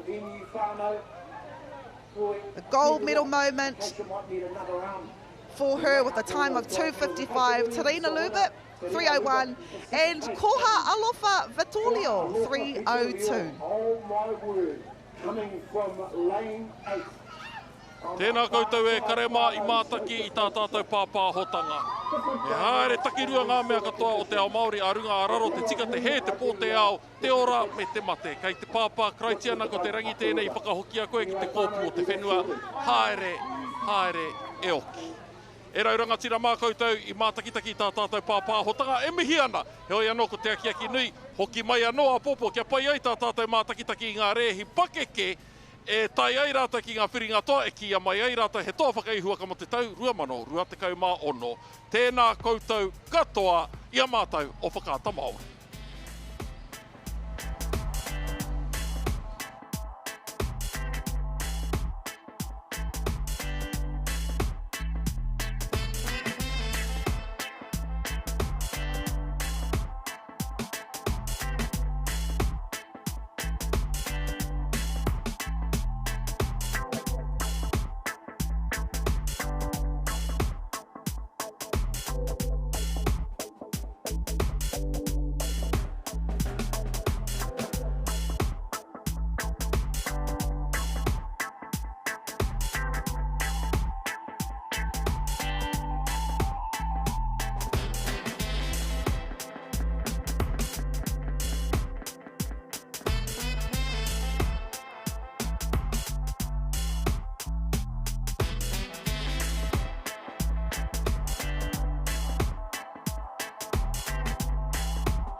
We're going camping. E mana me te pairoa. Harawini me te unu Māori. Kia ora, what's haps over here with you two hohas? He found a Māori, he found a Whakaata. Hey, tahi whanuki. E tiriki whala. But it was so good to see you. What is your name? We're having a moment. Break. Take me to the beach, I don't wanna see the city. Maharawa me on the pool.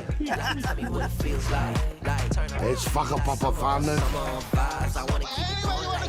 Show me some attitude.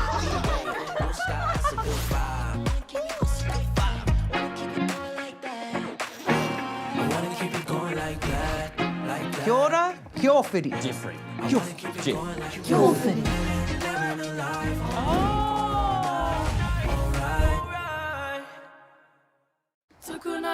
Kei te paitau ia tiha I te mea. Oh, my paitau! Tara! Tamariki hā, mane ki te paraire. Kia ora te whānau, tēnā, kia kara kia tātou. Tūtoa mai runo! Tūtoa mai rano. Tūtoa mai roto.